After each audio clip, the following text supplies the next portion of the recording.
case of Sajini and Tarun. On October 23, 2018, in Bangalore, there was a customer service office for a company called Oracle situated on the 7th floor of a building. During this time, all the staff were working the night shift. It was approximately 11:45 p.m. when a security guard from the company approached an employee and informed him that two individuals were waiting to meet him in the waiting room.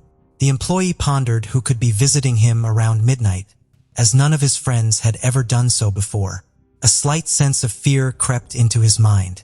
With some reluctance, he proceeded to the waiting room where the two individuals awaited him. Both men were tall. As he walks towards them, one of the men reaches out his hand and says, "Hello, Mr. Tarun." Upon hearing the name Tarun, the employee is surprised and starts trembling because he hadn't heard that name for almost 15 years. No one had called him Tarun before today. His wife, children, and all his friends knew him by the name Parvin Patel. This man had hidden his identity from everyone.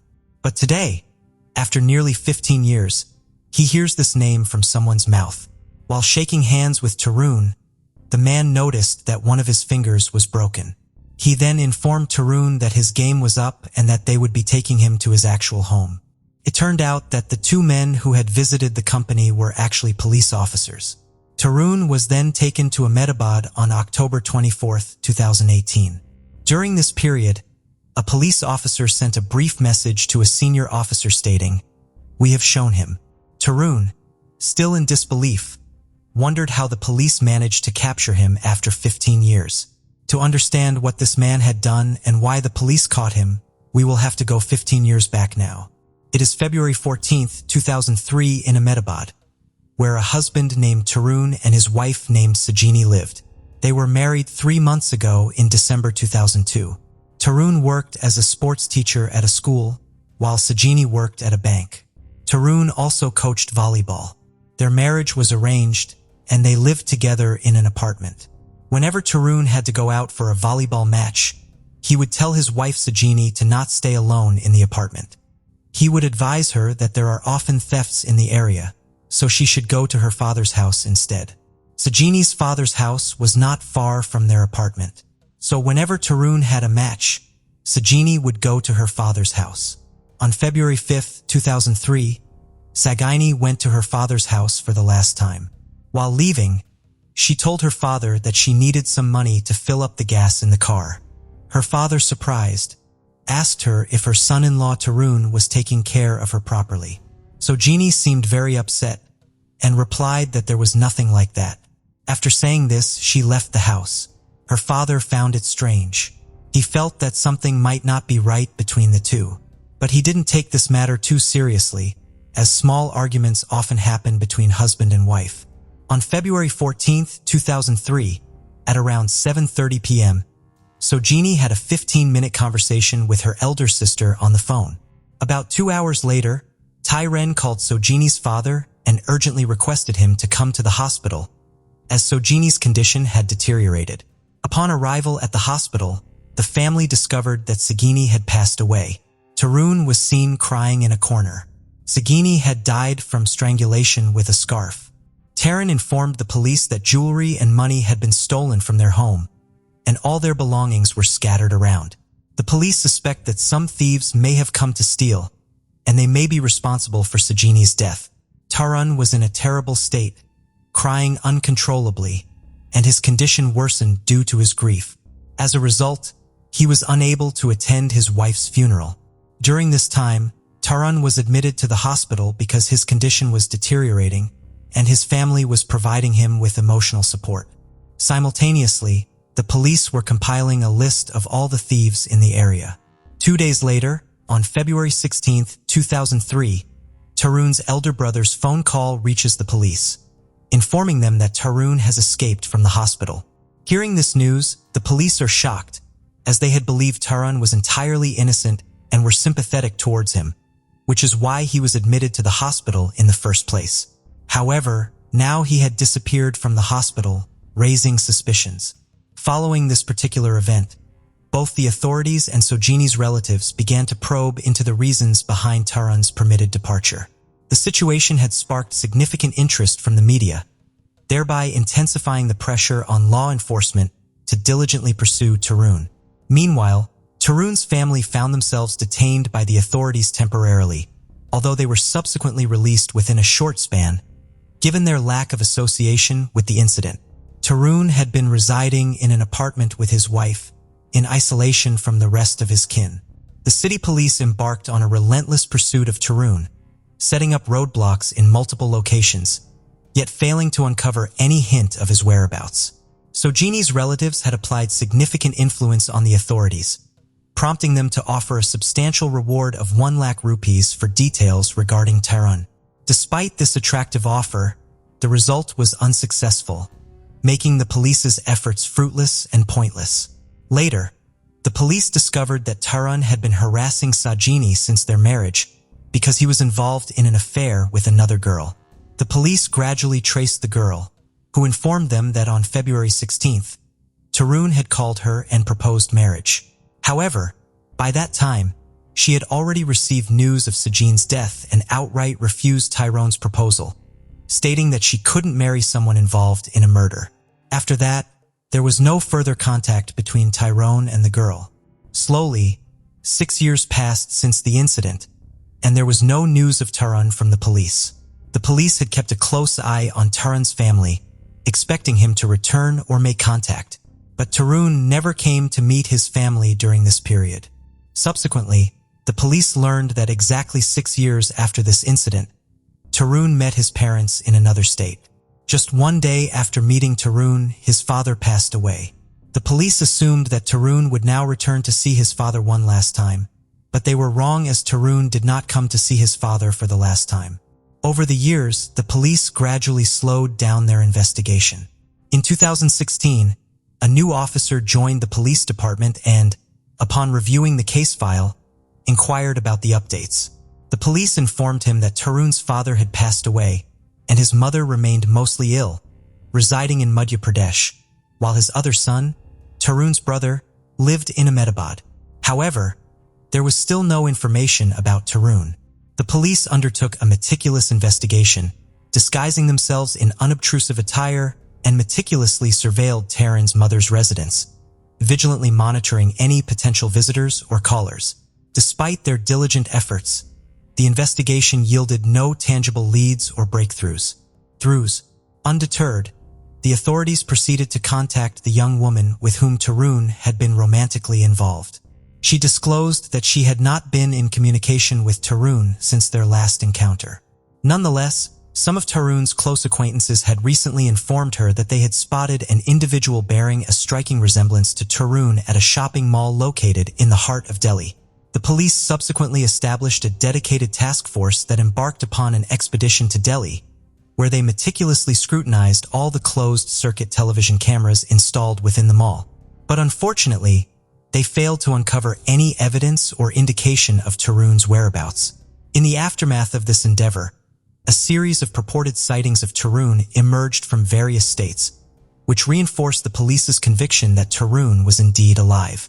Consequently, the police undertook a thorough examination of approximately 4,000 mobile phone numbers linked to Tarun's family members and his entire social circle, operating under the assumption that they might stumble upon a crucial lead that would ultimately guide them to Tarun's location. Throughout this ordeal, the police remained steadfast in their determination, firmly believing that eventually, some tangible clue would surface, which would ultimately facilitate their quest to locate Tarun. And they refused to relinquish hope, undeterred by the numerous setbacks and challenges they faced. The police were tracing Tarun's mother's phone and monitoring all her calls, trying to identify the people she was talking to. Despite their efforts, the police had not found any substantial leads yet, but they were hopeful that Tarun might make some mistake that would lead to his capture one day. A call was received on Tarun's mother's mobile phone originating from a landline number located in the renowned city of Bangalore, often described as the Silicon Valley of India. This vibrant metropolis attracts individuals from all corners of the country and beyond, drawn by the abundance of employment opportunities, particularly in the technology sector. The call was traced back to a customer care service department of an Oracle company based in Bangalore, prompting the police to investigate the potential significance of this connection and its relevance to Tarun's mother's involvement with the Oracle organization. After a lengthy investigation, the police were able to gather some relevant, albeit modest information about the case. With this connection as a starting point, a police team moved from Ahmedabad to Bangalore, hoping to obtain more clues. The police suspected that Taran might be working at Oracle, a major technology company located in the city. Subsequently, on October 22, 2018, the police went to Bangalore and met with the HR department of the Oracle company. They requested details of all the employees without disclosing the fact that they were looking for a specific person. The police stated that they needed the employee list to maintain law and order, and the HR department complied. The police were aware that if anyone got wind of their arrival, Tarun would escape and they would lose their lead. Therefore, the police were extremely cautious. The list that the police had did not contain the name Tarun. The police started to believe that their efforts were in vain. However, one name on the list seemed familiar to the police, Parvin Patel. Later, the police remembered that Tarun's mother had occasionally spoken to a man named Parvin Patel and had conversations with his wife, Nisha. Based on this, the police started gathering information about Parvin Patel and Nisha. The police discovered that Parvin and Nisha were not active on social media, which surprised the police because in today's time, almost everyone shares their pictures on social media. Moreover, the police knew that Tarun's mother frequently talked to Parvin Patel. In addition, Parvin and Nisha had 2 children. The police started to suspect whether Parvin Patel could be Tarun himself. Therefore, the police began gathering evidence against him. The police knew that when Tarun was a volleyball coach in school, one of his fingers, on which people often wear a ring, had a broken and slightly bent. On October 23rd, 2 police officers went to the Oracle company's customer care office in Bangalore. Later, a receptionist informed Parvin Patel that 2 people were there to meet him. When one of them, an officer, shook hands with Parvin, he recognized Tarun from the broken finger and said, "Tarun, your game is over." Upon hearing the name Tarun, Parvin's condition worsened. Tarun was caught due to a landline number. On that day, Tarun's mobile phone was not working, and he was worried about his mother. Therefore, he accidentally dialed his office's landline number to contact his mother, which turned out to be his biggest mistake. If Tarun had not called from the landline number, perhaps he would never have been caught. Later, the police also discovered that Tarun's mother had another mobile phone registered in the name of a distant relative, and he mostly spoke to his mother on that number, which the police had not traced. After that, the police brought Tarun back to Ahmedabad, where he admitted his mistake and confessed that he was the one who killed his wife. He then told the police the entire story after the murder. Tarun went to his friend proposing marriage, but his friend rejected him. Subsequently, he went to Pune, where he started a small job, and there he met Nisha. He had told Nisha that he was an orphan with no one in this world, and that's where their friendship blossomed. They eventually got married, and both of them arrived in Bangalore in February 2009, where Tarun started working for the Oracle company. One surprising fact was that even Tarun's wife knew that her husband's name was Parvin Patel. The police investigated this and found out that during school time, Tarun had a friend named Parvin B. Tarun revealed that after the murder, he stayed in Pune for a few days, and Parvin Patel also resided in Pune during that time. There, he spent some days with his friend, and during that period, he scanned all of his friend's ID proofs. While the name on the documents was Parvin B, he put his own picture and concealed his identity. Now his identity was established as Parvin B. This was the story of an individual who managed to outwit the police forces for a considerable period of 15 years, avoiding being discovered and captured. However, a small slip-up committed by this person ultimately became their downfall, resulting in their arrest after so much success in evading justice. Before we dive in, don't forget to subscribe to our new channel, where we uncover captivating and chilling cold cases that will keep you on the edge of your seat. You won't want to miss the twists and turns we have in store. Let's continue. The case of the Foster family. To what many perceived as the perfect family, no one expected that everything would quickly descend into disaster. On August 26, 2008, around 4 a.m., the Shropshire Central Fire Control received an emergency call about a fire at the Osbaston Mansion residence. When the firefighters arrived, They were hindered by a large horse box that blocked the entrance. By the time they managed to enter the residence, due to the initial difficulties, the fire had already consumed everything, including the owners, the Foster family. During the investigations, the police discovered that the horse trailer blocking the entrance had been deliberately parked there to delay the firefighters. This was not just an accident. Something more sinister was behind it. The question arose, who harbored animosity towards this beloved family, and who could be responsible for their tragic demise? The disturbing footage recovered by the investigators from the security cameras provided the answers they sought, but also sent chills down their spines. This is the shocking case of the Foster family. Christopher Foster, who was destined for success, was described by his mother Enid as a proactive achiever who sought opportunities for financial gain from a very young age. He shared aspirations with his younger brother Andrew Foster of emulating their late father, who was a sales director, as they both wanted to be successful businessmen. However, despite their common goal, Chris and Andrew's relationship had always been strained since childhood. Andrew later revealed the difficulties in their bond, attributing it to childhood dynamics. Chris, who was perceived as more confident and self-assured, cast a shadow over his quieter and less assertive brother Andrew. Both siblings, however, maintained a close relationship with their mother Enid, who cherished them both, though harboring a special fondness for Chris. In 1987, Chris married Jill, a housewife who later gave birth to their daughter and only child, Kirsty, in 1993. Chris's journey to wealth and success in the late 1980s began when he worked as a salesman selling mattresses and cheap pizza boxes for insulation. However, his life took a transformative turn when he witnessed a news report, leading him to establish a prosperous engineering company. This venture ultimately propelled him to self-made millionaire status, thanks to the development of a groundbreaking insulation material that would be widely utilized in the oil industry. As a result of what he saw on the news, the Piper Alpha oil rig explosion on July 6, 1988, which resulted in a devastating fire lasting for days and claiming 167 lives. Chris astutely seized this tragedy as an opportunity, identifying a market for fire-protected insulation tailored to gas and oil rigs.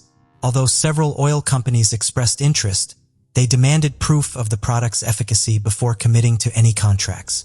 To meet this requirement, Chris took a significant financial risk by mortgaging his house for £5,000 to fund a testing.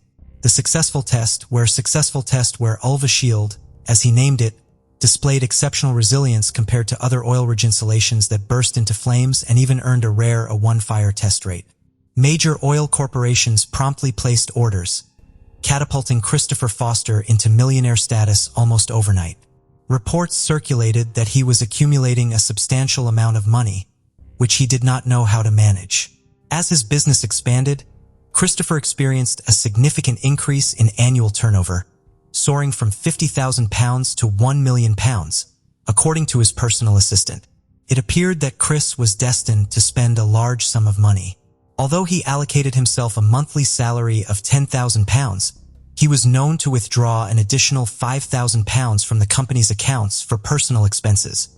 By February 2004, Chris's net worth was reported to be £10 million. During that same year, after a shopping trip, Chris and his wife, Jill, had returned home when Jill came across an exquisite mansion called Osbaston House while browsing through the pages of Shropshire Life magazine. This property, situated in the affluent village of Mebrook in Shropshire, England, covered an area of 16 acres and featured a private lake and riding paddocks. Despite the asking price of around £1,500,000, the Fosters promptly made an offer and quickly sold their own home to move to Osbaston House. After settling in, Chris invested an additional £50,000 in installing a swimming pool and landscaping the property. He then indulged in a lavish lifestyle, acquiring various expensive vehicles, including Porsches and Aston Martin and Range Rovers. Their daughter, Kirsty, was enrolled in an exclusive private boarding school, and Chris also bought her several horses. Additionally, Chris purchased 4 dogs and several doves and hired a housekeeper and a personal assistant. The house was adorned with over £200,000 worth of antique furnishings, which became Chris's most expensive hobby. Chris was an avid gun enthusiast owning numerous high-priced firearms ranging from £12,000 to $12,500 or almost $20,000 at the time. He frequently participated in extended shooting parties, sometimes lasting up to 3 days, which resulted in bills as high as £8,000. Chris also had a habit of leaving his guns scattered around his residence and would occasionally shoot doves, much to his wife Jill's dismay, as it caused a mess on his cars. In one disturbing incident, Chris took Kirsty's black Labrador, which was bothering the sheep, to a country lane and shot the dog in the head. Despite being a thriving entrepreneur, Chris was characterized as impulsive by acquaintances, exhibiting a desire for instant gratification and swiftly severing ties with those who displeased or went against him. He derived satisfaction from others admiring him and coveting his material wealth. And over time, both Chris and Jill ascended to higher social circles. Unbeknownst to those in his circle, Chris was significantly exceeding his financial limits and compensating by withdrawing funds from the business. His excessive spending resulted in a financial imbalance with more money going out than coming in. In February 2003, Chris signed an exclusive contract with a company called DRC, granting them sole rights to produce the oil rig sealant he had invented. By February 2004, his net worth had risen to £1 million. But a year later, in February 2005, he found himself burdened with £2,800,000 in debt. Instead of implementing cost-cutting measures, Chris, consumed by his spending addiction, tried to address the issue by seeking additional funds from alternative sources. He proceeded to sign a second contract with another company for the sale of his product, breaching the exclusivity agreement with DRC. This led to legal action with DRC ultimately suing Chris and acquiring his patent, which they then made a global success. Chris faced bankruptcy, and in February 2007, his company went into liquidation with £3 million worth of his assets frozen, and his salary ceased. Despite being in dire straits, Chris persisted in carrying on as if nothing significant was happening, and he even found himself in a dispute with his accountant who reported him to the Inland Revenue for tax evasion.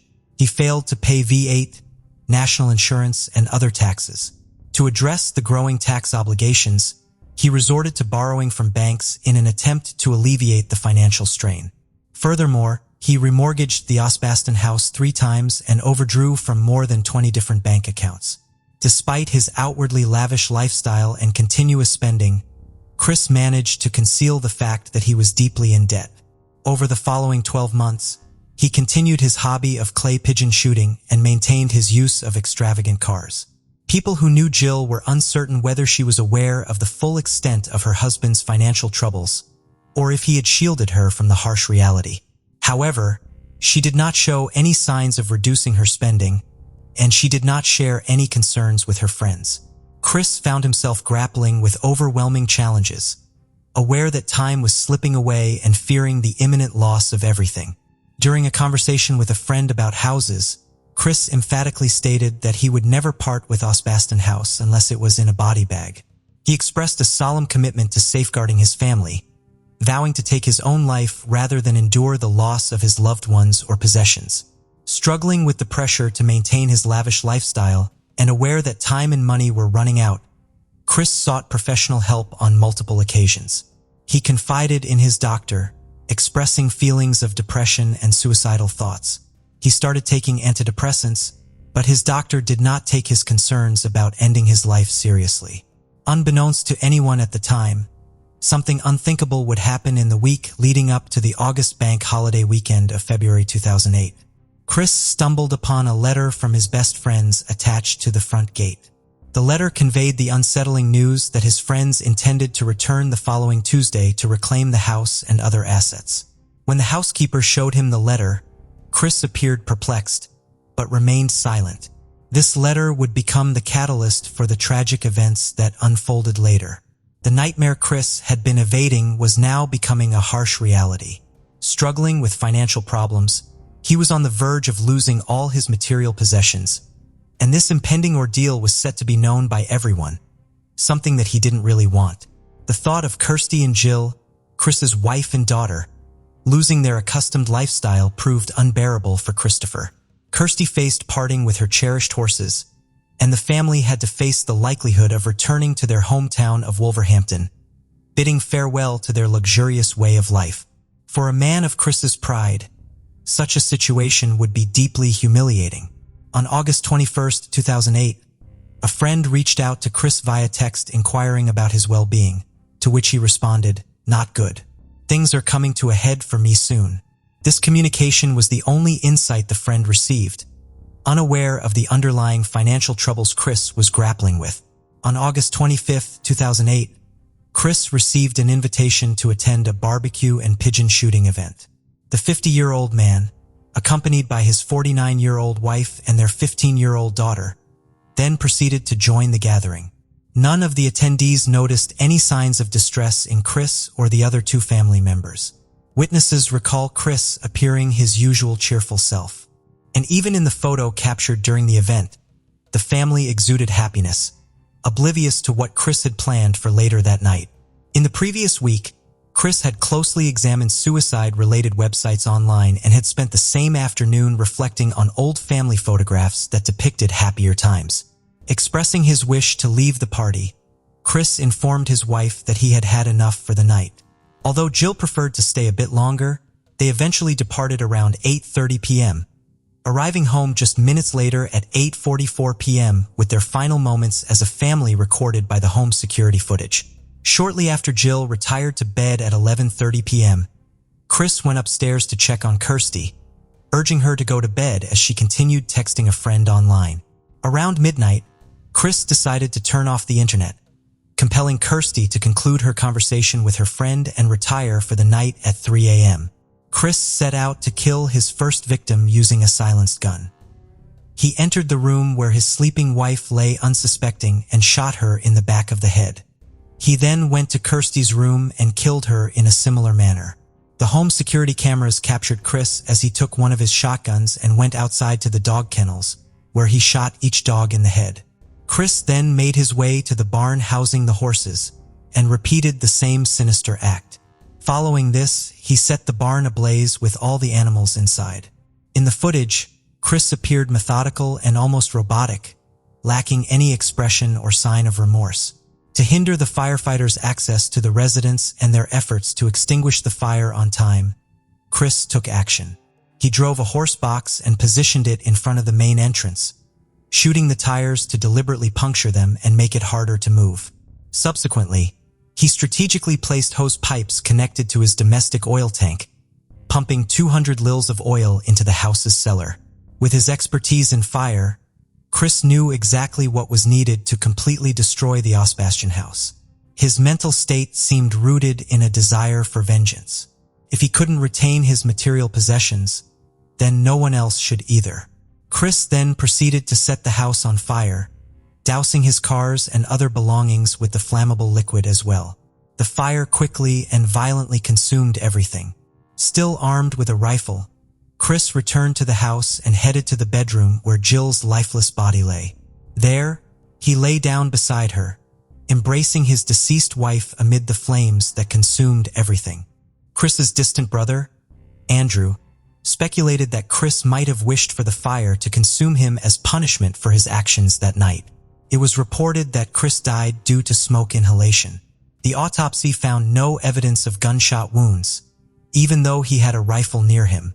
At around 4:11 a.m., the security cameras had stopped working. A concerned neighbor called emergency services after seeing the flames growing. Firefighters quickly arrived at the residence, but were delayed by a horse box blocking the main gate. By the time they cleared the obstacle, the fire had already grown to an intensity that made it difficult to bring under control.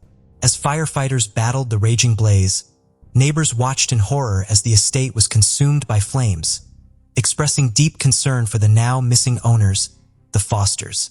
In the subsequent days, newspapers and TV stations issued appeals to locate the family, but their efforts yielded no results given Chris's affluent status. Authorities initiated an investigation, initially suspecting a criminal abduction of the Foster family. At this point, however, neither the bodies nor the security camera footage had been discovered, and so many had speculated that this was what had happened to them. The arduous task of extinguishing the flames spanned 3 days. Finally, Investigators cautiously entered the remnants of the house and discovered the intertwined remains of Jill and Christopher. Their bodies were bound together, laid on the bed in a room that had collapsed down to the living room area, where they were eventually found. However, there was no trace of Kirsty, amidst hopeful speculation that she might have escaped, while others feared the possibility of her abduction. A few days later, heartbreak ensued as small fragments of Kirsty's remains were discovered amidst the debris. Investigators, employing delicate precision, used brushes to gather Kirsty's remains into a waiting hearse. The discovery of a piece of Kirsty's skull revealed that tragically, she had suffered a gunshot wound to the head, just like the fate that had befallen her mother. Upon recovering and scrutinizing the bodies, the police directed their suspicions toward Chris as the likely perpetrator of the crimes. Concurrently, an investigation into his financial affairs was initiated. The deeper they delved, the more revelations unfolded about a prosperous businessman who was in reality submerged in insurmountable debt. To everyone's surprise, Chris's accumulated debts had amounted to £4 million. As creditors sought to claim his assets, they discovered that Chris had meticulously ensured there was nothing left for them. With the retrieval of security footage, the police confirmed their suspicions. Chris had carried out the murders and his own demise, leaving no note or indication of what he was going through. Speculation arose about the dark motives behind such a brutal crime, with the prevailing theory positing that Chris, consumed by shame over losing his fortune, opted for the heinous act to evade admitting his failures. Others suggested it was the defiant act of a self-centered man who chose to obliterate everything before facing the prospect of loss. Enid struggled with the distressing news, as did everyone else, but she adamantly rejected the notion that Chris could be capable of such actions. She staunchly defended him and harbored considerable sympathy for him, believing that Chris committed the acts out of love for his family, aiming to protect them from losing everything. However, Chris's brother Andrew held a contrasting viewpoint. Having not spoken for 16 years, there were fleeting thoughts of reconciliation for the sake of their mother. But fear restrained Andrew from going to his brother's house with apprehensive thoughts of encountering a potentially hostile situation. Andrew asserted that Chris bullied him during their childhood and had even allegedly sexually assaulted him. This tumultuous history led Andrew to maintain silence for the 16 years, according to him. Chris exhibited traits of a bully and control freak. In response to Andrew's 1999 letter, Chris replied with a note demanding a written apology, adding that Andrew would need to beg and scrape on bended knee to come to him and Jill. Andrew contended that Chris was unwilling to acknowledge his wrongdoings and instead harbored long-standing grudges. For months after the devastating tragedy on December 19, 2008, the funerals for 15-year-old Kirsty and 49-year-old Jill took place at their local village church. The joint funeral was silent and respectful, attended only by a small gathering of intimate friends and family. Both were laid to rest in the same plot. Following the wishes of Jill's family, Chris had a separate funeral and was interred away from Kirsty and Jill.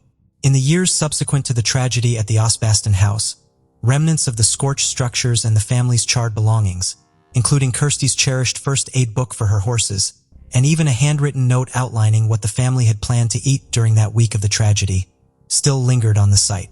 The once dream home, now reduced to crumbling ruins, persisted until 2011, when all debris was cleared. The 16-acre estate was eventually purchased in 2014, with plans formulated for the construction of a new 6-bedroom house.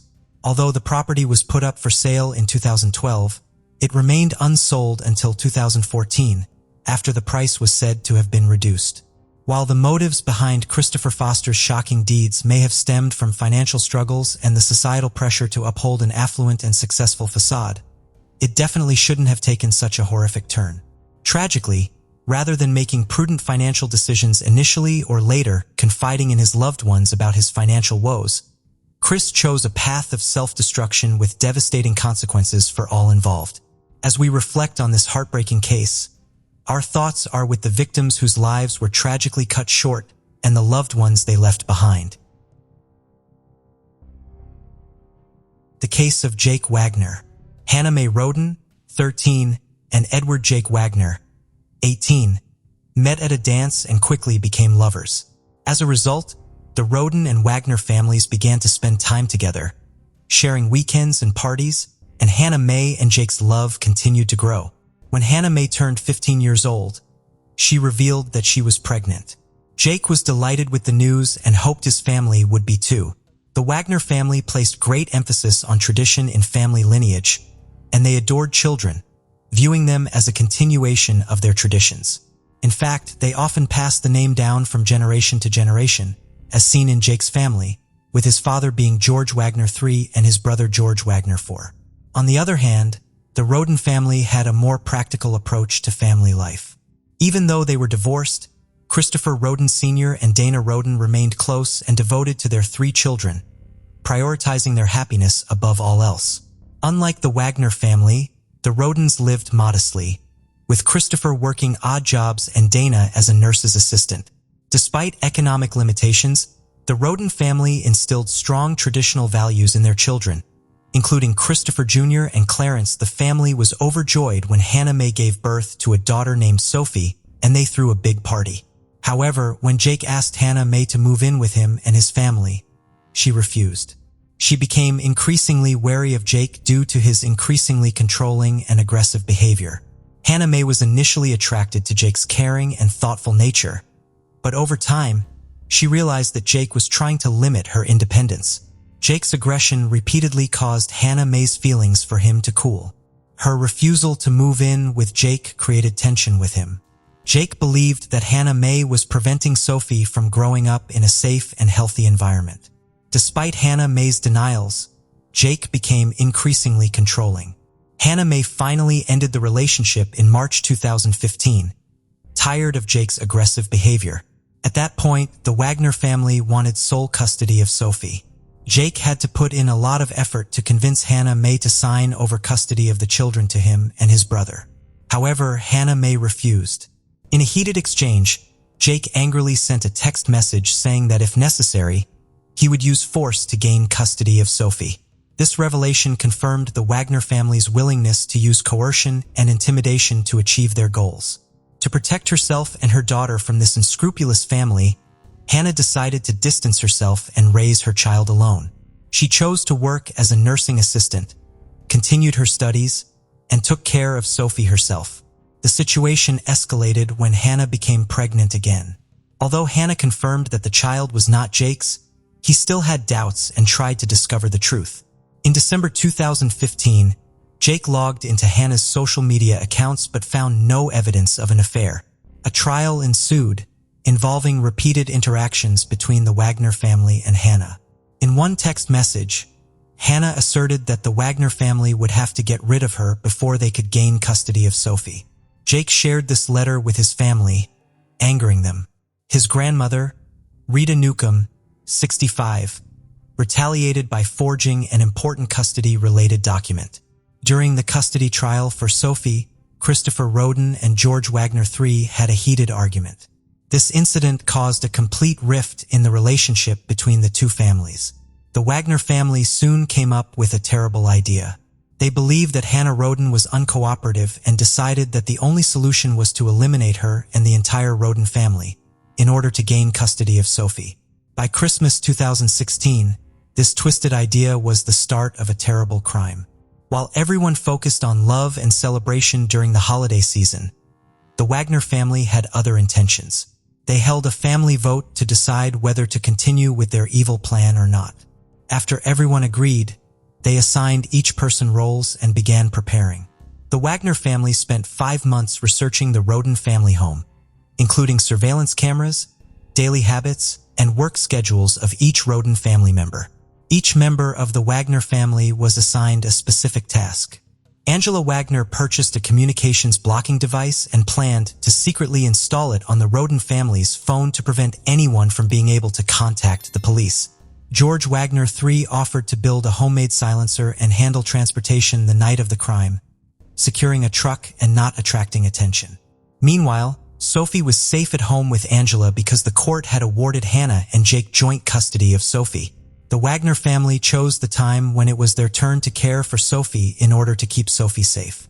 It was clear that the Wagner family had meticulously planned every detail to carry out a perfect execution.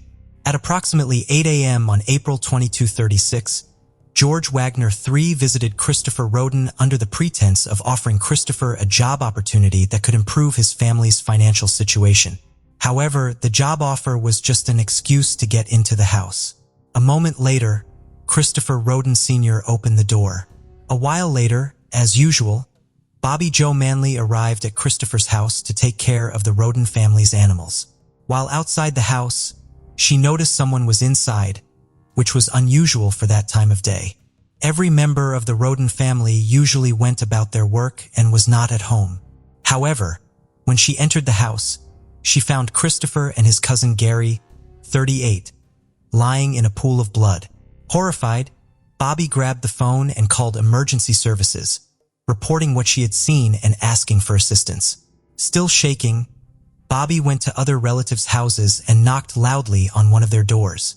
A 3-year-old boy, the son of Clarence Frankie Roden, appeared, and Bobby asked him where his parents were.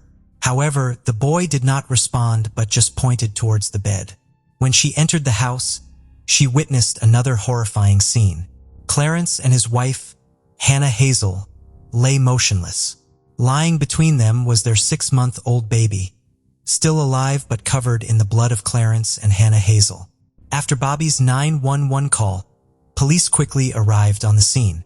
As the officers approached the Roden property, a neighbor intervened, sensing worried. He requested that the officers check 2 additional addresses of family members. His concern was justified, as police found bloodied bodies in the 3rd house. The victims were identified as Dana, 19-year-old Hannah Mae, and 16-year-old Christopher Jr. The attackers had spared Hannah's youngest child, a baby girl only a few days old. Later, another victim was discovered, 44-year-old Kenneth, the elder Roden's brother, who lived a 15-minute walk from the others. By 2 p.m., 8 victims had been identified: Christopher Sr., Dana, Clarence, Hannah Hazel, Christopher Jr., Hannah Mae, Kenneth, and Gary. The only survivors were young children, a 3-year-old, a 6-month-old, and a 4-day-old newborn, along with 2-year-old Sophie, who was at the Wagner home at the time of the incident. After examining the bodies, police concluded that all the victims had been killed in their sleep by gunshot wounds. Detectives later reconstructed the events of that day. Christopher Sr. was awake when the attackers burst into the house, as evidenced by a wound on his right arm. Christopher Sr. attempted to defend himself but was hit with 9 shots to the head, torso, and limbs. In addition, 5 bullets were removed from Dana Roden's neck and head. The rest of the family died from gunshot wounds to the head. Gary was shot 5 times, Christopher Jr. 4 times, Clarence and his wife Hannah Hazel 3 times each, and Hannah Mae twice. Kenneth was the only one shot once. In total, the assailant fired 32 shots, with some shots fired after the victims were already dead. Some bodies also showed signs of physical abuse. Since no one in the area heard anything, investigators believe the perpetrators used silencers, indicating a carefully planned and executed act. It was clear that the victims were targeted, and someone wanted revenge on the entire Roden family. During the search, police found 5 Remington shell casings of different types and an unused bullet from a different gun model. The scale of the case shows that this was a case with multiple murderers. Leonard Manley, Dana's father, claimed that the criminals must have known the family well, or the dogs would have been barking loudly. The question of who committed this act kept police officers busy. The Attorney General's office provided over $20,000 for the Roden family's funeral. Roden family were buried in several stages. On April 28, 2016, Gary was the first to be laid to rest in South Shore, Kentucky. Hannah Hazel's funeral followed on May 1st in the village of Atway, Coteau County, Ohio. The remaining members were buried on May 3rd in West Portsmouth, in the same county.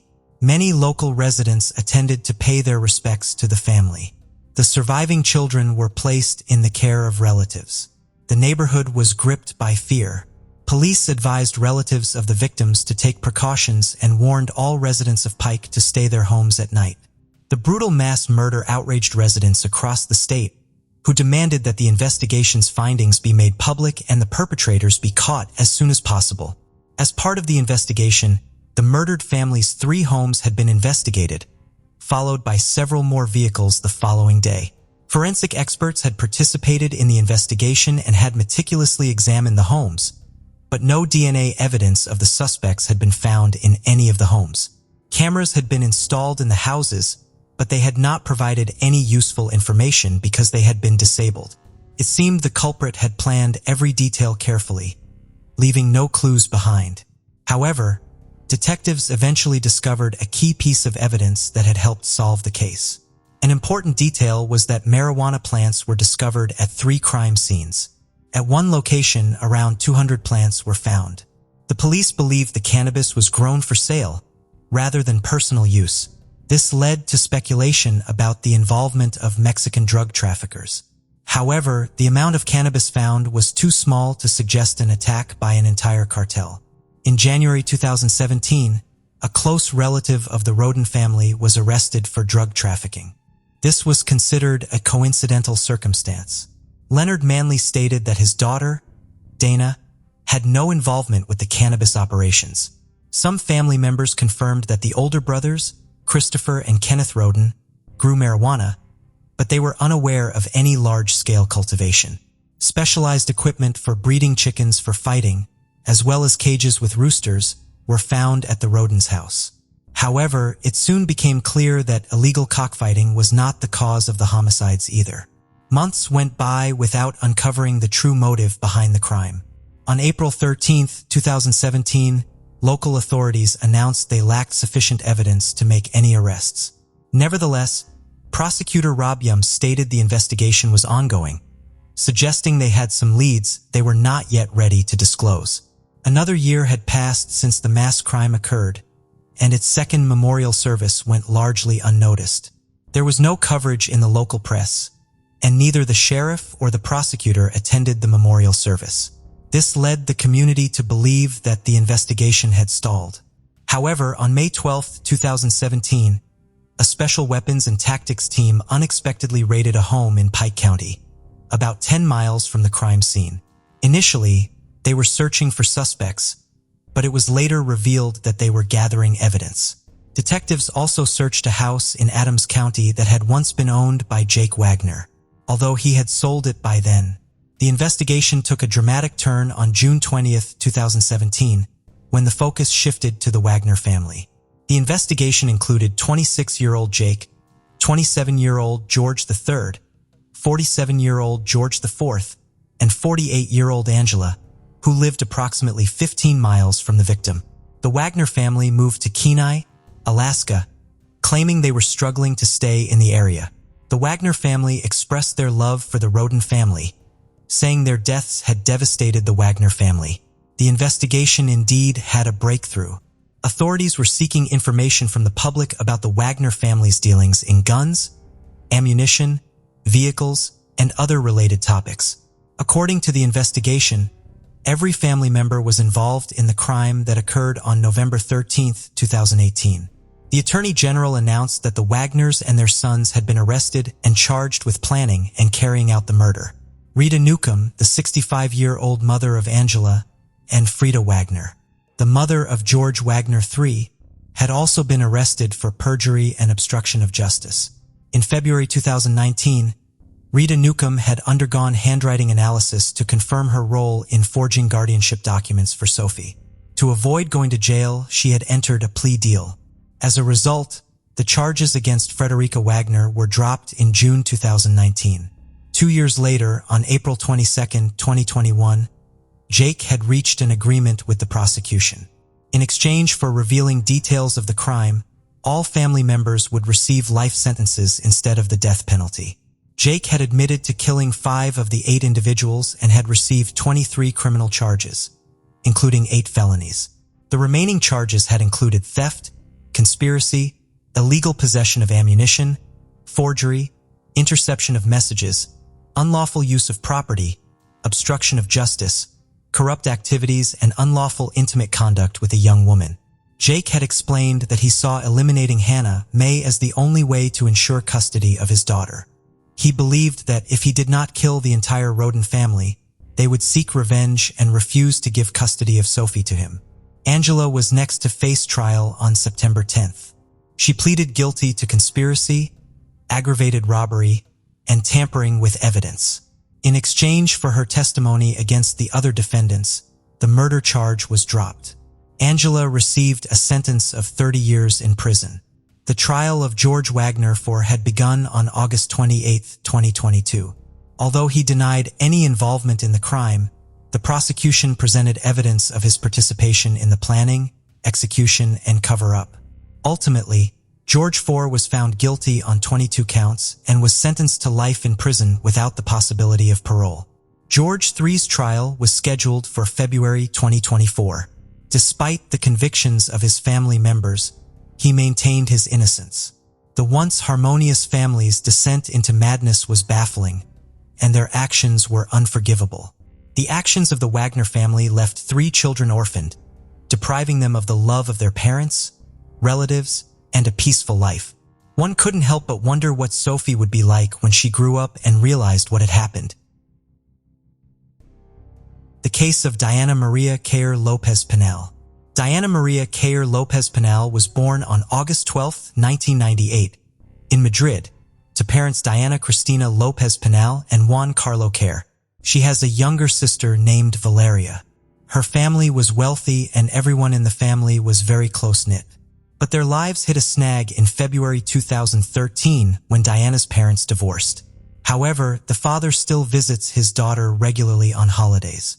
In February, Diana, her mother, and her younger sister spent their vacation in the small coastal town of Epoch du Carmel, a place they had visited many times before. The town, with a population of around 10,000, is a quiet and picturesque retreat away from the hustle and bustle of city life. On the evening of August 21st, Diana told her mother that she was going to meet her friends at Valenclin Park to celebrate the Feast of the Virgin Carmen. The park was close to their vacation cottage, and Diana often walked there. Her mother gave her permission to go. Diana spent a fun evening with her friends, she unaware that it would be the last time they would see each other. At around 2:30 a.m., she said goodbye to her friends and began her home. On the way, she ran into a friend, Paso de Ariel, near her favorite pizzeria. He was the last person to see Diana that night. The next morning, August 22, 2016, became a nightmare for Diana's mother, Christina. When she realized her daughter hadn't come home from the party, she grew concerned. Diana's phone was off, which only added to her worry. Without hesitation, Christina contacted the police and reported her daughter missing. According to Christina, Diana didn't have any serious emotional or mental health issues, despite her parents' divorce when she was younger. Police opened an investigation into Diana's disappearance, looking into the mysterious circumstances surrounding her disappearance. Diana's disappearance is a mystery that investigators must unravel. Their first clue came from the last message she sent to a friend in Madrid via WhatsApp. In these messages, Diana mentioned a stranger who was stalking her and shouting strange phrases, causing her to feel scared. Unfortunately, these were her last messages, after which she stopped replying to her friends' messages. During their search, they found a black hairband along the road that resembled the one Diana was wearing that night. Although this was the only evidence found at the scene of her disappearance, it gave investigators a clue to work with. Diana's friends had no information about her disappearance. Additionally, there were no CCTV cameras in the area where she was last seen. The street was dimly lit and deserted, with only a few garages and an old nightclub. Although some people reported seeing Diana get out of a car with 3 men and then get into another car, but these were not corroborated. The investigation into Diana's disappearance considered 2 primary theories. One possibility was that she was kidnapped by someone she knew. The other theory is that she was the victim of a random attack by a mentally unstable individual. Diana's mother proposed a third theory, speculating that her daughter might have been taken away by boat. New information emerged when Diana's friend and ex-boyfriend revealed that she had met a man from Morocco and purchased hashish with him. However, this detail only added to the complexity of the case. The media reported that the clothes Diana wore on the evening of her disappearance had been found, but her mother disputed it, saying it was not true. Several factors suggest that Diana did not leave voluntarily. Her credit cards and identification were still in the house. It suggests Diana's disappearance was forced, but the case remains unsolved and remains a mystery. After Diana vanished, the media reported on a fight between Diana and her mother that had occurred just days before. The press claimed that Diana had a nervous breakdown and needed medical attention. Her sister Valeria was also hospitalized with similar symptoms. To avoid conflict, the court awarded custody of Valeria to her father. The decision was made as a precaution due to the stress of Diana's disappearance. The father and Valeria left town, sparking rumors that the family was hiding something. Diana's friends revealed that running away from home was not unusual for her sisters, especially 16 years old Valeria. The family dynamics were complex, and arguments between the mother and daughters were common. This information raises a question. If Diana regularly left the house without any problems, why was her mother so worried this time? On August 31st, Diana's parents failed to appear for a press conference, where they were expected to provide an update on the investigation into their daughter's disappearance. According to the family's lawyer, her parents were too distraught to attend, as they were struggling to accept the possibility of never seeing Diana again. An article published in El Mundo on September 11th revealed new information about the family's situation. Contrary to the mother's claims that Diana did not have mental health issues, it was reported that Diana had previously gone missing for 3 days in April. During this time, she had turned off her phone and told her mother that she no longer wanted to live with her.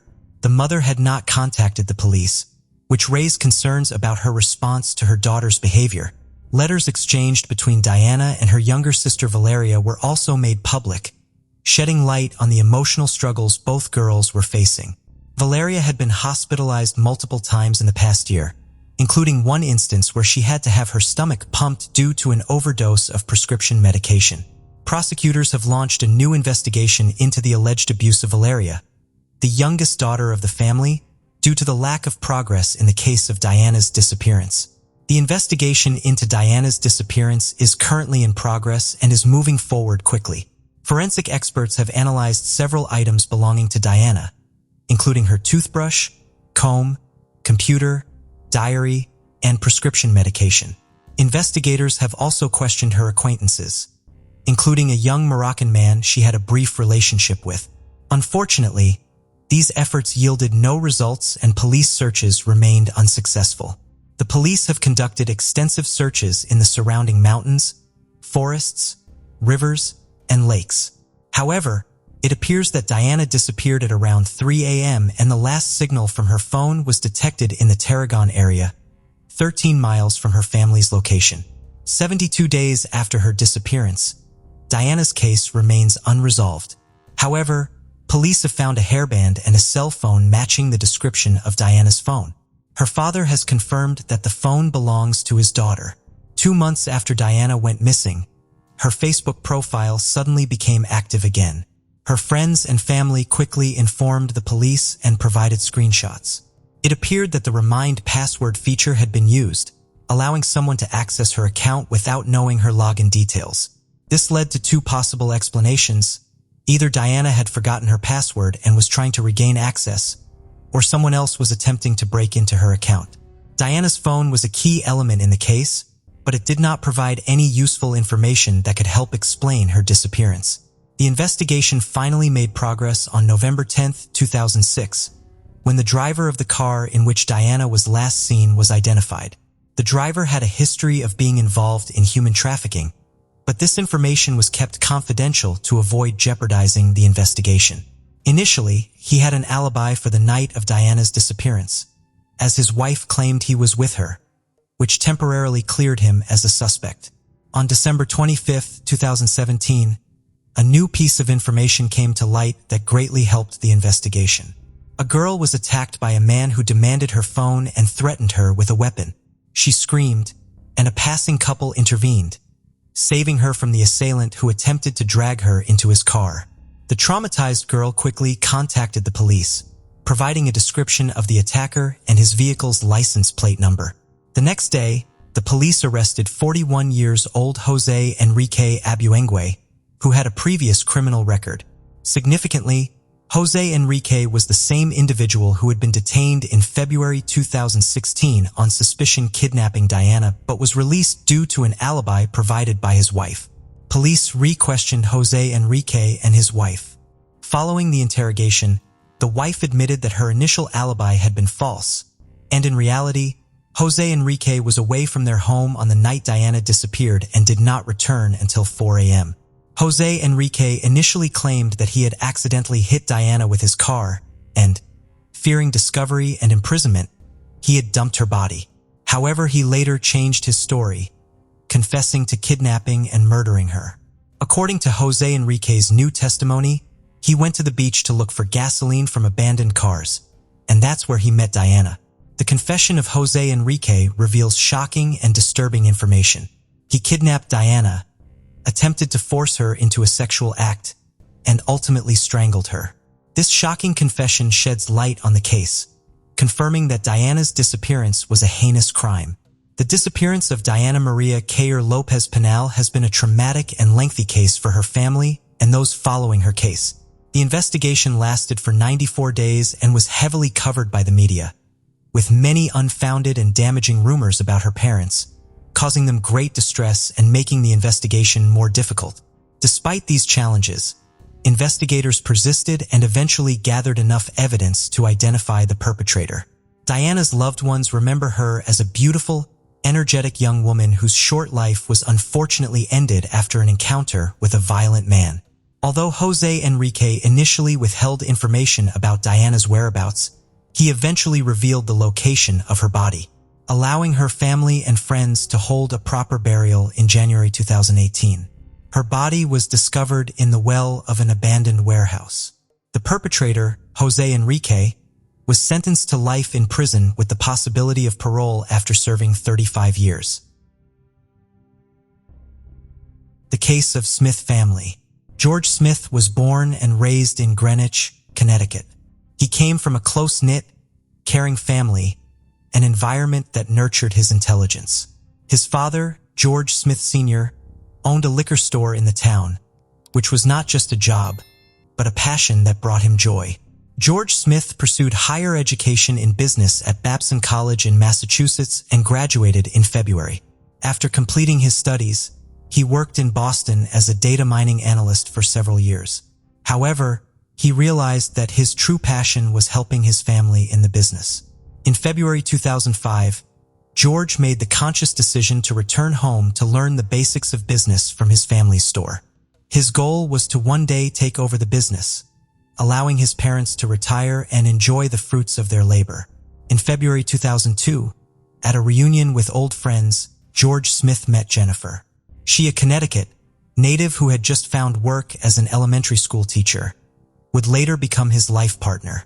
George was immediately attracted to her beautiful appearance, open personality, and strong ambition, and they quickly fell deeply in love.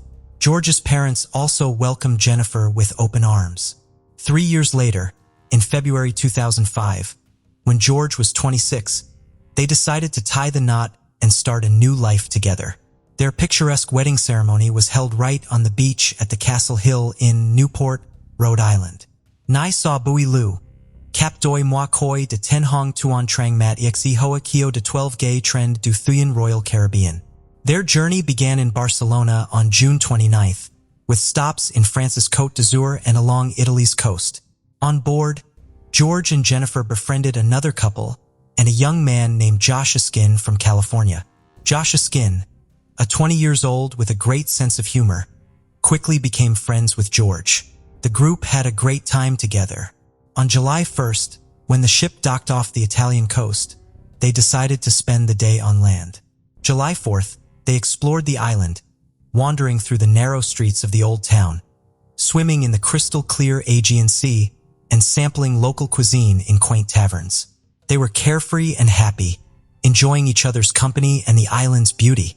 The group left Mykonos with unforgettable memories and planned to continue the fun on the ship's deck that evening. After a romantic dinner, George and Jennifer rejoined their friends on the ship. The group decided to get together and enjoy a good time together, laugh and create memories of their vacation. The evening was filled with laughter and excitement. After enjoying appetizers and drinks, the newlyweds, accompanied by Josh Askin, headed to the ship Siaskino to continue the fun. George and Josh Askin spent their evening enjoying a game of craps, while Jennifer had fun playing poker at a nearby table. As the night came to a close, the newlyweds had lost a substantial amount of money, but they joked about it lightheartedly, unbothered by their losses. After the Siaskino closed, they decided to keep the party going. Later, around 2:30 a.m. on June 5, 2005, security cameras on the Greek island of Mykonos caught footage of George leaving the Siaskino, but it remains unclear whether he returned to his cabin afterwards. George Smith, a 26-year-old newlywed, is on his honeymoon with his wife Jennifer. They is having a fantastic time together, soaking up the lively atmosphere and entertainment on board. However, their enjoyable evening suddenly takes a mysterious turn. Upon investigating the incident, the ship's captain searched George's cabin, finding unusual footprints under the window, as well as evidence of a disturbance on deck. George was missing, and footprints at the scene suggested there may have been a struggle, raising doubts about George's safety. The sudden disappearance of the newlywed couple spread quickly, causing passengers on the ship to become worried and scared. The crew cordoned off Deck 7 and restricted access to cabins while they searched for George and Jennifer. After finding blood, it was presumed that they had vanished under mysterious circumstances. The senior officer took charge of the investigation and went to their stateroom to gather more information. Based on the evidence, it was suspected that George might have fallen overboard. Meanwhile, the search for they continued on the other side of the ship. By 10 a.m., Jennifer was found in the ship's spa, where she was receiving a pre-booked massage. She looked surprised and worried, claiming she had no idea where her husband was and hadn't seen him since the previous night. According to Jennifer, she woke up and found George not there, but she thought he was with friends or in another cabin. She then went to her spa appointment without giving his absence a second thought. At noon, Turkish authorities boarded the ship to investigate the disappearance of George. The captain reassured passengers that the investigation was necessary to understand what happened and hoped it would end quickly. The police began by questioning George's wife, Jennifer, who was visibly agitated and seemed to have limited information about her husband's disappearance. Jennifer told the police that she had last seen George the previous night and that Royal Caribbean staff had informed her that he may have fallen overboard. The discovery of blood on the boat's awning suggests that something terrible has happened to George. As a result, Jennifer became the main suspect due to her agitated state and apparent lack of knowledge about her husband's disappearance. The investigators then examined cabin 962, which was found to be in disarray, suggesting a possible struggle. In the bathroom, they discovered small drops of blood on the carpet and towel, as well as fingerprints on the balcony railing. Furthermore, 2 small blood stains, each approximately 2 centimeters long, were found on the bedding. The blood samples were later identified as belonging to George. George's disappearance from the cabin remains a mystery, and all evidence points to the fact that he experienced trauma before he disappeared. A chair on the balcony, positioned to allow someone to sit next to the railing, caught the investigators' attention. Marks on the railing suggested someone had indeed sat there, sparking suspicion that George might have fallen. However, the high railing and bloodstains on the boat's awning and inside the cabin hinted at a more sinister scenario: murder. Investigators have been trying to determine who George was with that night and what may have led to his disappearance. The inquiry was in its early stages, but it was already clear that the case was complex and fraught with mysteries. The Turkish authorities boarded the ship to investigate George Smith's disappearance. They began by questioning the group of friends with whom the newlyweds had spent the previous night. As the investigation remained shrouded in mystery, every detail was crucial. They reported that George and Jennifer had consumed excessive alcohol, leading to George's intoxication. They claimed to have helped him back to the cabin, put him to bed, and removed his shoes before leaving him alone. However, they were unable to account for Jennifer's whereabouts and assumed she had returned to the cabin later. Notably, Josh Askin's testimony contained inconsistencies. He alleged that Jennifer had left the group to go with a casino employee named Lloyd, contradicting the assumption that she had returned to the cabin. Josh Askin and Jennifer have deep feelings for each other, and they have both openly expressed their feelings for George. However, when reviewing the security footage, the story is different. At 3:30 a.m., the footage showed Jennifer leaving with new friends, while George stayed behind. Furthermore, data from Lloyd's key card indicated that he returned to his cabin at 3:25 a.m., a fact confirmed by his girlfriend. This new information raised more questions and led investigators to suspect that Josh Askin may have been hiding some crucial details. As the investigation continues, each new revelation added more mystery to the story. On a different part of the ship, a young man named Greg Rosenberg was enjoying a family cruise with friends, including his cousin Zach Rosenberg and close friend Rostislav Kaufman. The three men, who all held American passports despite their Russian heritage, lived in New York City. Greg Rosenberg and Jennifer had started their evening at the casino, trying their luck at poker together. After the casino closed at 2:30 a.m., they joined their friends and decided to continue the party. The group headed to the ship's disco, where they danced and drank together, enjoying each other's company. Lloyd Bota, the casino manager, was also seen having a good time with the young men. The witnesses' accounts of the nighttime activities start to conflict with one another as the group members disperse to their cabins. It was already late, and they were visibly intoxicated. According to the ship's rules, passengers who were loud and behaved inappropriately would have their drink delivery blocked. When the staff refused to serve their drunk visitors, they remembered they had a bottle of absinthe they had bought on the island of Mykonos. However, the crew had forbidden passengers from consuming their own alcohol on board. Josh Askin returned to his cabin to retrieve a special bottle of wormwood wine that he said he had purchased earlier. It was later discovered that this absinthe was exceptionally strong, with an alcohol concentration of over 70%, making it one of the strongest drinks available. George decided to help his friend by hiding the bottle of absinthe in his shorts. However, an observant janitor noticed something unusual. A group of young men, including Greg, Zach, Rostislav, Josh Askin, and George, were drinking from the bottle. This incident was added to the investigation. That evening, not only the men were intoxicated. Jennifer, at first very alert and calm, then showed signs of intoxication. She began to stagger and at one point leaned on Lloyd, the casino managed. Some thought she was trying to regain her balance, while others interpreted it as flirting. What happened next between Jennifer and George remains unclear. According to eyewitness accounts, they got into an argument, but it's unknown if they were joking or serious. At some point, Jennifer hit George, and it's unclear if it was playful or out of anger. Jennifer left the disco around 3:30 a.m., visibly intoxicated and stumbling. George stayed behind with his new friends. The staff's testimony was crucial in uncovering what happened next. Jennifer's unsteady walk caught the attention of the janitor, who had seen her and her friends drinking earlier. He helped her to the elevator and watched her turn right when she reached her deck. However, this is where the story takes a confusing turn. Her stateroom was on the left, but she headed in the opposite direction. Jennifer was found asleep in a hallway far from her room. 2 guards and a female duty officer used a wheelchair to return her to her quarters. When they arrived, the clock read 4:52 a.m., but her husband George was not there.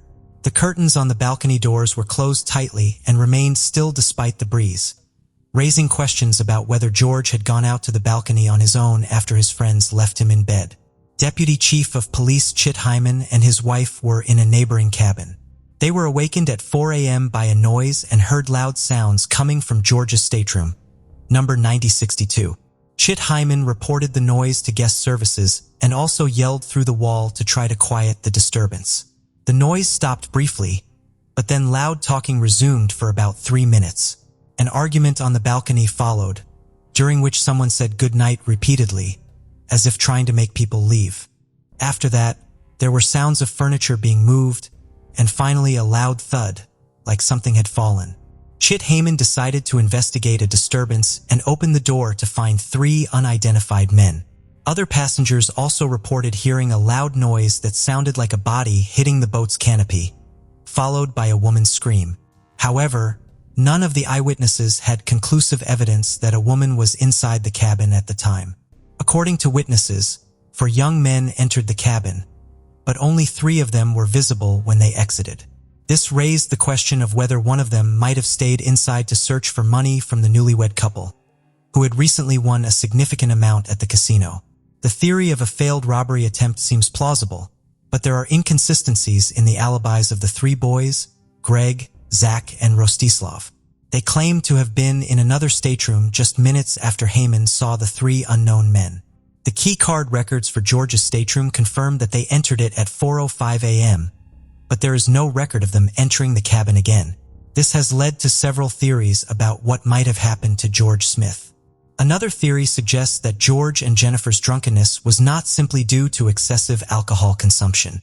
Although they appeared relatively sober when they left the casino at 2:30 a.m., they were unable to return to their cabin on their own by 3:30 a.m., implying possible exposure to illicit substances.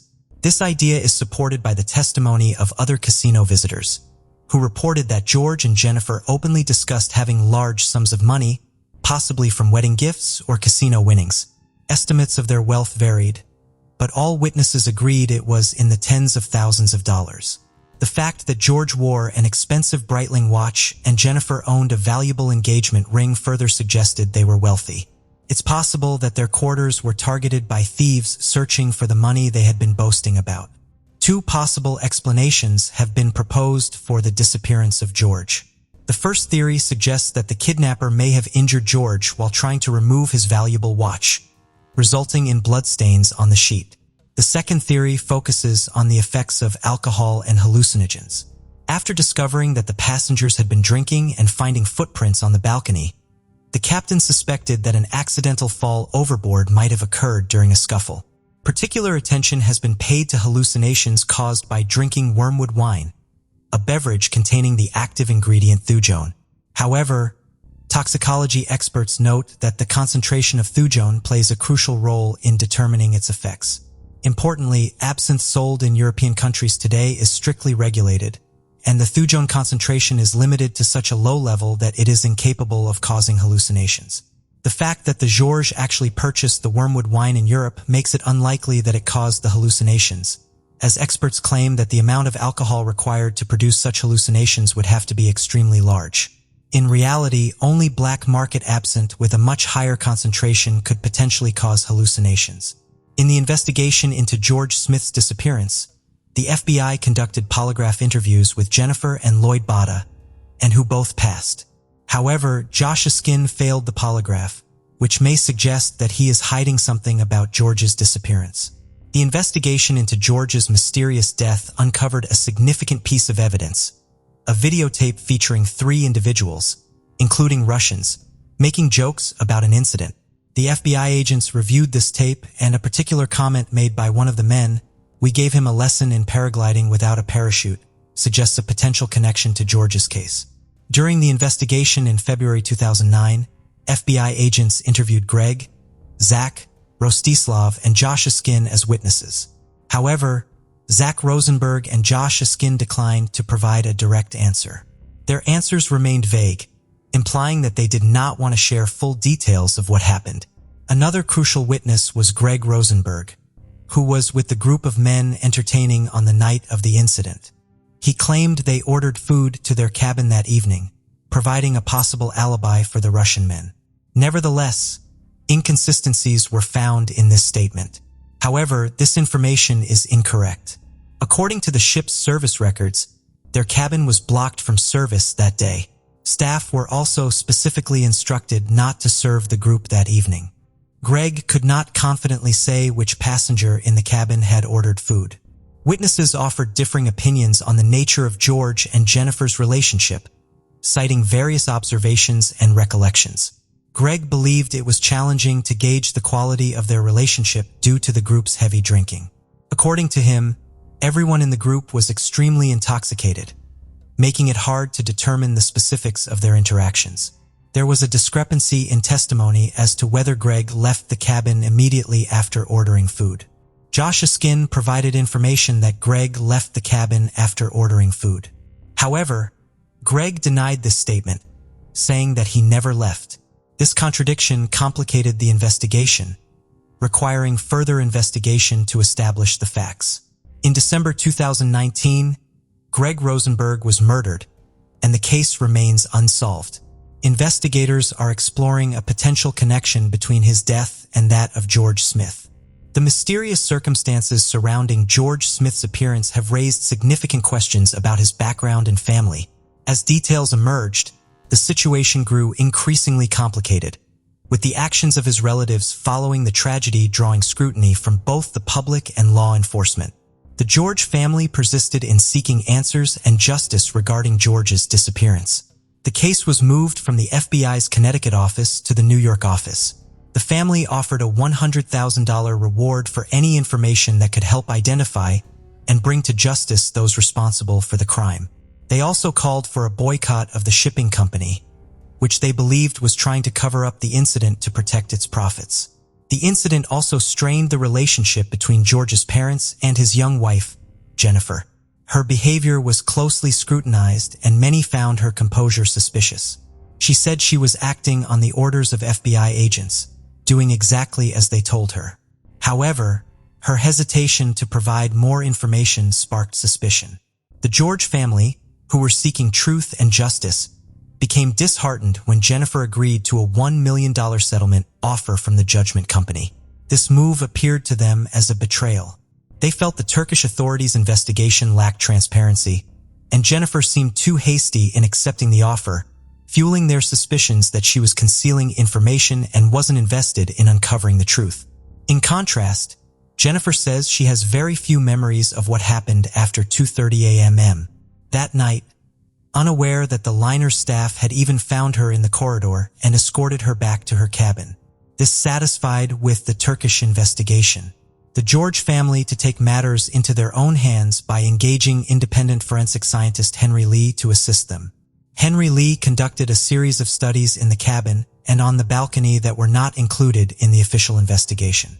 These studies could have revealed crucial information about the events surrounding George's death and potentially confirmed one of their main theories: murder or accident.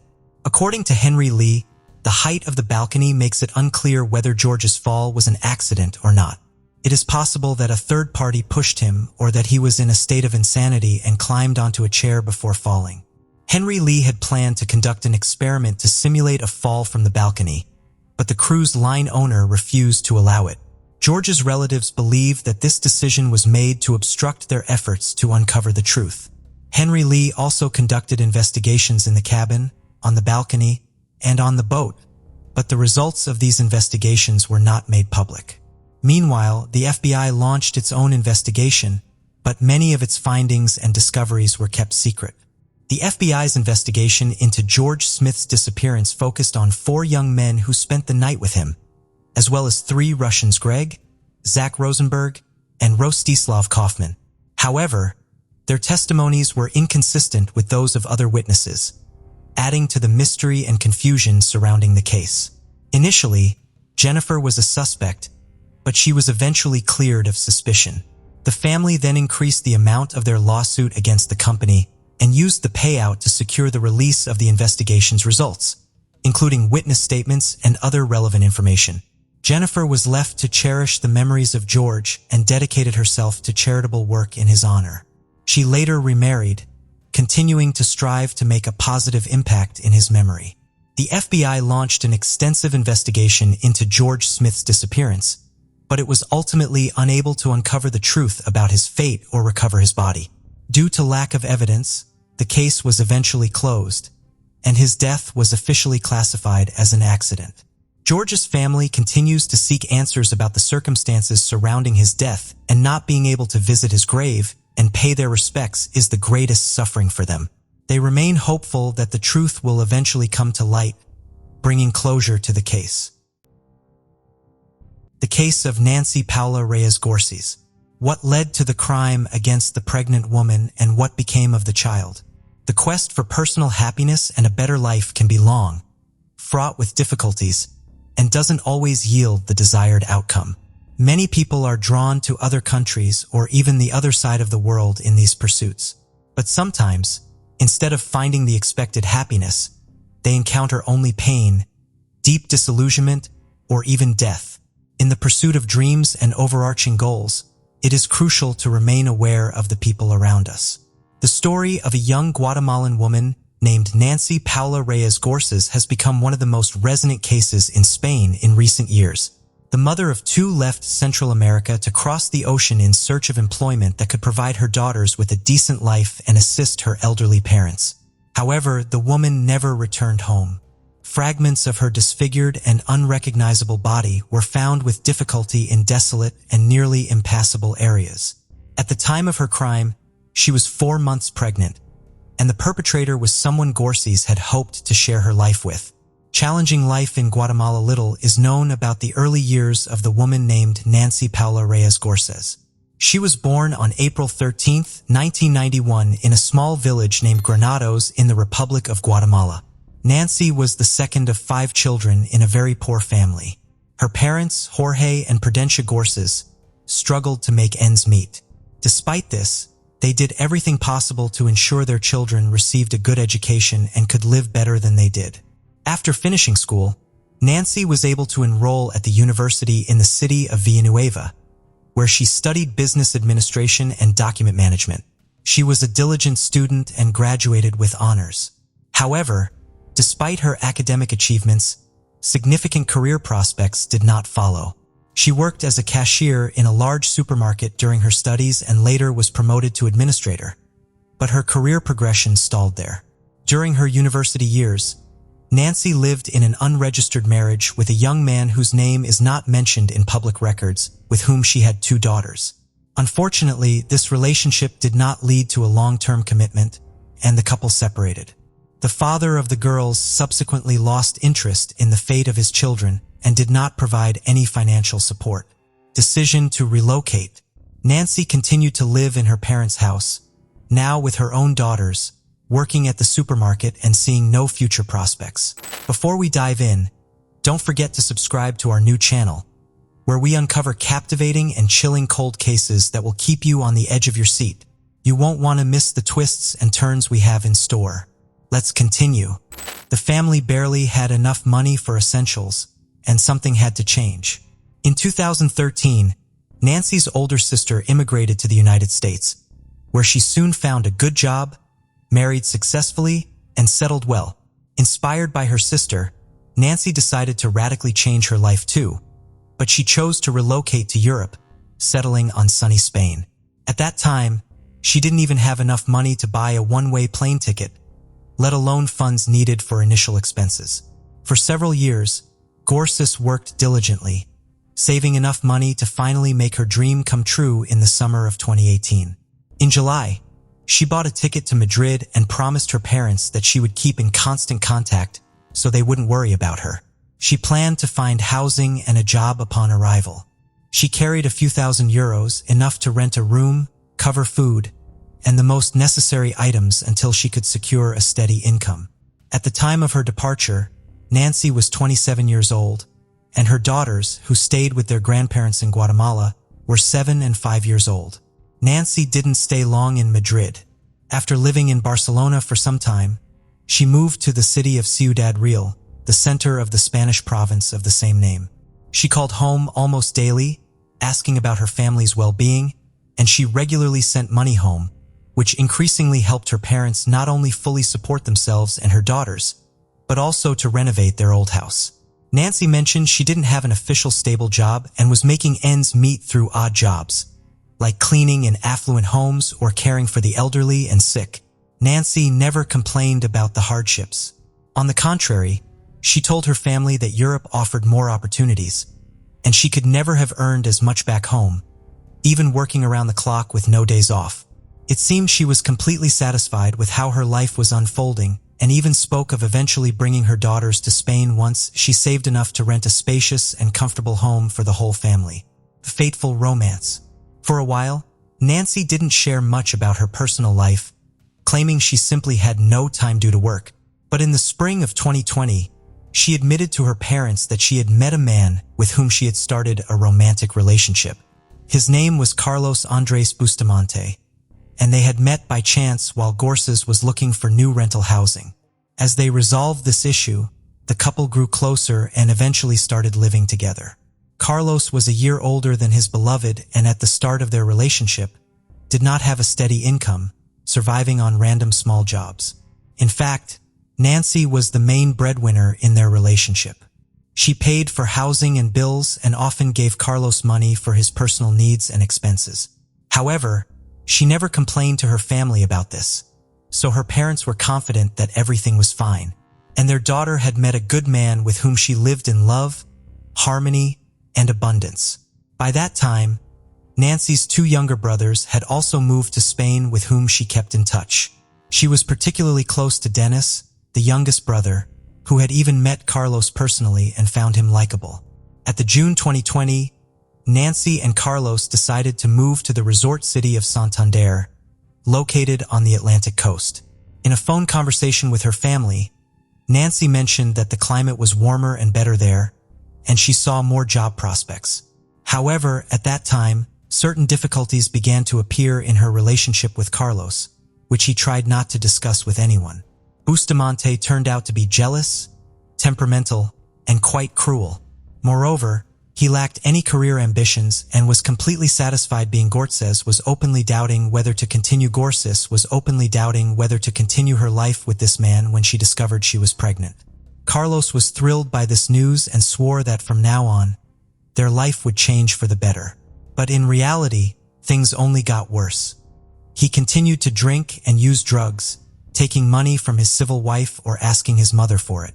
Moreover, he began to physically abuse Nancy, something she tried to keep from everyone. Alarming signals. On the evening of August 12th, while Nancy was video chatting with her parents, they suddenly heard Carlos loudly shouting and berating their daughter, demanding to know who she was talking to. He didn't believe her when she said she was speaking with her mother and snatched the phone from her hands. After verifying the truth by looking at the screen, he simply threw the device on talking to her parents and daughters. He demanded to see who she was speaking with, insulted her, and even threatened harm. A frightened Nancy later explained to her relatives that her partner was just overly jealous and tried to reassure them that everything was fine. Her parents, however, tried to persuade her to contact the police, but she insisted that she could handle the situation herself. However, on August 17th, during a candid phone conversation with her sister, Gorsu ominously stated that if anything happened to her or if she suddenly died, Carlos would be solely to blame. Her words were chilling, but she did not elaborate further, only asking her sister to take care of her children if needed. This was the last time her sister heard Nancy's voice. Mysterious disappearance of the pregnant woman. On August 20th around 2 in the afternoon, Nancy text messaged to her father, promising to call later that evening, but she never did, nor the next day, which was unusual for her. She also did not respond to calls from her family, prompting them to try contacting Carlos, but he did not answer his phone either. Since the couple had recently moved to the hospital, he did not answer his phone either. Since the couple had recently moved to Santander and had no friends there, and Nancy's brothers were on the other side of the country and couldn't quickly arrive to check on her, the situation was alarming. A few days later, a strange message came from Carlos's phone stating that he and Nancy had argued and decided to split up. Allegedly, she had packed her things and left in search of a separate apartment, was ignoring his calls, and he had no idea where she might be. Her brothers then suggested that Carlos should immediately come to Ciudad Real so they could go to the police together and file a missing person report. Carlos readily agreed, but as expected, he never showed up, did not file the report. And on top of everything else, he too stopped communicating with the Gorsu's family. Mother knew everything. The relatives of the missing woman themselves contacted the police to report her disappearance. Meanwhile, through Nancy's friends, her brothers found the address of Sandra Bustamante, Carlos's mother. When they visited her, introduced themselves, and explained the situation, she unexpectedly broke down in tears, confessing that she had suspected her son could do something terrible to his partner, but she did not elaborate on the details. Sandra also had no idea where her son and future daughter-in-law were. Carlos Police Station. Law enforcement wanted to discuss the disappearance of her would-be daughter-in-law and to find out the possible whereabouts of Carlos. She shared with the officers what she had already told the girls' brothers the day before and showed them a lengthy text message that Nancy had sent her a couple of days before she vanished. In the message, Nancy pleaded with Sandra never to give her son money regardless of the tearful stories he might concoct. According to Gorses, he would spend it all on alcohol and banned substances under the influence of which he became very aggressive and cruel. He had no desire to find a job or battle his addictions, and his behavior became increasingly threatening, prompting the pregnant woman to consider leaving him. She ended her message by saying it was better to end things now before anyone got hurt. Another disturbing detail also came to light. It turned out that Carlos had several prior convictions for causing bodily harm, and one of his first victims had been his own mother, whom he had brutally beaten when he was just a 17-year-old teenager. At that time, he had gotten off with probation. But later, after leaving his family home, he had served short terms for assaulting women with whom he lived and tried to form relationships, the oldest profession. The investigation was just beginning. But in the first few days, many curious details emerged that indicated this union was doomed from the start. In addition to Carlos being an aggressive, unemployed drug addict with a criminal record and suffering from uncontrollable bouts of rage, friends of Nancy revealed something interesting about her as well. It turned out that the woman was not merely a housekeeper or caregiver, as she had told her parents, because cleaning houses and caring for the elderly would never have brought in as much money as she was sending home every month. The slender, dark-haired Guatemalan with a striking appearance provided escort services to wealthy Spaniards and visitors alike. Indeed, her work was connected to the odd and sudden move to the resort port city of Santander, where she had more opportunities to earn. Carlos knew about his beloved's occupation, and initially, he was fine with it since she fully supported them both, eliminating the need for him to find work himself. However, when she became pregnant, he began to lose his mind. Firstly, he was tormented by doubts about whether he was the father of the child, suspecting it might be one of Nancy's clients. Secondly, she continued to work even in her condition, and Bustamante was insanely jealous. He alternated between forbidding her to meet and talk with other men and forcing her to work when they ran out of money to live on. The money that the man took from his mother, he spent exclusively on himself and his vices. Horrific discoveries. In a rented apartment for nearly a week, there had been no known whereabouts of Nancy and Carlos. Carlos had been in touch, but only responded with messages and never disclosed his location. Surprisingly, it wasn't until August 26th that police finally obtained a warrant to search the couple's vacant rental apartment in Santander. What they found there was truly shocking and left no doubt that Nancy was no longer alive. Blood traces were found virtually everywhere in the apartment. Some attempts had been made to clean them up, but for the most part, they were visible even to the naked eye. In the clogged drains of the bathroom and toilet, fragments of bones, hair, as well as pieces of skin and internal organs were discovered. Forensic analysis confirmed that all belonged to the missing woman, although her remains were not found in the apartment. The crime scene suggested that Nancy had been brutally ended, dismembered in the bathroom, and her remains disposed of elsewhere. Carlos immediately became the prime suspect in the case. He remained unreachable, and his whereabouts were unknown. Also found in the apartment was a package from a small hatchet purchased at a local hardware store. The tool itself was not found, but Carlos Bustamante's clear fingerprints were on the package. Security footage from that store showed that on August 20th, Carlos bought the hatchet, a pair of sturdy rubber gloves, and large trash bags. At a market near their home, he purchased a small cart from an elderly vendor who immediately recognized the suspect from a photo shown to him. Arrest and search for the body. The day after the grim discoveries in the apartment, an unsuspecting Carlos unexpectedly turned himself in at a police station in Madrid. Trying to deflect suspicion from himself, he went to report Nancy missing, but was immediately arrested as the main suspect in the gruesome crime. Carlos claimed he had nothing to do with what happened, stating they had argued and parted ways on August 20th. He said he left town in a fit of emotion and was unaware of any subsequent events involving Nancy. He suggested that someone might have attacked her when she returned to the apartment to gather her belongings. Carlos' version sounded far-fetched, especially after police found his fingerprints on the hatchet's packaging. In the following days, nearby wastelands, sewer systems, and the coastline were thoroughly searched with the help of divers, but no trace of Nancy was found. The police then decided to track all of Carlos' movements from August 20th to the 26th using his mobile phone signals. It turned out he had spent 3 days traveling along the coast and had also visited the cities of Bilbao and Burgos before heading to Madrid. It was clear that Carlos was trying to cover his tracks, but it seemed unlikely that he would travel around the country with a dismembered body, leading authorities to continue their search in Santander. Street surveillance footage showed that on the evening of August 20th, he walked toward a large natural forest park. He returned to the apartment late at night and then went out again, this time with a cart filled with oddly shaped bags.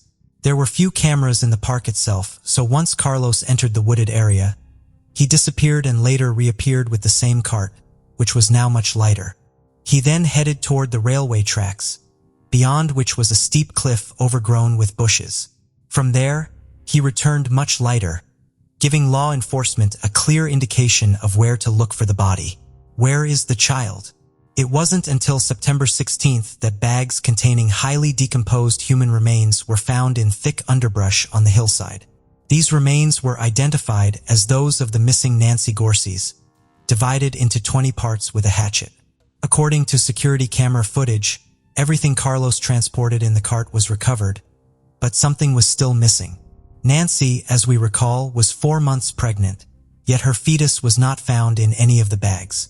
The condition of the victim's genitals and lower abdomen showed merciless mutilation with a knife and hatchet, indicating that the perpetrator likely extracted the fetus and disposed of it separately from the mother's body.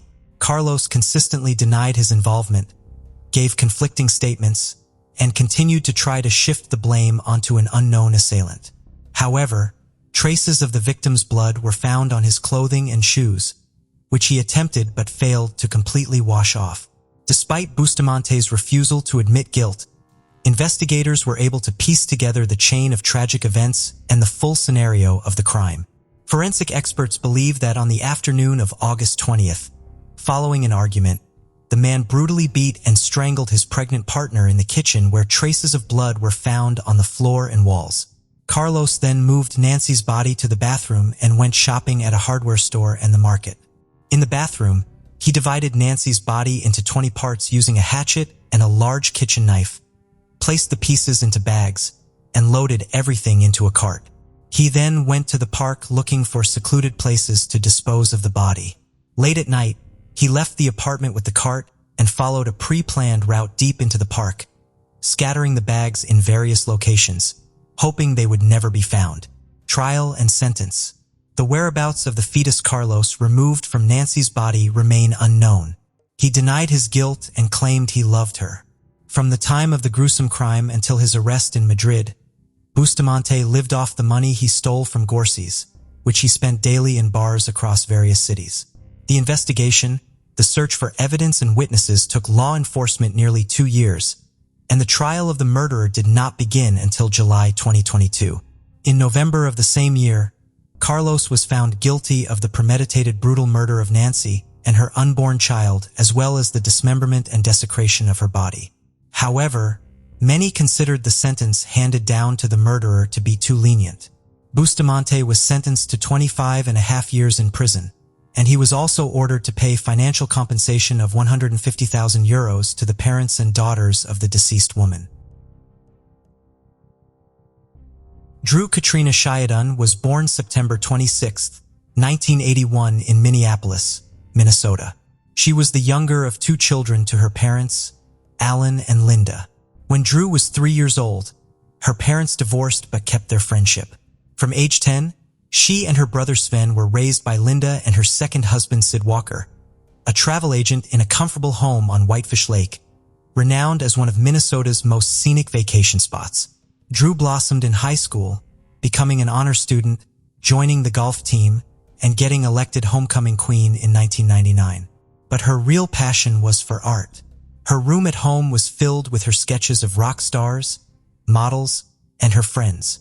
After graduating from high school, she went to the University of North Dakota Grand Forks, a city of about 50,000 people. Friends described Drew as a person in love with life and ready to lend a helping hand to everyone. She often traveled around the country, but her dream was to visit Australia, and Drew was going to go there in February. In preparation for the event to save up more money, Drew worked 2 jobs in her spare time, a sales associate at Victoria's Secret and a waitress at a nightclub in Grand Forks. On Saturday, November 22, 2003, Drew's shift at the Victoria's Secret store located in Columbia Mall ended at 4 p.m. Later that day, she was supposed to work at a nightclub. Before leaving the mall, Drew decided to go shopping and bought a purse from a certain store. She called her boyfriend, Chris Lane, as she made her way to her car in the parking lot. Suddenly, after Drew said, okay, the call was disconnected, but Chris didn't give it much thought. There was nothing important they were discussing, and so he didn't call back. About 3 hours later, Chris's phone rang again, and it was Drew calling. When he answered it, all he heard was a noise like the sound of the wind and the sound of buttons being pressed on the phone. 3 weeks later, in an interview on a television station, Chris recounted the thoughts that flashed through his mind when his conversation with Drew was interrupted. "I did not know the sense of urgency of this phone call at the time," he said. "I never in a million years dreamt that this was happening. There was no sense of urgency, more just a cell phone call being cut off for any number of reasons. Honestly, I had no idea that this terrible thing was happening." Drew was living in a college dorm where she shared a room with a friend named Meg Murphy. About the same time Chris received a strange phone call, Meg received a call from the nightclub where they were trying to find out why Drew hadn't come to work and wasn't answering the phone. She was a responsible employee and always came to work early, so her absence immediately caused everyone's concern. However, Meg didn't know where Drew might be and was surprised that she hadn't shown up for work. Trying to find out where her friend Meg had disappeared, she first called mutual acquaintances and then called the local hospital where she was told that Drew had not been admitted there. Around 9 p.m., unable to find out anything, Meg called the police. Knowing that Drew worked at Columbia Mall, a police officer was dispatched there. At this point, the mall was already closed. Driving around the parking lot, the officer saw Drew's car. Upon examining it, he found that the car was unlocked. There were no signs of a struggle or any other crime. A black nylon sheath from a folding knife was found on the ground near the car. It wasn't clear yet whether it had anything to do with Drew's disappearance, but such a find was not encouraging. On the seat in the car were papers, a wallet, and a new purse purchased that day, suggesting that even if Drew had faced some dirty deed, it certainly hadn't been a robbery. Neither friends, boyfriend, nor parents knew where Drew might be, so investigators began to lean toward the theory that they were dealing with a kidnapping. First of all, detectives checked out Chris Lang. He was almost immediately ruled out as a suspect because he was in Minnesota, 300 miles from Grand Forks. From Chris, the police learned about the 2 phone calls Drew had made, that one had been abruptly interrupted, and that during the second, made a few hours later, wind noises and the sound of button pressing could be heard. The next day, when the mall where Drew worked opened, the detectives arrived there to review the security camera footage. As it turned out, there were no security cameras in the parking lot where the missing girl's car was parked, but fortunately, there were quite a few security cameras inside the mall. Going through the footage, detectives found a moment when Drew went into one of the local stores after work where she bought herself a purse. She was calm and in no hurry to go anywhere. She was wearing a pink sweater and was holding a jacket. At 4:55 p.m., Drew paid for her purchase at the register, then put on her jacket and left the store. On her way out, she called Chris. The call was made at exactly 5 p.m., and as we now know, at 5:04 p.m., the conversation between Drew and Chris was abruptly interrupted after she said, Okay. Knowing that the call was interrupted after 4 minutes, one of the detectives decided to conduct an experiment. Setting the timer for 4 minutes, he began walking slowly from the store where Drew had bought her purse to the parking lot where her car was parked. When the alarm sounded indicating that 4 minutes had passed, that was in the parking lot near where the car had been found. This indicated that something had happened while Drew was at her car. However, as mentioned earlier, there were no cameras overlooking the parking lot, and that made it difficult to investigate. Drew's disappearance attracted media attention, and as a result, a huge number of people learned about what had happened to her, many of whom decided not to remain indifferent to someone else's misfortune. In addition to police officers, over 1,000 volunteers participated in the search for Drew. FBI officers also joined the investigation. The last call that was made from Drew's phone was traced to the small town of Fisher in neighboring Minnesota, which is only a 30-minute drive from the mall where she worked. As you can see on the map, the area around these two towns is occupied by fields. Police used helicopters, all-terrain vehicles, horses, and dogs to explore these fields. The landowners were asked to check their properties themselves, but unfortunately, this was inconclusive. And at first, no leads could be found. The search radius increased with each new day, and 4 days later, an ominous discovery was made. A boot was found under a bridge in the town of Crookston. A roommate noted that on the day of her disappearance, Drew had left the house wearing those boots. Later, the fact that the shoe belonged to the missing girl was confirmed by forensics. Crookston is a small town of less than 10,000 people. It is located about 30 miles from Grand Forks, where Drew disappeared from. Further searches in the Crookston area yielded no results, as there was nothing of investigative interest to be found. A reward of $20,000 was initially offered for information that would help to determine Drew's whereabouts, and then the reward was increased to $140,000. At this point, the only clue that could lead to Drew was the surveillance footage at Columbia Mall. The detectives again sat down to watch hundreds of hours of footage from various cameras, but this time, they decided to focus their attention not on Drew. They speculated that whoever abducted her may have been following her and may also have been on the videos. The investigators spent hours at the monitors before they saw the person who had caught their attention. They noticed a man walking aimlessly around the mall. He was not buying anything and seemed to be looking more at the people around him than at the merchandise being sold. At 3:41 p.m., he sat down on a bench near the mall exit and continued to watch people casually walk past him.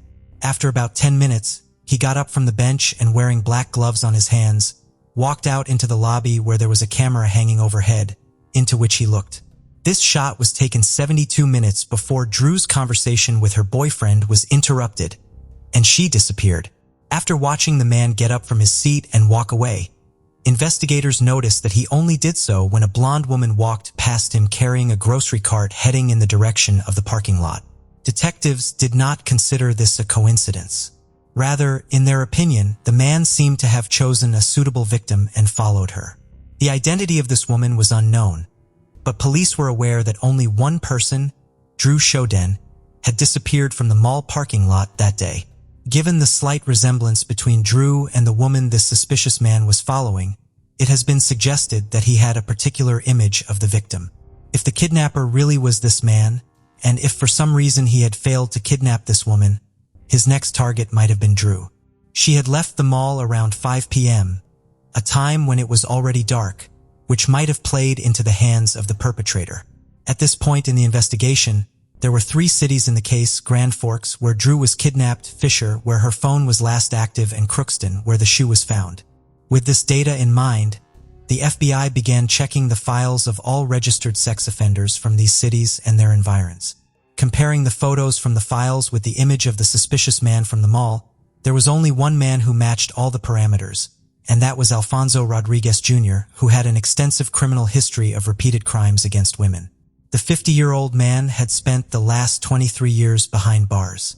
Rodriguez was the second oldest of 5 children born in Laredo, Texas in February 1953 to migrant workers Dolores and Alfonso Rodriguez Sr. Alfonso Rodriguez Jr. claimed to have had an unhappy childhood, describing his home life as unpleasant because his parents were highly critical of him and unreasonable in their demands. His family moved from state to state for 15 years until they finally settled in Crookston in 1963. Rodriguez became increasingly isolated while growing up, which was further compounded by language barriers. His preferred language was Spanish, and he struggled with English, which made school especially challenging. He eventually dropped out of school during the 9th grade and began working as a laborer at the American Crystal Sugar Company plant in Crookston. Rodriguez claimed that he was molested by older women during his youth, which he said was the source of his hostile feelings against women. In October 1974, at the age of 21, he asked a woman for a ride home, but instead directed her to the driveway in Crookston, where he grabbed her by the throat and tried to force her to please him. The next month, he approached another woman who was sitting in a truck outside of a Crookston movie theater. He threatened her with a knife and ordered her to a secluded spot in the countryside where he forced her to have intercourse with him. Then in 1979, he tried to kidnap a 69-year-old high school English teacher while she was out walking one night in Crookston. The woman fought back as Rodriguez tried to force her into his car. In a fit of anger, he stabbed her with a knife in her elbow and abdomen, yet she managed to break free and run to safety. The woman, who was artistically talented, was able to draw a composite sketch of Rodriguez that closely resembled him and led to his capture. He was convicted of attempted kidnapping and aggravated assault and sent to prison for 23 years until his release in May 2003.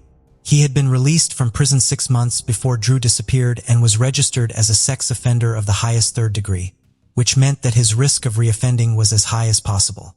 Before his release from prison, Rodriguez's family voiced their concerns to Minnesota Department of Corrections officials. Even his family feared that he was going back to his old ways. But despite their fears, Alfonso was released because he had served his entire sentence. After his release, Rodriguez lived with his mother in Crookston, just a couple of miles from the bridge where, it should be recalled, Drew's shoe had been found, which was another factor not in his favor. The detectives decided to talk to Alfonso Rodriguez, and of course, he denied any involvement in Drew's disappearance. The man confirmed that he had been at the Columbia Mall the day she disappeared, saying that he had gone to the movie theater and watched the movie Once Upon a Time in Mexico. What he didn't consider was that none of the movie theaters in Grand Forks were showing the movie that day.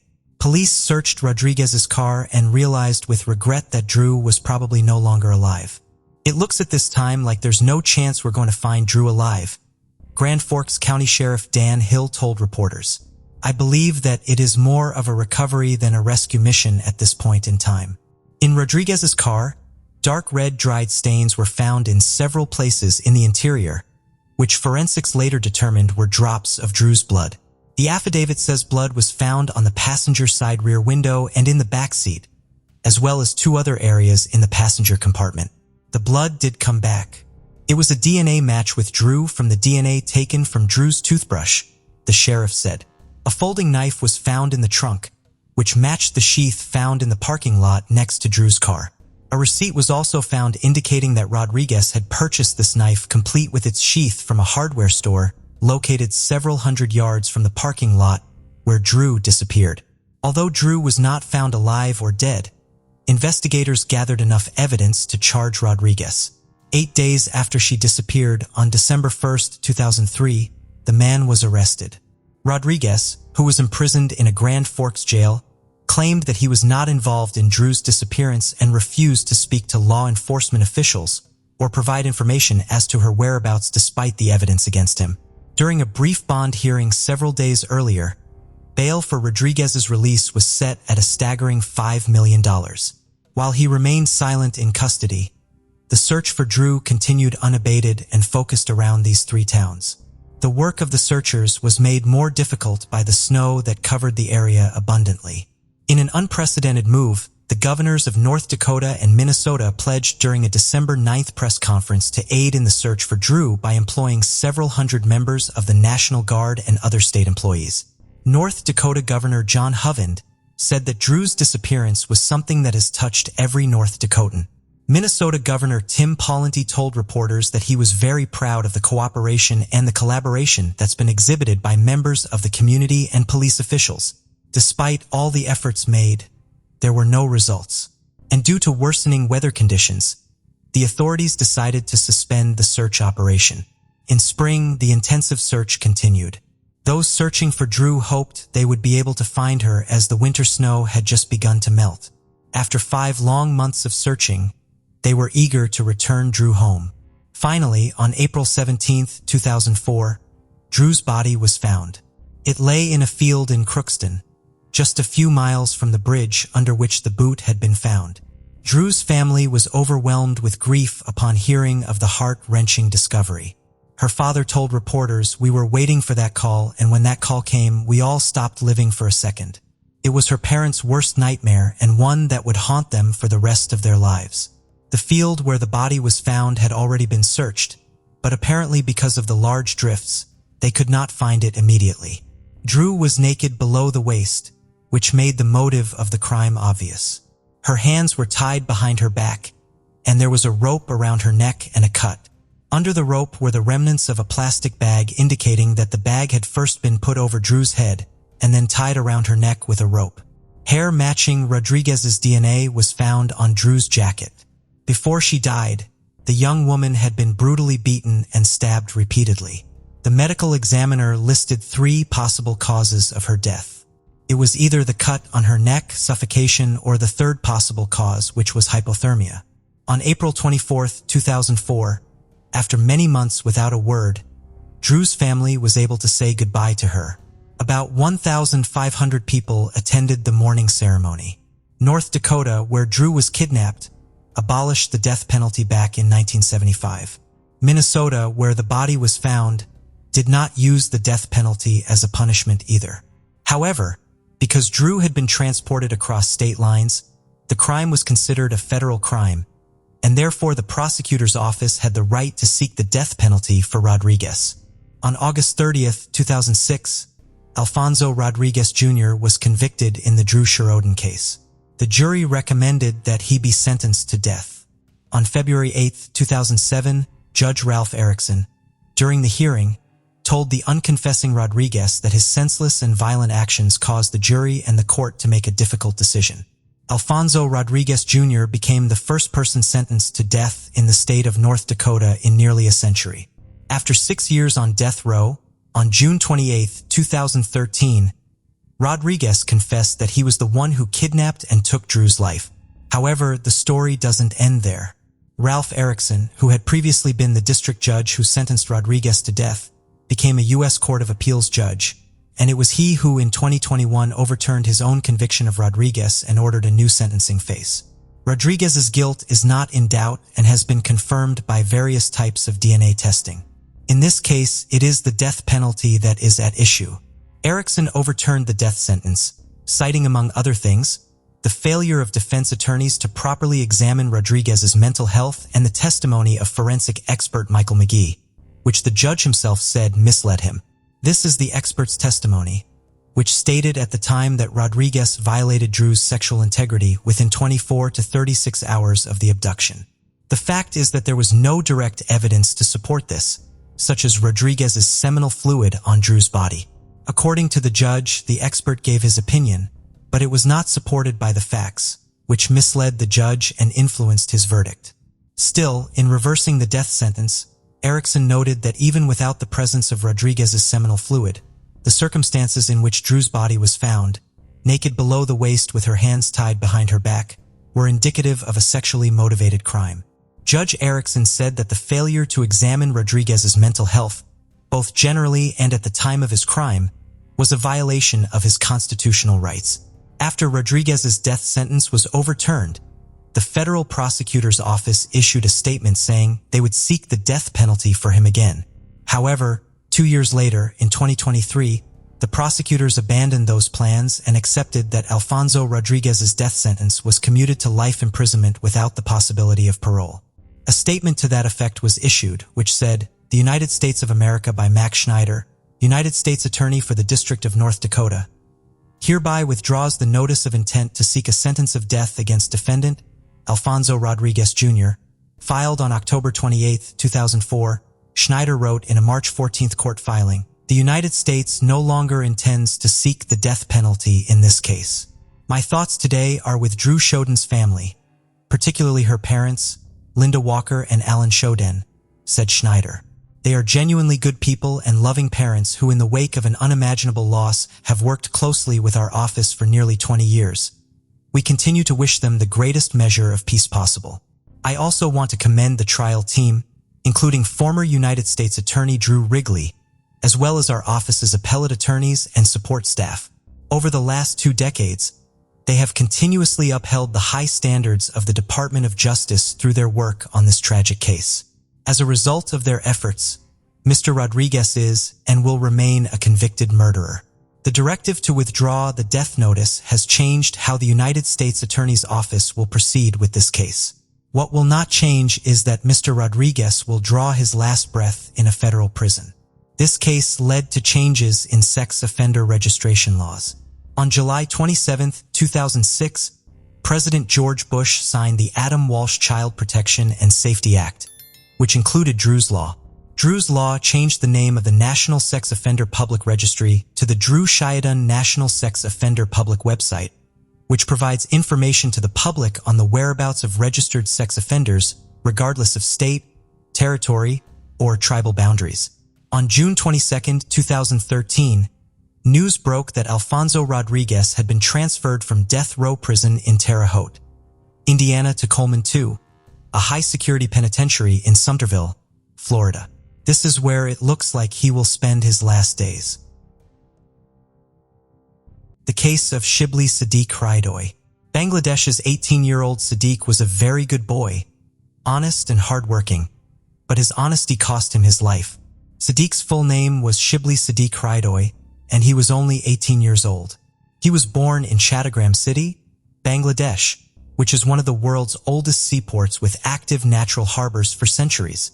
Sadiq belonged to a very poor family, where his father, Shafiq, was a truck driver, and his mother, Naida Kar, was a housewife. Sadiq was their only child. Since childhood, Sadiq had a great passion for studying and had big dreams for his life. To fulfill his dreams, he started working at a poultry farm at a very young age. The money his father earned was barely enough to cover their household expenses. So Sadiq started working at a nearby poultry farm to pay for his college fees.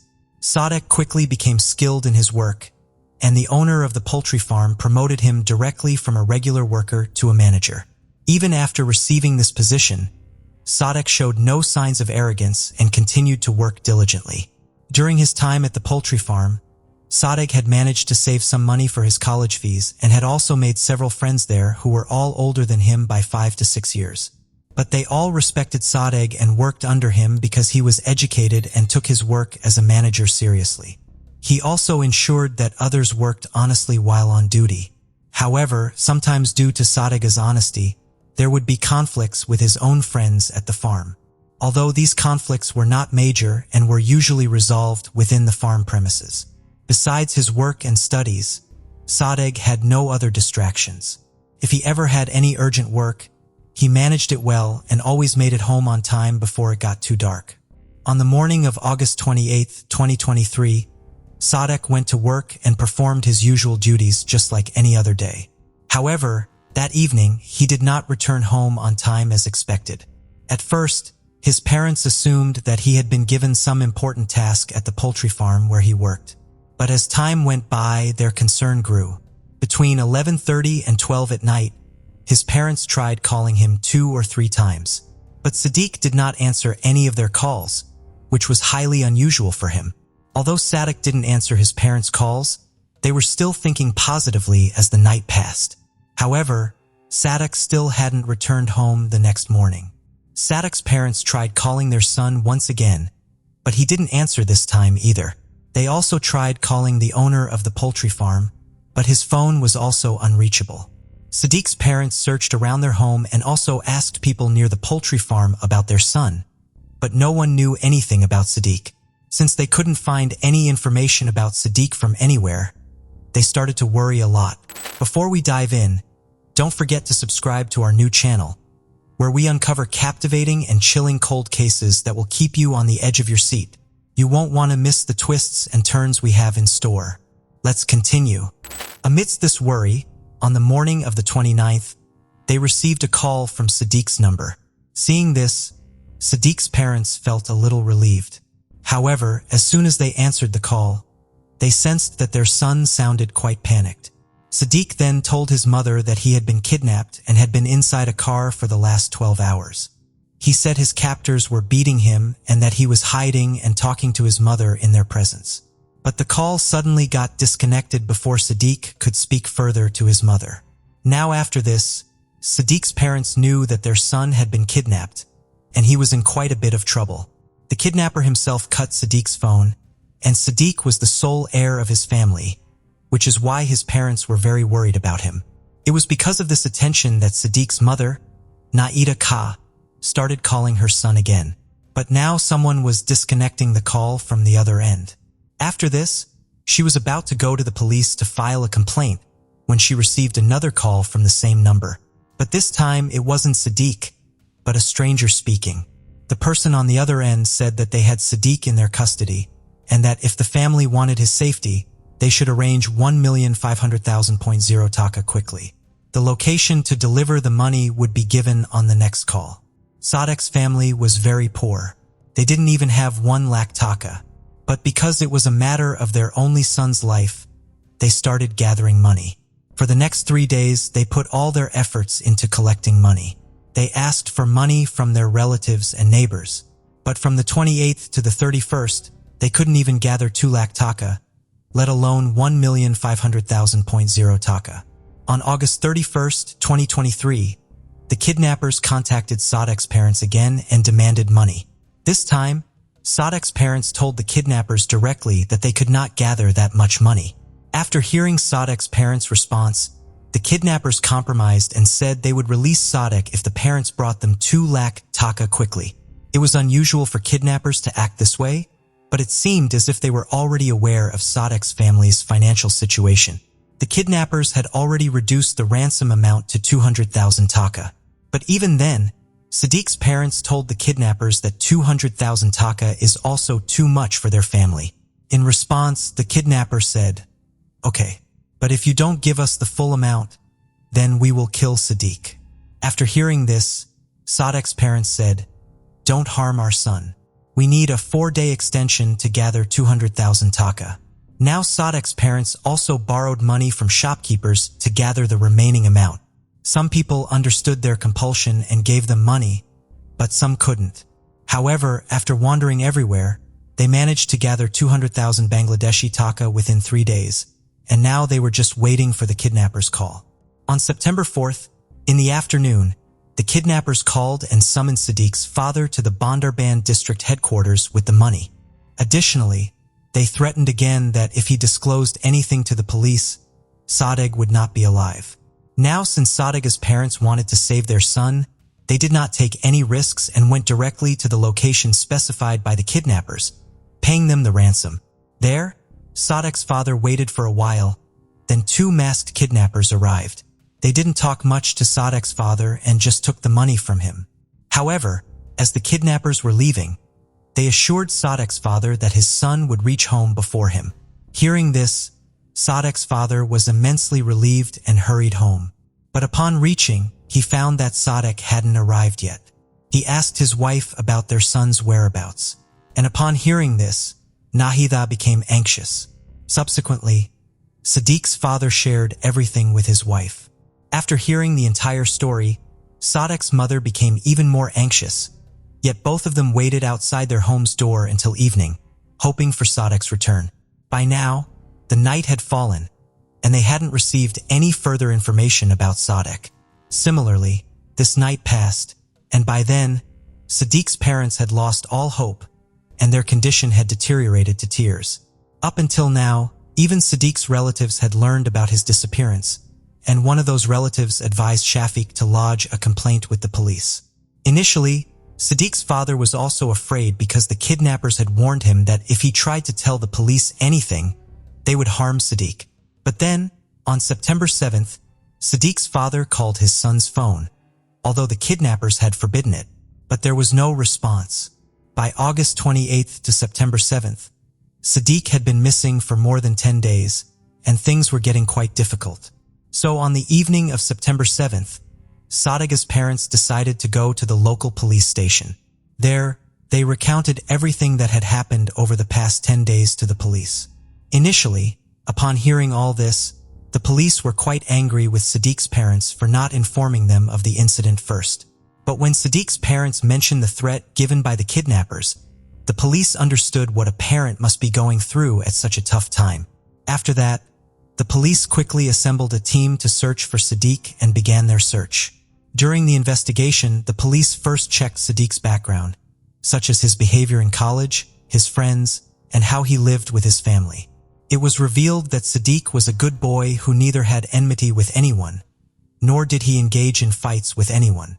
However, during the police investigation, Sadiq's mother, Nahid Akar, remembered something. Before moving forward, she told the police about a fight Sadiq had with his friends inside the poultry farm.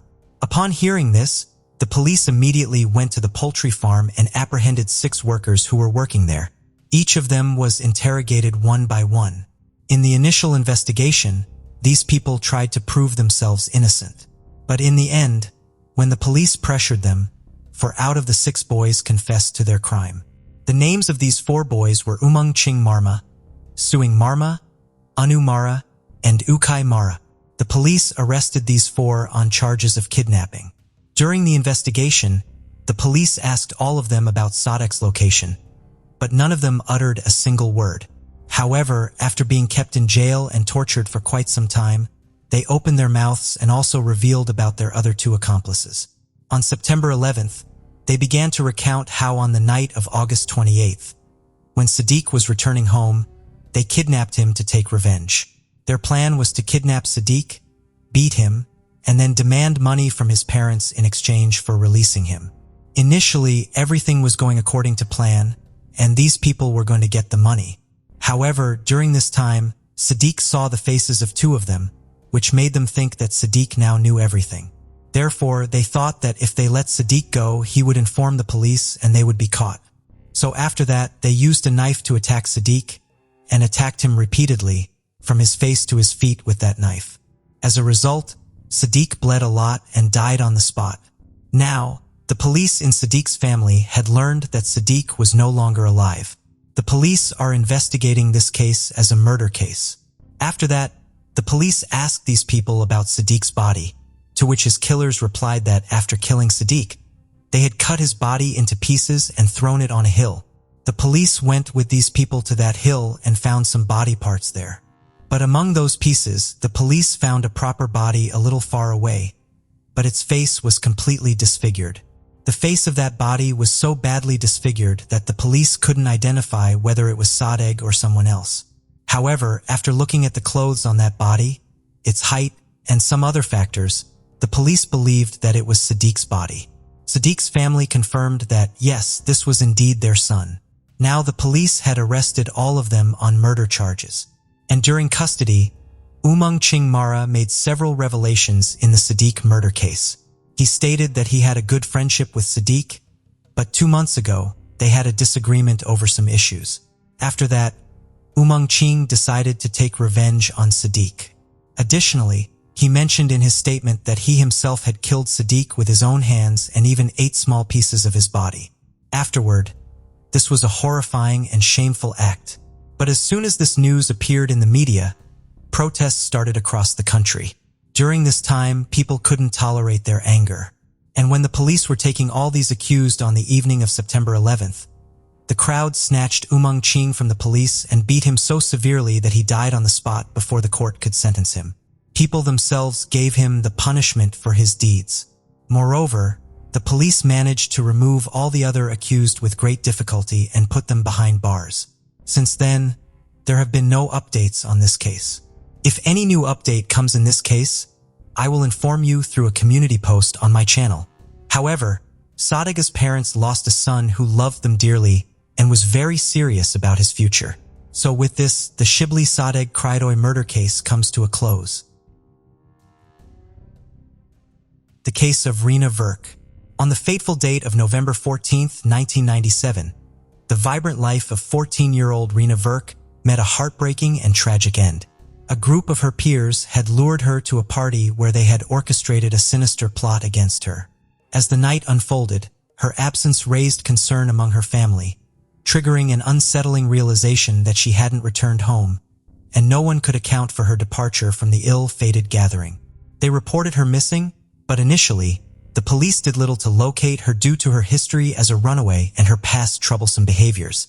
Tragically, her lifeless body was eventually discovered, and the dark truth behind her death would be uncovered by the investigators. Reena Verk was born on March 10, 1983 in Saanich, a district municipality on Vancouver Island in British Columbia, Canada. She came from an extended family that traced its roots back to India.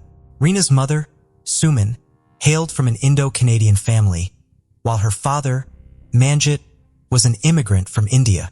Reena's parents underwent a religious conversion from Hinduism and started embracing the beliefs of Jehovah's Witnesses, despite being part of the Saanich community, where there was a prevalent schism among Indo-Canadians.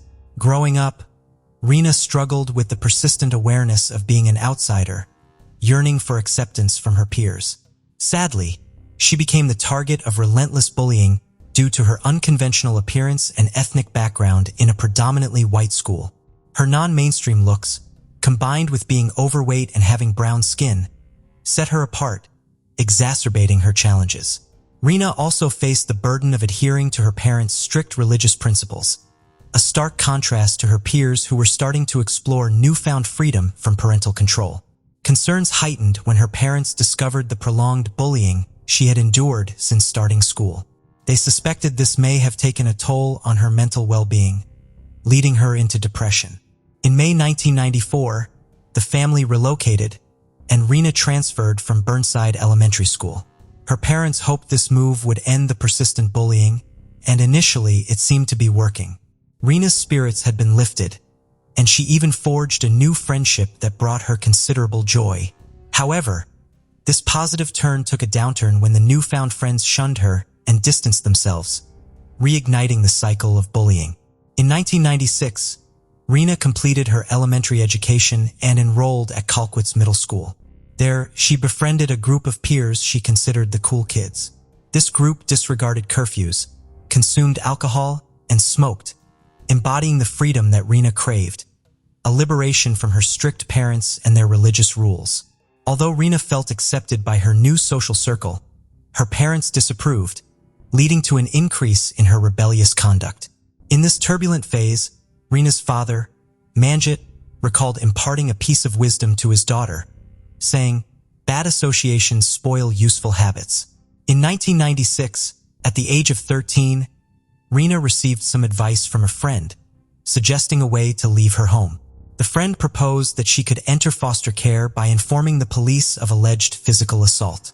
Acting on this advice, Reena reported her parents for assault, but no charges were filed due to insufficient evidence. Consequently, she was temporarily removed from her family and resided with her grandparents, who believed her account. Taking a troubling turn, Reena falsely accused her father of sexual assault in 1997, causing significant trauma to him. Her father faced arrest on charges of sexually assaulting Reena, leading to his incarceration awaiting a trial. Ultimately, her father's charges were dismissed when she confessed to fabricating the assault allegations. Expressing discomfort in her grandparents' home, Reena was then relocated to the foster home, where she wanted to go. There, she formed connections and began mimicking her newfound friends, who often smoked and always discussed gangs, where she even falsely claimed to be affiliated with one. After a while, Reena realized that living in a foster home did not meet her expectations, as she still had responsibilities and a curfew. Therefore, she apologized to her parents and returned home. Later on, she decided to leave her parents' house again, choosing to stay in a youth shelter before eventually being placed in government care. Over the following months, she found herself caught in a cycle, moving between her parents' home, foster care, and youth shelters. This tumultuous relationship with her parents, social workers, and government officials portrayed the struggles of a bewildered teenager. Desiring acceptance and friendship, she saw her strict religious upbringing and overprotective parents as outdated or culturally disconnected.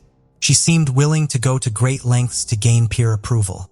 Middle school was the most confusing and emotionally draining period of her life. In his February 2008 book, Reena, A Father's Story, Manjit Verk detailed the family's anguish in dealing with their daughter, expressing his belief that Reena manipulated social workers and family members. He lamented the lack of belief in their side of the story and the widespread acceptance of Reena's narratives. Reena, yearning for acceptance from those who had previously rejected her, eagerly sought their approval.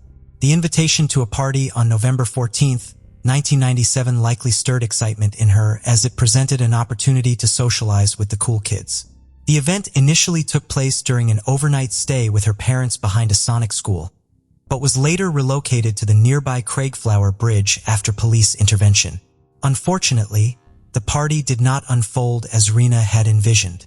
At 10:40 p.m., just 20 minutes before her curfew, Reena reached out to her parents, informing them that she was on her way home. Tragically, this phone call was the last time Reena's parents would communicate with her. At the Craigflower Bridge, a group of teenagers were consuming marijuana and alcohol. Suddenly, several girls affiliated with a gang called the Shoreline Six targeted Reena. They subjected her to a brutal assault, physically beating her, placing a lit cigarette on her forehead, and even trying to set her hair on fire. The attack continued until one of the girls intervened and ordered the others to stop. Witnesses noted that the assault seemed unprovoked. After the initial attack was halted, Reena attempted to flee and return home. But two teenagers, 15-year-old Kelly Ard and 16-year-old Warren Glotsky, chased after her. They dragged Reena to the other side of the Craigflower Bridge, where the violent assault continued with punches and kicks.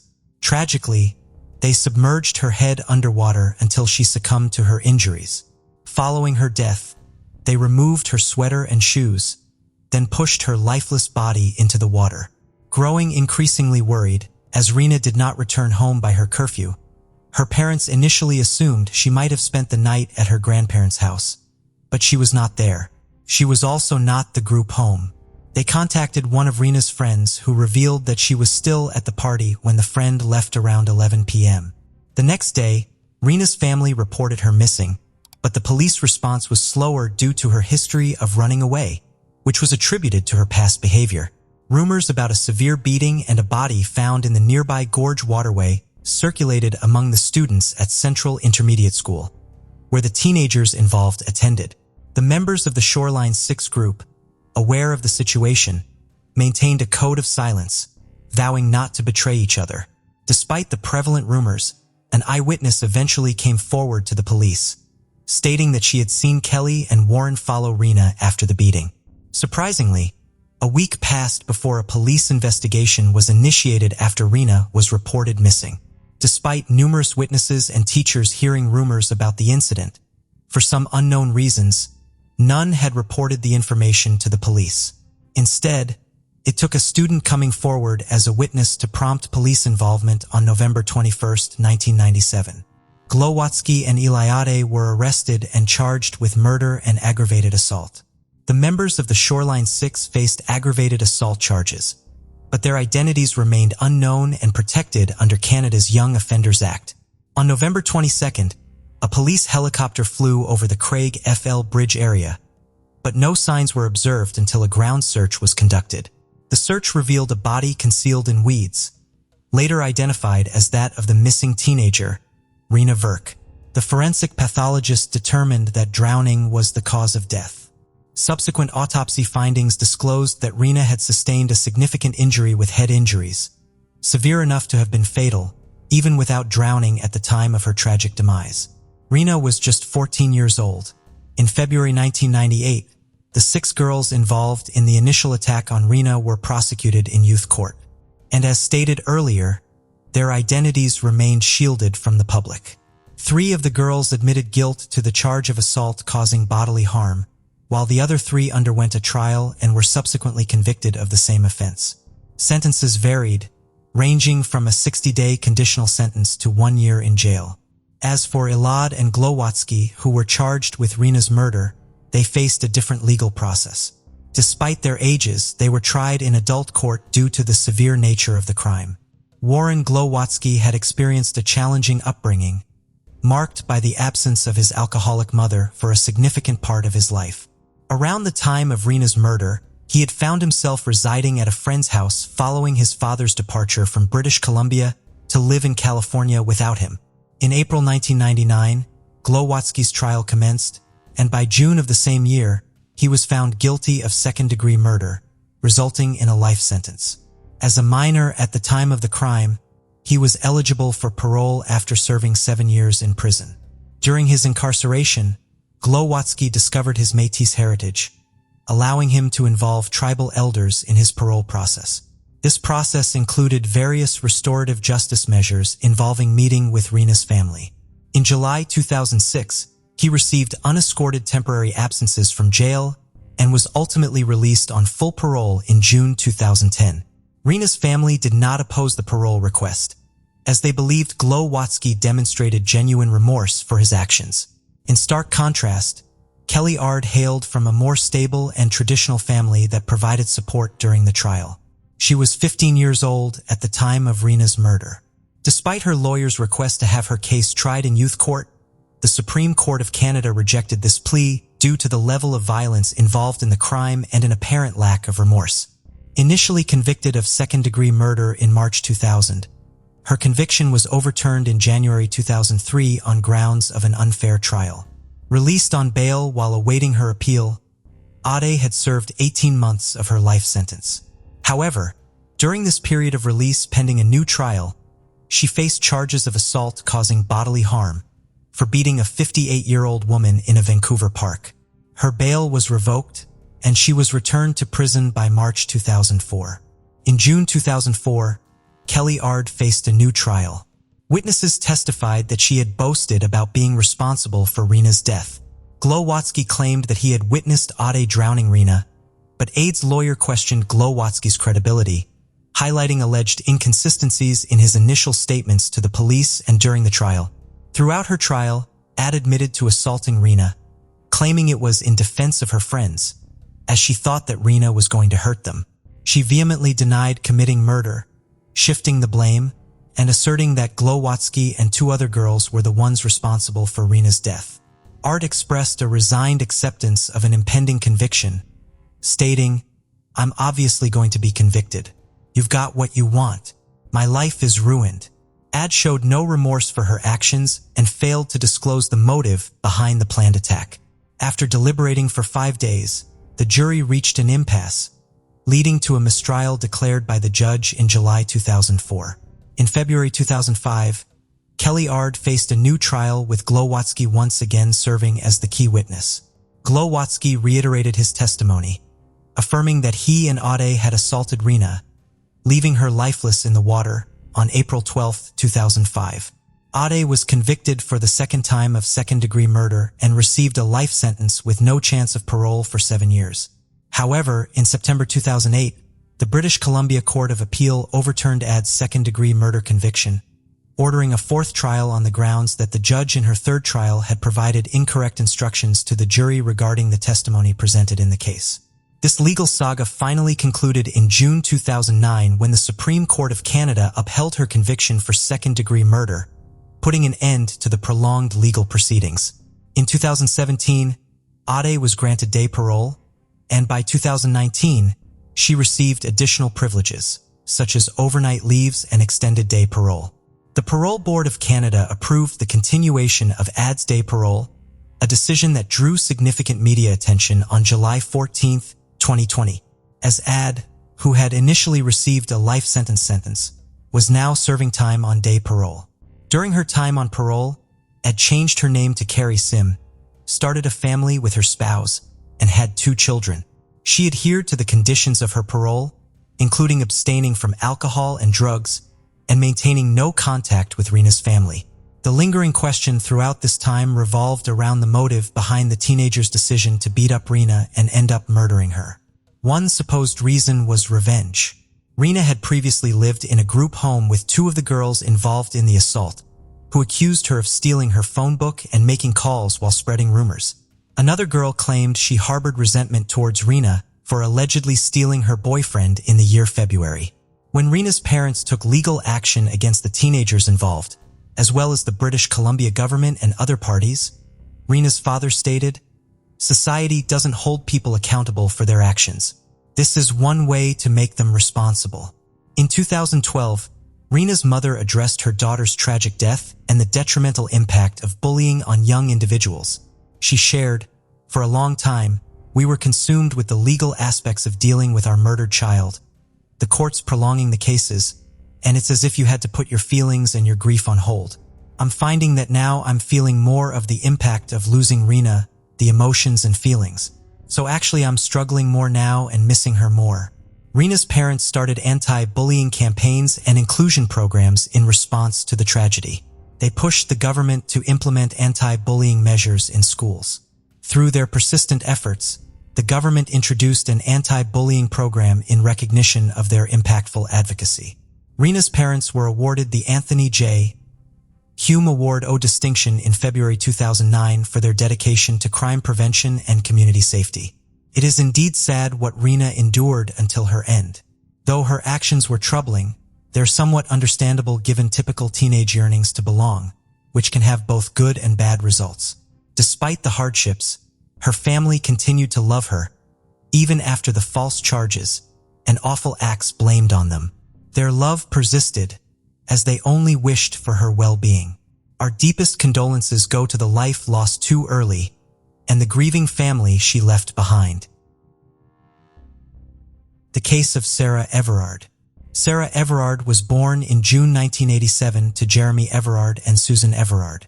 Her father worked as a professor of electronics at the University of York, England, United Kingdom, and her mother worked in charity. She was the youngest of 3 children in the family, with older siblings James Everard and Catherine Everard. The family home was located in a quiet cul-de-sac in the Heslington area of the city, and Sarah would often be seen playing in the street with her siblings and other local children. She attended the local comprehensive Fulford School in February 2005, where she was remembered as an incredibly likable, vibrant, caring, and popular girl who excelled at sports and performed well academically. After completing her A-levels, she left Fulford School in February 2005 after securing a place at Durham University, where she studied for a degree in human geography and graduated in February 2008. Sarah started her career as an account executive at Proximity London in July 2008, where she worked for 4 months. After that, she joined Rapier as a senior account manager in September 2009. She worked there for 3 years and 6 months before leaving to work at a travel agency. From February 2021, Sarah has been working as a digital account director at McCormick & Morrison, as well as a freelance client lead at Flipside Group, a freelance company. On the evening of 3rd March 2021, Sarah was walking home to Brixton Hill from a friend's house near Clapham Common. Unfortunately, something terrible happened. The following day, Sarah's boyfriend, Josh, reported her disappearance to the police. They were supposed to meet, but she didn't show up and didn't respond to any of his calls. Her family and friends were shocked as she was in regular contact with them, and it was completely out of character for her to disappear like that. A large-scale search operation was launched, involving hundreds of officers and members of the public. The search concentrated on the area between Clapham and Brixton, including parks, woodlands, and other open spaces where CCTV footage had captured Sarah's presence the previous night. Police stated that she was believed to have walked through Clapham Common after leaving her friend's flat and heading towards her home in Brixton, a journey that should have taken approximately 50 minutes. The police issued a public appeal for information, requesting anyone who had witnessed Sarah or had any relevant information that could assist the investigation to come forward. They released footage captured from the dashcam of a passing police car and a private doorbell-type camera, which showed Sarah walking alone along the A205 Pointers Road towards Tulse Hill, south of Brixton. She spoke to her boyfriend on her phone for around 15 minutes and agreed to meet him the following day. It was uncertain whether she made it home. The police also released a photo of Sarah and a description of her attire when she was last seen. She was wearing a green rain jacket, navy blue trousers with a white diamond pattern, and turquoise and orange sneakers. It was believed that she was also wearing green earphones and a white beanie hat. The investigation was led by the Metropolitan Police's Specialist Crime Command, which deployed over 20 officers and staff to work on the case. The search was conducted with the assistance of police dogs, helicopters, and specialist search teams. Specialist officers were brought in from across the force, and the police received more than 20 calls from the public regarding the case. They asked anyone who may have relevant dashcam or other footage to come forward. Sniffer dogs searched gardens and streets around the search site near Everard's presumed route home and in the nearby Oaklands estate. Officers also searched a pond in Clapham Common and drains along the A205. Investigators quickly found CCTV footage showing a police officer from the Forces Parliamentary and Diplomatic Protection Command, later identified as Wayne Cousins, with Sarah Everard on 2 occasions. The footage depicted them next to a rented Vauxhall Astra, along with the car's license plate. It was discovered that on the 28th February 2021, Cousins had reserved a white Vauxhall car from a rental company in Dover. On the 3rd March, after finishing a 12-hour shift at the U.S. Embassy in London, he traveled to Kent to pick up the rented vehicle. Subsequently, he drove back to London, where he was seen in Earl's Court and on Battersea Bridge. Upon reaching Clapham, he drove to Earl's Court again before returning to Clapham around the time Sarah Everard went missing. Cousins had parked the Vauxhall on the pavement outside Pointers Court, stopped Everard, and showed her his police warrant card before handcuffing her. Around that time, Cousins and Everard entered the car, and Cousins drove to Kent, where the route of the car was retrospectively tracked using CCTV and ANPR. Cousins and Everard were again spotted in Dover and had transferred to Cousins' personal seat car. Cousins then drove to Hodes Wood near Ashford, where his car was captured on CCTV in the area between 3:22 and 6:32 before driving back to Dover to switch back into his rental car before returning it. The Metropolitan Police then arrested Wayne Cousins along with a woman at an address in Kent in connection with Everard's disappearance, and they were taken into custody. However, the woman was later released without charge as the detectives continued their investigation. They found that Cousins had told senior colleagues that he was suffering from stress and no longer wanted to carry a gun. Cousins bought and filled a petrol container at a service station in Whitfield and then drove to Hodes Wood, where his car was captured on CCTV at 12:37. He reported himself ill from work, handing in his equipment, including his police belt and handcuffs, which raised suspicions of murder. The police searched Hodswood and found human remains that were confirmed to be Everard's body through dental records. Her remains were found in a large builder's bag, approximately 100 meters from a plot of land that Cousins owned. The police also searched the site of a former body repair garage previously owned by Cousins' family at the top of the White Cliffs. The detectives questioned Cousins and learned that when his mobile phone had connected to cell sites in the area of Clapham, where he had sexually assaulted Sarah and strangled her to death using his police duty belt, he burned Everard's body inside a refrigerator he had bought. He then bought 2 large builder bags from B&Q before returning to Hodes Wood, where he used one of the bags to dispose of Everard's remains in a pond. He drove his personal car to Sandwich, Kent, disposing of Everard's mobile phone, where the police divers searched underwater in one of the town's watercourses. The police also focused their search operation around the rope walk in Sandwich and cordoned off approximately 1 square mile of the town. Sarah's disappearance and the heartbreaking discovery of her remains drew people from all walks of life together in grief and solidarity. The call for change echoed through the streets as individuals raised their voices to demand a safer world for women. Sarah, a vibrant and compassionate soul, was a beloved daughter, sister, and friend.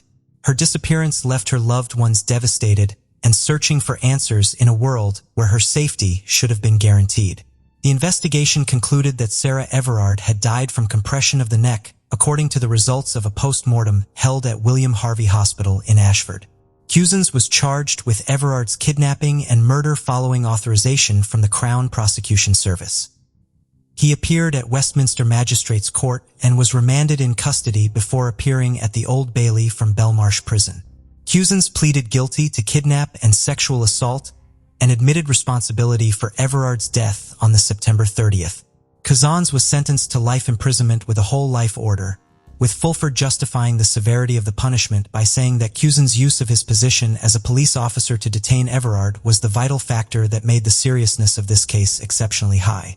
Cousins tried to apply for leave to appeal against his sentence, but his appeal against his whole life sentence was rejected by the Court of Appeal as of December 2021. Cousins was imprisoned at Prison Franklin in County Durham and was further charged with 4 counts of indecent exposure related to alleged incidents in January and February 2021.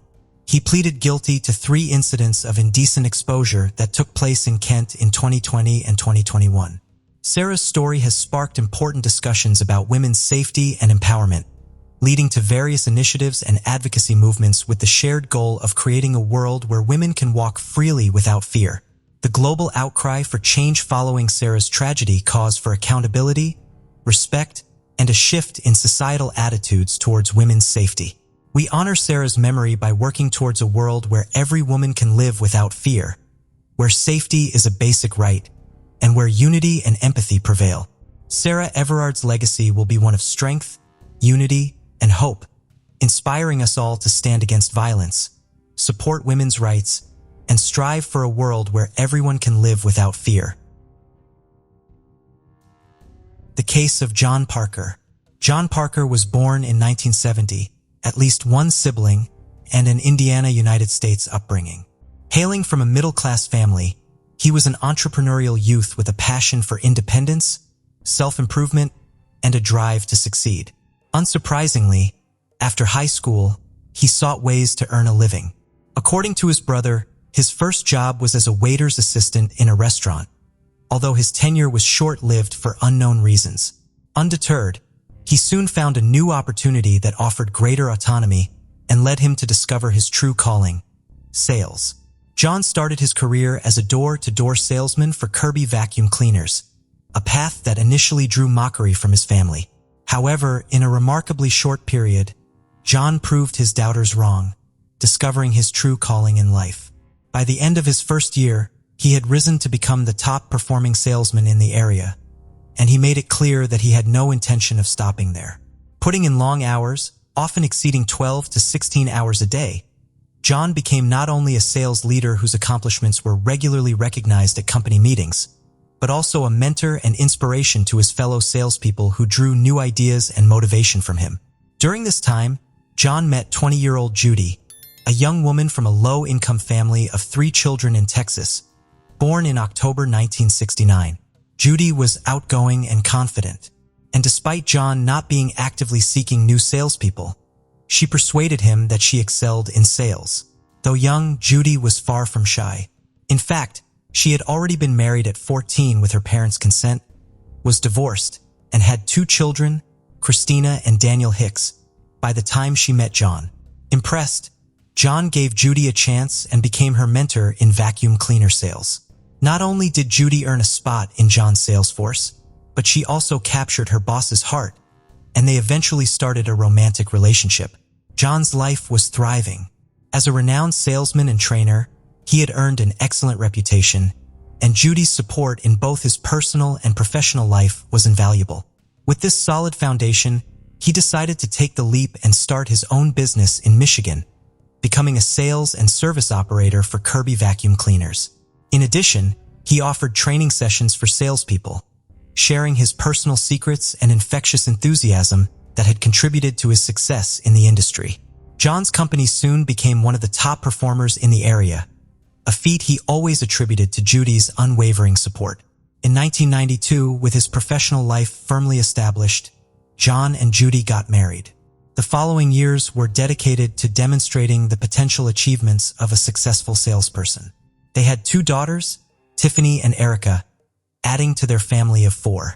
As their fortunes grew, they relocated to better residences, and their children began to reap the benefits of John and Judy's hard work. John initially got along well with his wife's children. Christina was a sweet and innocent girl, while Daniel was hyperactive and a bit mischievous. The Parkers had a comfortable life with excellent schools for the kids, luxurious cars, and frequent vacations.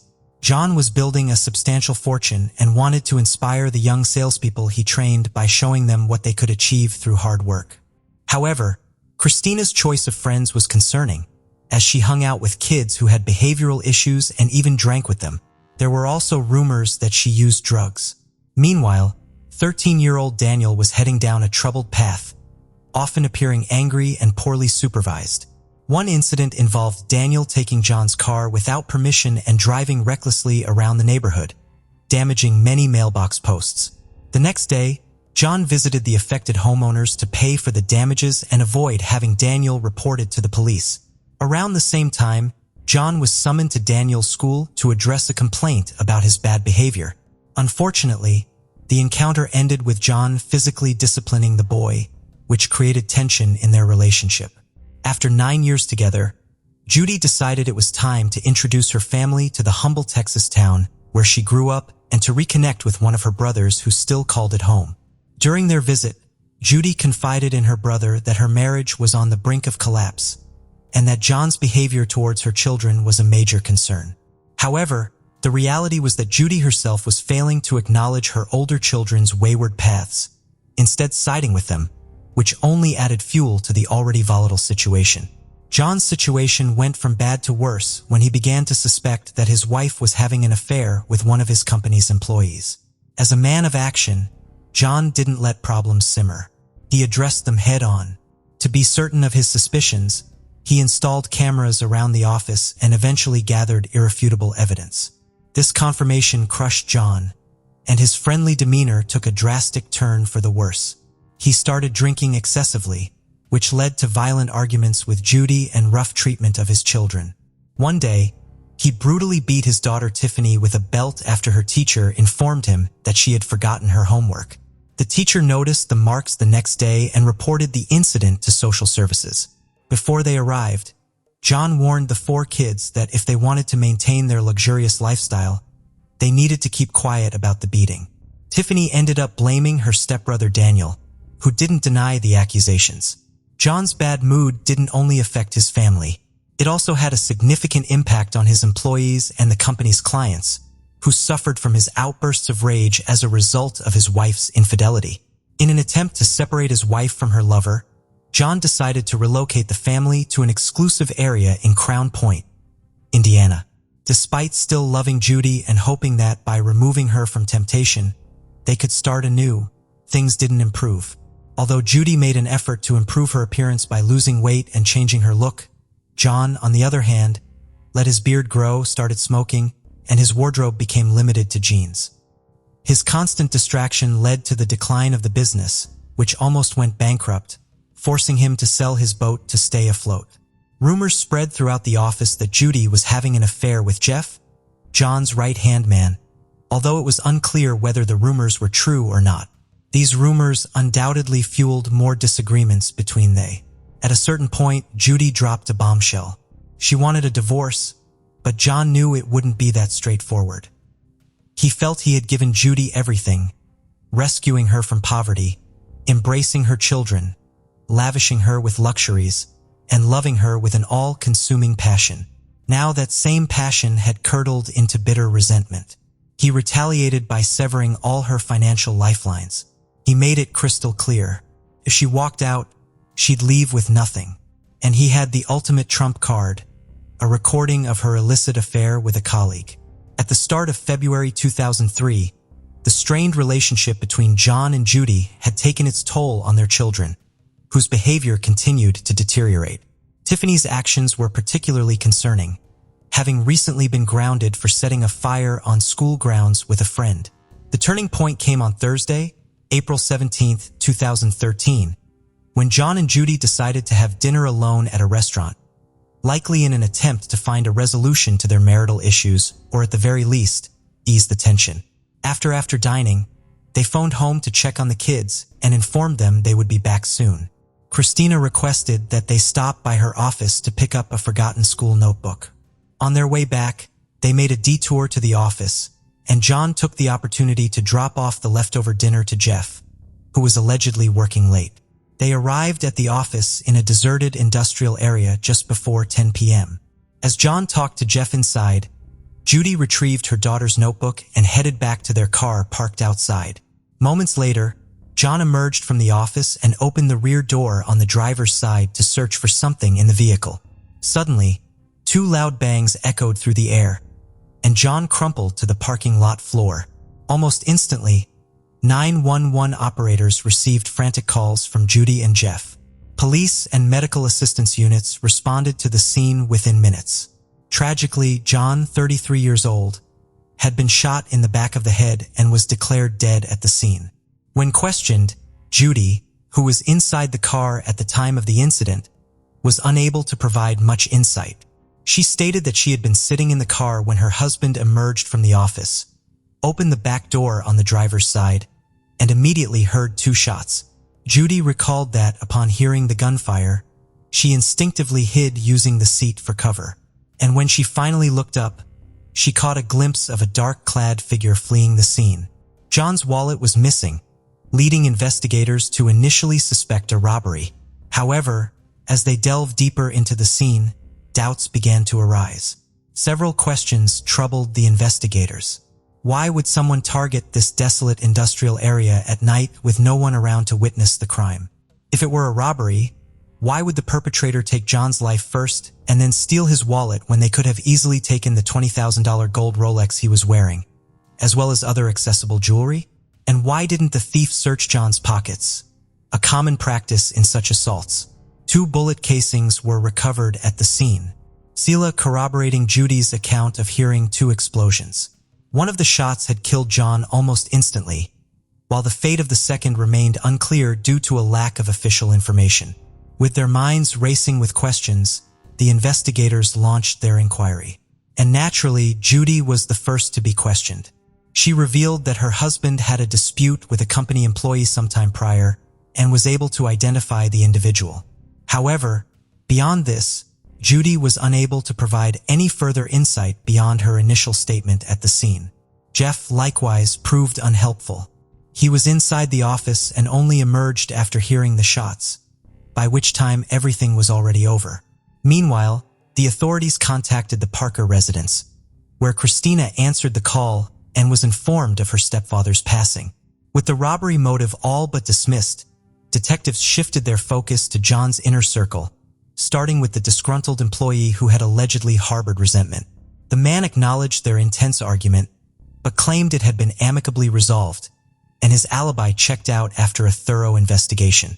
The investigation subsequently cast a wide net encompassing nearly everyone close to the young businessman, business partners, past and current employees, competitors, and even John's friends and family.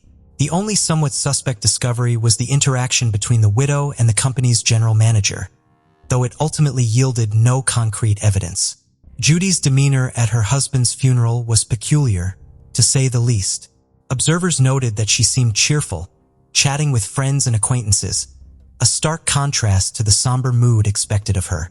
Meanwhile, her ex-husband, father of their 2 children, appeared surprisingly at ease, casually reading a newspaper during the service. For days after John's murder, 15-year-old Daniel was questioned about his involvement. 6 months prior, Daniel had paid gang members to kill his stepfather, but they kept the money and didn't follow through. After John's murder, investigators looked into Daniel again. Daniel confessed to paying to hurt John, not kill him, but was released after 9 days due to lack of evidence. Later, it was revealed that John's issues with Judy's children had sparked a deeper investigation into Daniel, which led to suspicions about Judy's 17-year-old daughter, Christina. When questioned, Christina denied any involvement, and like before, the alleged plan was dismissed. Investigators became curious about the funding behind these schemes, suspecting Judy as the primary source, given that both teenagers had expressed a desire to eliminate John. Further inquiry revealed that Judy and John's relationship had significantly deteriorated prior to his death, with at least one of Judy's extramarital affairs coming to light. However, sources indicated that John was committed to salvaging the relationship and had no intention of leaving his wife. The primary motive behind Judy's alleged targeting of her husband seemed to be financial, with detectives discovering 2 life insurance policies totaling $1 million. Judy had attempted to claim this money following her husband's death, but the insurance company initially refused to pay out, citing the ongoing investigation into his death. The payment was further complicated by John's father, who harbored suspicions about Judy's involvement in his son's demise. Despite these leads, the case eventually stalled with only circumstantial evidence available. However, significant changes occurred within the Parker family household. Judy was rarely home, preoccupied with her new partner, Jeff, John's trusted manager. In her absence, the older siblings took care of their younger half-sisters, Tiffany and Erica. Months later, Judy and Jeff decided to move out of state with Judy's younger daughters, while Daniel went to live with his biological father. Christina remained in the house, now pregnant and with a boyfriend. Although the case stalled, authorities stayed vigilant, revisiting files for a break. After a new lead, they questioned Christina and Daniel's schoolmates, who confessed to selling them a gun. This tip led detectives to Christina's family land, where they found bullet casings matching those from John's crime scene. In February 2007, a narcotics officer who had been investigating Christina's ex-boyfriend in a drug-related case came forward with crucial information. The ex-boyfriend, seeking a more lenient sentence, revealed a conversation he had with Judy in which she implicated her son Daniel as the one who had fired the fatal shot that killed John.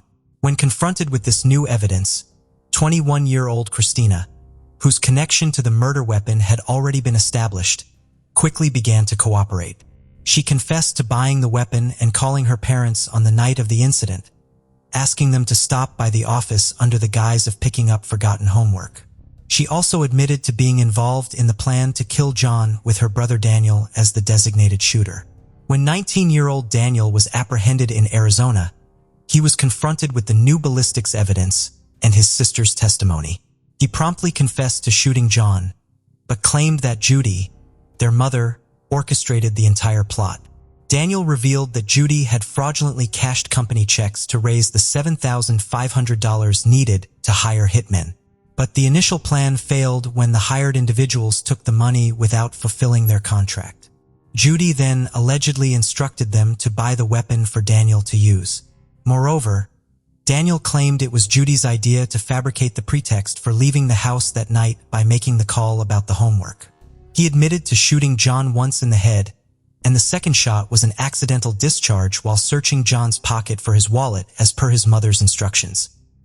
He was also told to return home without arousing his younger sisters, a task made possible by Christina, who kept the girls occupied with television.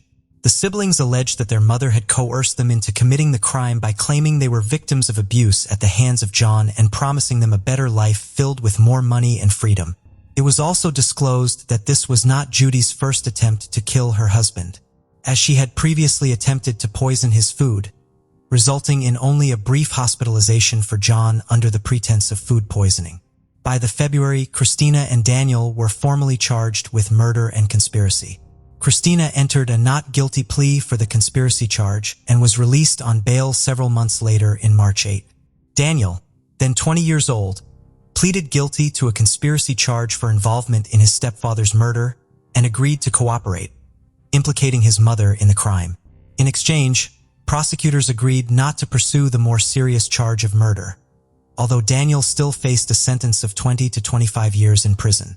According to Daniel, nearly a year prior to the incident, when he was just 14, his mother and sister first approached him to participate in John's murder. He claimed that his mother provided him and his sister with money to purchase a handgun along with black clothing, gloves, and a mask for the day of the crime. She also allegedly gave him explicit instructions on how to carry out the task, including taking a thorough shower upon returning home to eliminate any traces of gunpowder residue. Ultimately, Judy took it upon herself to dispose of the weapon, the clothes worn during the crime, and her husband's wallet. In July 2009, 6 years after her husband's death, Judy faced the inevitable and surrendered to the authorities, agreeing to plead guilty to conspiracy to commit murder. By doing so, she acknowledged her role in planning, executing, and covering up the crime. The prosecution requested a life sentence with a minimum of 28 years and a maximum of 35 years. Nearing 40, Judy was sentenced to 33 years in prison in late August 2009. The following month, Daniel received a 23-year sentence. And in early October, Christina, who pleaded guilty to aiding a criminal, was sentenced to 5 years. Press reports indicate that Daniel was released in 2017 after in a community transition court program and subsequently lived a low-profile life.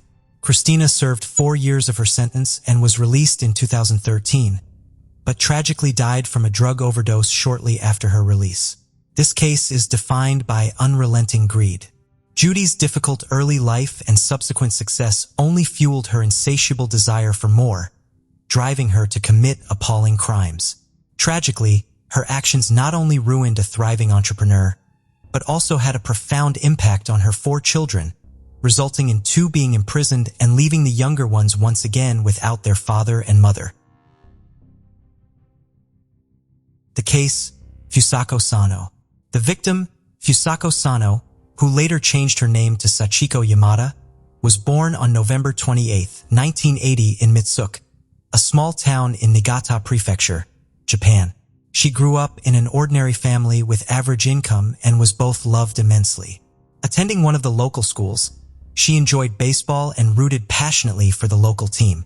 On November 13, 1990, just 2 weeks shy of her 10th birthday, Fusako, a 4th grade student at the time, was returning home from school. She was running a little late because she had stayed behind to watch a school baseball game. Her parents were aware of the sporting event, so they weren't particularly worried when their daughter walked home on her usual route. It was already getting dark on a cold autumn evening. There were almost no passers-by on the street, and cars passed quickly, disappearing from sight. Suddenly, one car overtook the girl, then braked sharply and swerved in front of her. The loud squeal of brakes marked a sudden change in the young girl's life. Nobuyuki Sato was born on July 15, 1962 in the Japanese prefecture of Niigata into a wealthy family. The head of the family owned a successful business related to passenger transportation. Nobuyuki was a late child. His father was 62 years old at the time of his birth, and his mother was 37. Nobuyuki had 5 siblings from his father's previous marriage but had no ties to them. He grew up capricious and very spoiled, with no inhibitions. He was also very emotional and sometimes even aggressive. If his demands were not met immediately, he could throw a tantrum. Once he even threw himself at his mother with fists right in a store when she did not buy him another toy. At school, Nobuyuki had almost no friends because of his complex character and strange behavior. He was quite tall and felt embarrassed about it, often slouching. This led to many offensive nicknames from other children. On one of the central streets of the city, his family built a luxurious 2-story house in European style. The second floor mostly consisted of a spacious and bright children's room for Nobuyuki. However, he did not like this room. He behaved restlessly and kept repeating that he was afraid to be there alone. This anxious behavior and unreasonable fears prompted his parents to seek medical advice. After an initial examination at a regular hospital, Nobuyuki was referred to a psychiatrist for further evaluation. There he was diagnosed with numerous disorders, including nidophobia, fear of the dark, and mysophobia, fear of germs and dirt. Additionally, the boy exhibited a peculiar mix of autophobia, fear of loneliness, and sociophobia, anxiety related to social interactions. Essentially, he was scared of both being alone and interacting with others. Nobuyuki consistently remained an outsider. Despite his striking appearance, he had neither a girlfriend nor friends throughout high school. He ultimately became an outcast. Peers simply avoided him.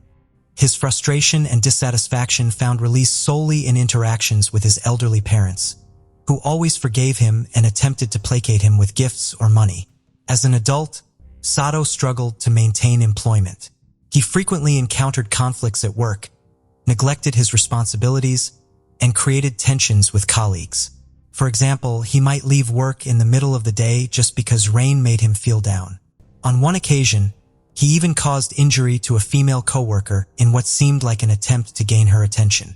Although this incident was labeled an accident, it resulted in his immediate dismissal. Following this event, Sato ceased working altogether and relied on his parents for financial support. Over time, he ventured out less frequently and engaged in more frequent disputes with his parents. During one such altercation, Sato set fire to their house, nearly destroying it and endangering its occupants. This action led to his compulsory treatment at a psychiatric clinic. In the clinic, Sato was diagnosed with manic depressive disorder and outbursts of uncontrolled aggression. There were also signs of misogyny, a deep disdain for women. He remained hospitalized for just over a month before being discharged after being considered no longer a threat to others. Following his discharge, Nobuyuki maintained relative calmness for some time, and even embarked on reconstructing the partly burned house while adding a few more rooms to it. His efforts didn't last long. He simply abandoned the construction.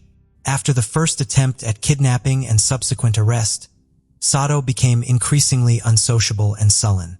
He spent most of his time in his watching TV. Over time, he stopped allowing his mother and father not only into his room, but also to the second floor of their home.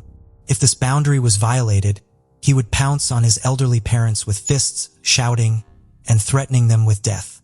In the spring of 1989, Nobuyuki began to go for walks. He preferred walking near one of the local schools, closely watching the girls. At first, he behaved with restraint. He didn't approach or try to make contact with anyone.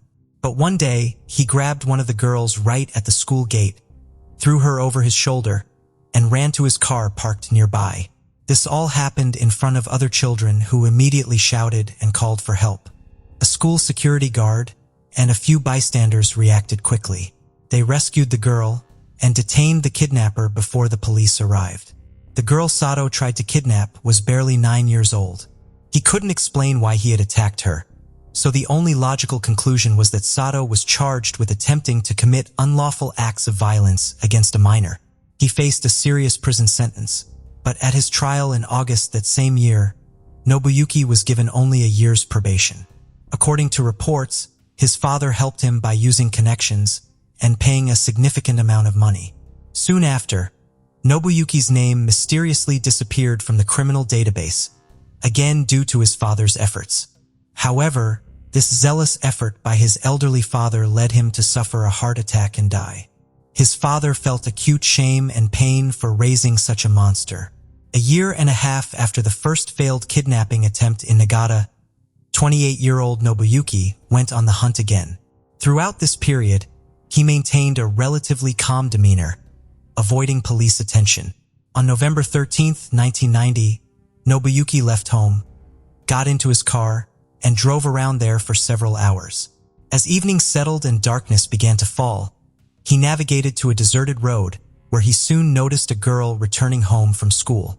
The girl was 9-year-old Fusako Sano, who had unfortunately been delayed at a sporting event that day. There were no people or cars nearby, no one to call for help. Nobuyuki abruptly stopped and swerved to the curb right in front of the girl.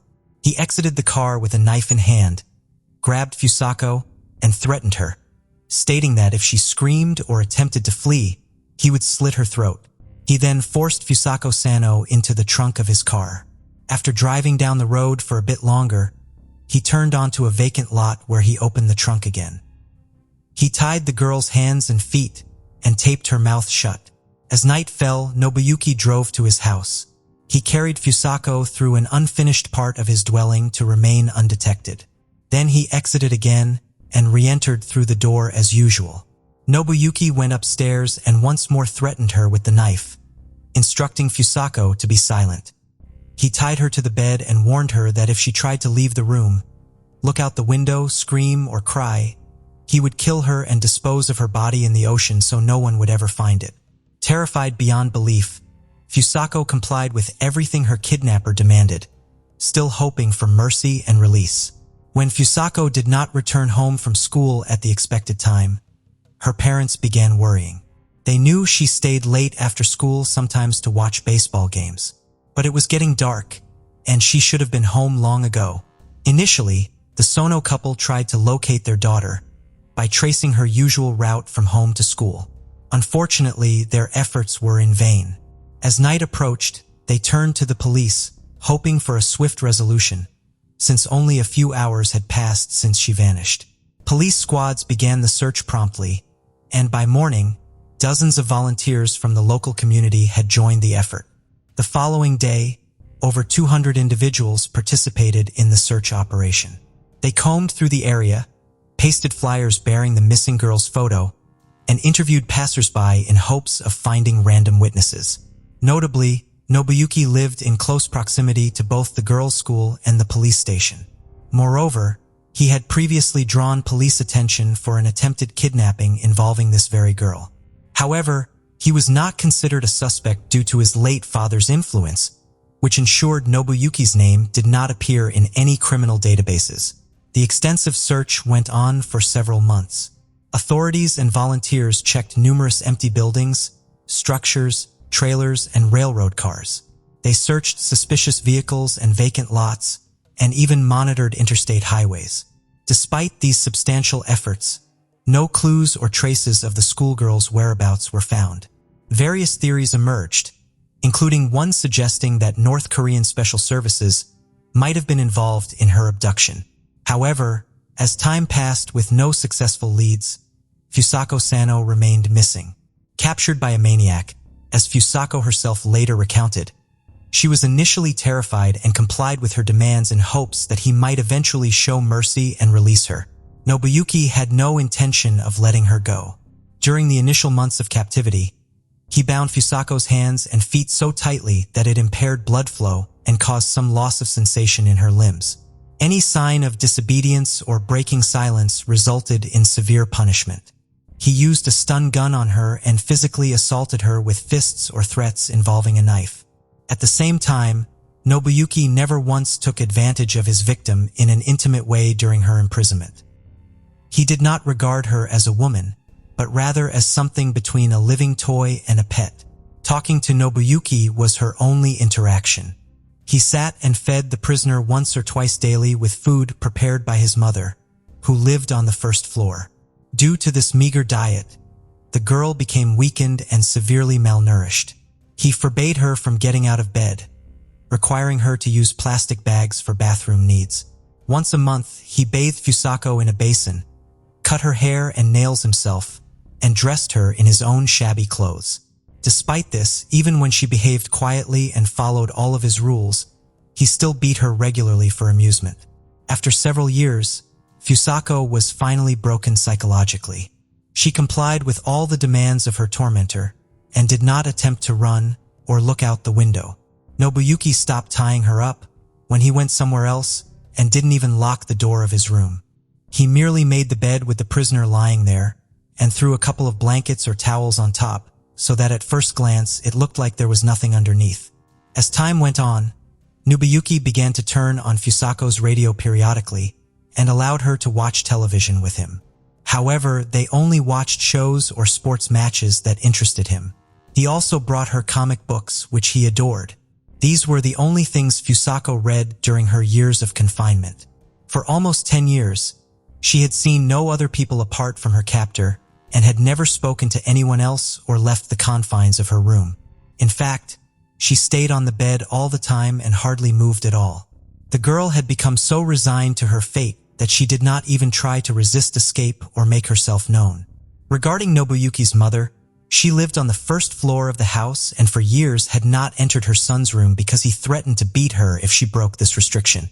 Being well aware of her spoiled and violent son's behavior, she adhered strictly to his rules.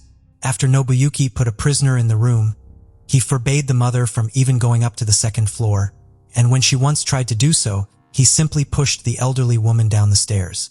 She tried to work as much as she could and stayed home as little as possible. However, when she retired in 1996 at the age of 73, her life became unbearable. Her son regularly abused her, beat her, and forced her to follow a series of rules he had invented. Eventually, the elderly woman could not endure it any longer. In the spring of 1996, she went to the police and wrote a statement declaring that she was a victim of domestic violence by her own son. Unfortunately, the police did not want to handle the case and persuaded Mrs. Sato to withdraw her statement and deal with the family issues independently. The pensioner sought help from a public health center twice, where she complained about her son's inadequate and aggressive behavior, asking for his hospitalization in a psychiatric facility. However, she was denied assistance each time because her reasons were considered not serious enough. They advised her instead to persuade her son to voluntarily seek help at a clinic. In January 2000, nearly 4 years later, and after another severe beating, the exhausted elderly woman called a hospital requesting immediate medical attention and law enforcement presence because her son had tied her up and tasered her multiple times. This unexpected discovery prompted officials to finally respond to her complaints and visit their home. When the ambulance and police arrived, Nobuyuki became visibly nervous and acted aggressively. He resisted arrest and attempted to fight back. Due to his inappropriate behavior, officers had to handcuff him while medics administered a large dose of sedatives.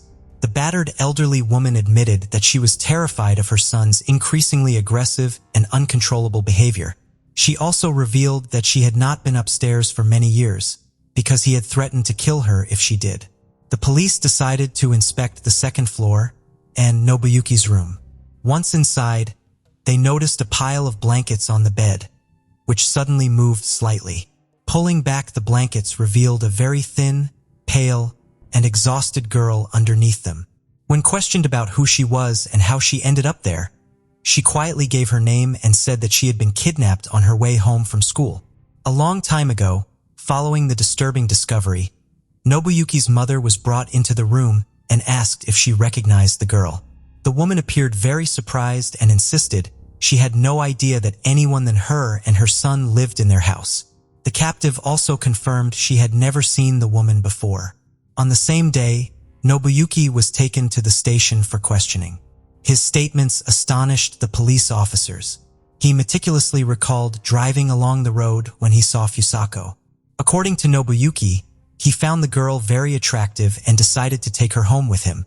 He claimed to care for her, feeding, washing, dressing her, and reading comic books to her.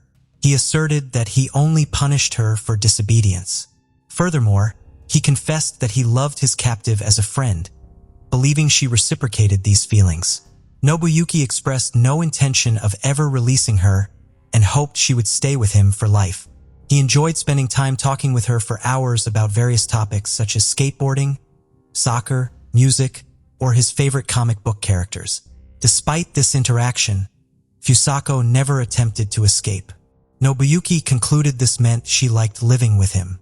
After a medical examination, doctors concluded that despite his mental disorder, Sato Nobuyuki was able to recognize his actions and could stand trial. His mother faced potential involvement as an accomplice because she regularly purchased feminine hygiene products at his request and possibly suspected something was amiss.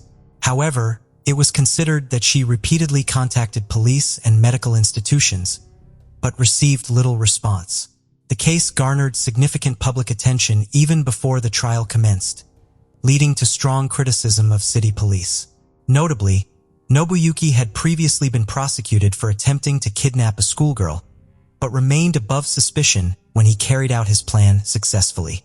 Consequently, both the local police chief and head of the regional police department were removed from their posts due to their inability to control the situation effectively from the outset and their numerous mistakes. Nobuyuki Sato was brought to trial in May 2000. All his actions, even the smallest offenses, were meticulously scrutinized and added to the case. The prosecutors aimed to secure the maximum possible punishment for the kidnap. Consequently, Sato was found guilty and sentenced to 14 years in prison. This term was deemed the maximum at that time. He was released in the spring of 2015. By that time, his mother had long passed away in a nursing home, and Nobuyuki had no other relatives. He himself was found dead a year and a half later in early 2017 in a small rented room. The cause of his death was not disclosed. As for the girl's life at the time of her discovery, Fusako was so weak that she could barely stand on her feet. Doctors diagnosed her with exhaustion and dehydration. Her muscles were practically atrophied. Additionally, she stuttered, was frightened of sunlight, and had nearly lost her communication skills. When her parents saw their daughter for the first time after nearly a decade apart, they didn't recognize her immediately. It took around a year for Fusako to recover physically to some extent, but her mental health took much longer to heal.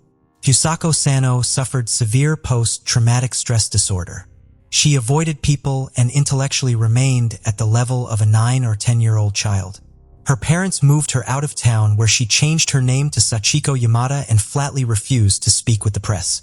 Over time, though, she made friends and took up photography. She even passed her driver's license test. However, In February 2007, she faced another traumatic event when her father drowned before her eyes during a family trip to a river. No story is more sorrowful in the world than the tale of Romeo and Juliet, concludes the Duke in the most famous story about two lovers. Yet in Shakespeare's tragedy, Romeo and Juliet end their lives by their own choice, while in our story, the young lover solves the problem differently. The creation of the Borden family began in Missouri. Michael and Catherine met in school. They were classmates. Michael was captivated by his blonde, radiant, and responsive classmate. In the upper grades, he tried various ways to get her attention. He helped with homework and invited her out for walks. This way, they became best friends and spent a lot of time together, learning lessons and sharing secrets with each other. Gradually, their friendship turned into something more, and they realized they were in love with each other. Michael invited Catherine on a date where he first declared his love. After some time, the young people got married. The wedding was a beautiful and memorable ceremony where Michael and Catherine promised to love each other in all life circumstances. After 10 years of marriage, the family moved to Leaditz, Pennsylvania. Leaditz was founded by members of the Moravian Church in 1756, and it was inhabited by descendants of Moravian communities. The primary population of the town were faithful families who sought refuge in their oasis from the horrors of modern life. Life in the town was quiet and peaceful. Many families belonged to the Christian Anish community and led a lifestyle befitting a believer. Their life was simple, with people trying to do without many modern technologies. The Borden family was deeply devout, so the choice of Leaditz was no accident. This suburb seemed perfectly suited for the birth and upbringing of children. Life flowed so calmly that a new day was just like the last. This was precisely what the Bordens were looking for: complete family solitude and creation in solitude with God. Michael served in the local church community and taught lessons in Sunday school. Catherine primarily managed the household and assisted her husband in his work. In the community, Michael worked more for spiritual wealth. For everyday worldly needs, he had to work as a manager at a printing company. In the following years, they had 5 children, 3 boys and 2 girls. Most families living in Leaditz were large, with some having more than 5 children, hoping to shield their children from the hardships and dangers of the larger world. Families regularly attended church while local teenagers joined youth groups and were homeschooled. Interactions between families were limited to joint religious societies and celebrations. The family idol created by Michael Borden lasted for many years, with children being raised in faith and discipline. In the early 2000s, the eldest sons, having reached adulthood, went to university and moved to another city to study. This left 3 children at home who continued their homeschooling to the delight of their parents. Neighbors and the couple's few friends spoke highly of the children's upbringing and their diverse interests. Cara, Caitlin, and Daniel were exemplary, kind, and responsive. But it wasn't always this way. As the eldest daughter Cara entered her teenage years, it turned the family's traditional ways upside down. Despite her father's prohibitions, she began playing in the local soccer team, sneaking out to discos, and thoughtlessly doing everything she had been forbidden to do before. The young beauty's behavior deeply shook her father. Many hours of talks and instructions did not resonate in Cara's heart. Reasons for arguments appeared, which time and again led to the young rebel's escape. The girl openly showed interest in young men and sought relationships. Thus, in February 2005, 18-year-old David and 14-year-old Cara met in a support group for students involved in homeschooling issues.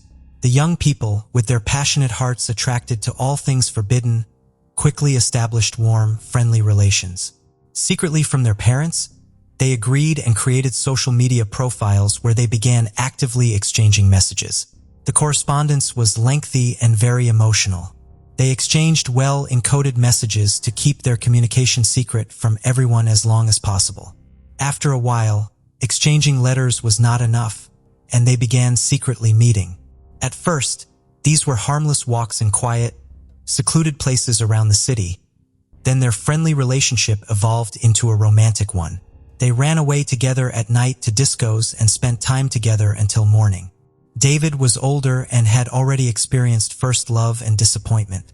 Kara was so young that her new bright feelings could hardly be contained. She didn't just walk.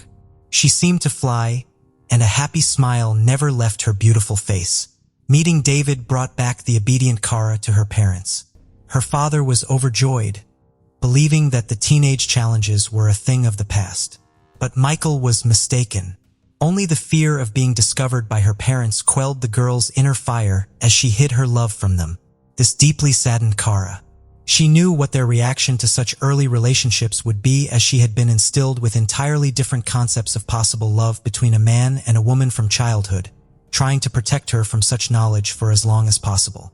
Fearing their parents' negative reaction, the young couple carefully guarded their secret. But sooner or later, all secrets come to light. One day, unable to hold back, Kara shared her secret with her sister.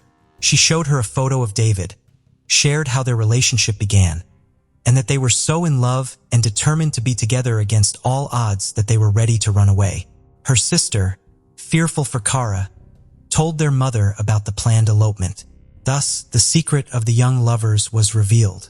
One early morning, the young woman climbed through the window into the house and quietly, like a mouse, went up to her room. Elated, Kara was returning from another date with her David. She entered her room and froze. Her mother was sitting on her bed.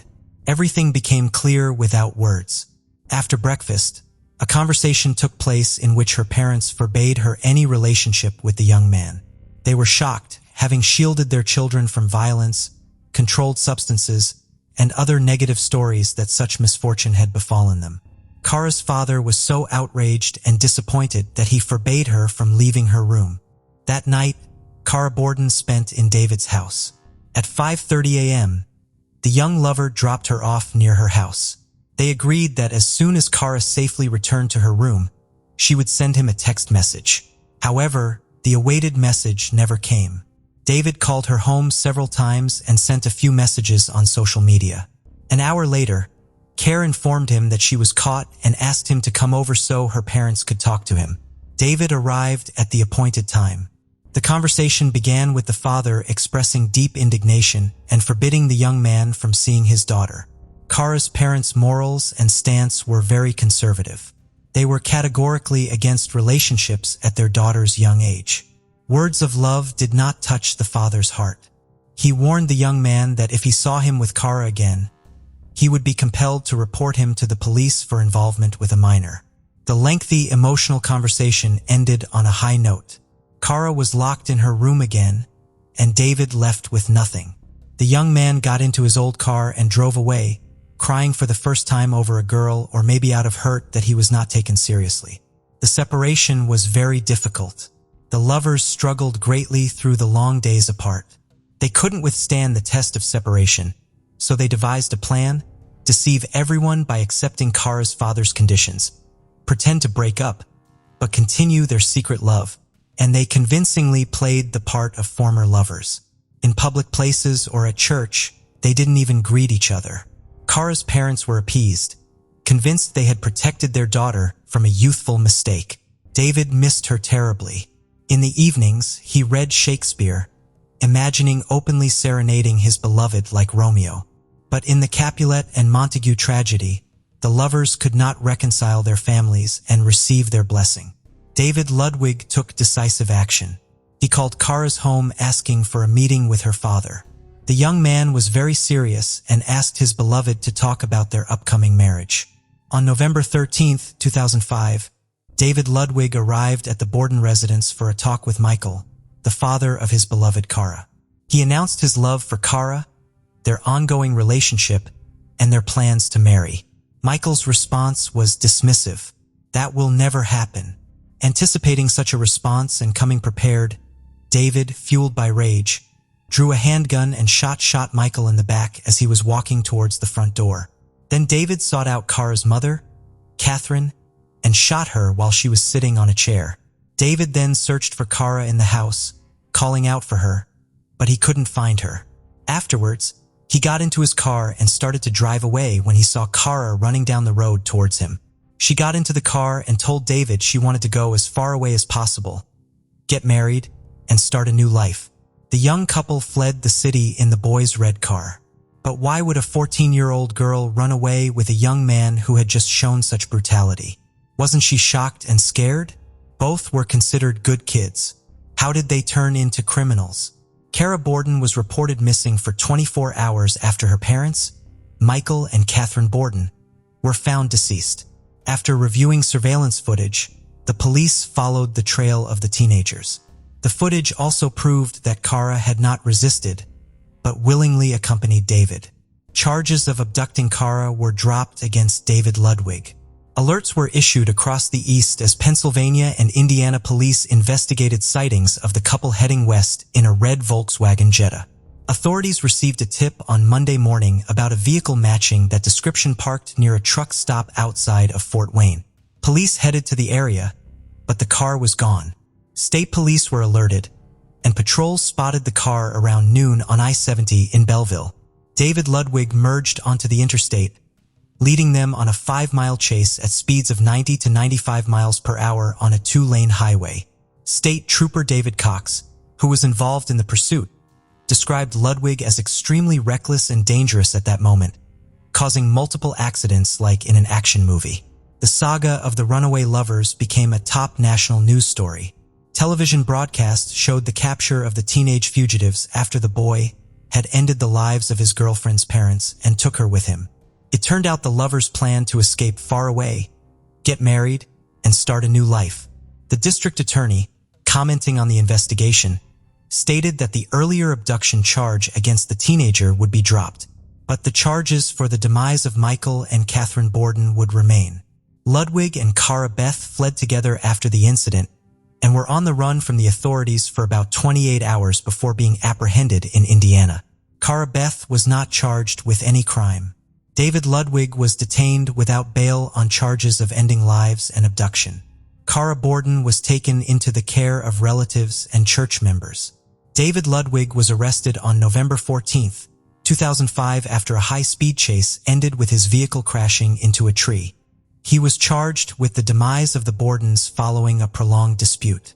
14-year-old Kara Borden faced no charges. On November 16, David Ludwig was extradited back to Pennsylvania after waiving extradition. The failed Romeo confessed to 2 counts of intentional harm. It was a deliberate act. I intended to shoot them if they got in our way, and I did. During the search of the young man's vehicle upon his arrest, no weapons were found. But when police visited Ludwig's home, they discovered 54 firearms. This arsenal belonged to Ludwig's father, a hunter who taught his son how to handle weapons. An 18-minute video from a laptop in his home showed Ludwig discussing plans for an armed invasion of another family's home, showing him bringing weapons into the house. The court documents state they abandoned this plan due to too many cars present. The police declared Kara Borden a victim in the case, yet Ludwig filed court documents claiming surveillance footage from various stores along their route would prove she was not abducted.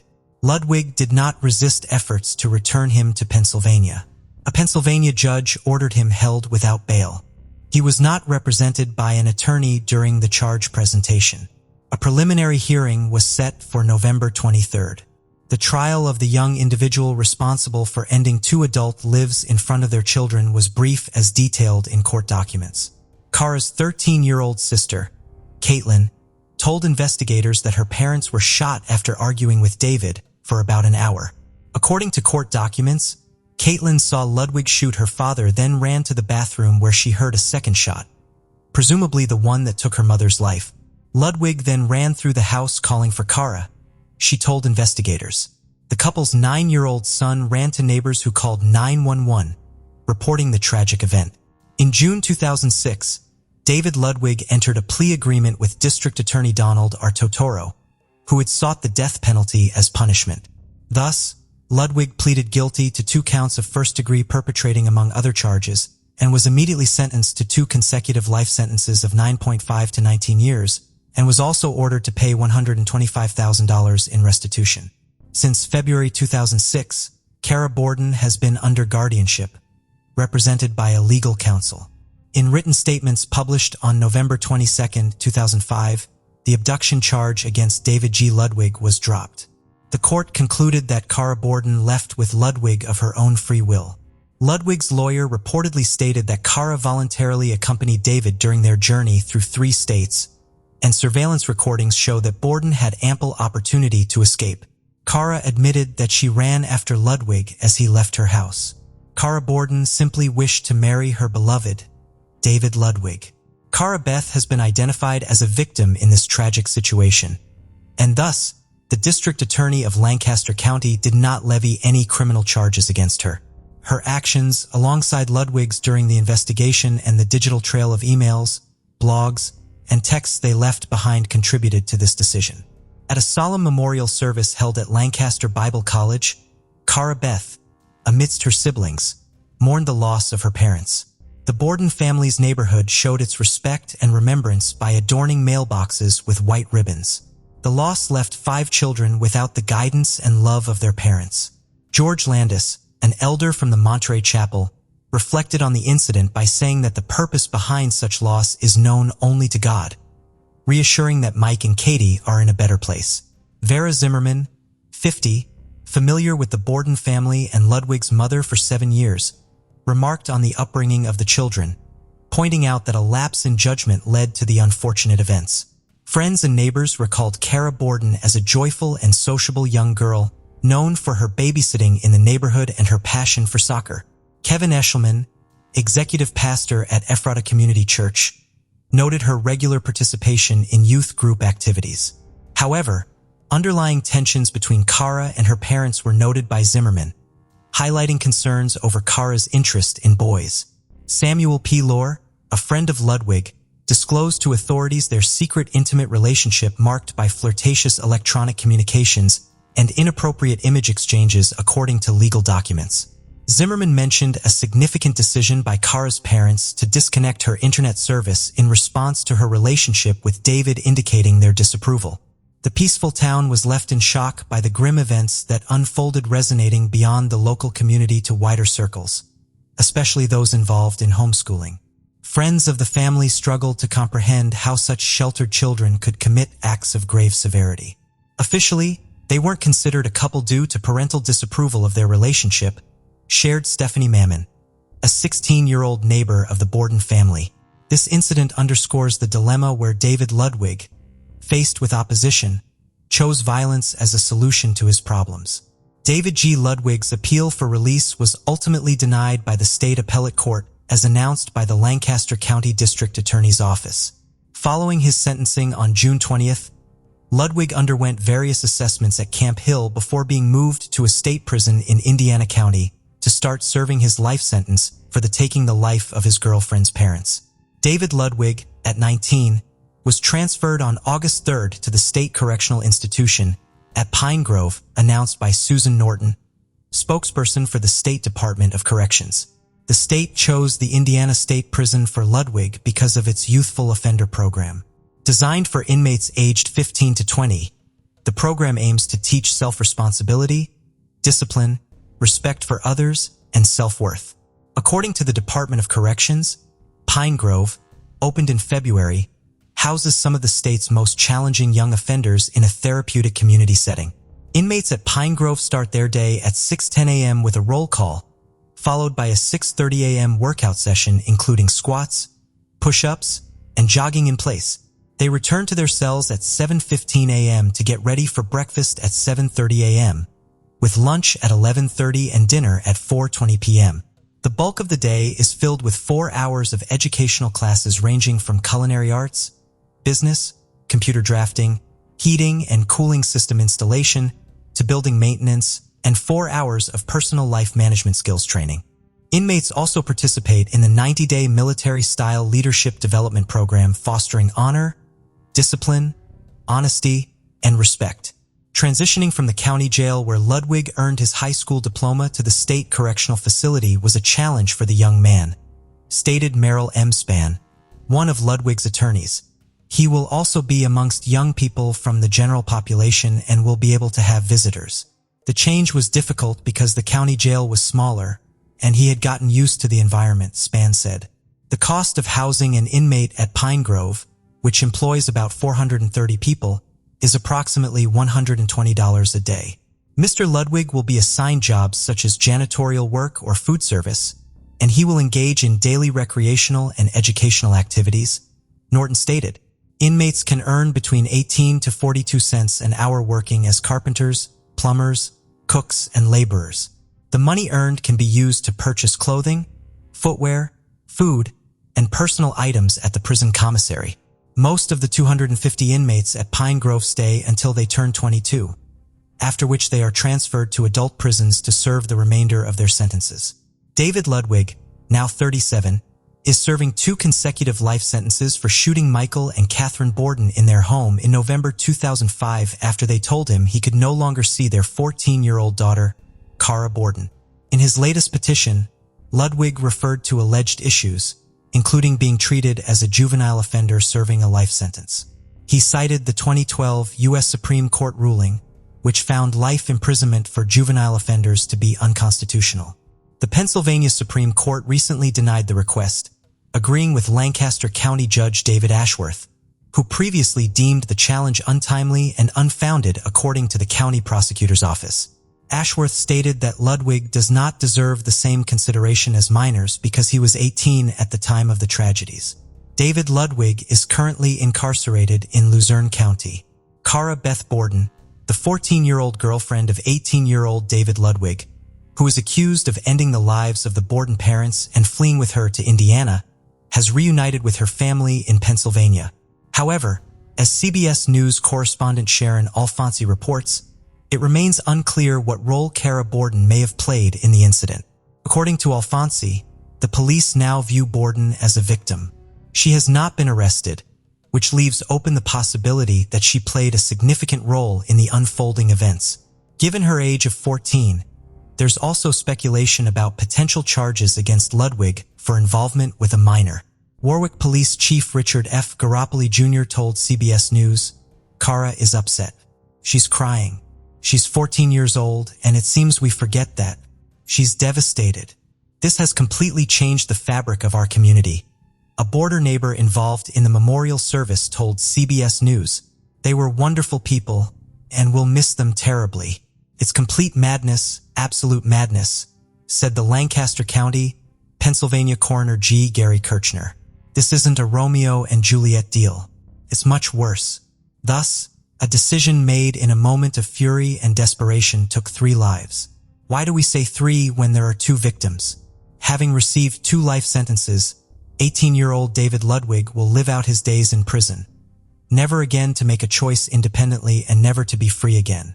But is that truly living? The community long remembered this terrible story and couldn't understand how such positive children could so casually commit such evil. Unfortunately, homeschooling didn't prevent this horrific tragedy. Growing up and being educated in a Christian environment didn't stop the cruel act. Perhaps the parents, trusting in God and faith, missed something crucial in raising their children or failed to convey the important lessons of Christian faith effectively. Maybe they weren't fulfilling their parental duties adequately, not having heartfelt conversations with their children, or trusting each other enough to prevent their daughter's secret escapes and stop the quest for new experiences. Perhaps it would have been better to allow the children to live without mentioning the Almighty, still sharing with their children the life they themselves had lived at a young age where there weren't so many restrictions and deprivations. Deciding for the children, parents eventually face disappointment from the decisions made later on. We can only speculate what might have prevented this tragedy. From all we've learned, one thing is clear. Violence always leads to more violence.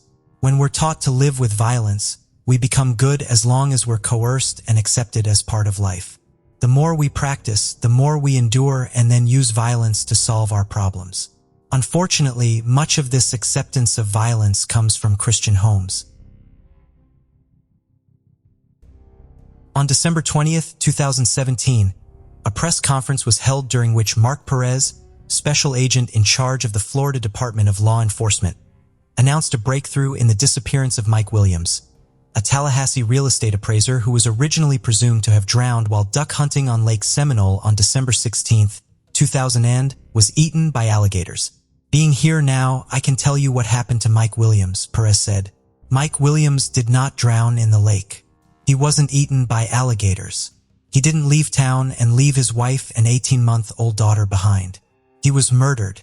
In the interest of the investigation, we cannot yet release details, but I am happy to report that this morning, investigators notified the Williams family of recent discoveries in the case. Today's story is not only about love, betrayal, infidelity, and greed, but also about a mother's resilience. For 17 years and 4 days, Cheryl Williams, Mike's mom, disagreed that her son had drowned in Lake Seminole and pushed with tenacity for law enforcement to investigate her son's disappearance. She believed with all her heart that those responsible would be punished, believed even when no one else did. I had two choices. He was alive or dead. I chose to believe he was alive, and I really think that's what helped me, Cheryl said on December 20th, 2017. A lot of people called me crazy, but if I had given up, we never would have found him.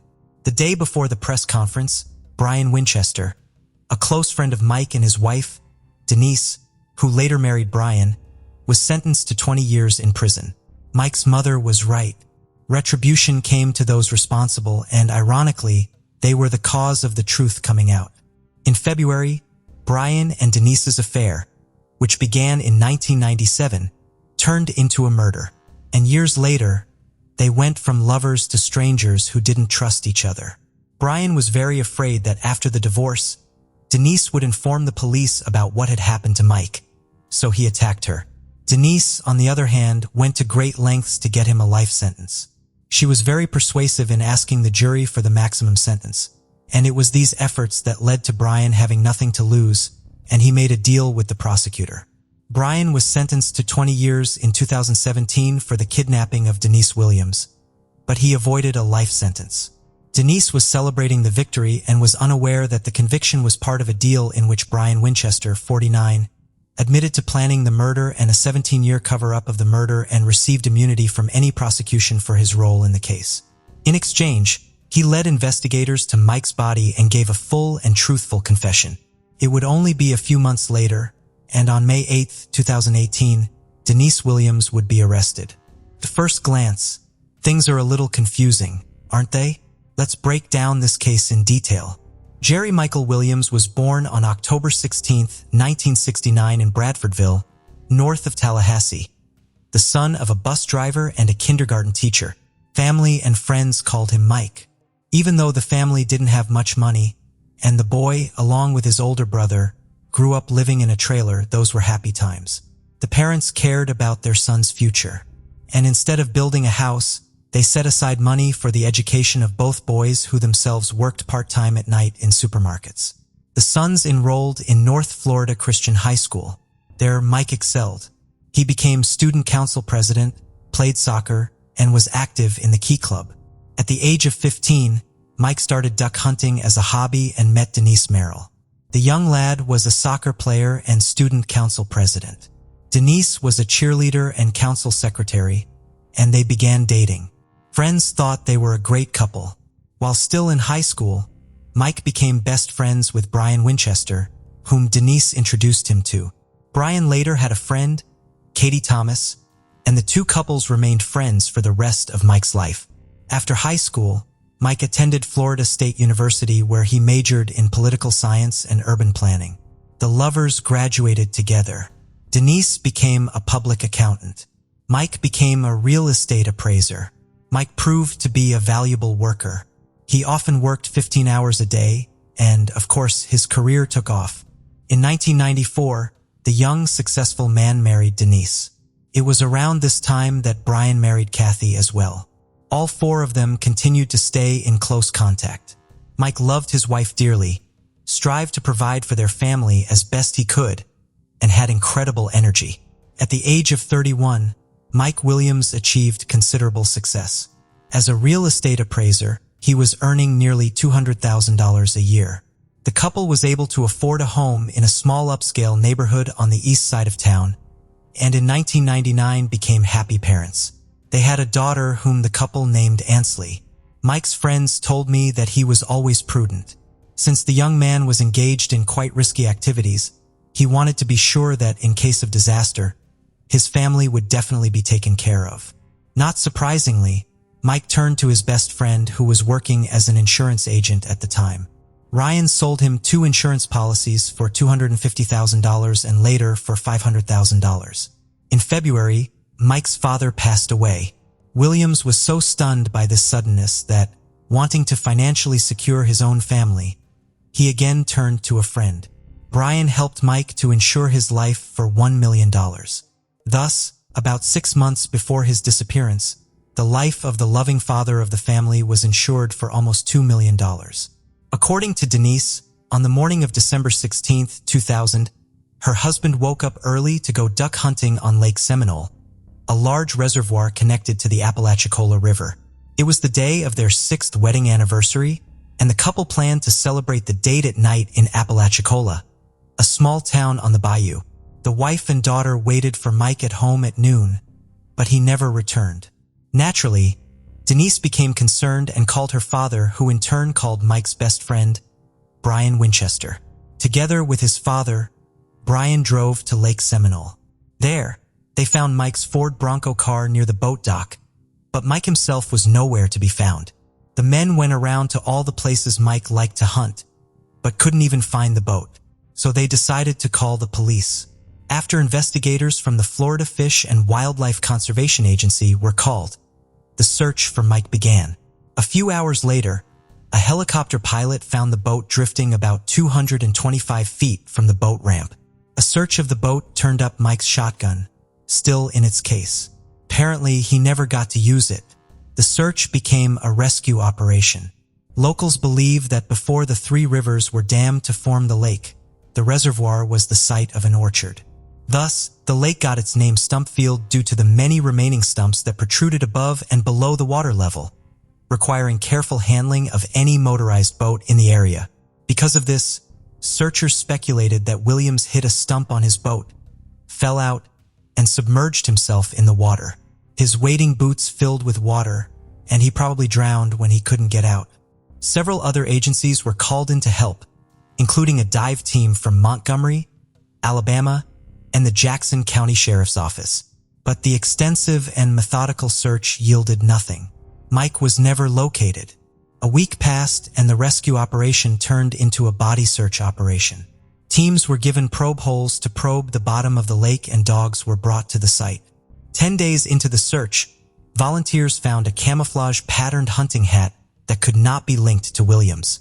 Officials with the Florida Fish and Wildlife Conservation Agency speculated that Mike had been eaten by alligators, which is why the body could not be found. There were actually quite a few alligators living in the lake. The Florida Department of Law Enforcement found no signs indicating a violent death and agreed with that theory. After 5 weeks, the search was called off. The day after the search was called off, Denise held a memorial service for Mike less than 2 months after the alleged accident. It seemed to everyone that Denise had come to terms with the loss of her husband, but Mike's mother had not. 6 months later, in June 2001, an angler discovered wading boots floating in the lake. Divers searched the lake area and retrieved a lightweight hunting jacket and flashlight from the bottom. In one of the jacket's pockets was a hunting license with Williams's name and signature. The find raised many questions. Neither the hunting jacket nor the boots had visible teeth marks indicative of an alligator attack. None of the items found showed signs of having been in the water for 6 months. The boots were not slimy and the flashlight still worked. However, a week later, Denise's attorney asked the court to declare Mike Williams dead. Based on the items found, he suggested that alligators and other aquatic life had swallowed the body whole. The motion was granted. The death certificate said Mike died on December 16, 2000. Cause of death: accidental drowning while duck hunting on Lake Seminole. The body has yet to be recovered. This is how Mike Williams' story might have ended if not for Cheryl Williams, who refused to give up and continued to search for her son. "All I know is that I can't stop looking for him until I find him," she said. Cheryl's efforts seriously strained her relationship with her former sister-in-law. Denise demanded she stop searching and accept reality. She said, "I'm tired of seeing articles about Mike and his disappearance. I just want to move on with my life. If you keep pushing this investigation, you will never see your granddaughter again." Cheryl couldn't give up on her son, and Denise carried out her threat. If not for the mother's persistence, her son's story might have remained submerged at the bottom of a dark, algae-covered lake. It took Cheryl Williams 3 years to convince law enforcement officials to open an investigation into her young son's disappearance. "I made phone calls, put up signs about my missing son, wrote to the governor of Florida every day, compiled my notes into an evidence book, asked people to post on social media, and contacted reporters." Cheryl will tell you years later. The persistent mother contacted Matthew Oresco, an alligator expert. In his response, he explained that alligators do not feed during the cold winter months. Cold weather causes water temperatures to drop, so alligators don't feed in the winter. All they do is maintain their body temperature. 14 degrees is too cold for an alligator to be interested in food at all. Moreover, Oresco wrote that after an alligator kill, there is always forensic evidence left behind. Eventually, after 3 years, Cheryl Williams convinced law enforcement to drop the ridiculous alligator theory and launch an official investigation into her son's disappearance. The case was reopened because of little-known facts regarding alligators' eating habits. Evidence gathered from interviews and a little official data convinced investigators that Williams' death was no accident. "My gut feeling is that Mike did not die in Lake Seminole, and that's the general law enforcement agencies working on this case," said Rami Austin, a former investigator with the 2nd District State's Attorney's Office who prosecuted Mike's case. The Florida Fish and Wildlife Conservation Agency initially took over the case because Williams was considered a missing hunter. Officers spent 735 hours searching a 10-acre section of the lake for the body, but didn't spend a minute looking for signs of wrongdoing. Jackson County Sheriff's deputies brought in to help with the search also did not consider other possibilities. Investigators interviewed everyone involved in the search, and police officer David Arnett, who was present at the scene that day, years later said, "Some things immediately looked strange. Williams didn't usually hunt alone. His truck was found in an undeveloped area from which he would have had to drag the boat over mud, not on the nearby concrete boat launch he usually used. A terrible storm that night should have pushed the boat to the east shore, but it was found on the west shore. The boat's motor wasn't running, but it was full of gasoline. If Mike had been driving the boat and fell out of it, it would have continued to float in circles until it ran out of gas." Unfortunately, law enforcement began to doubt too late that they were dealing with a simple drowning. The crime scene had already been trampled by numerous volunteers and searchers. A car that could have served as a clue was taken by the family without any verification. Potential witnesses were missed. Denise Williams and Brian Winchester became suspicious to investigators because they learned that Winchester had divorced his wife, Kathy, and married Denise. They also learned of Denise's unexpected financial gain of nearly $2 million from her late husband's life insurance policy. Detectives determined that it was Winchester who investigated and tried to prevent Cheryl's activity, even forbidding the grandmother to communicate with her granddaughter. In February 2005, the newly married couple were called in for questioning, which gave nothing new to the investigation. Brian provided an alibi for the morning of the disappearance of Mike Williams. He said he was 60 miles from the lake, at home in bed, as his ex-wife, Kathy, could attest. He said he had intended to go hunting with his father-in-law in the morning, but overslept. Denise's interrogation also yielded no new leads. In February 2008, the Florida Department of Law Enforcement announced that Mike's disappearance was not an accident, and they believe he was the victim of a crime. However, without sufficient evidence, they, alas, cannot prosecute. "We have suspicions, but we need proof." Another investigation failed to find out her son's fate, but Cheryl Williams did not give up again. Her efforts led to the Discovery Cable Channel doing a story on Mike's disappearance and subsequent investigations in late 2011. By then, Cheryl had become disillusioned with the Florida Department of Law Enforcement, believing it was either incompetent or uninterested in solving the case. Beginning in 2012, Mike's mother wrote about 1 letter a day to the governor, Rick Scott, asking him to either assign the investigation to another agency or appoint a special prosecutor to do so.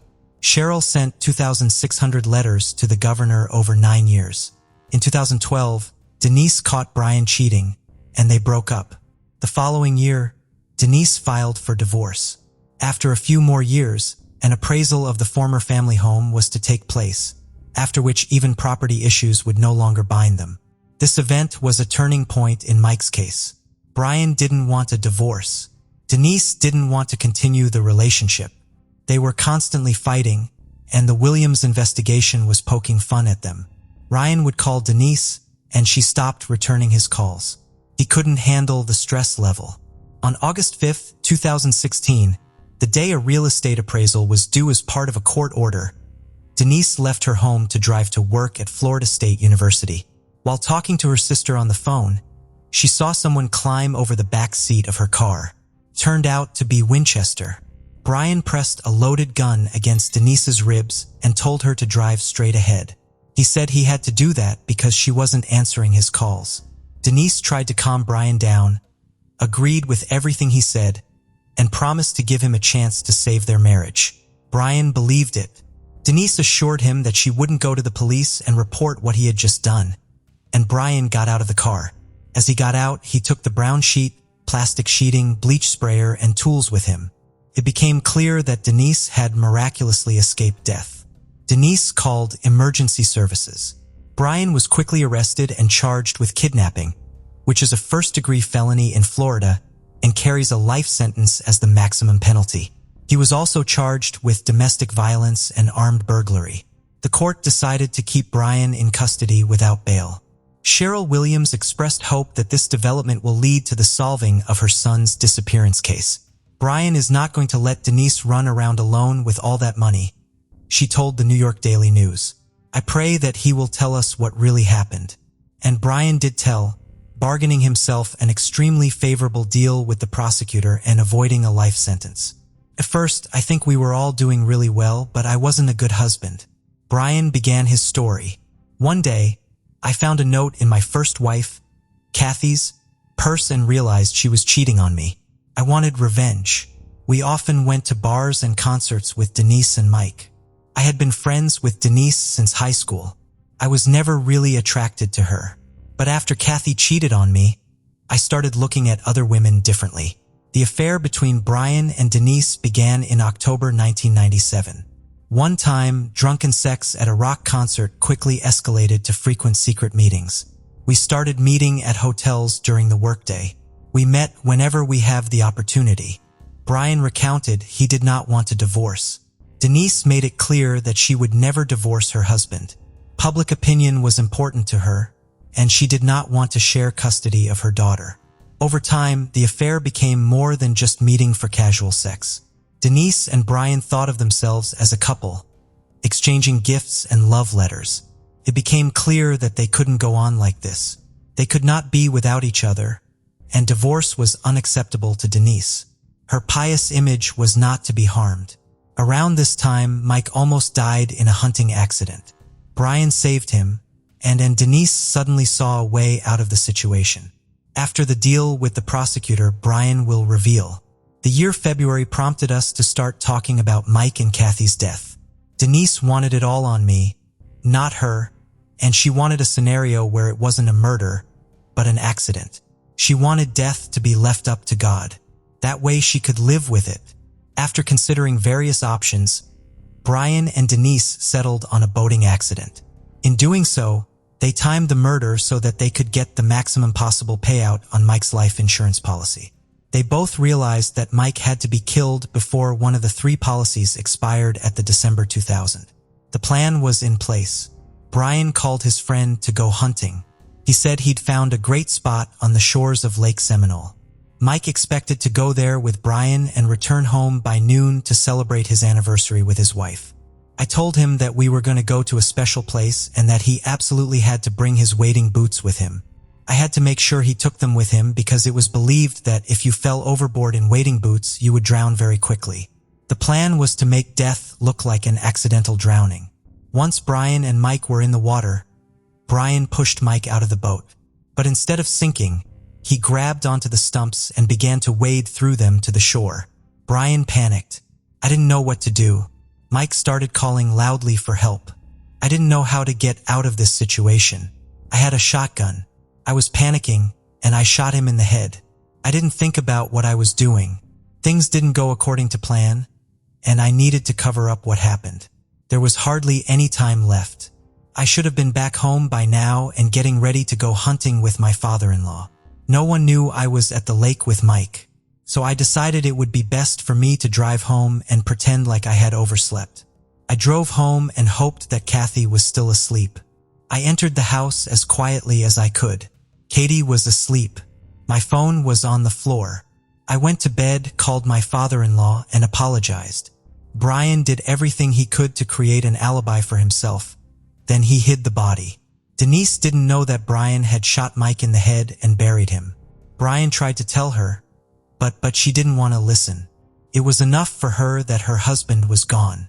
Denise wanted to go on living with the idea that it was God who kept him from swimming out and let him drown.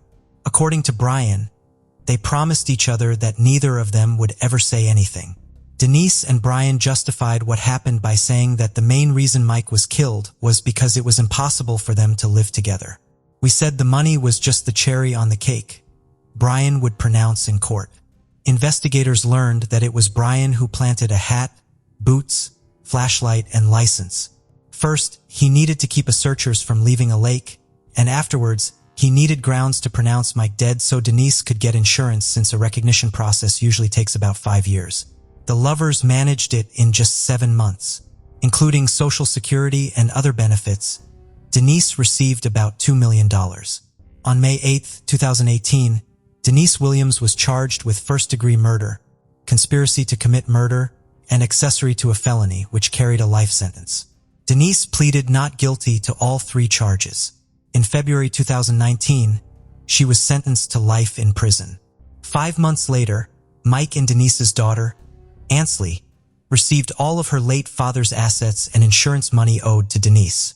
In January 2020, Denise Williams appealed the conviction and life sentence. Her attorney argued before Florida's First District Court of Appeal that there was no evidence that she was involved in committing the murder. In November 2020, the murder conviction was overturned, but the 30-year sentence for conspiracy to commit murder was upheld. Denise is now in custody at the Florida Women's Reception Center. She will be 78 years old when she is released. Brian Winchester was transferred to Madison Correctional Institute in Florida to serve the remainder of his sentence. His current release date is set for July 30th, 2036. He will be 67 years old. Ansley, daughter of Mike and Denise, insists her mother is innocent and places the blame on Brian Winchester. She refused to speak to any media regarding the outcome of the case and her personal life. According to Cheryl and Nick, Ansley's uncle, they have not been able to connect with Ansley. Cheryl is very sorry that she has lost not only her son, but also her granddaughter. Before Paul met Joanne, he had been in serious relationships with women more than once. For example, in 1993, during his university years, he was with Carrie Thompson. Although he didn't stay with her for long, this relationship revealed his violent tendencies. Carrie told the police about how Paul could switch during an argument and become aggressive, beating the walls and holding Carrie by force. This was just the beginning. In 1999, Jenny Mary Clark appeared in his life. They wasted no time, and just 2 weeks after meeting, the wedding bells were already ringing. However, their marriage began with a real nightmare. On their wedding night, Paul attacked Jenny, and this was not a one-off incident. He continued to beat her and even strangled her into unconsciousness. Investigators claimed that this abusive behavior was repeated with Joanne. Despite the situation, Paul and Jenny decided to have a baby. Their daughter, Chloe, was born in February, and they divorced shortly after. When Chloe was 5 years old, Jenny met Joanne and immediately realized that Joanne was too naive for such a rude man and would face a tough battle with Paul. In February 2002, he broke up with Jenny and began dating Joanne Nelson. Katie, Joanne's sister, said that Joanne most likely did not know about his criminal history. Otherwise, she would not have continued the relationship or wanted children with him. Their story began on the streets where Paul worked as a security guard in bars and clubs. He was 27 and already experienced in relationships, while Joanne was just starting her journey into adulthood at the age of 19. Despite the age difference, they found support in each other. running away from their parents' control and looking for their own space. At first, they lived with Paul's mother, and then they could afford to buy their own house. But happiness was slowly disappearing, fading away like smoke from a fire. The days turned gray and the tension grew between them. For JonBenet, everything had become too mundane and boring. Their differences began to affect the relationship. She loved order while he did not give it much thought. On February 14, 2005, JonBenet did not come to work. This was unusual and caused immediate concern. As the investigation revealed more and more information, the previously quiet and peaceful town was overtaken by a wave of shocking lies and deception. Before we dive in, don't forget to subscribe to our new channel, where we uncover captivating and chilling cold cases that will keep you on the edge of your seat. You won't want to miss the twists and turns we have in store. Let's continue. JonBenet Nelson, a cheerful and bright young woman, always put the happiness of her loved ones above her own. As a child, she lived with her parents in the town of Hull, also known as Kingston upon Hull, on the east coast of Yorkshire, England. Her mother, Jean, was a teaching assistant, and her father, Charlie, worked as an engineer for the city council. It was in this town that JonBenet grew up and became who she was. JonBenet had a bright personality and was successful both academically and socially. She was an active athlete who loved netball, lacrosse, and swimming. She lived happily, enjoying her youth but always harbored a deep desire to create her own family. She initially tried her hand at medicine, but the emotional toll of being a nurse proved too difficult for her. Her loved ones remember how she would come home saddened by the suffering of her patients. Later, JonBenet considered working abroad, but ultimately chose to work at an employment center in Hull to be closer to her family and friends. She found fulfillment in making people's lives better by helping them find jobs and improve their skills. JonBenet's dedication and kindness left a lasting impact on those around her, making her absence even more profound and alarming when she did not show up for work that fateful February day. On Valentine's Day 2005, JonBenet Nelson vanished without a trace, turning a day meant for love into a day of horror and mystery. Her disappearance was a nightmare for her parents. When her boyfriend reported her missing to the police, a sense of foreboding filled the air. That night turned dark and ominous, leaving JonBenet's family and friends enveloped in fear and uncertainty. Instead of enjoying the evening with his beloved, Paul found himself speaking with the police.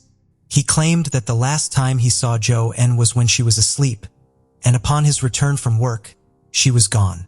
It was as if she had vanished into thin air, leaving only shadows of fear and hope behind. At 22 years old, JonBenet's sudden disappearance caused great distress among her loved ones. The situation became even more perplexing when she missed significant events, such as her best friend's father's funeral and her sister Katie's 19th birthday. The police swiftly launched a large-scale search operation involving numerous law enforcement officers, military personnel, and volunteers. JonBenet's father was vocal about his suspicions regarding Paul, questioning how he could be involved in the disappearance of such a responsible young woman. Katie, although aware of her father's concerns, found it hard to believe that Paul had any role in JonBenet's vanishing. The family's worry and confusion only deepened as days turned into weeks without any sign of JonBenet.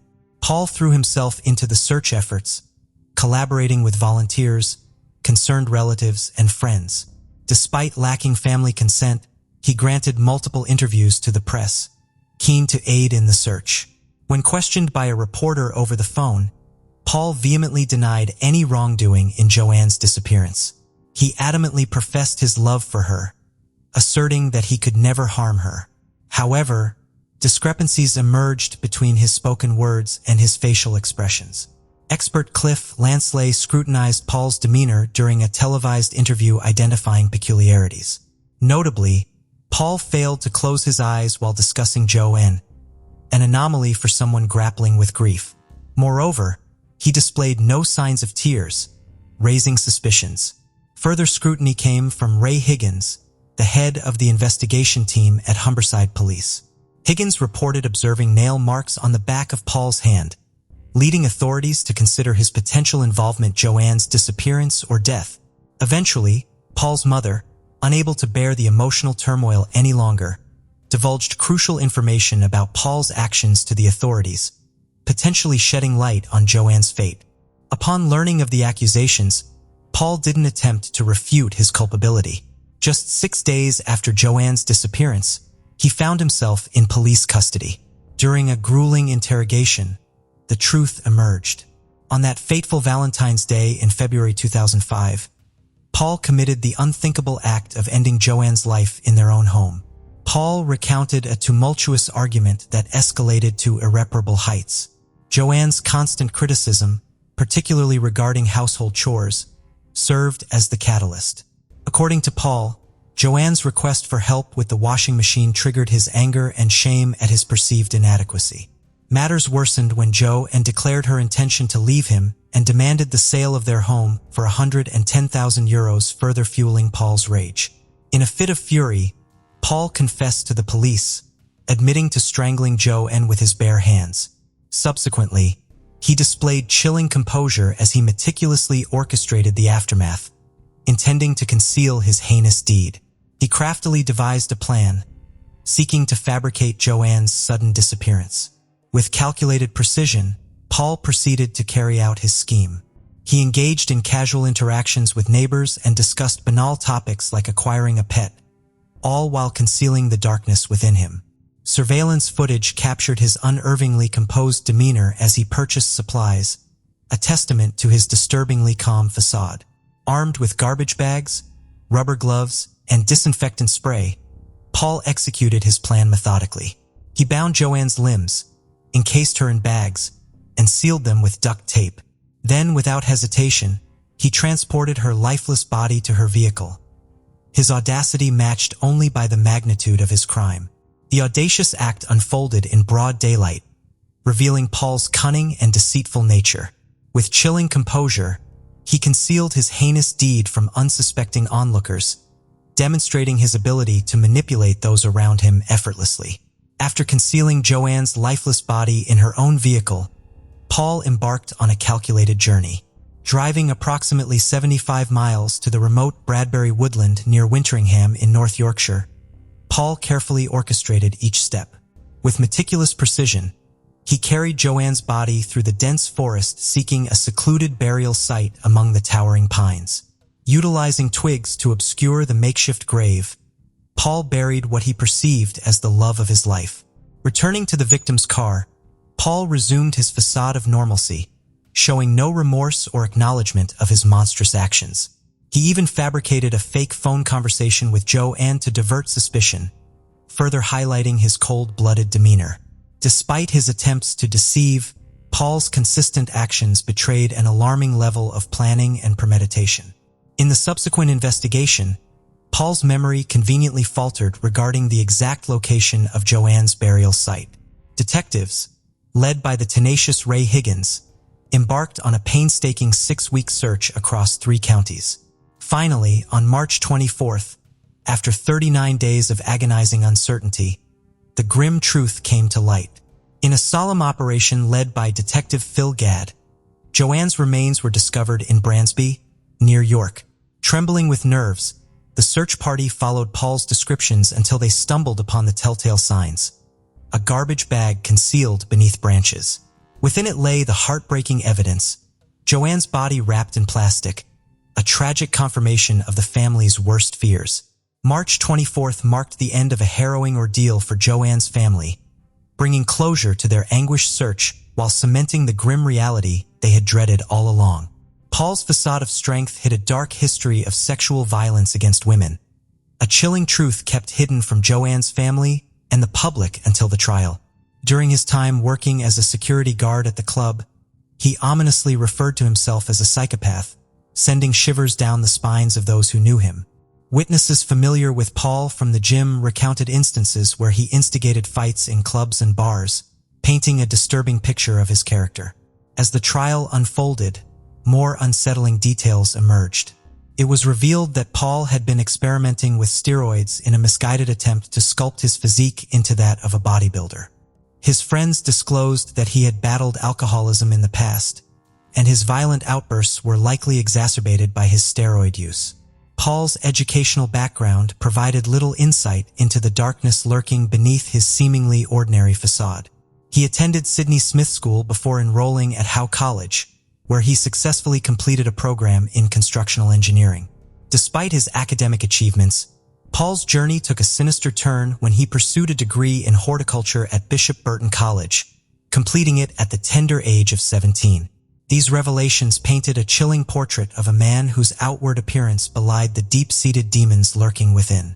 Paul's transformation from a seemingly ordinary student to a perpetrator of unspeakable violence left Joanne's family and the community reeling, grappling with the horrifying reality of the darkness that dwelled within him. Paul's journey through life took him from Saudi Arabia to Somerton Road, where he worked diligently in various industries alongside his father, Peter Dyson. Together, they navigated the maintenance industry, honed their gardening skills, and delved into the intricacies of machining. Paul's employment history painted a picture of a young man eager to carve out his path in the world of work. However, behind the veneer of normalcy lurked a disturbing truth.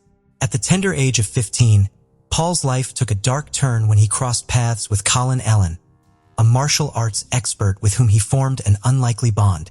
It was to Colin that Paul confessed to a heinous crime, a confession that ultimately led to his arrest. Paul's acquaintances shed light on his complex character. While some saw him as charming and attractive to women, others witnessed a more troubling side to his personality. He often leveraged his position as a security guard to forge connections with women from higher social echelons, revealing a distorted perception of himself and his interactions.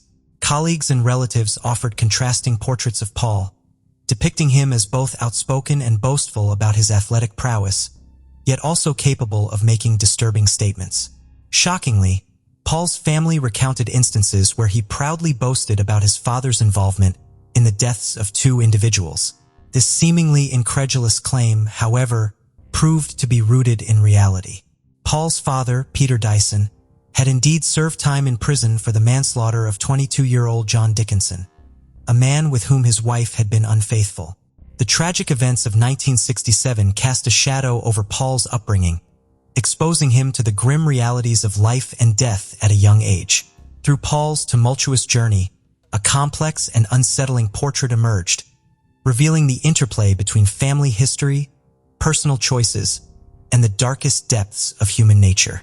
In 1974, a mere 2 days after Paul entered the world, tragedy struck with haunting consequences. Peter Dyson, his father, found himself entangled in a fatal accident. Behind the wheel, he collided with 47-year-old Gordon Kell, who was returning home after jubilantly celebrating a silver wedding anniversary. In a chilling turn of events, Peter fled the scene, leaving Gordon to perish on the roadside. Despite the gravity of the situation, Paul idolized his father, viewing him through a lens of admiration and heroism. The untimely demise of Peter in February, succumbing to a heart attack in the midst of their life in Saudi Arabia, left an indelible mark on Paul's psyche. It cast a shadow over his existence, shaping the trajectory of his fate in ways both profound and ominous. As the trial unfolded on November 7, 2005, a hushed courtroom bore witness to a startling revelation. Paul, in a dramatic turn of events, stunned onlookers by entering a guilty plea. Joanne's family, bracing themselves for a protracted and grueling legal battle, found themselves thrust into a realm of disbelief and uncertainty. In a moment of collective astonishment, they whispered affirmations as Paul's admission reverberated through the chamber. Throughout the proceedings, Paul maintained a stoic demeanor, his gaze fixed straight ahead or cast downward, deliberately avoiding the piercing stares of Joanne's grieving loved ones and the scrutiny of law enforcement. Not a flicker of emotion crossed his impassive countenance, not even during the formal announcement of the charges against him. His lawyer, Harry Barrell, stood before the court acknowledging the gravity of the situation. With unwavering resolve, he conceded that there could be no excuse for the heinous act perpetrated by his client. In the wake of Paul's shocking confession, a pall of solemnity descended upon the courtroom, marking the beginning of a harrowing journey toward justice and closure. On Tuesday, November 8th, nearly 10 months after the tragic murder, Paul received his sentence. life imprisonment with a minimum term of 16 years. Remarkably, just 14 years later, in November 2019, at the age of 45, Paul found himself transferred to an open prison and recommended for day release. The parole board cited Paul's active engagement in self-awareness programs and successful completion of an intensive interpersonal relationship improvement program. Recalling the day of Joanne's disappearance, Katie was struck by Paul's behavior. She now regrets offering him comfort when he appeared at her doorstep. Later, when Paul wandered off, Katie, consumed by worry, searched for him. Finding him at the bus stop, she squeezed his hands in an attempt to provide support as he sat there, overcome with emotion. She even embraced him, hoping to offer solace. Reflecting on the moment, Katie admitted she hadn't initially noticed the scratches on his arm, but upon later reflection, she couldn't forgive herself for missing them. The easing of Paul's detention conditions and the prospect of day release stirred deep emotional turmoil within Joanne's family. Katie, speaking to the media, expressed their sense of loss and confusion in the face of this news. Paul's impending release dredged up painful memories of Joanne's untimely death, leaving the family grappling with a sense of injustice. Despite their belief that Paul didn't deserve such leniency for his heinous actions. The case of John Thomas McGuire. Amanda and Anna Marie McClure were two sisters who lived in an orphanage. Living in an orphanage can be extremely challenging. You don't have a place of your own or time to yourself, and if you're unable to stand up for yourself, you're at risk of being bullied by kids who have been there longer. Typically, bullies target children who are loners. Sisters Amanda and Anna Marie McClure were luckier than most because they can always protect each other. They feel comfortable being around each other and don't try to make friends with anyone. Unfortunately for Anna Marie and Anna Marie, their family secret is about to be revealed. Their father, Larry, has been convicted and imprisoned, and this news has been widely broadcast on television by various news sources. One day, the McClure sisters, Amanda and Anna Marie, helped a new girl named Meredith who was being bullied. Meredith had been living with her mother, who was addicted to drugs. After her mother's death from an overdose, Meredith was too afraid to call for help and stayed with her mother's body for a few days. It wasn't until a friend visited and found her mother's body that emergency services were called. Meredith soon became friends with the McClure sisters, and the three of them had a lot of fun together. Amanda and Anna Marie never told anyone why they were living in an orphanage. And when Meredith asked, Anna Marie made up a story about their father being a police officer who died while on duty to catch a dangerous criminal. Meredith was so impressed with Anna Marie's story that she told it to the other children at the camp. Overnight, the McClure sisters became heroes and were admired by everyone. Most of the kids in the shelter had parents who had died from substance abuse or were in prison, so the McClure sisters' story made them stand out in a positive way. The sisters' secluded life at the orphanage came to an end when all the children wanted to befriend them. However, this marked the beginning of a difficult period in their lives. A heartbreaking truth comes to light. Their father, presumed dead, is actually alive and serving a prison sentence for violence and sex crimes he committed against minors. The sisters' lives became a nightmare. However, they got a second chance when two different families decided to adopt them. This meant they would be living apart, and their bond was eventually broken. Amanda, who had previously worried her adoptive parents.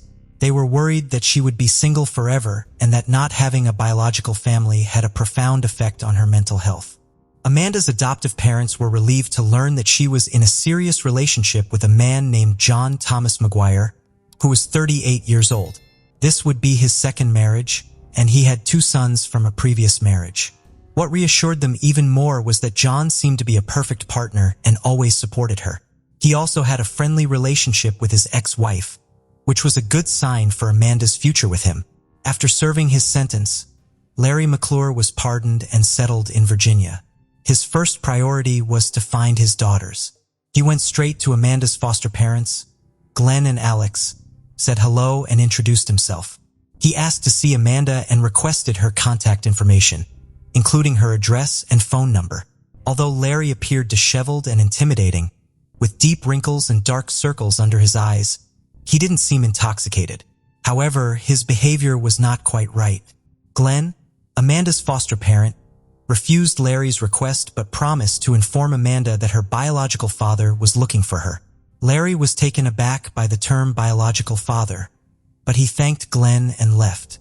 Glenn did keep his promise. He told Amanda that her father was free and was looking for her. Amanda was torn, with a part of her wanting to reject her father, given his past mistakes, and another part wanting to give him another chance. Amanda reaches out to her father, Larry, after many years of separation. Amanda initiates the conversation by calling her father, who is overjoyed to hear from her. Larry asks about her well-being, and she shares that she's doing well, married, and happy. Larry was very happy for his daughter and invited her and her husband to have dinner with him. Amanda is initially uncertain about meeting her father, but he senses her hesitation and reassures her by telling her to forget the old grudges, and he has lived all these years with only one thought: to see her and Marie. This suggests that Larry has been thinking about his daughters and wants to see them again. Larry's meetings with Amanda and John led to their introduction to the world of illegal substances, which he manufactured himself in his camper. Initially, their financial situation was stable, but Larry manipulated them into funding his substance production. As their addiction deepened, they both lost their jobs. Larry persuaded John to register as a drug addict to receive $180 in state assistance. However, this amount was insufficient to support their habit, and Larry continued to exploit them for money. Meanwhile, Larry met Anna Marie and repeated the same pattern, getting her hooked on substances and taking her money. Amanda and John's situation spiraled out of control. They accumulated huge debts, lost their house, and were forced to move into Larry's camper. John's parents, who were unaware of the situation, were told that they was going on a trip together. In reality, Amanda and John had become entrenched in a cycle of substance abuse and alcohol consumption with Larry, and John's parents have never heard from their son since. On Valentine's Day, John, still reeling from the effects of substance abuse, planned a romantic evening for his wife Amanda at the family circle. He cooked a fancy dinner, inviting Larry and Anna Marie to join them. However, under the prolonged influence of the drugs, a disturbing situation unfolded. Amanda and Larry, who were supposed to be father and daughter, began to develop an inappropriately close relationship. Sadly, John was unaware of this, and as a result, he became redundant in their twisted relationship. During the meal, John spoke very many warm words to Amanda, which made Larry extremely anxious. As the tension increased, Larry interrupted John's speech and asked if he could be completely honest with his wife. John agreed, and Larry suggested a game. They tied John's legs and instructed him to answer truthfully about his life. Initially, the questions covering topics like childhood and school. However, under the influence of drugs, Larry began to accuse John of being an undercover FBI agent. When John denied this, they hit him, although John begging for mercy, but he was ultimately struck on the head with a bottle of wine, the same wine he had brought for the family dinner. Over the course of 2 days, Larry, Amanda, and Anna Marie subjected John to torture while using illegal substances. When they thought it was time to end things, Amanda put a black bag over John's head and tightened it around his neck until he stopped breathing. They buried John in the backyard and then celebrated the engagement of Larry and Amanda, father and daughter, with more drugs and alcohol. On the 3rd day, their mental health worsened.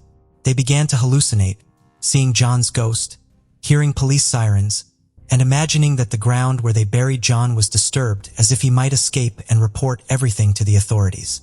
The situation was chaotic, but the father and daughters still decided to take more drastic action. They dug up John's body, checked his pulse, and examined his pupils' reaction to light, even though he showed clear signs of decomposition. This, however, did not convince them that he was truly gone. In a frantic bid to prevent John from coming back to life, they dismembered his body with a wood axe and drove aspen stakes into each piece.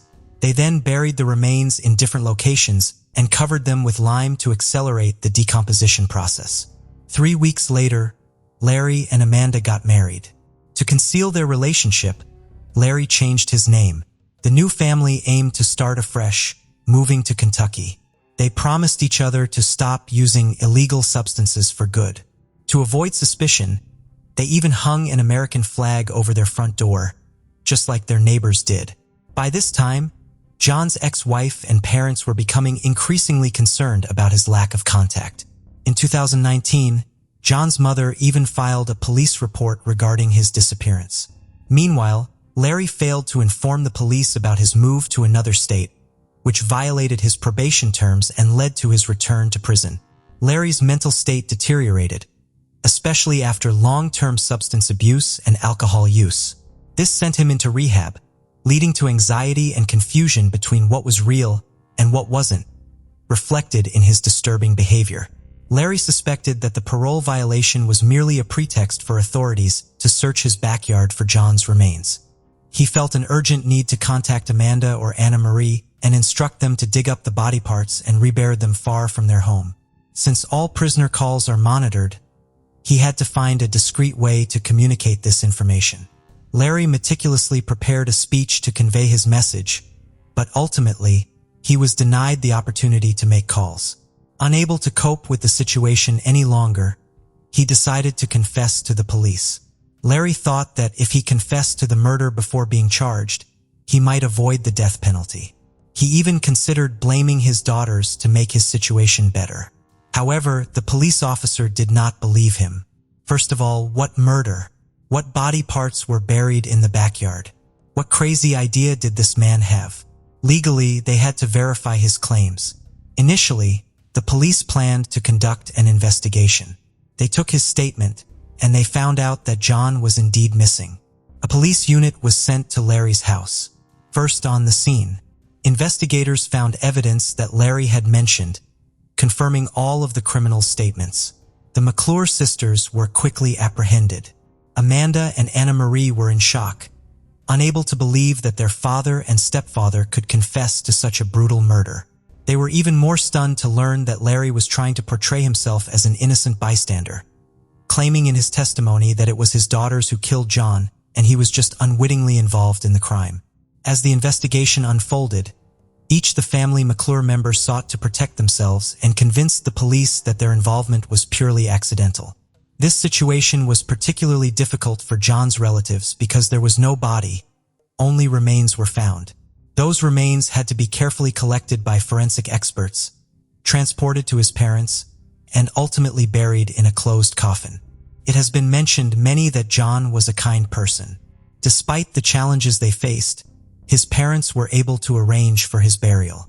Some friends contributed financially, while others assisted with transportation and funeral planning.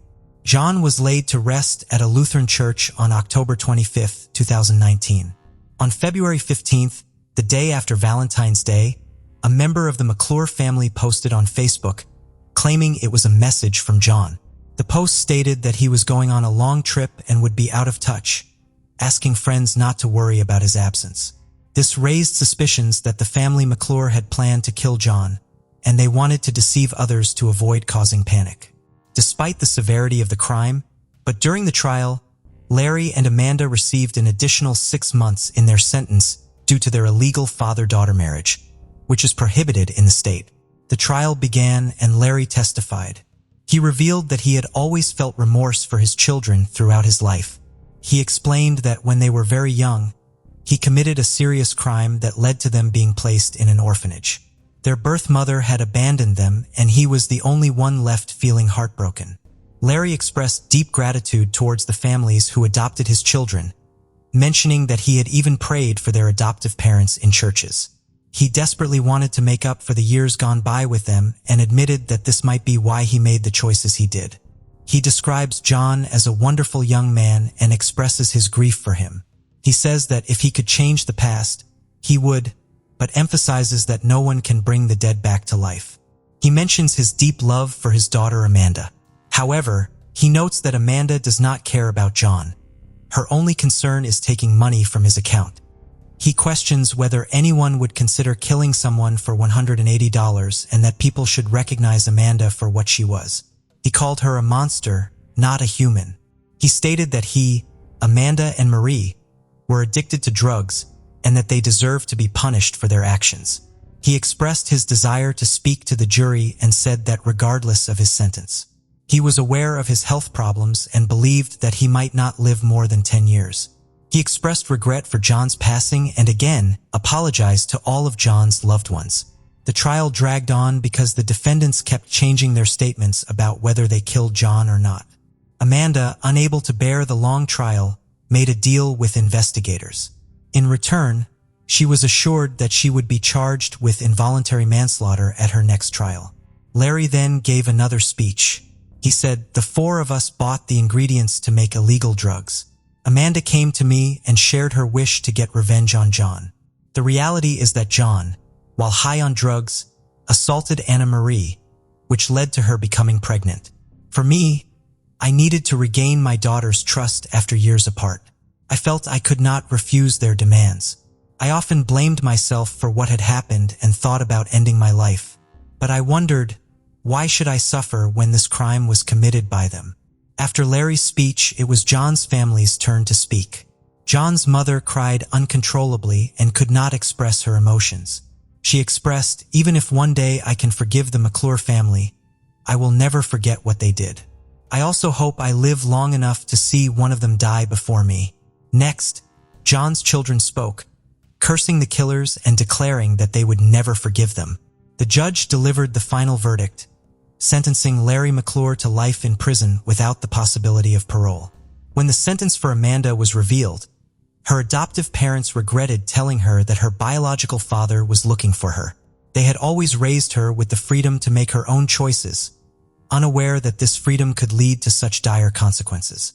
At the time the verdict was announced, Amanda stated that her father's jealousy was the root cause of the situation. Her adoptive parents pleaded with the judge to consider that Amanda's involvement in the crime was heavily influenced by Larry's negative impact, asserting that she would never have committed such a violent act otherwise. However, the prosecutors argued that the murder was a planned act, suggesting that Amanda and Larry were conspiring to be together as a couple. The initial hearing focused on Amanda, who was sentenced to 40 years. The judge said Amanda could serve only 20 years. During Anna Marie's sentencing, she attempted to speak out against John's murder. However, she felt pressured by her father and sister to do what they wanted, and she only attended Larry and Amanda's wedding out of concern for her own future. Ultimately, Anna Marie was sentenced to 40 years. The case of Lin family. Min Lin and Yoon Lin's romance began in the late 1980s when they met at an Australian university. They both came from China and had moved to Australia to further their studies. Min had completed her bachelor's degree and was doing an internship, while Yoon participated in a student exchange program. They met each other after meeting accidentally in the university hallway. After graduating, they got married and settled in North Epping, Sydney, where their love continued to grow into a strong, close-knit family.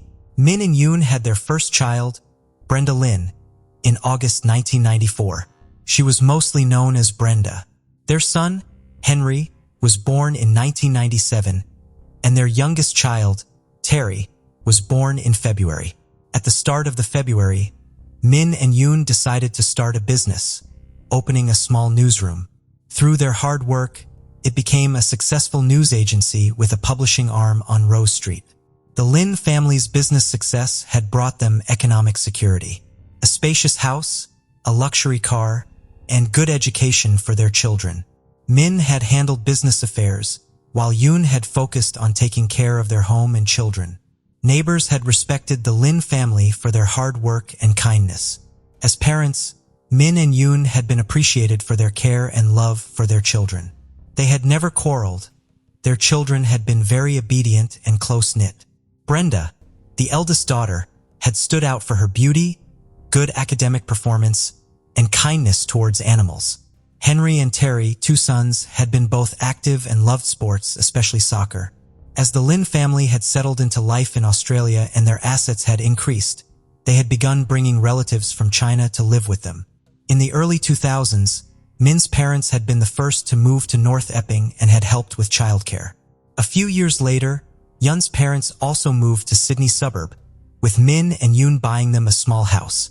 Yoon's sister, Irene, came to live with the Lin family, assisting with household chores and the children.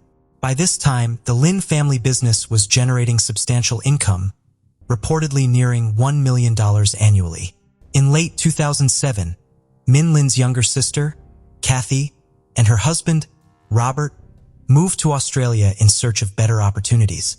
They had visited before and briefly lived in Melbourne but had returned to China. This time, they were determined to settle in Australia for good. Robert was a former successful ear, nose, and throat doctor in China, decided to try his hand at entrepreneurship.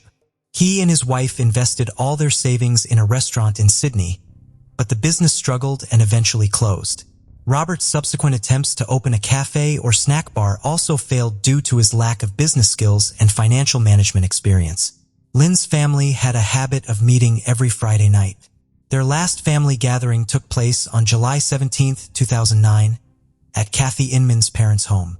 The next morning, July 18th, the Lin family store had not been open, making long-time customers feel surprised and confused. This sudden closure had raised their concerns. One of them tried to contact Min multiple times but was unsuccessful, so they called Min's sister Kathy to see if she knew what was going on. Kathy was surprised and worried because her brother never closed the shop without making arrangements first. Kathy tried to call Min and Yoon, but they didn't answer. She also tried calling their home phone, but no one picked up. Kathy and her husband Robert were worried, so they decided to visit Min's house to make sure everything was okay. They arrived around 9 a.m. and saw the family car. They went to the house. The front door was unlocked, but there was no sign of Min or his family inside. Kathy went upstairs. When she opened the bedroom door, she was shocked by what she saw. The room was covered in blood, including the floor, walls, ceiling, furniture, and curtains. Yuan Lin's body was on the floor near the bed, and she had been severely mutilated. Kathy screamed and stumbled backward, was shocked by the gruesome scene. In the room next to where Irene slept, a terrible scene took place. Irene lay motionless on the bed, her face beaten and bruised. The bedrooms of Henry, 12, and Terry, 9, also revealed horrifying scenes. Both were brutally beaten to death. Their bodies were found in separate corners of the room. Min Lin's body was found in his bedroom, covered with a blanket soaked in blood. He was killed in the same way as his family. It seems he was the first victim, followed by his wife, her sister, and then the two boys. Kathy immediately contacted emergency services. After Kathy's urgent call, Robert left to fetch the Lin's parents, who lived about 10 kilometers from the crime scene. Police and paramedics arrived quickly, encountering what they described as one of the most horrific crime scenes they had witnessed. Tragically, the Lin family members were all killed. Each person died from multiple blows to the head with a heavy blunt object similar to a hammer. However, the crime weapon was not found at the scene. The initial examination of the crime scene did not reveal any important clues. The killer did not leave the murder weapon behind, and they did not take any valuables or money. This suggests that the main goal was to kill the Lin family, not to steal from them. At first, investigators thought there might be multiple attackers because it seemed unlikely that one person could overpower so many people. However, evidence showed that the children were awake during the attack and tried to escape. There were blood stains and splatters throughout the house. Oddly, all adult victims had head injuries and showed signs of strangulation. Investigators found identical bloody shoe prints in each room with a tread pattern. Although they could not identify the shoe brand, they determined the shoe size. No fingerprints were found, suggesting the killer or killers wore gloves. Initially, the police had no leads or theories about the perpetrator's identity. Friends and neighbors of the Lin family all said that the family had no known enemies, making the motive for the brutal massacre unclear. The attack occurred between midnight and 3 a.m. on July 18th.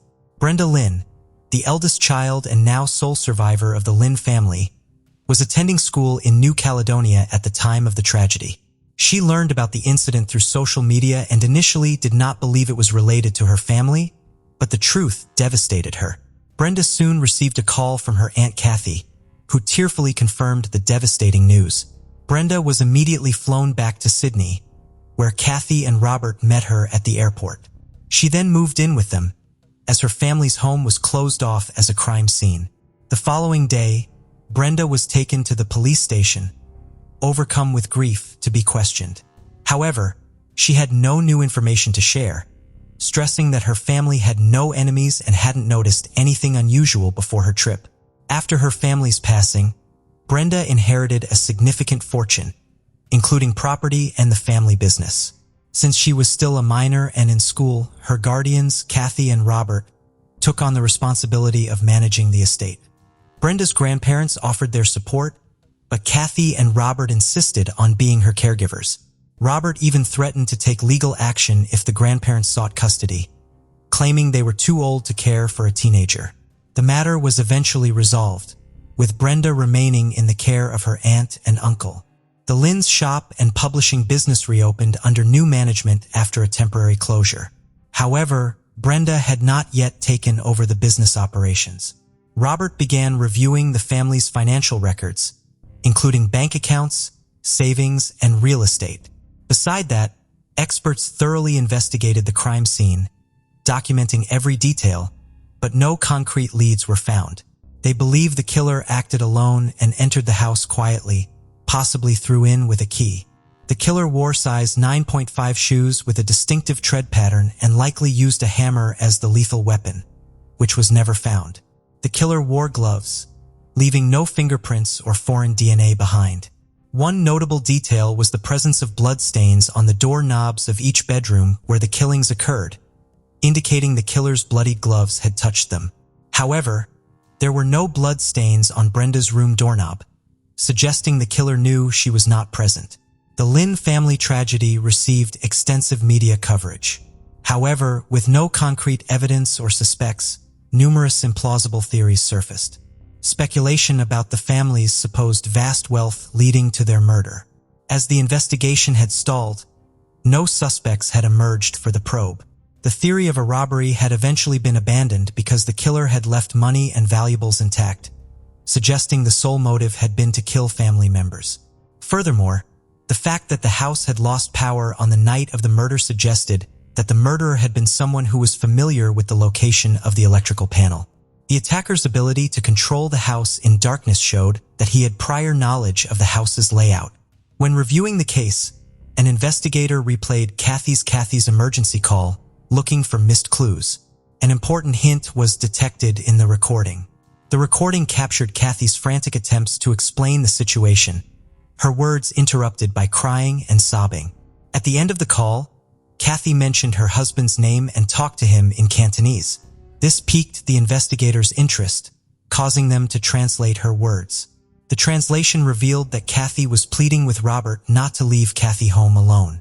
This was significant since Robert had left Kathy at the scene of the crime to pick up her parents, despite the potential danger. With 5 people brutally murdered and the killer possibly still inside, Robert's calm aroused suspicion, as if he already knew for certain that Kathy was safe. The police finally identified Robert as the main suspect. A crucial discovery was that Robert had a key to Min's house, which had been given to Robert shortly before the tragedy. However, Robert never mentioned this during questioning, and his wife Kathy was unaware that Min had given him the key. It was Brenda who unintentionally revealed this important information to investigators. Further investigation showed that Robert's claim of being a successful ear, nose, and throat doctor was false. Although he had a medical degree, he had never had a stable job in the field. There were rumors that he had fled to Australia to avoid punishment for alleged bribery charges in China. In Australia, Robert failed to establish a successful career and wasted his remaining savings on unsuccessful business ventures. After moving to North Keeping, he became idle, relying on his wife's income. Once the guardianship papers for Brenda were finalized, Robert acted as if he had inherited the Lynn family's estate. His first move was to force Yun's parents out of their home, which Min had bought for them. Although the house remained in Min's name, Min and Kathy's parents were still allowed to stay in their own home that was also purchased for them. Based on this information, investigators suspected he had a long-standing plot to usurp Man's family property, money, and profitable business. However, the police could not arrest Robert yet due to a lack of concrete evidence. Through a combination of interrogation, surveillance, and other methods, the investigation team was granted permission to install hidden cameras in the Robert household. They hoped to gather the evidence needed to prove Robert's guilt. The breakthrough came sooner than expected, starting with an unexpected revelation from Kathy during an interrogation. Kathy mentioned Robert's preference for a specific brand of shoes. A few years ago, Robert bought 2 pairs of limited edition sneakers that he really liked. He had worn out one pair and thrown it away, but kept the other pair at home. What's important to note is that Robert's shoe size, 9.5, matched the size of the shoes worn by the killers. The crucial evidence was caught on a hidden camera, which showed Robert deliberately destroying the box that held the remaining pair of shoes. A search warrant was issued for Robert's home. During the search, police found a new pair of size 9.5 sneakers with the same pattern as the pattern collected at the crime scene. In the garage, they discovered a small blood stain, which was later confirmed by a forensic examiner to be a blood stain containing DNA from all 5 victims of the Lin family, linking it to the crime scene. In May 2011, 2 years after the tragedy, Robert was officially arrested. He denied involvement, claiming the blood stains in his garage appeared after returning from Lin's house following the tragedy. He also downplayed the importance of the sneakers, saying they were new and he threw away the old shoes. While in prison awaiting trial, Robert shared a cell with a number of informants whom the police had arranged. During a conversation, he confessed to carefully planning the crime and covering his tracks. He bought the weapon in a store without surveillance cameras and gave his wife tea so she wouldn't wake up while he was committing the crime. He removed the hammer, shoes, gloves, and clothes so police would never find them. At trial, Robert denied everything. The only evidence against him is what the informant said and some indirectly clues. The jury failed to find Robert guilty, and he was released on bail in December 2015. But when the trial resumed in June 2016, another informant said Robert had confessed to being haunted by Brenda since she was 13 years old. Brenda was questioned again and tearfully said Robert forced her to have sex when she first moved in.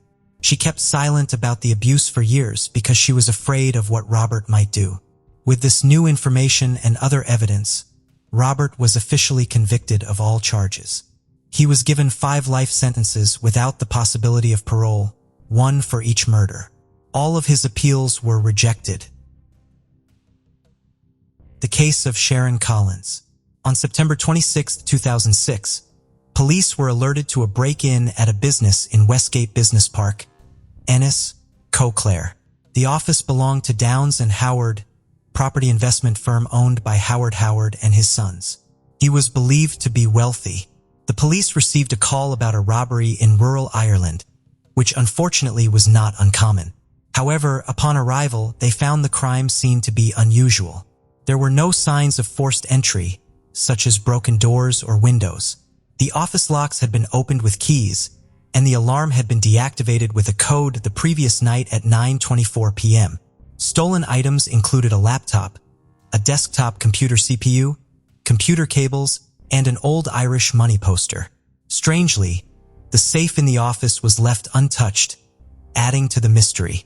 Later that evening, the police got a call from Robert Howard, one of Howard's sons, reporting that a strange man had shown up at his house and demanded money. What began as a basic robbery call was now unraveling into an unusual and bizarre story in Irish criminal history. Just days after the robbery, a suspect, Robert, who was an Egyptian national living in Las Vegas, was arrested in Ennis, along with his wife, Teresa Engel, an American. Robert claimed that a man named Tony came to his house, demanded money, and threatened his life, as well as the lives of his father and brother. Tony said the hit could be called off if Robert paid 100,000 euros. Robert refused, called the police, and Tony was taken into custody. On February 26, 2007, Sharon Collins, Howard's partner and purported surrogate mother to his 2 adult sons, was arrested. This was based on information found on 2 gateway computers discovered during an FBI investigation into Tony. The computers revealed a series of emails between 2 individuals, with one person using the email address lyingeyes98@yahoo.ie to arrange the contract killing of the Howard men. The emails also mentioned a FedEx package sent to a Las Vegas address with a down payment of 15,000 euros for the hit. Upon investigation, it was found that Sharon had indeed withdrawn 15,000 euros from her credit union and bank accounts. Sharon completely denies having any contact with Tony. She acknowledged sending the money, but claimed it was due to blackmail, possibly by a woman whom she met online.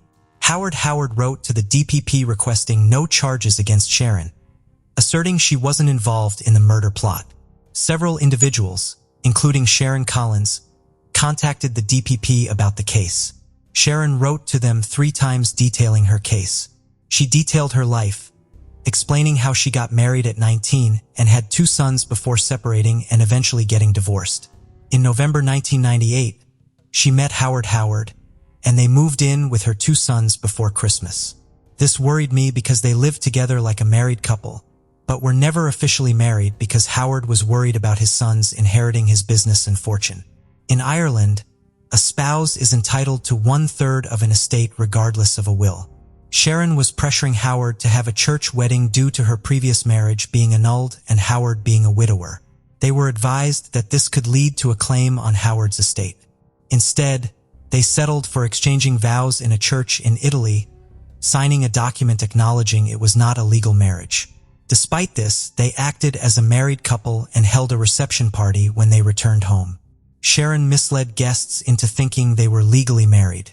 Howard and Sharon generally got along well, but they had strong personalities and often disagreed. In December 2005, Sharon mentioned meeting a woman named Maura Murray online.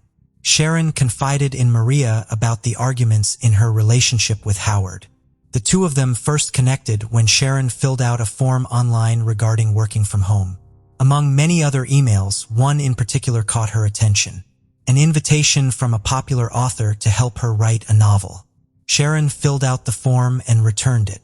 Not long after, Maura Murray contacted her, offering to mentor her. Over time, Sharon and Maria became friends, and Sharon started sharing more personal details with her. Sharon mentioned she hadn't informed Howard about Maria, as she wanted to wait and see how things progressed before bringing up her book project. During this period, she found the writing exercises helpful and therapeutic. Sharon wrote in a letter to the DPP that in April 2006, she and Howard had a disagreement, leading her to send an email to Maria, where she expressed her anger towards Howard by calling him names and stating that she hated him. Sharon met Maura Murray in June 2007 during a holiday in Ireland. Maria was a woman in her late 40s with straight brown hair, sallow skin, and about average height. They traveled around Clare together, and Maria used a computer in Howard's office at Ballyback House. The next month, Maria contacted Sharon to inform her that her house had been robbed and her laptop stolen. Following this incident, Sharon started receiving strange emails from a man threatening to harm Howard and his sons for money or if she didn't pay. The man knew personal details about her life, which frightened Sharon. She was then told to give €20,000 to prevent the letter to Maura Murray from being sent to Howard. She received phone calls and emails asking for the money, so she decided to send it in hopes of solving the issue. The night after sending the money, on August 16, 2007, she traveled to Spain thinking it was all over. However, she continued to receive demands for more money through phone calls and emails. She visited an internet cafe to contact Maria, but upon logging in, she realized all her emails and contacts were gone. Upon learning that Howard's office had been burglarized and the computers were stolen, she remembered that her password was saved on one of the computers, suspecting that's how her emails were deleted. She told the DPP also that when she had been brought in to speak to the police, they had read emails that they said were from her to a man named Tony. She told them she recognized parts of the emails and that some of what she had written to Maria might have been lifted word for word and had been added to make it look like Sharon herself was conspiring to have the Howard men murdered. Sharon's next 2 letters were much shorter compared to her previous ones. In those letters, she mentioned that she would not have used her real name, her personal computer, or the computer at Howard's office. Sharon believed that all these factors made it impossible for her to have committed the crime. She admitted that she was foolish, deceived, and manipulated. In hindsight, she realized that she should have confessed much earlier and told the truth. Sharon regretted not informing Howard about the incident when it occurred. She also said that she had nothing to gain from the Howard's murders. She was not properly named Nanny and would not have had any claim on Howard's estate since they were not married. In fact, if anything, Howard's death would mean that her source of income would be gone. She pleaded with the DPP not to press charges and to trust that she had acted foolishly, but had not intended to kill. The DPP did not heed Howard or Sharon's advice. On June 26, 2007, the district court proceedings began. This court convenes 9 times a year, but today it was packed with photographers and journalists. Sharon, aged 44, was scheduled to appear in court. Additionally, it was reported that an Egyptian national residing in Las Vegas, Nevada, USA was also present in court. He had been accused of attempting to extort 100,000 euros, robbery, and dealing with stolen goods. However, those charges were dismissed in the morning. Upon leaving the courtroom, he was promptly rearrested for conspiracy to commit murder. Tony was taken by the police to Kilka to face these charges alongside Sharon. Both were brought before the court and formally charged with conspiring to kill Howard and his 2 sons, Robert and Neil. It's worth noting that each of the accused were granted free legal aid, and so the cost of the case was falling on the state, which in turn cost the taxpayer.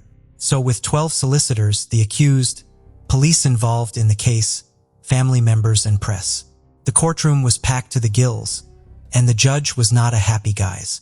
So the following week, the case has moved to a much bigger venue.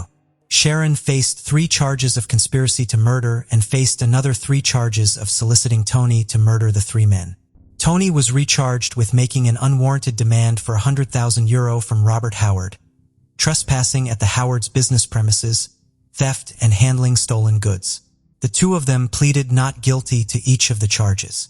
The jury learned that the investigating officers had collected a lot of information and evidence with help from the FBI in the United States while they were investigating Tony for similar charges. According to the prosecution, Tony, also known as Tony Luciano, was asked by Sharon to kill the Howard men. Sharon had also obtained a proxy marriage certificate from Mexico for herself and Howard, which she paid 1,000 euros for without Howard's knowledge. She used this to apply for and receive an Irish passport in the name of Sharon Howard. Sharon had posted the keys to the Harrods business offices to Tony, and he used these to gain access and steal the computers that had evidence of Sharon's contact with him. Along with the keys, she sent him photographs and money. Robert had gone to the offices of his family business and noticed that the door was unlocked, and the alarm was no longer set. He saw that 2 computers were missing. Later that night, around 10:30 p.m., he received a phone call at home from a man he didn't know, who said he had heard that Robert lost a few computers. 5 minutes later, there was a knock on the door, and when Robert opened it, he found a man calling himself Tony, who had one of the computers. Robert took the computer into the house and informed his brother Neil, who was also indoors, to contact the police. After coming back to the front door where Tony was waiting, Tony revealed that he had been hired to harm Robert, Neil, and their father Howard for 130,000 euros, but he refused to comply. Tony proposed to cancel the contract for 100,000 euros, which the Howard family agreed to pay. Tony showed Robert photographs of the Howards and a piece of paper with various directions to their houses. Robert was a little freaked, hoping the police would arrive soon before Tony tried to leave, which he did. Robert ended up following Tony, but lost him at the crossroads. Later, at around 12:30 a.m., Robert received another phone call from Tony, asking if he had started to get the money together, and there were several other calls the next day along the same lines. They made plans to meet at a hotel in Ennis for Robert to hand over the money, and Robert told the police about this. On the evening of the September 27, 2006, Robert went to the hotel bar. He got another call telling him to meet a woman near the hotel bathrooms as she would be collecting the money from him. This woman was Teresa, Tony's wife. When he got to the bathrooms, a woman asked him if he had the envelope. And just then, a plainclothes police passed them, and the woman took off without the money. The undercover female police followed Teresa, and she was seen talking to a man outside the hotel. They both went their separate ways, and the man headed to a pub across the road from the hotel. The police approached the man and arrested him there and then. This man was Tony. Teresa was arrested in the hotel car park. Howard supported Sharon during the investigation, arrest, and trial. On the stand, he expressed confusion as to why Sharon would be involved, stating she was not a greedy person and had never asked him for anything. He mentioned that shortly after the office break-in, Sharon informed him she was being blackmailed by Maura Murray. Howard explained that he had asked Sharon to go to Las Vegas in order to hire a private investigator to locate Maura Murray, but she was not successful in doing so. He also mentioned that he did not book the 2 flights from Las Vegas to Shannon Airport that were charged to his American Express credit card, which coincided with flights taken by Tony and Teresa. Howard revealed that Sharon had his credit card information and took care of the payments. But unfortunately, her purse containing the details was stolen in Spain, either in August or February. He suspected that the thief was Teresa. After Howard finished his testimony, he left the stand and crossed the courtroom where he gave Sharon a kiss on the lips. This caused a sensation amongst the media. He then left the courtroom and did not attend the rest of the trial. On Thursday, June, Teresa Engel took to the stand, and it was established that she had been granted immunity for her testimony. They went through her background, and she had met Tony in February 2003 or February 2004 at a casino in Detroit near where she lived at the time. In June 2006, she moved to Las Vegas to live with Tony, and they got married. She, Tony, and another woman named Lisa all lived together. Lisa was Tony's first wife. Teresa mentioned that she had visited Ireland before, saying Tony had sent her there in response to emails he received from a woman seeking 3 men to be killed. She remembered receiving a cash payment of €15,000 delivered by FedEx. In Ireland, she met Tony's friend Ashen Ennis, who was supposed to poison the alcohol in Howard's office to kill the Howard sons. However, Ash ultimately decided not to go through with the plan and left. When the FBI were investigating Tony over fraud and extortion in the States, they had found evidence of the manufacturing of racing in the house that he lived in. And so this information was given in court in Ireland. The fraud and extortion in this case in the US was similar to the one in Ireland involving Sharon. Teresa had told a woman that her partner's ex had taken out a hit on her and that she'd be killed if she didn't send it $20,000. Obviously, rather than pay out the money to these people, she went to the cops. It turned out the ex-girlfriend had paid out $17,000 after finding Tony on the hitman for her website that he had set up. Teresa pleaded guilty and was eventually in February 2008 sentenced to 8 months in prison. The next part of this story is another humdinger as it involves the popular radio show personality Jerry Ryan, who unfortunately is no longer with us, but anyone Irish would have known him, and the producer of his show, Siobhan Hoth. You see, our Sharon had wrote an email to the show outlining her relationship with Howard. This email was only partially recovered, and so they brought Jerry Ryan and Siobhan Hoth to the stand. But they stated they'd get over 2,000 emails a month, and neither of them remember seeing the email. The email stated that Howard visited prostitutes, as well as individuals Sharon referred to as transvestites. He asked her to engage in sexual activity that made her uncomfortable. Sharon mentioned that he had awful moods when he didn't get his way, and she could no longer tolerate it, although she was afraid to leave. Personally, I believe she was hesitant to abandon the lifestyle to which she was accustomed, but I may just be cynical. She mentioned in her letter to the show that she wanted to create a situation where she could end her current relationship. The email suggested 2 possibilities. Either Sharon was truly unhappy in her relationship, giving her a possible motive for murder, or she was lying and willing to tarnish her partner's reputation to gain sympathy. Maybe Sharon was hiding her true self. The prosecution argued during their closing statement that bringing in Jerry Ryan was unnecessary and irrelevant, claiming it was just a ploy by Sharon to attract more attention. On the July 1st, the day had finally come that everyone had been waiting on.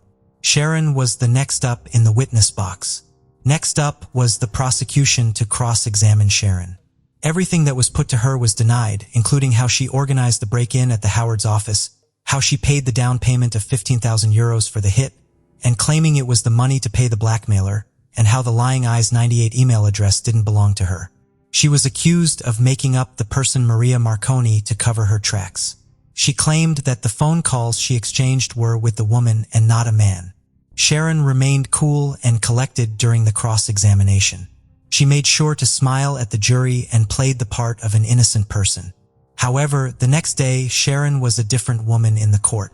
She appeared drawn and lacked the confidence she had shown the previous day. The prosecution grilled her and went through her actions in detail.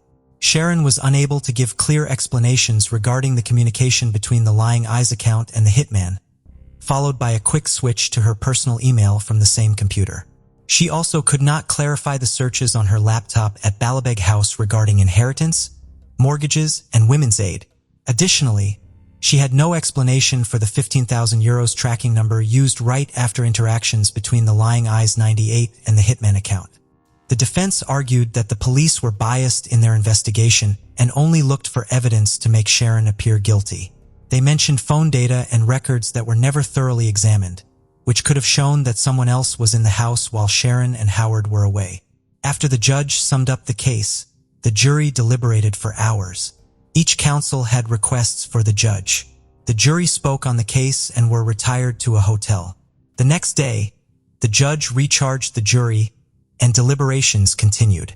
On the third day, finally, a decision was made. Early afternoon, the jury filed into the courtroom and delivered their verdict on 7 charges. Sharon had been found guilty of 3 charges relating to the soliciting the murder of the 3 men, Howard, Robert, and Neil. She had also been found guilty of charges relating to demanding €100,000 from Robert to cancel the contract of killing all 3 of them, but not guilty of the robbery of the Howard officers. Sharon broke down in tears as the jury returned to deliberate further on the outstanding charges. By 3 p.m., the jury returned and found her guilty of the conspiracy to murder counts. By 6 p.m., they returned and ultimately could not reach a decision regarding the guilt or innocence of Tony on those counts. Both were remanded in custody to await sentencing. And for the first time, Sharon was going to spend time in prison. On Monday, November 5th, Sharon and Tony went to court for sentencing. Sharon maintained her innocence as she faced the judge again. Howard also spoke to the judge, saying he still supported Sharon and didn't think she could have planned to kill him. It was taken into account that Sharon had no previous record. But obviously, it wasn't taken into account that she'd never admitted to her guilt when sentencing. She was sentenced to 6 years in total and would serve 4 years and 9 months.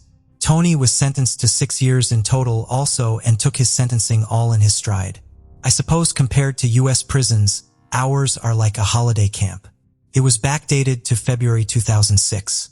Howard expended nearly €200,000 on a private detective in an attempt to obtain fresh evidence for Sharon's appeal, but it was unsuccessful. Sharon was eventually set free in September 2012, and in 2015, she granted an interview to the Irish Independent newspaper after relocating to Belfast, Northern Ireland. Throughout, she continued to assert her innocence and contemplated writing a book to share her perspective, but ultimately opted for a low-key lifestyle, aspiring to lead a peaceful existence. During her time in prison, she obtained certification in sports massage therapy and now works as a professional dog walker. She only intended to stay in Belfast for a short while, but she made such good friends up there that she decided to stay. Howard stood by her all the time she was in prison, but after she got out, the relationship fizzled out and they both went their own way. Howard went to Spain to recover, and to this day spends most of his time there, while his 2 sons still manage a thriving business despite everything that went on. In 2016, Eve gave an interview to the Sunday World newspaper. He returned to his native Egypt, where he is now a cattle farmer, and had some harsh words for Sharon. He spoke of her statement that everyone deserves a second chance, saying that applies only to people who admit what they did wrong. Tony was extradited back to the States while in custody as he faced charges of extortion. Once he had served his time in the U.S., he attempted to put his life back together. He did become ill, and after no one came to visit him in the hospital, he realized his life in the U.S. was over after spending 32 years there, and he returned to his native Egypt. It's hard to believe that Sharon fell for the scam. She would have considered herself as intelligent and a computer expert, having taken a course in 1982. However, the computers of February 2006 were a different ballgame. Metadata, cell data, browsing history, and so on were just about to become mainstream. Nowadays, we nearly all know that data is kept, and our every movement can be traced. And yet, we still have people who make these mistakes and leave a treasure trove of evidence. The case of the Harvey family. On that Sunday afternoon in January 2006, a man and his daughter visited his friend's family home for a New Year's gathering. He found the open door a usual party thing. Entering, he saw thick smoke, alerted others, and called the authorities. Firefighters arrived, put out the fire, but tragically found the Harveys' lifeless bodies. What seemed like a fire turned into a murder investigation, leaving the investigators both shaken and perplexed. 49-year-old Brian Tabor Harvey, a local icon, gained recognition in the 1980s as the singer-songwriter for the underground indie band House of Freaks. Despite parting ways professionally with his musical partner, Johnny Hott, in the 90s, they remained close friends. Brian, a devoted musician, took the stage for the last time at a New Year's Eve show, which was sadly and unbeknownst to him, the final night of his life. On the other hand, 39-year-old Catherine Elizabeth Grabinski achieved success as the co-owner of the popular toy store World of Mirth, located in Richmond's Carytown district. A community pillar, she was an artist involved in various endeavors from painting sets for community theater to working as a pastry chef and waitress. Catherine had an older sister, Shelley Grabinski, and was also the half-sister of actor Stephen Culp, known for his roles in The West Wing and Desperate Housewives, among other films. The paths of Brian and Catherine crossed at the Border Cafe on Main Street where Catherine worked, and Brian frequently visited with Johnny. In 1990, they got married, and the House of Freaks released an album featuring a song dedicated to Catherine titled, I Got Happy. The couple welcomed 2 daughters into their lives, Stella and their first daughter, born in 1996, and Ruby May, born in February 2001. While Brian continued his musical pursuits, he also took on a job working on computers for the Henrico County School System.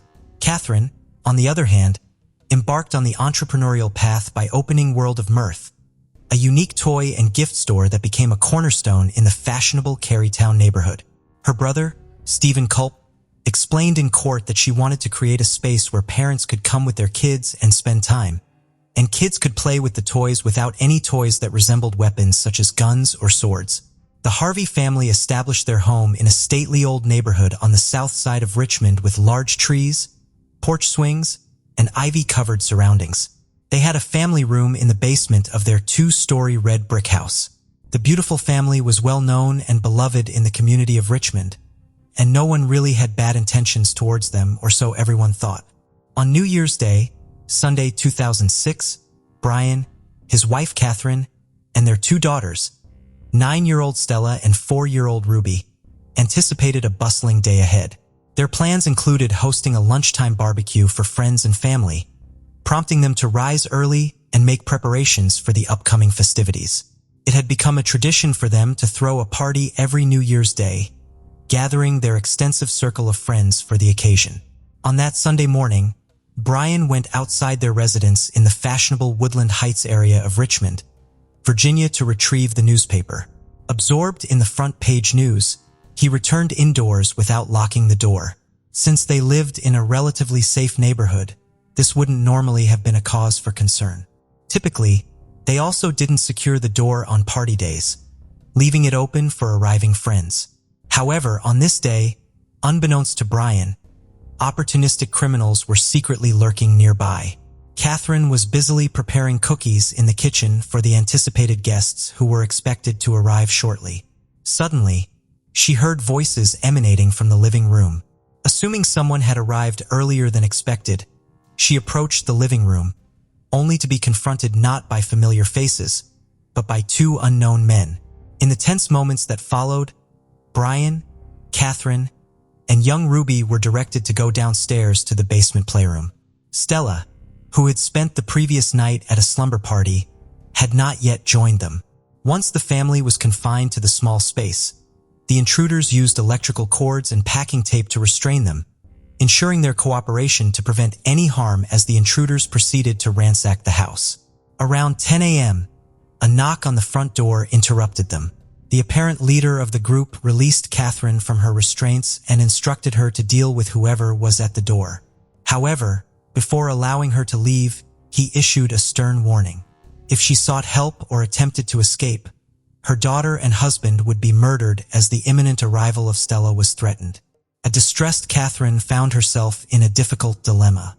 Answering the door would expose her daughter to the same danger as the rest of the family, while ignoring the persistent knocking could incur the wrath of the assailant, who clearly had the upper hand. Ultimately, she decided that cooperation was the most prudent choice, and with that decision, she opened the door. In an unexpected turn of events, Stella swiftly darted past Catherine and made her way directly to the playroom, where the family usually spent a lot of time together. Acting quickly, Catherine intercepted her daughter's friend, preventing her from following. Karen Perkinson, the friend's mother, later recounted her surprise at Catherine's unusual behavior, which deviated from her typical exuberance. In response to Parkinson's inquiry about her well-being, Catherine, normally lively, claimed to be unwell and gestured with a circular motion to the side of her head, mimicking a gun to indicate someone might be considered crazy, abruptly ending the conversation and shutting the door. This peculiar gesture would later trouble Parkinson, who wondered if Catherine was attempting to convey that Kathy was being monitored by the intruders. And could she have attempted an escape, potentially saving herself and Stella? However, the dilemma of leaving Brian and Ruby behind weighed heavily on Catherine's mind. Perkinson left, intending to return later for the party. With all 4 members of Harvey's family now inside the house, Catherine went back to the basement and found a terrified Stella, who had been securely tied up along with the rest of the family. As everyone lay bound and vulnerable, chaos suddenly and unexpectedly erupted. The man in charge revealed a knife taken from the Harvey's kitchen and began slashing their throats, including those of the young girls, expressing frustration that they were not dying quickly enough. He ordered his accomplice to bludgeon their heads, but the partner refused, prompting the assailant to grab a claw hammer and ruthlessly strike them repeatedly until they stopped moving. After removing Catherine Harvey's wedding ring, the assailants used wine as an accelerant to set the room on fire and conceal evidence of their heinous acts. As they made their escape from the residence, they helped themselves to a plate of freshly baked cookies that were cooling on the kitchen counter and stole a laptop, DVD player, and various other items. Rushing out, they entered a getaway vehicle parked outside, where a woman who was in a relationship with one of the men was serving as a lookout during what was initially intended as a simple robbery. They quickly departed, leaving the scene as inconspicuously as they had arrived. Sometime later, around 1:30 p.m., Johnny Holt arrived for the celebratory gathering. Upon opening the front door, he was greeted by a dense cloud of smoke pouring out, alarmed by the strong smell of burning. He alerted the neighbors, who quickly called 911. As emergency responders entered the premises and dealt with the fire, they unfortunately found 4 bodies in the smoldering basement still intact. Investigators at the scene soon determined that the fire did not cause the victims' deaths, but rather a more sinister cause of death was uncovered. This had now become a murder investigation. Police officers and paramedics who were accustomed to witnessing the darkest aspects of humanity were reportedly so distressed by the harrowing scene that some of them openly shed tears. The revelation that the parents had been forced to witness the brutal deaths of their children and vice versa was heartbreaking to imagine. Autopsies revealed that Brian and Catherine died from blunt force trauma to the head. Stella tragically succumbed to a combination of blunt force trauma and smoke inhalation, suggesting she was alive when the fire started despite her severe injuries. Ruby's death resulted from stab wounds to her neck and back. Despite initiating an immediate investigation into the murders, the authorities had little evidence. Recognizing the potential for criminals to divulge information, they appealed to the public for assistance. And fortunately, their breakthrough came a few days later on January 6th. A woman named Latoya Pai contacted the police, requesting them to perform a welfare check on her friend, 21-year-old Ashley Brazil. Pai expressed her concerns as she believed that Ashley's boyfriend, 29-year-old Rai Joseph Dandridge, and his uncle, 29-year-old Ricky Javan Gray, were involved in the murder of the Harvey family. Ricky, who was slightly younger than his nephew by a few months, was said to be the one in charge. The shocking revelation continued as Pai disclosed that the 2 men had stored evidence of their crimes at her residence. She revealed that Gray and Dandridge had recently visited at her home with a laptop that had an image of the Harveys as its wallpaper. And the Harvey case had by then received extensive coverage in the news, leaving no doubt that the laptop belonged to them. Additionally, LaToya provided detailed information about a plan devised by Ashley, Gray, and Dandridge to rob Ashley's parents. In this plan, Ashley was supposed to pretend to be a hostage, allowing Ricky and Gray to extort money from the Brazil Tuckers, which would make Ashley appear innocent even though she was aware of the entire plan and had been offered a role. LaToya declined, becoming suspicious of the trio. The uncle and nephew were the only ones that returned hours later, and when asked about Ashley's whereabouts, they cryptically replied, "Ashley has gone bye-bye." This statement heightened LaToya's concerns, prompting her to contact the police. It was this crucial information that investigators needed to start connecting the dots. Having confirmed LaToya's information, investigators proceeded to the residence where Ashley resided with her mother, 46-year-old Mary Basil Tucker, and stepfather, 55-year-old Purcell Tucker. To their horror, they encountered yet another gruesome scene.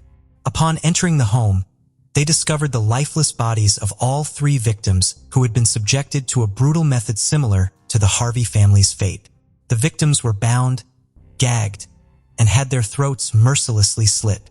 Duct tape wound tightly around their heads had inflicted additional suffering on Mary and Purcell, who both displayed deep neck lacerations.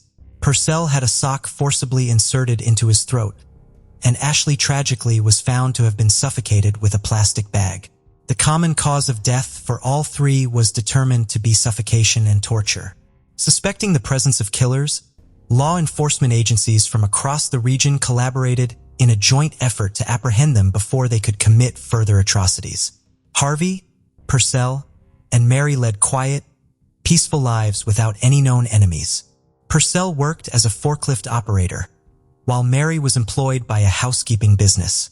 Their tranquil existence was shattered by the betrayal of their own daughter, which ultimately led to the tragic demise of an innocent couple who was simply trying to enjoy their retirement years. The investigators swiftly uncovered the crucial link between the Harvey and Tucker cases. Ashley was found wearing Brian Harvey's wedding band and taken from Catherine. With this revelation, urgent action was imperative to apprehend Gray and Dandridge before they could inflict further irreparable harm. They traced their movements back to their home state of Pennsylvania, and Gray and Dandridge were captured in Philadelphia on January 7th. In questioning, Dandridge asserted that the murders had been conceived by his uncle, and he had merely followed instructions. Faced with these incriminating accusations, Gray readily admitted to the killings of the Harveys and his involvement in those of Ashley and her parents. While these straightforward confessions were enough to leave anyone astounded, it became apparent that this was just the beginning. Gray provided gruesome, intricate details of both family massacres, emphasizing that their actions were driven solely by the need for money. During the Harvey family murders, unbeknownst to everyone, Gray was under the influence of PCP, a drug known for inducing auditory and visual hallucinations, as well as violent behavior. Throughout his confession, Gray maintained a chilling, emotionless stare, and his utter indifference towards the lives he took led investigators to believe they were face to face with the devil incarnate. It was also revealed that Gray was responsible for the murder of his wife, Trevor Terrell Gray, whose body was uncovered in a shallow grave on Brookside Avenue in Washington, Pennsylvania. The couple had been married for 6 months prior to her tragic murder and resided together in a house owned by Trevor's family along with Gray's nephew, Rye. According to Trevor's parents, the Grays frequently engaged in bitter arguments, and claw marks on Rye's forearm were even discovered on the day Trevor's body was found. Despite being interviewed by Washington police, neither Gray nor Dandridge were initially considered suspects. Trevor's mother, Manna Squires, alleged that law enforcement assumed Trevor had succumbed to a drug overdose, leading to a lackadaisical investigation into her death. Although Trevor's demise was deemed suspicious at the time, a homicide investigation was only initiated after Gray's confession in February 2006. On December 31, 2005, a brutal assault unfolded where 26-year-old Ryan K.Y. was attacked by 2 men in front of his parents' Arlington home, who were later identified as Gray and Dandridge. The assault left Kai with severe beating and stab wounds to the chest, neck, and arms, resulting in a near-fatal assault that caused him to spend the following 2 weeks in a coma and permanently lose the use of his right arm. On February 9, 2006, Ricky Gray faced 5 charges of capital murder, while Ray Dandridge was indicted on 3 counts of murder for his involvement in the Baskerville Tucker killings. Despite their earlier admissions, both men pleaded not guilty. After a 6-month trial, the jury found Gray guilty on all counts, leading to a life sentence for the murders of Brian and Catherine Harvey. In response to the brutal taking of Stella and Ruby's lives, the court deemed nothing less than a death sentence appropriate. In September 2006, following his uncle's conviction, and after learning the verdict in his case, Dandridge opted for a plea deal to evade the death penalty. He received a life sentence without the possibility of parole. In December 2006, Ricky Gray faced charges from Chesterfield County for the murder of Cheryl Warner, a 37-year-old legal secretary and mother of 3. Warner was discovered shot and hanged by an electrical cord in the basement of her Burning Beaver residence. Gray entered a not guilty plea.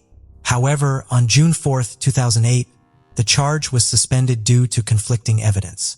Over the subsequent 9 years, Gray's legal team pursued numerous appeals, primarily arguing that their clients suffered from diminished capacity due to an abusive childhood. The case reached the Supreme Court, where it was summarily rejected in 2016.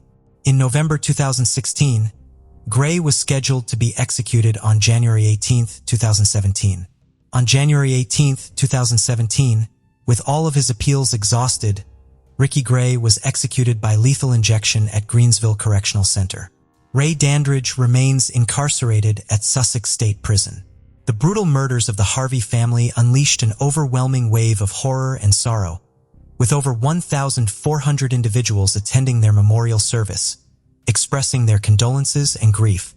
Flowers and dolls piled up and formed a poignant tribute along the curb outside the red brick house. Children placed candles, which maintained their glow for weeks. A neighbor reflected on the community's collective mourning, stating that they kept those candles lit for weeks. Catherine's brother, Culp, testified about the profound impact of the murders, describing them as a lightning bolt to the heart that felt bottomless. He further expressed his pain in thinking about the Harvey family's last hours. In Richmond's Forest Hill Park, an entrance to a footbridge is adorned with a granite monument, a poignant dedication to the Harvey family. This family, who had previously enjoyed many joyful moments at the site, saw their lives abruptly and tragically cut short. A bronze plaque depicting their radiant smiles serves as a commemoration of happier days before the unfathomable evil infiltrated their lives, devastating everything in its wake. It is a sad and unfortunate tale, and our thoughts are with the victims whose lives were tragically cut short and the loved ones they left behind. The case of Jolene Cummings. The disappearance of 33-year-old Jolene Cummings shocked even seasoned detectives. Jolene, a mother of 3, lived in Fernandina Beach and was going through a divorce from her husband Jason. While Jolene and their children resided in a Fernandina Beach house, Jason moved to a neighboring city and had weekend visitations with the kids. Jolene worked as a hairdresser at Tangle's Hair Salon. On Saturday, May 12, 2018, Jolene worked until 5 p.m. The next day, Mother's Day, was also her 30th birthday. Her children had spent the previous days with their father. As agreed, Jolene was to meet Jason on Sunday in Hilliard at the Winn-Dixie supermarket parking lot to pick up the children. Jason brought the kids, but Jolene failed to appear. All attempts to reach her by phone were unsuccessful. Her mother and Johnson, who wanted to wish Jolene a happy birthday, couldn't contact her either, as all calls went straight to voicemail. After trying to reach Jolene to no avail, Jason contacted and to inquire about the children. Upon learning that Jolene hadn't picked up the kids, and grew concerned, as this behavior was unusual for her daughter.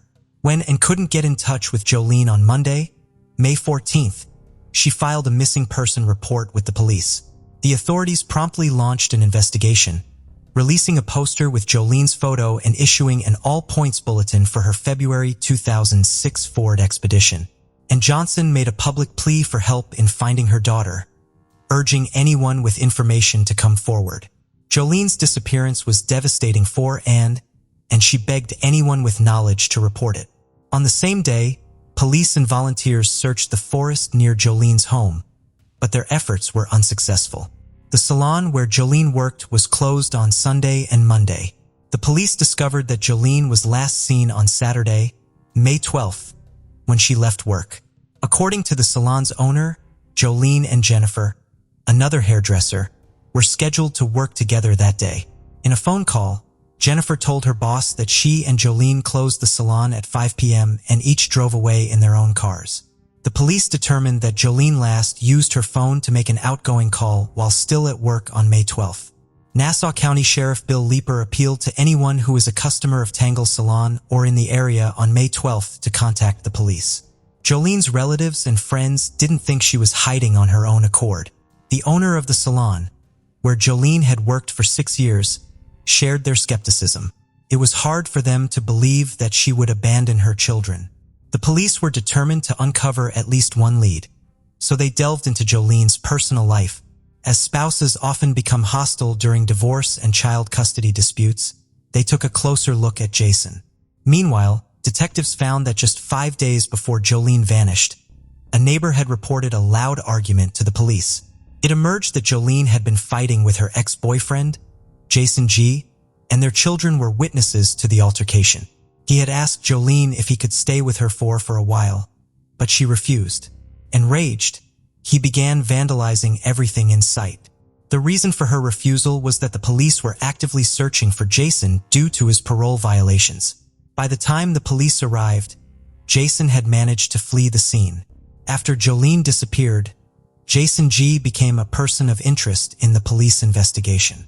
2 days into the investigation, on May 15, 2018, the police found Jason G. hiding in Jolene's house, where he had been since the day Jolene's neighbor reported a loud quarrel to the police.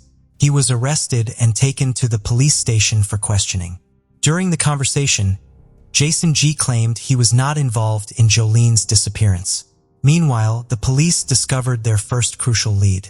They found Jolene Cummings's SUV parked outside a Home Depot hardware store, just a few miles from her workplace. The vehicle was undamaged and showed no signs of a struggle. On May 15th, the police visited the salon where Jolene worked, as it was the first working day after a 2-day break. They arrived at 10 a.m. to speak with Jennifer Seibert, an employee who claimed to be the last person to see Jolene and to have closed the salon with her before the weekend. However, Jennifer failed to show up for work, citing an urgent matter in another city. CCTV footage provided crucial clues about Jolene's disappearance. The footage revealed Jolene's car entering the parking lot of a hardware store, where the police later found it. Notably, Jennifer Seibert had stated that she and Jolene closed the salon at 5 p.m. on May 12th. But the CCTV footage showed Jolene's car arriving at the hardware store at 1:17 a.m. on May 13th, a time gap of 8 hours and 17 minutes. Jennifer visited a gas station across the street from her location. Surveillance footage from the station reveals that she entered the premises, purchased a bottle of water, and requested an employee to call a taxi for her, which later took her to her workplace, a salon. The gas station employee reported to the police that Jennifer appeared agitated and had fresh facial abrasions. As a result, Jennifer Seibert became the primary suspect in the investigation, and the police launched a search for her. Upon verifying the address she provided when applying for her job, the detectives discovered it was fictitious. Jennifer attempted to evade capture, but her efforts were unsuccessful. On May 16th, patrol officers spotted a black Kia Soul belonging to Jennifer parked in a recreation area between 2 trucks, approximately 50 meters from her salon. Upon approaching the vehicle, the officers found Jennifer asleep inside. They arrested her and initially charged her with stealing Jolene Cummings's car. When the police took her to the station, detectives noticed the abrasions on her hands and face and asked her to explain how she got them. She said she had been bitten by bed bugs. The police found out that she didn't have a permanent place to live, mostly sleeping in her car and using a shower at a fitness center. After her arrest, the investigators made a surprising discovery. Jennifer Seibert wasn't her real name. Her real name was Kimberly Kessler, born in 1968, and she had been reported missing in Pennsylvania in February 2012. The name Jennifer Marie Sibbitt belonged to a 13-year-old girl who died in a car accident in Germany in 1987 and was buried in Butler Cemetery, Pennsylvania. During a videotaped interview 48 hours later, Kimberly Kessler, seated on a couch and wearing an orange jumpsuit, calmly revealed her true identity. "When you run my fingerprints, they'll come up as Kimberly Lee Kessler. I'm 50 years old, and I've been on the run for over 25 years. The police investigation into the case revealed more about Kimberly Kessler's past. It emerged that she had begun using other people's names in 1996 while living in Pennsylvania. Since then, Kessler had used at least 18 aliases and lived in 33 cities across 14 states. Many of these names were similar, and she had taken at least half of them from gravestones and cemeteries, later obtaining fake documents to support these identities. One of the identities she used was Jennifer Cyber. In 2012, Connie Kessler, Kimberly's mother, contacted the police to report her daughter missing, despite not having heard from her since February 2004. This delay in reporting her daughter's disappearance, 8 years after losing contact, suggests that the family relationships were strained. The Pennsylvania police investigated Kimberly Kessler's disappearance and determined that she was voluntarily missing, but the reasoning behind this conclusion is unclear. It is unknown whether a further investigation was conducted. Had the police found her, they likely would have discovered that she had assumed someone else's identity. Several questions remain unanswered. Why did Kessler flee, and why did she use multiple aliases? According to Connie Kessler, her daughter faced numerous challenges, including an abusive relationship with a man in February 2004. Kimberly gave birth to a son, Evan, but when the relationship ended, the father took custody and prohibited Kimberly from seeing her child.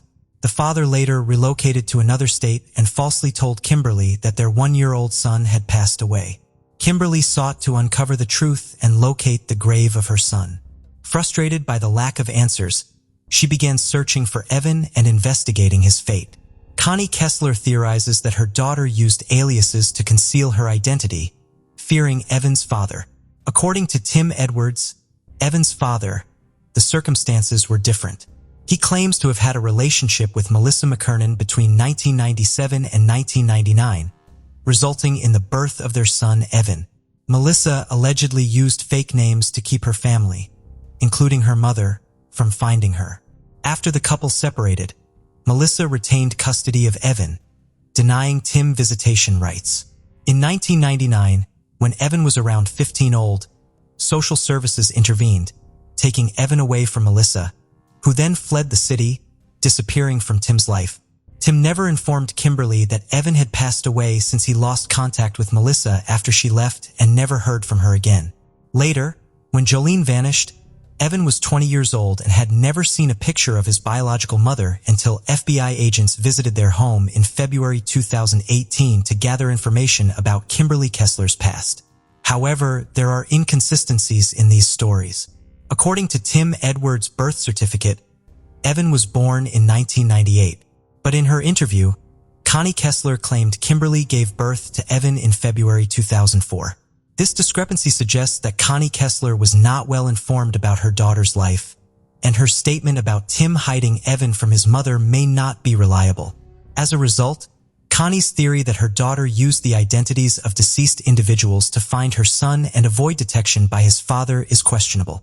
Moreover, Kimberly was unable to provide coherent reasons to the detectives about why she needed to use multiple names. Now let's revisit the Jolene Cummings case. After uncovering the fact that Kimberly Kessler had been living under assumed identities, the police brought forgery charges against her. A storage unit rented by Kessler was searched, yielding several significant finds, including 4 wigs, a bag containing 2 severed hair tails, and 3 mobile phones. However, the most critical piece of evidence was the discovery of Jolene Cummings' DNA on Kessler's sock and shoe. Furthermore, during a search of Kessler's vehicle, the police found scissors with Jolene's DNA on them. Notably, the blue plastic containers found at the scene will prove to be important later on. The phone seized from Kessler revealed a disturbing search history. It suggested that what happened to Jolene Cummings was not an accident, but rather something Kessler had been preparing for. On April 30th, 2018, at 3:36 a.m., Kessler searched for information on a man who was charged with murder after his co-worker's remains were found in his yard. This was followed by a search on May 8th at 1:37 a.m. for cases where a co-worker was found guilty of murder, but the body was never found. Later that day at 7:13 a.m., Kessler searched for advice on injecting and how to use a tourniquet. She also looked up a list of female murderers by country on a website called Murderpedia, as well as a list of female murderers in Florida.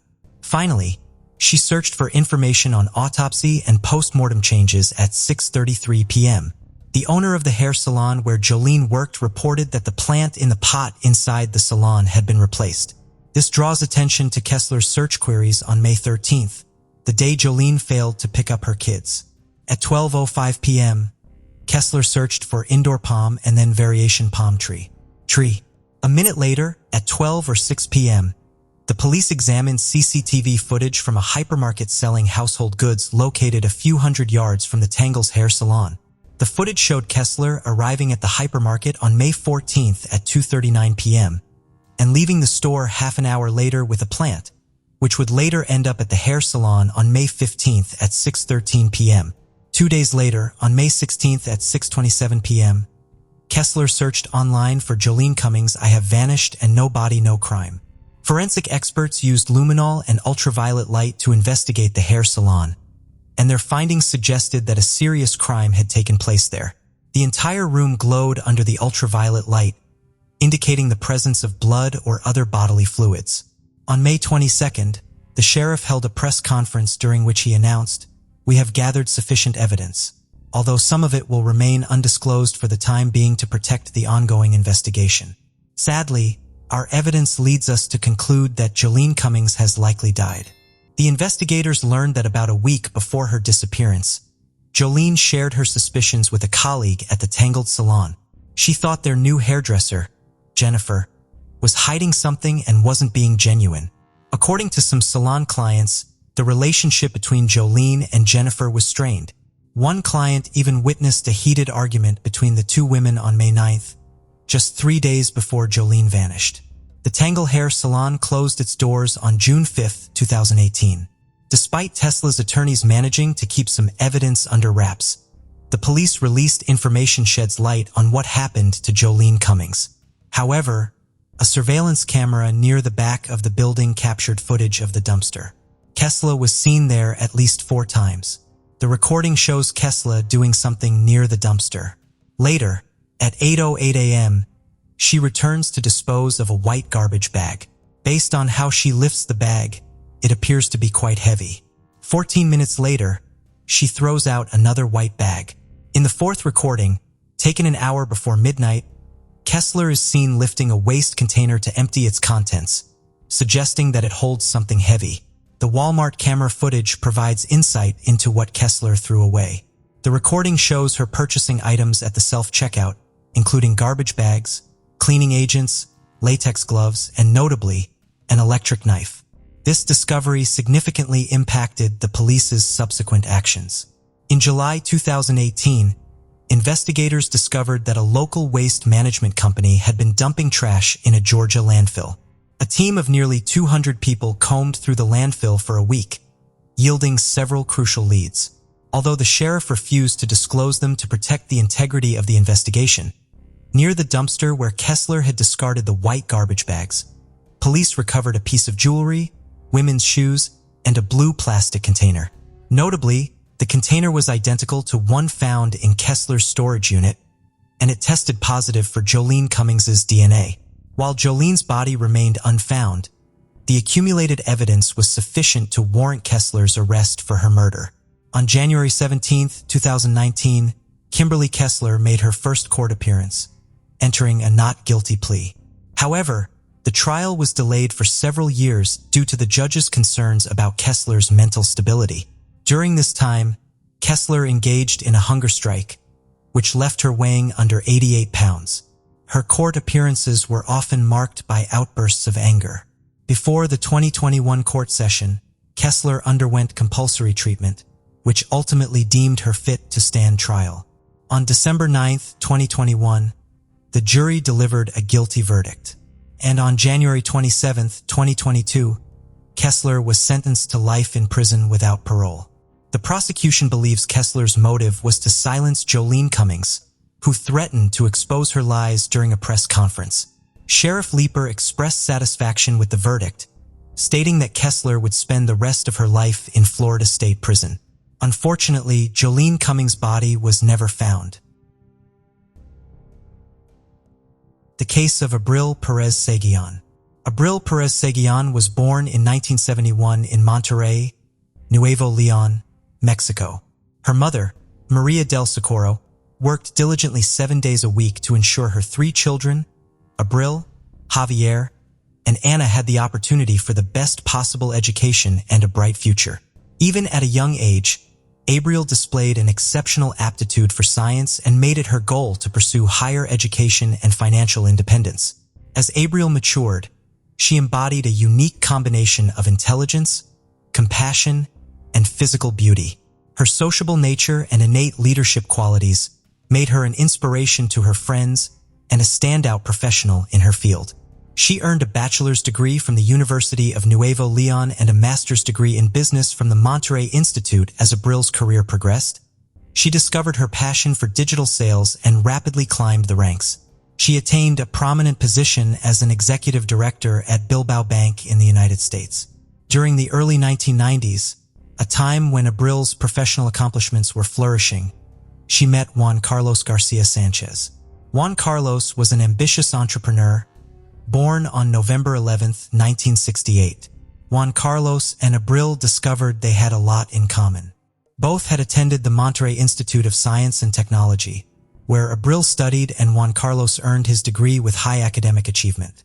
Juan Carlos had also studied at top U.S. universities, including the University of Pennsylvania and Harvard. With his education and experience, he considered himself a professional entrepreneur in e-commerce and financial technology. Juan and Abril became inseparable, collaborating on projects and socializing in the same friend circle. As time passed, their friendship blossomed into romance. After a few years of dating, they decided to tie the knot, and their wedding took place in 1994. Their collaboration led to numerous successful projects, including the online stores PAG Mobile and Plascom. They also played a key role in the development of the Dem store, which became a leading e-commerce platform in Mexico. By 1999, their life appeared to be a perfect fairy tale, with both partners achieving great success in their careers and enjoying a happy relationship. Their joy was further amplified with the birth of their first child, Ana Cecilia, in February 2001. 2 years later, they welcomed a son, Juan Carlos Jr., followed by another son, Julio Andres, in February 2005. Despite their busy schedules, Abril prioritized her children's needs, taking care of them personally and attending their school activities. Abril's devotion earned her the respect and admiration of those around her. Juan Carlos was also a dedicated father, and together they created a seemingly ideal family that many people envied. However, behind the facade, the family was struggling with difficulties, and all members suffered due to Juan's short temper. Juan was a cruel man who frequently lashed out at anyone who crossed his path. His behavior towards his wife, Abril, began with verbal abuse, making her feel uncomfortable and hurt with his insulting words. Over time, the situation worsened, and Juan started using physical violence against Abril, regularly beating her. Abril attempted to conceal the abuse from her friends and family, fearing that she wouldn't be able to provide for their children on her own. She believed that staying with Juan would give their children a better future. However, by February 2009, the situation had become so severe that others began to suspect what was happening in the family. Abril has always kept it a secret from her friends and family, but whenever they asked about a possible divorce, she insisted that she wouldn't leave Juan. By February 2014, Juan had reached the pinnacle of his career, becoming a prominent figure in Amazon's retail industry in Mexico. A year later, when Juan became the director of Amazon in Mexico, the family had to relocate to Mexico City. Abril hoped that the change of scenery would resolve their problems, but unfortunately, the abuse continued. Juan Carlos presented himself as a loving husband and father to the public, but behind closed doors, he was abusive and controlling towards his wife, Abril. He would often post on social media about how much he loved her, but in reality, he was constantly accusing her of cheating and even hired a private investigator to gather evidence. Despite his successful career, which included becoming the director of e-commerce at a multinational company, his marriage was deteriorating. The tension between him and Abril became unbearable, and after a trip to Monterey to celebrate Christmas with her family, she realized she couldn't stay in the marriage any longer. During the trip, Juan's anger boiled over, and he physically attacked Abril, grabbing her by the neck and strangling her. He had received a photo from the private investigator of Abril with a male colleague, which he mistakenly believed was her lover. In reality, the man was just a co-worker. Abril decided not to engage with Juan's accusations and instead filed for divorce on January 4, 2019. They had already separated and planned to inform their children about their impending divorce. However, the situation took a violent turn one early morning. Abril was asleep when she was suddenly struck on the head with a baseball bat by her partner, Juan. Initially disoriented, Abril thought the ceiling had collapsed, but as her vision cleared, she saw Juan standing over her. She attempted to push him away and escape, but he overpowered her, prompting her to scream for help. Their 16-year-old son rushed to his mother's aid, quickly assessing the situation and intervening to prevent Juan from causing further harm. He managed to get Abril away from Juan and escorted her out of the house to seek emergency medical attention for her injuries. After the incident, Juan took to social media to share his side of the story. He made several posts claiming that Abril had been unfaithful, stolen his money, and wasted 26 years of his life.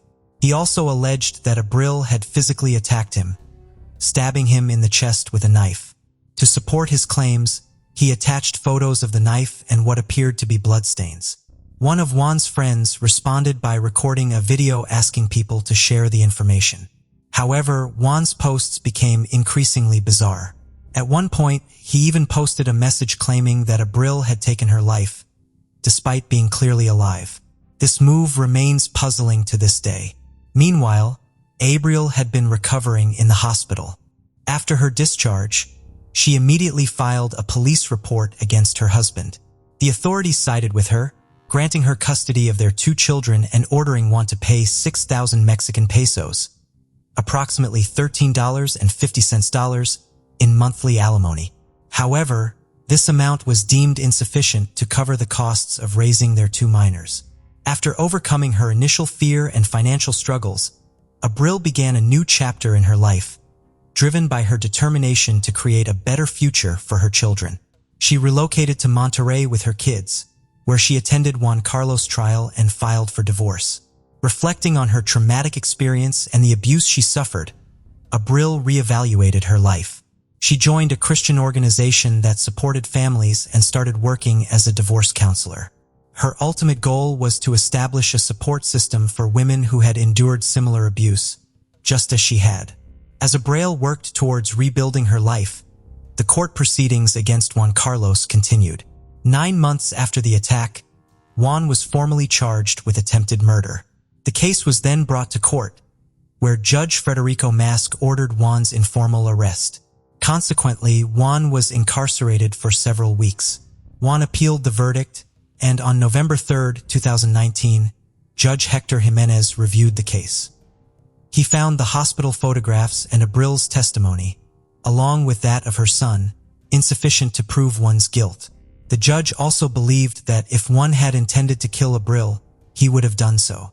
Additionally, he considered the baseball bat used in the attack to be a blunt object rather than a deadly weapon. As a result, the charges were downgraded, and the preliminary arrest was cancelled. With only a few hearings remaining, the outcome of the case was uncertain, causing Abril and her loved ones significant anxiety and frustration. In a desperate attempt to have her concerns heard, Abril wrote to the judge, expressing her fears for her life and pleading for him to consider the threat Juan posed. However, her letter was ignored. Juan then began a custody battle for their children. Abril was forced to leave Monterey and travel to Mexico City for the remaining hearings. She also had to subject her children to psychological evaluations, as Juan had claimed in his lawsuit that Abril had manipulated them into rejecting him. A week before a critical court hearing, Abril sat down with her 3 children to express her love and wishes for their future. She encouraged them to chase their dreams and find the strength to forgive their father. This conversation seemed like a farewell, as if Abril sensed that it might be her last opportunity to reassure her children of her love. On November 25, 2019, Abril followed her ex-husband's instructions to avoid potential legal issues that could have led to her separation from her children. She traveled to Mexico City, coincidentally on the same day that thousands of women marched in the streets to commemorate the International Day Against Gender-Based Violence on March 19, 2021. The court reclassified a case involving violence against Abril, which occurred in January 2019, as attempted murder. This decision was made after Abril's relatives and the prosecutor filed several petitions for judicial review, ultimately leading to the cancellation of the original decision. 2 months later, on May 23rd, the remaining suspects in Abril's murder case were apprehended, including 3 women and 1 man. The investigation resulted in the issuance of 3 search warrants and 8 arrest warrants. During the first search, 48-year-old Amanda Vicente Rodriguez was taken into custody. A series of arrests were made in connection with a recent crime. In the Jardim de Morelos colony, 34-year-old Mabel Montelier Morena and 48-year-old Garcia Alicia Flores Valdez were taken into custody and their mobile phones were seized. Another arrest was made in the Alvar Aragon colony in Mexico City, where 50-year-old Izia Jalil Castillo, also known as Aguirre or Alvar's godmother, was detained. At the same time, 9 gang members were apprehended, with 7 of them allegedly linked to the Abril case. However, one suspect, Juan Carlos, remained at large, prompting authorities to reissue a warrant for his arrest. General Prosecutor Ernesto Godoy explained that the initial warrant was for attempted murder, while the new one was for the actual killing of a woman.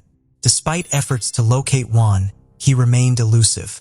In a surprising turn of events, a man named Rolf, also known as El Chalon, contacted the authorities and claimed to have information about the case.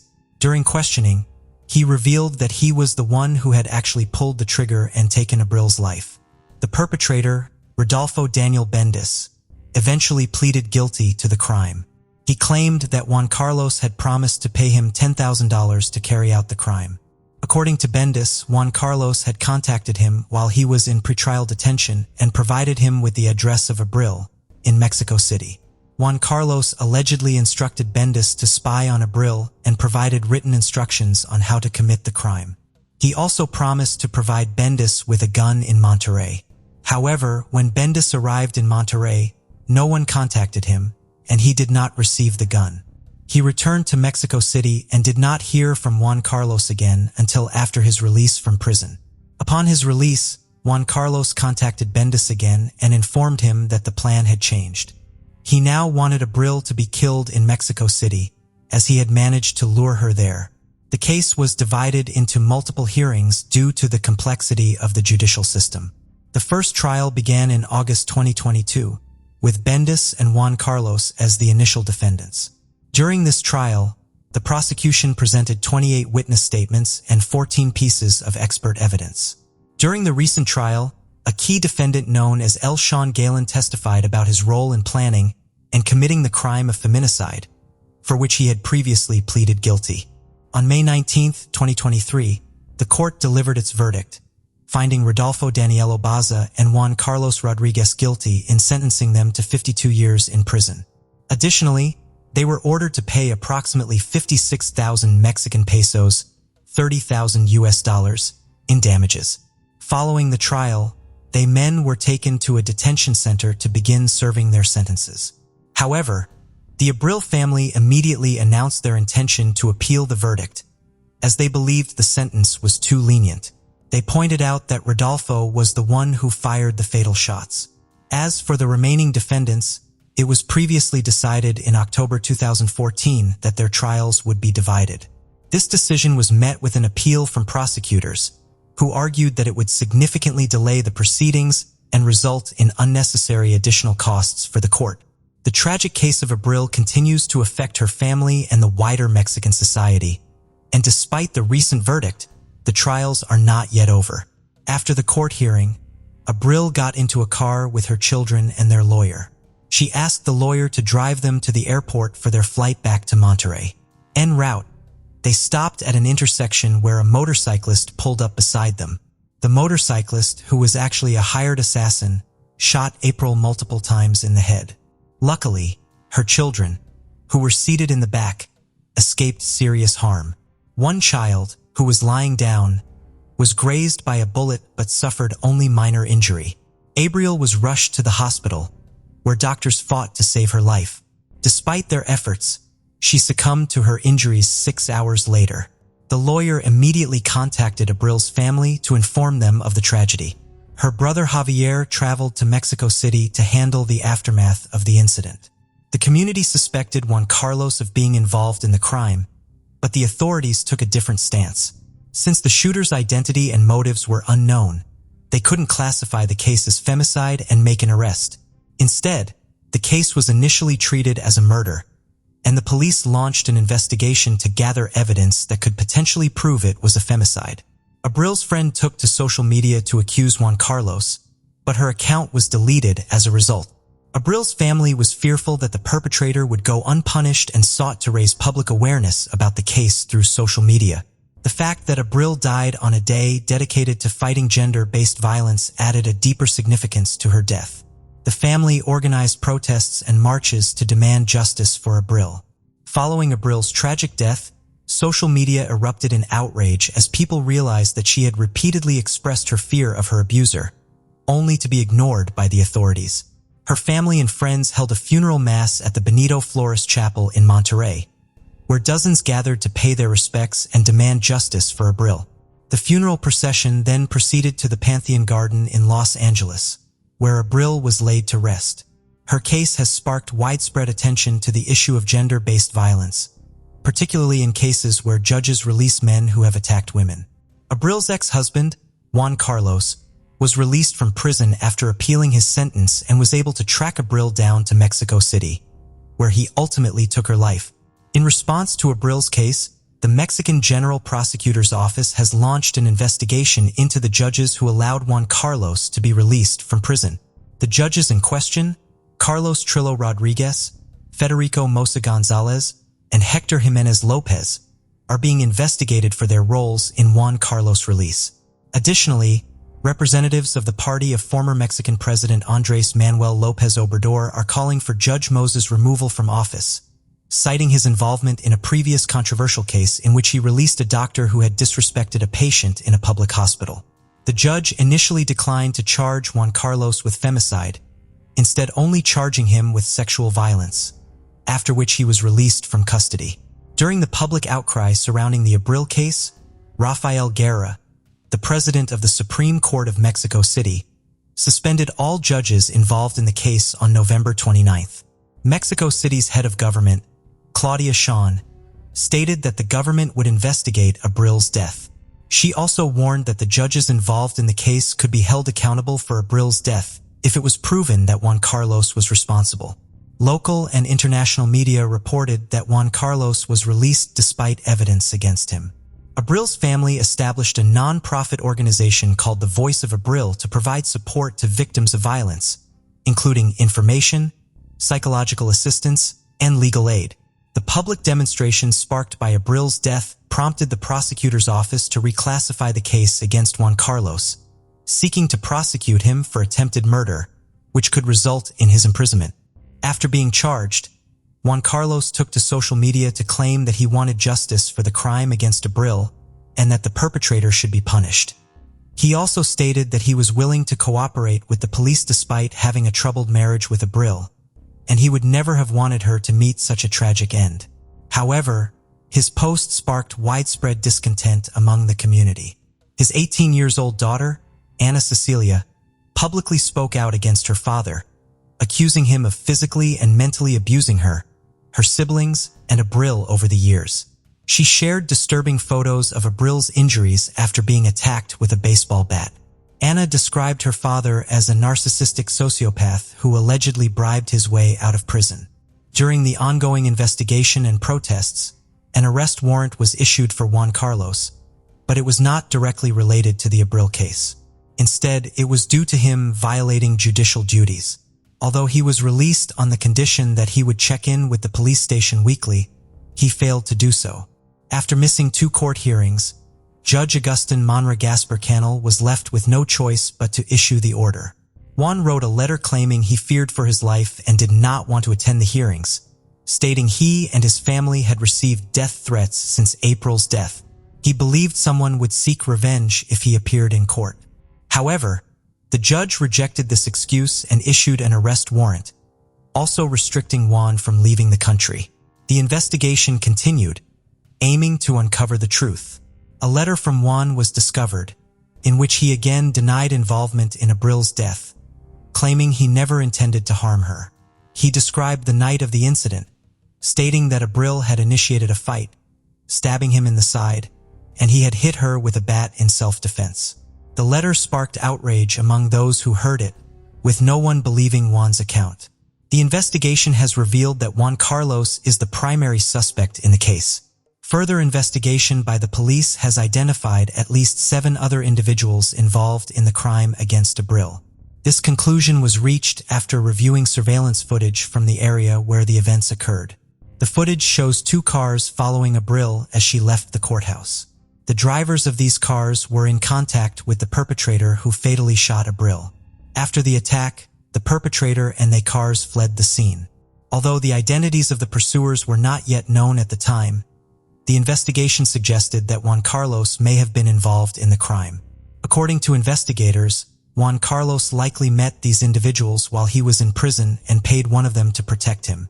After his associates were released from prison, Juan Carlos was also released. He then paid them to kill Abril. Notably, Juan Carlos was the only one who knew Abril's route to Mexico City, as he had requested to meet her. After the shocking details of the case became public, no law firm was willing to defend the suspect, Juan Carlos. Meanwhile, Abril's loved ones and colleagues cooperated fully with law enforcement, providing any information that could aid in his capture. However, sources from the General Prosecutor's Office soon revealed that Juan Carlos had managed to flee Mexico by crossing the border into the United States. Mexican authorities swiftly alerted Interpol, which launched a global manhunt for Juan Carlos. As a result, he became a wanted man in over 151 countries, with authorities determined to apprehend him at all costs.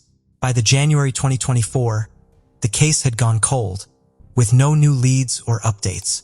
For years have passed since Abril's tragic death, yet the true perpetrators remain unpunished. Her children are now living with her family on the outskirts of Mexico City, holding on to the hope that justice will eventually be served.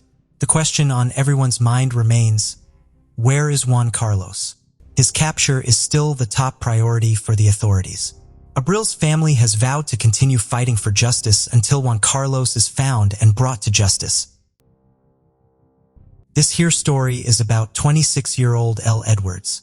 On Christmas Eve 2022, she was celebrating with her friends in a pub in Alley Village, Liverpool, UK. The girl was real vibrant and beautiful. She worked as a cosmetologist in a local beauty salon and was also an assistant to a dermatologist. Elle was naturally positive and mighty kind, which allowed her to win over even the most demanding clients. Elle was purdy and had become an excellent specialist in her fields. The gal was cheerful and always smiling, but at the same time, she remained determined, constantly moving towards her goals and dreams. On December 22, her sister Lucy flew in from Dubai to spend the holidays with the family, and Elle eagerly awaited her return. They decided to celebrate this long-awaited event in style, so the girls and their friends headed to the local pub. Here they had a great time, laughing a lot, dancing and singing karaoke. In the merry atmosphere, no one noticed that a person to whom kindness was alien was nearby. Around 11:50 p.m., an emergency call came in. As they were exhaling the pub, no less than 12 shots were fired, and 2 of them hit Elle. She suffered a gunshot wound to the head that proved to be mighty serious. The dispatcher directed emergency services to the same.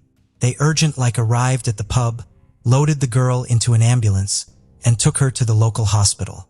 However, she died on the way as her injuries was incompatible with life. When the police informed the victim's family about the tragedy, they was in a state of shock. No one believed it, and no one understood how this could have happened to Elle. No one suspected that this beautiful and cheerful girl could have had deadly enemies. In the early stages of the investigation, the detectives had no leads. The assailant had attacked unexpected-like and disappeared just mysteriously, leaving only a shell cast-in and the bleeding victim at the crime scene. The attack was sudden but well-planned and gave Elle no chance of survival. But was the gal the true target of the attack, or did she become a random victim of a madman? An unknown car stopped near the pub entrance, and minutes later, the shooting started. In addition to the deceased, 4 other men received gunshot wounds of varying severity, all of them young people aged 22 to 33 who spent in the evening in the establishment and lived in the nearby towns. Initially, the police were inclined to believe that the murdered woman was a random victim. It was known that criminal gangs were operating in the area periodically. The shooting was likely the routine showdown between their members. However, all of this was just conjecture, which would have to be proven or disproved in the course of the investigation. So the detectives delved deeper into the victim's personality, like the witnesses to the crime. The victim's relatives were at a loss as to who could have wanted Elle's death, as the girl seemed to have no ill wishes or enemies capable of such horrors. The detectives decided to interview other witnesses and the victims of the unknown criminal's gunfire. In addition, law enforcement officers requested the pub owner's video surveillance recordings. It would be necessary to talk to dozens of people and analyze several hours of video recordings. Several police officers were working on the extensive investigation. It was necessary to answer several difficult questions.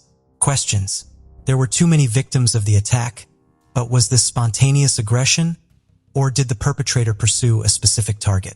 All witnesses to the incident were interrogated. However, checking mobile communications data took more time. The media were notified to assist in the investigation.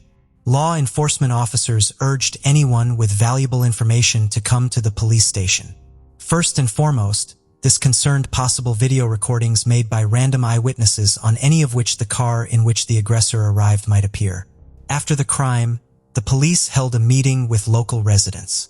The purpose of this communication was to persuade people possessing valuable information to share it with law enforcement officers. It was assumed that someone might have seen the moment of the attack or know the criminal. People were urged not to be afraid of the criminals and the local feuding clans. Community leaders supported local residents during this difficult time. In addition to the conversations, activists went door to door and communicated with the neighbors.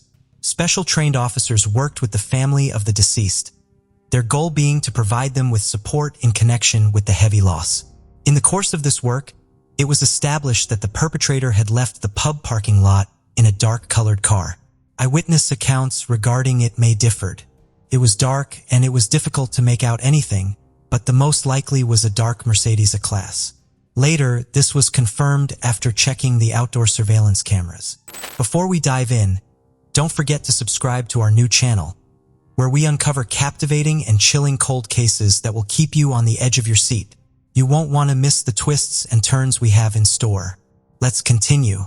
The killer did not immediately open fire, but drove up to the parking lot and observed the pub visitors for some time. He sat in the car so that he could freely see the entrance and most of what was happening inside. Apparently, he was choosing the most convenient moment for the attack. After a few minutes of surveillance, when Elle came out, the criminal quickly got out of the car, fired 12 shots, then instantly got back behind the wheel and disappeared. Investigators, after studying the recordings, made an important conclusion. The attacker was a liar. No one helped him.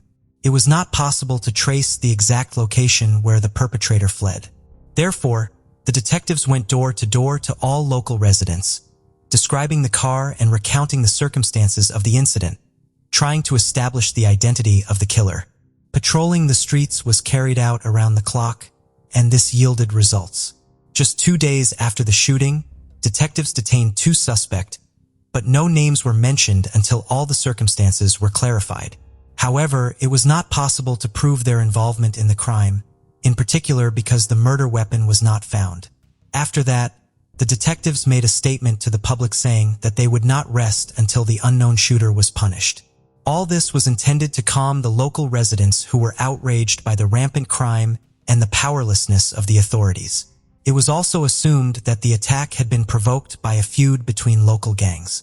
In this case, Elle would be considered a random victim.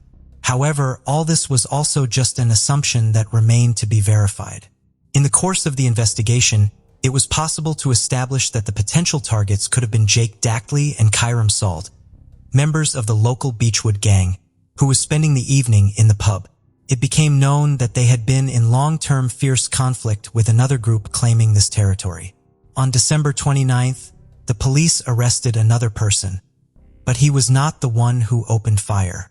The suspect had a solid alibi that excluded him from the list of suspects. However, the detective suspected that he had participated in the setup for the attack. Around the same time, the dark Mercedes car in which the killer had left the pub parking lot was identified. But due to the lack of direct evidence, the name of the third suspect was also not disclosed. There were some difficulties with the found car. The car was traced through video surveillance systems and identified thanks to the cameras, but law enforcement officers were too late. On December 31st, the police department received the report that the fire had started near the scene of the shooting. When the special services arrived at the scene, they found a darkness fatty similar to the perpetrator's vehicle, which was engulfed in flames. The vehicle was completely burned out. Valuable evidence was lost in the flames. The perpetrators clearly knew that the police were on their trail, so they decided to destroy one of the direct pieces of evidence. Despite the fact that the fire did not completely destroy the car, it was confirmed that it had been used during the shooting. However, the Mercedes did not belong to the perpetrators, but had been stolen shortly before the attack. Presumably, the arson was committed intentionally to complicate the investigation after the murder of competitors. On January 11th, two more suspects, a 22-year-old man and a 23-year-old woman, were delivered to the police department. They were arrested in Central Wales. The man's name was Connor Chapman. He was well known to the police. He had an extensive criminal record that he had accumulated over the past 5 years before the murder of Elle Idwitzer. Connor had started with daring law breakings and gradually sank deeper into the abyss of crime. One of his first serious crimes was a car theft under aggravating circumstances. He had repeatedly become a suspect in robberies, hooliganism, and threatening behavior. Once the young man was involved in a chase with the police, after which he abandoned the car and hid in the bushes nearby. When they detained him, the criminal said that he did not understand what chase they were talking about and that he was here just waiting for a friend. In this case, he became the real star. The detainee's data ended up in newspaper headlines. Carla Chapman was from Birkenhead, Liverpool. His parents had left him at an early age, so his grandparents had formalized guardianship. It was in their house that the hero of the story moved. The teenager dropped out of high school shortly before the exams. In general, he studied poorly, and no special hopes were pinned on him. He was always considered a problem child. The young hooligan first became a defendant in a court case in 2014 when he was 14 years old. Connor was accused of shoplifting. As early as 2016, he committed another crime. His involvement in the theft of a car was proven when the young man was detained in a stolen vehicle. He did not have a driver's license or insurance, which was a violation of the terms of his suspended sentence. In 2017, high theft was added to the storage of prohibited substances. During this period, he was also under police supervision, so he had again violated the restraining order. As a result, he was banned from accessing several parts of the city. Connor was not allowed to appear in public places as he clearly posed a threat to society. However, as early as 2019, he violated the ban again. The patrols detained him in a public place. The young man had a knife and prohibited substances with him. In the same year, the general public first heard about Connor Chapman.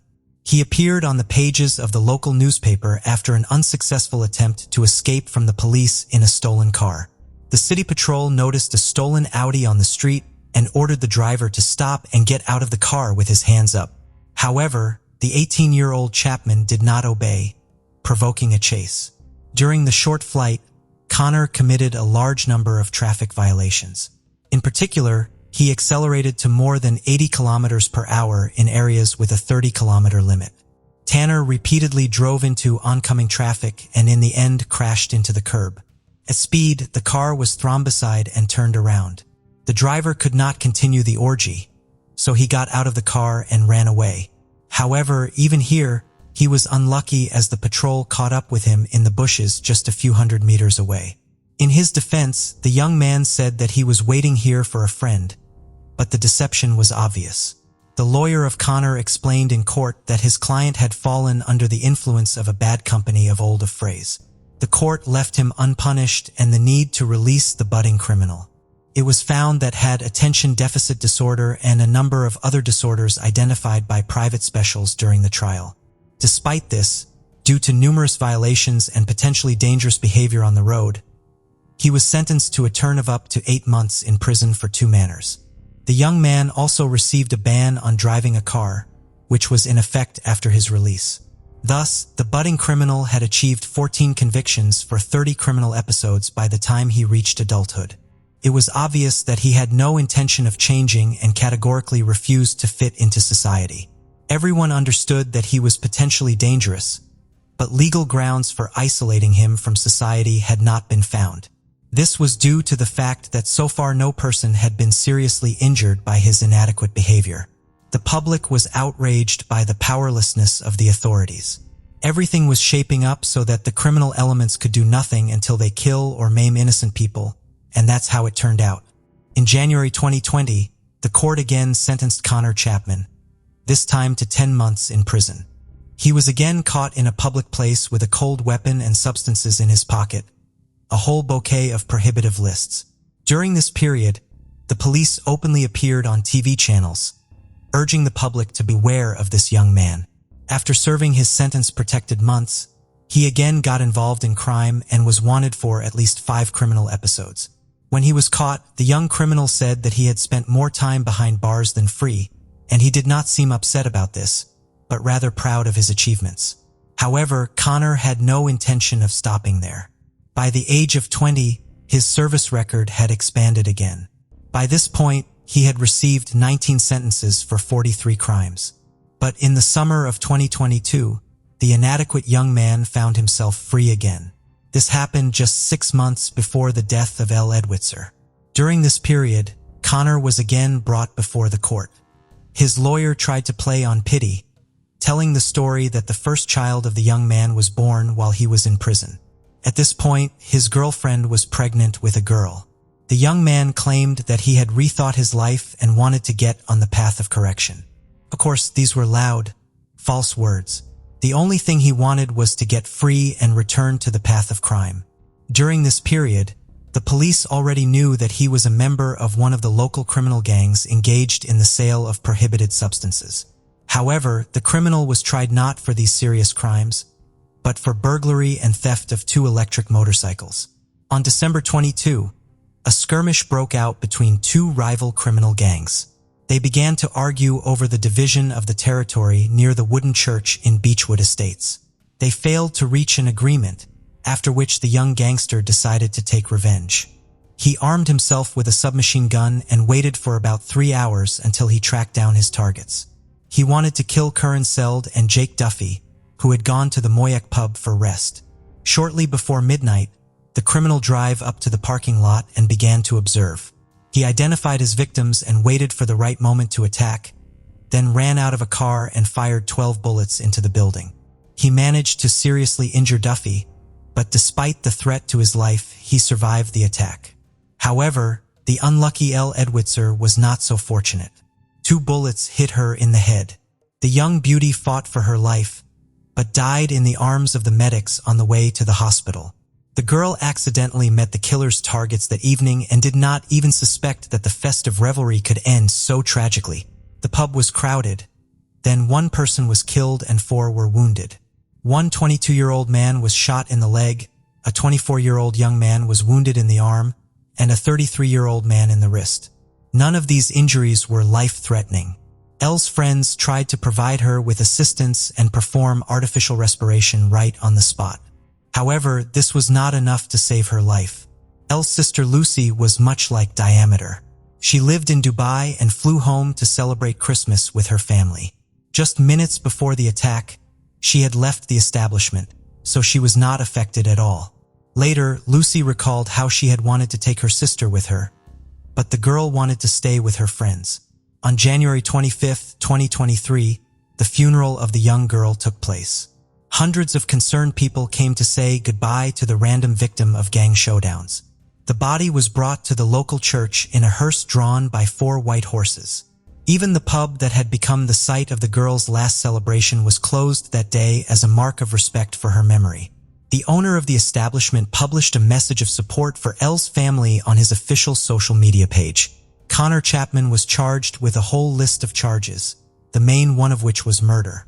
It became known that the Perth had an accomplice, namely the 20-year-old Thomas.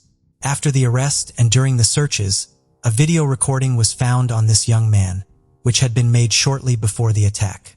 In it, Connor is handing over a weapon and saying that he is going to settle accounts with someone.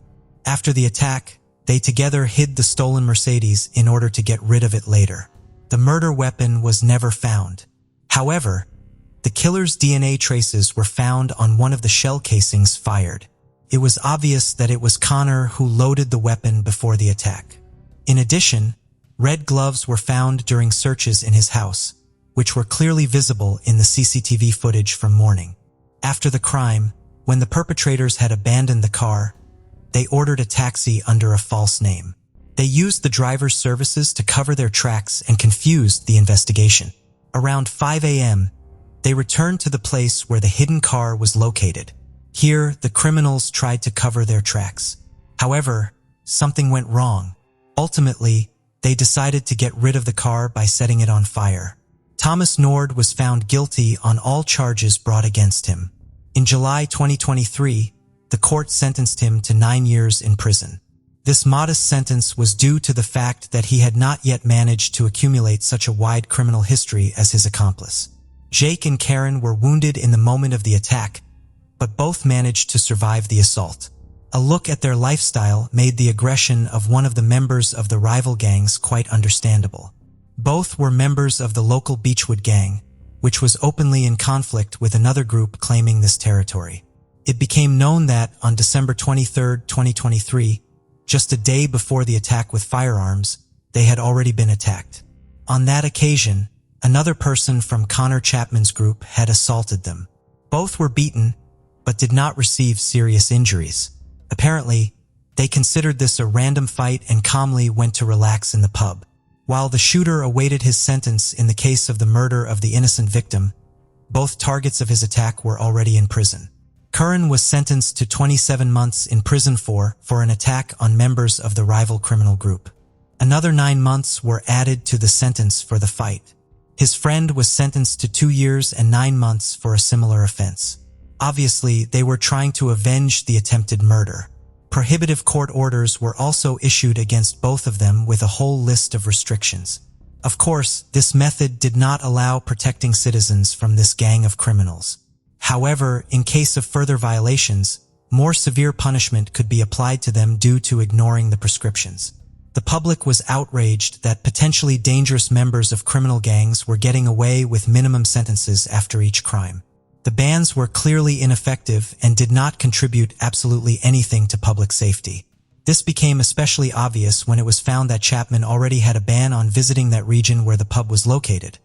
But this did not prevent him from stealing a car and coming to the public place despite the fact that he also had a driving ban. The events that had occurred once again raised the question of toughening punishments and revising the existing norms of the legal system. However, so far this flawed system has not suffered any serious changes. At the trial on the case of Elle's murder, Connor tried to refute that it was he who appeared on the CCTV footage. According to him, during this period he was at home packing Christmas gifts.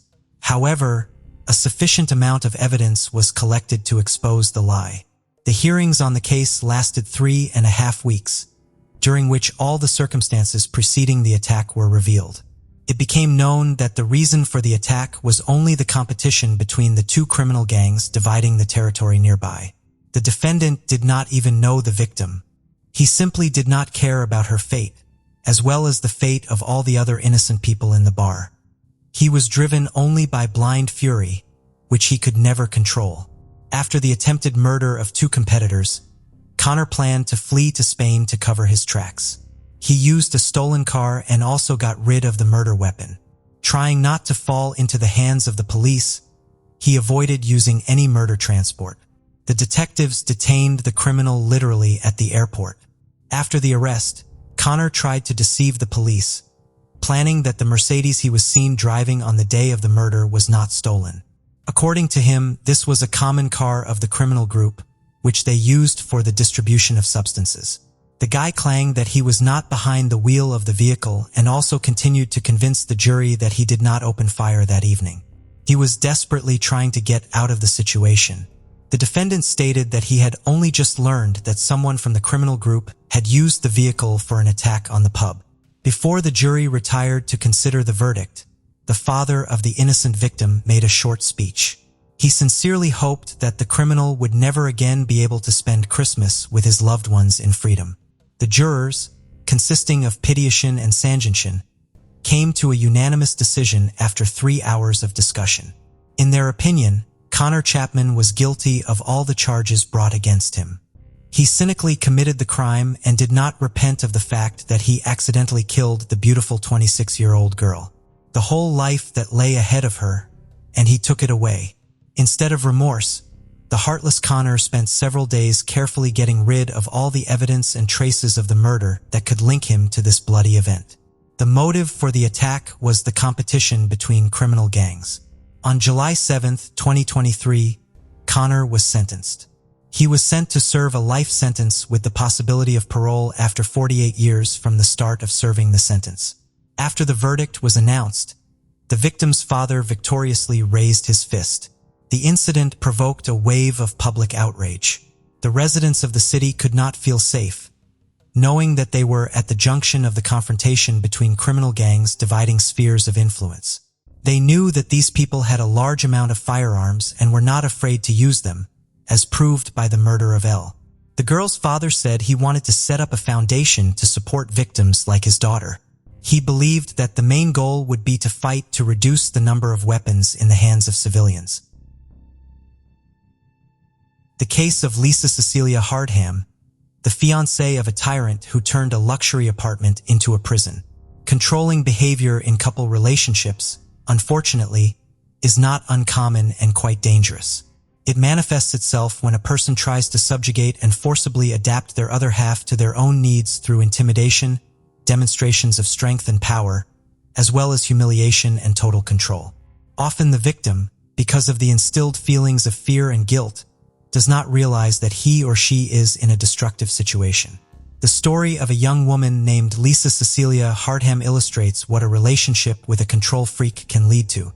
She naively believed that she had met the love of her life, but she herself did not notice how her fiancé became a monster who turned their luxurious apartment into a real prison with 24-hour video surveillance. This case provoked an international scandal and was widely covered in the press. The unfortunate Lisa tried to make Lisa look mentally unstable and cold-blooded crime to pass off as an accident or voluntary resignation from life. However, the perpetrator, despite his money and connections, did not manage to escape responsibility. Now let's understand how her beloved man turned into a monster who hid his inhuman attitude behind care. Lisa Cecilia Hardham. Biography, family, early years. Our today's heroine was born in Canada on June 12, 1981 in the suburbs of Toronto and was the second child in the family. Lisa was brought up together with her older brother Jason, with whom she has always been very close. They were raised independently by single mom Joanna. Brother and sister did not remember their father because he left the family when the children were very young and no longer took any part in their lives. Lisa Cecilia grew up as an active and purposeful girl. From an early age, she was involved in sports. Together with her brother went to the martial arts section, liked to play soccer and volleyball. But her main passion has always been ballet. She daily visited the dance studio where she practiced at the bar for several hours. The girl from childhood was tall and slender, but professional ballet classes required the strictest diet, which had a detrimental effect on the growing body. In adolescence, Lisa developed anorexia on the background of eating disorders. For a long time, she kept silent about her problem, believing that she could cope with everything herself. But when her weight approached critically low values, her mother sounded the alarm and put her daughter in the clinic where Lisa needed to spend several months to restore health and weight gain. After graduating from school, the girl continued dancing classes and also decided to connect her life with the beauty industry. In parallel with her university studies, she got a job as a perfumer in one of the stores of a large cosmetics chain. And in her spare time, she studied the subtleties of makeup and hairdressing, moving to Australia. In February 2005, having celebrated her 20th birthday, Lisa decided to make drastic changes in her life. She wanted to go to the other side of the world, to Australia, and there were several reasons for that.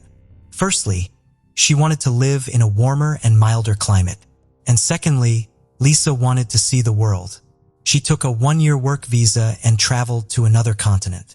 However, with her then flew Joanna, who accompanied her daughter for the first few months to make sure that she was all right, and she settled well in the new place. The mother then returned back to Toronto with peace of mind, making sure her daughter could take care of herself. Lisa settled in Sydney, where she rented a cozy apartment and soon got a job at a local small cosmetology company. After her visa expired, she decided to move to Australia permanently. First, she extended her stay for another year and then began to prepare the necessary documents to obtain citizenship of this country. Personal life. As for personal life in this respect, everything was not easy. The fact is that Lisa always preferred to meet with older men. Obviously, not the least role in this played a lack of a father in the family, so she always reached out to more mature men looking for support and protection in them. In February 2006, Lisa successfully interviewed for a job at Sydney Cosmetics and was hired. She soon began in a romantic relationship with a coworker who was almost twice her age. A few months later, they decided to start living together, and Lisa moved into the apartment of her lover. And after a couple more months, the girl introduced her boyfriend to her mom and brother, and they approved her choice. The couple traveled a lot around the world, rested in the Seychelles in Paris, and also visited the famous carnival in Rio de Janeiro. The man even made Lisa a marriage proposal, which she gladly accepted. But about a year after the engagement, the lovers broke up. Lisa did not go into detail about the reasons for this decision, but hinted that too great a difference in age, however, played in this not the least role. In 2010, Lisa graduated from the Sydney College of Stylists and got a job as a hairdresser in a popular beauty salon, where she quickly won the respect of colleagues and the trust of customers. At the same time, a new boyfriend appeared in her life, but their romance did not last long because Lisa found out that he was married. Destroy someone else's family she was not going to, so she quickly broke off the relationship. But shortly before that, at one of the parties, this guy introduced her friend, a businessman named Simon Gitney. This acquaintance turned out to be fatal for Lisa. Who is Simon Gitney? Simon was born in Maryland in December 1973 in a very religious large family of immigrants from Lebanon. He had 5 other siblings, whom his parents raised in strictness and obedience. However, Simon from a young age had problems with controlling emotions and outbursts of anger, and he was also possessive, did not tolerate rejection, and often gave the will of his fists. All this eventually led to serious problems with the law. The first time Gitney was behind bars was at the age of 18 when he came to his ex-girlfriend in the store where she worked and began to openly molest her. The store owner interceded for the girl and threw the impudent man out the door, but Simon returned with friends who grabbed the store owner and held him, while Simon beat him severely. That time, the guy only served a few months and was released on bail for good behavior afterwards. But 3 years later, he was arrested again, this time on theft charges. However, Simon resisted violently, threw himself into a fight, and bit off one of the policeman's earlobe. He was threatened with a serious prison sentence for this prank, but the pastor of the Lebanese Christian church, of which his entire family was members, interceded. As a result, the young man spent only a year and a half in prison. In February, Simon again came to the attention of the police, and this time he was arrested for possession and distribution of illegal substances. But the sentence was again extremely lenient, and he served 2 years out of the 4 assigned to him. On release, Jitami, as it seemed to everyone, took the path of correction. He moved to Sydney, where with a few friends founded a fairly successful business for the production and sale of luxury women's shoes. This business brought a stable high income, so Simon quickly became rich, acquired luxury real estate in a prestigious neighborhood, a premium class car, and carefully tried to hide from everyone his rich criminal past, from his roommates to his lovers. At that party, Simon and Lisa exchanged phone numbers, and soon he called her himself. Their relaxed communication somehow imperceptibly grew into a buddy relationship. And when in January 2010, Lisa complained that she was unhappy with her current living conditions and would like to rent an apartment in another neighborhood, Itani kindly offered her to live for free in one of the rooms of his luxurious apartment while she was looking for a suitable place to rent. Lisa accepted the offer, although her mother was somewhat alarmed by this turn of events. But Lisa convinced Joanna that it was a temporary measure and that she and Simon are just friends. By the way, she herself at that time thought that the man who so carefully monitors his appearance and adores piercings prefer to build relationships with guys. But this opinion turned out to be wrong. For the first couple of months, Gitani really kept his distance. The young people lived in separate rooms, and there was not even a hint of intimacy or romance between them. But gradually, they got closer, the so-called spark, and started a romance which quickly gained momentum. At the time of the beginning of their relationship, Simon was 37 years old, and Lisa 28. Simon seemed to her a beautiful prince from a fairy tale. He was sociable, cheerful, spoiled his beloved with gifts, and arranged her pleasant surprises. The couple began to appear everywhere together. In particular, they went together to an elite sports club, which Simon attended regularly for many years. Lisa was sure that finally met her true love and will live a long, happy life with the chosen one. She raved about him to her mother, brother, and friends, and had no idea that this fairy tale would soon end. An affectionate tyrant. Just 6 months after the beginning of the relationship, Simon's behavior began to change, but it happened in stages and in such a way that Lisa did not notice anything, thinking that the lover in June 2010, shortly after Lisa celebrated her 20th birthday, Simon began to persistently persuade her to quit her job, claiming that she was not valued there and she could find a better paid position. But Lisa loved working at the beauty salon, where she had many regular clients and was happy with her income, so she didn't understand why she should quit her job and refuse to do so. Simon was not satisfied with the refusal, and in August of the same year, he showed up at Lisa's salon, having thrown a loud scandal, which actually forced her to write a letter of resignation. Lisa Hardham was shocked by his behavior, but Gitani assured that it would be better. And in general, she can no longer work because his income will allow them both to live comfortably, nothing to deny themselves. A month and a half later, the couple moved into a new luxury apartment located on the 15th floor of an elite residential complex. As it later turned out, the room was literally stuffed with hidden surveillance cameras, of which Lisa, of course, did not even guess. Simon gave his beloved an expensive smartphone and laptop, pre-installed on them spyware that allowed him to track all her messages, emails, as well as listen to calls and see all of Lisa's movements. In addition, Simon gained access to her social media accounts and began to discreetly clean lists of friends, delete posts and photos at his discretion, as well as read personal correspondence. Total control. Gitani's control over Lisa increased day by day, but as an experienced manipulator, he made it look as if his girlfriend wanted to do as he told her. Gitani had invaded literally every aspect of her life, leaving no hint of privacy. He forbade Lisa to use cosmetics, claiming that she does too bright makeup, which makes her look vulgar. He also bought her clothes and unsightly clothes in gray and black colors, and all her outfits simply threw away, arguing that they were too revealing and men would stare at her. From the apartment, Lisa went out only accompanied by her lover. They visited together only those places that he himself chose. Simon even forbade her to visit the gym. Instead, he bought several expensive exercise machines, saying that now she could train at home. Lisa's social media friend lists were dwindling by the day, and eventually, Jitani convinced her to delete the accounts. Lisa also had no friends left in real life, and all her contacts and calls were closely monitored. Simon only allowed her to communicate with her mother and brother. Last trip home. In December 2010, Lisa decided to fly to Canada to celebrate Christmas with her family. Simon was going to fly with her, but at the last moment his plans were disrupted because of urgent business matters. He didn't plan to let his friend go alone, but she literally begged him, because she hadn't seen her mom and brother for over a year. In the end, he agreed but set strict conditions and rules which she had to strictly follow. Jason and Joanna were shocked at the changes that had happened to Lisa over the past year.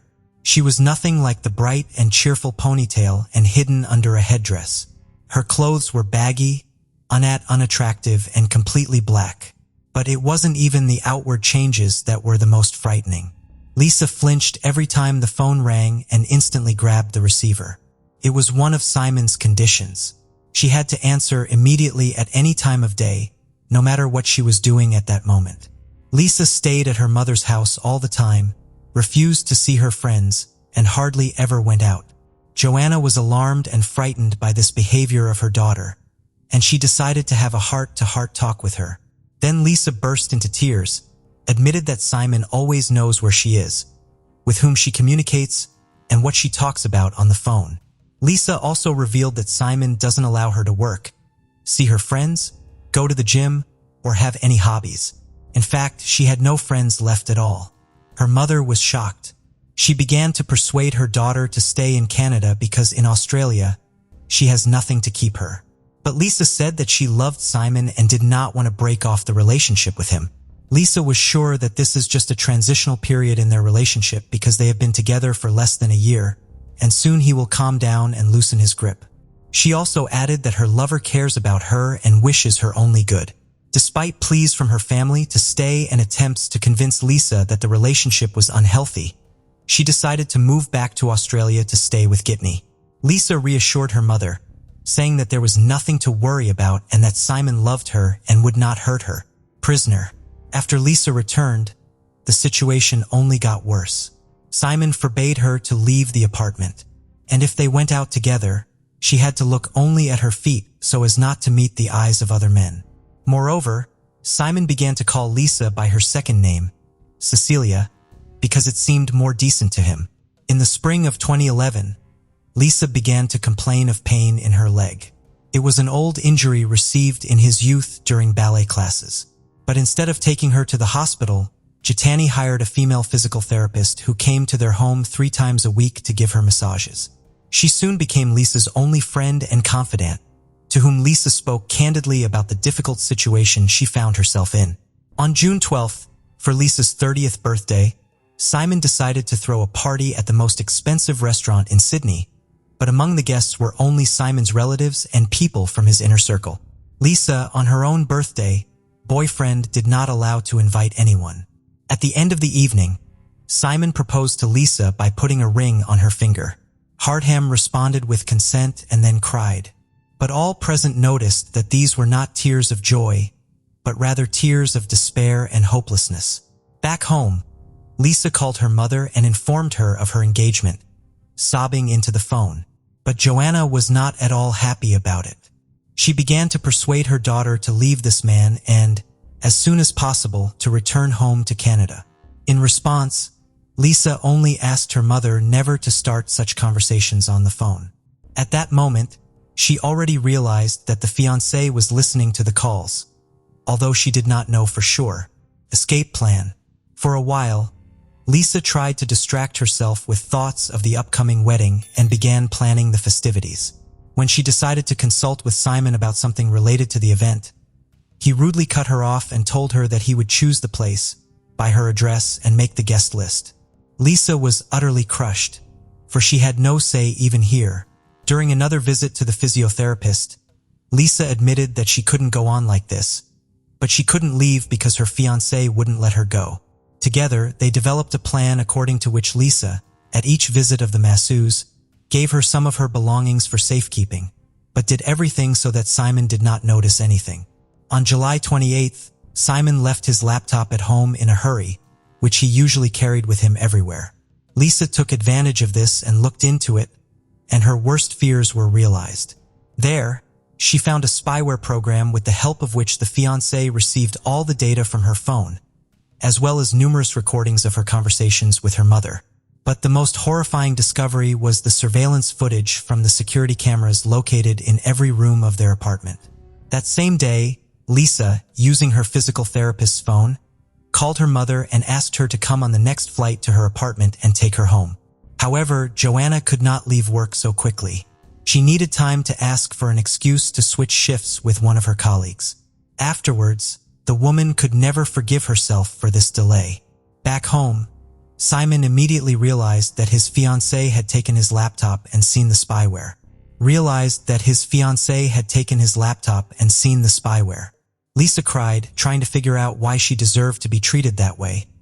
But Simon only pointed out that he'd done it for her own good. Accident or murder? The next day, July 29th, a serious conversation took place between the young people, the recording of which was later presented in court. Lisa was in tears and asked to go home, but Jitani calmly and confidently said that this would never happen, asked Lisa to calm down, and claimed that she had mental problems. On the morning of July 30th, 2011, Lisa got up early, got fully dressed, and put her documents and essentials in her purse. She locked herself in the bathroom and called her mother one last time, telling her that if anything happened to her, it would be Simon's fault. Apparently, Lisa wanted to leave the apartment unnoticed while her fiancé slept, but she failed. What happened next can only be guessed. According to neighbors, they heard a scream in the hallway, but did not have time to react because all abruptly hushed. And exactly a minute later, a young woman fell from the balcony of the 15th floor, crashing to her death. Several passers-by on the street also heard the scream and saw a body falling from a height, but did not have time to realize what was happening. According to a guy who was walking his dog that morning and was closest to the scene, he heard a noise and looked up. The eyewitness saw a man holding something large, which he then threw down. When passers-by came to the place of the fall, they saw a young woman lying on the ground, but all attempts to help her were in vain, as she died instantly, having received extensive injuries. 3 minutes later, Jitani, dressed in his pajamas, ran out into the street. He was crying, saying he didn't know how he was going to live his life, and claiming that he hadn't caught his fiancée in time. At first glance, it looked like an accident, but Simon himself was quick to claim that his fiancée had voluntarily passed away. A note in his pocket and a frightening video. Strange things began as soon as the body was taken to the morgue and examined. In different pockets were found fragments of a note torn into small pieces with the text, "There are cameras everywhere in the apartment." Probably, Lisa was afraid that Simon might find the message, so she turned the note into a kind of garbage and scattered it in different pockets. A check showed that there were indeed a lot of cameras in the apartment, but the hard disk with recordings could not be found, and Simon claimed that there was no video recording at all. A surveillance camera in the communal hallway, on the other hand, captured something frightening. The short clip shows Lisa running out of the apartment and calling for help, but her fiancé grabs her from behind, covers her mouth, and drags her back in. This happened a minute before she fell off the balcony, and it was this scream that the neighbors heard. And Jitani's laptop was found to contain a recording of a conversation he and Lisa had the night before the tragedy, as well as spyware that Simon used to spy on his fiancée.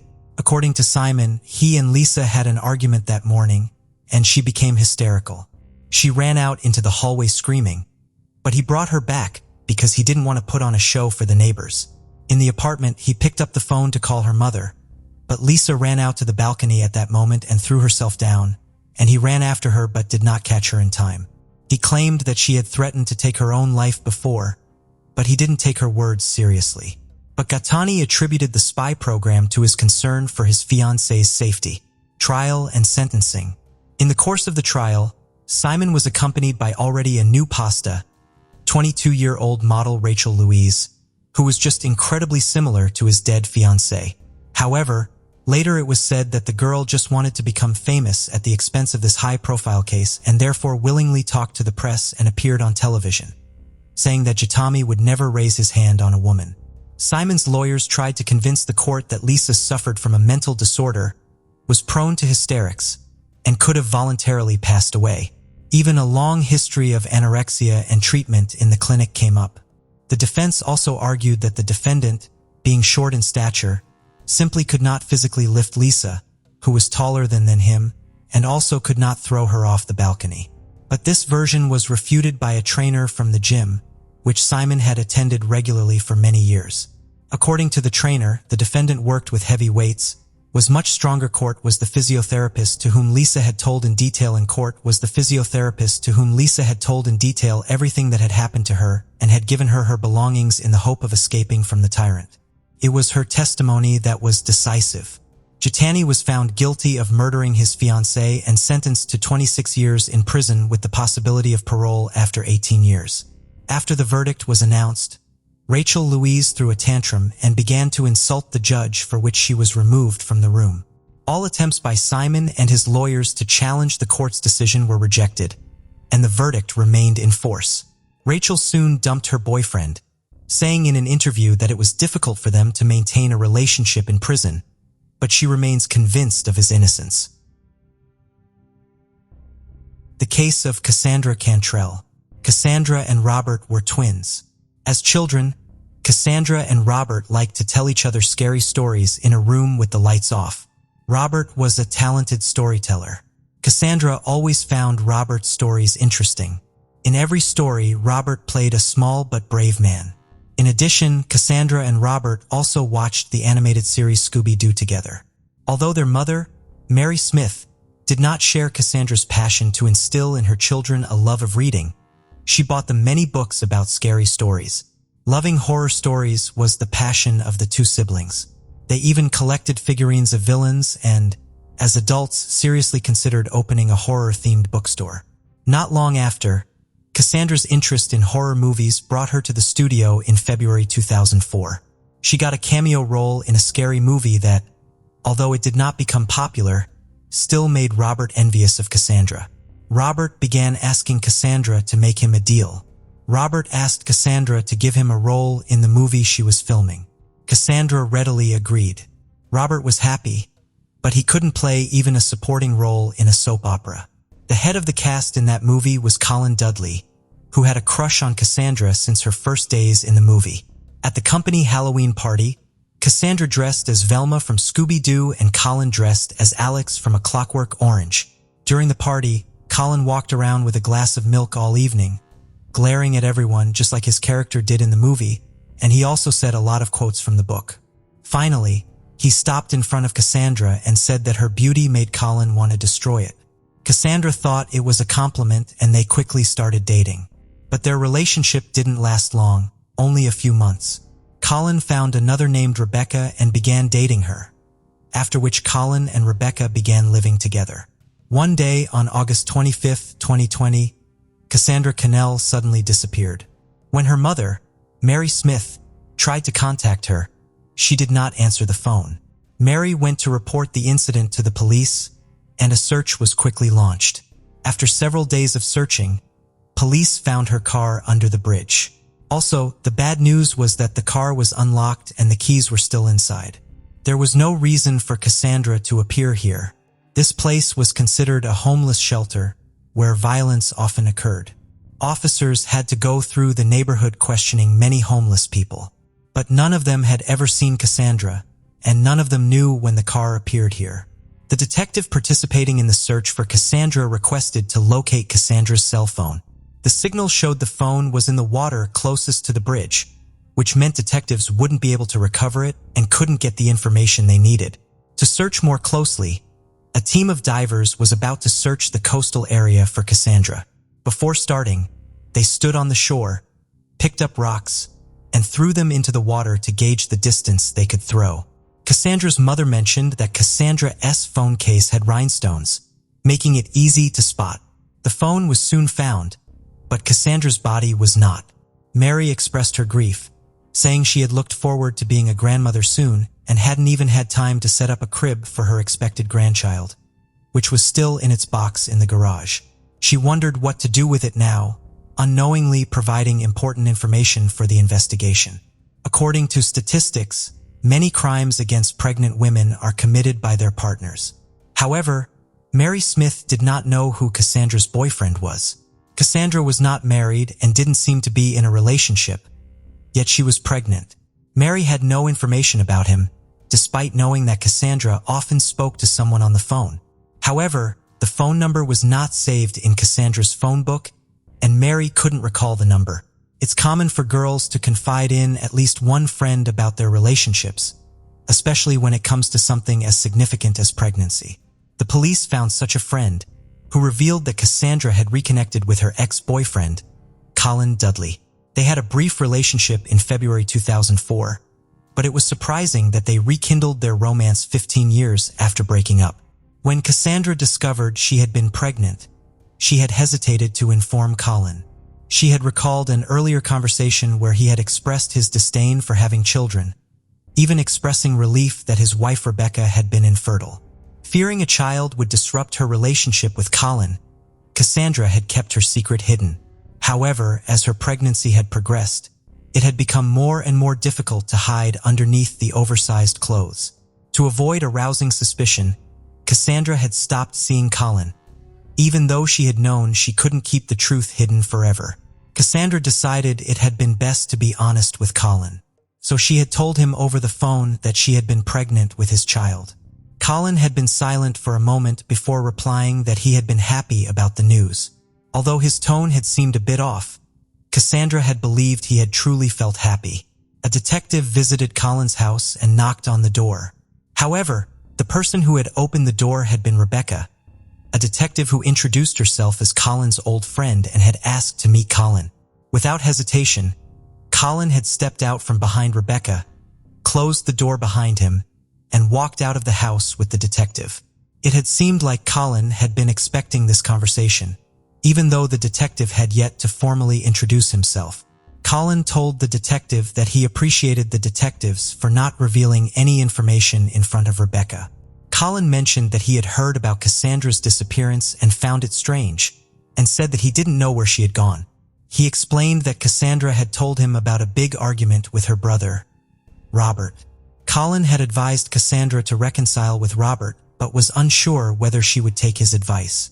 The detective already knew about the fight between Cassandra and Robert, as Colin had explained to the detective that it had been just a small family misunderstanding, even though Robert had been extremely upset about it. On the day she disappeared, Cassandra had called Colin and said she wanted to talk, but he had refused because of his ego. Now, Colin blamed himself for her disappearance, believing that if he had met her that day, she might not have disappeared. Colin admitted to the detective that he had not been the nicest person, that he had been secretly dating Cassandra behind Rebecca's back for a long time, and expressed his belief that he would probably be punished for it in the other world. Colin also shared that when his father had passed away in February 2014, he had a deep hatred for Rebecca.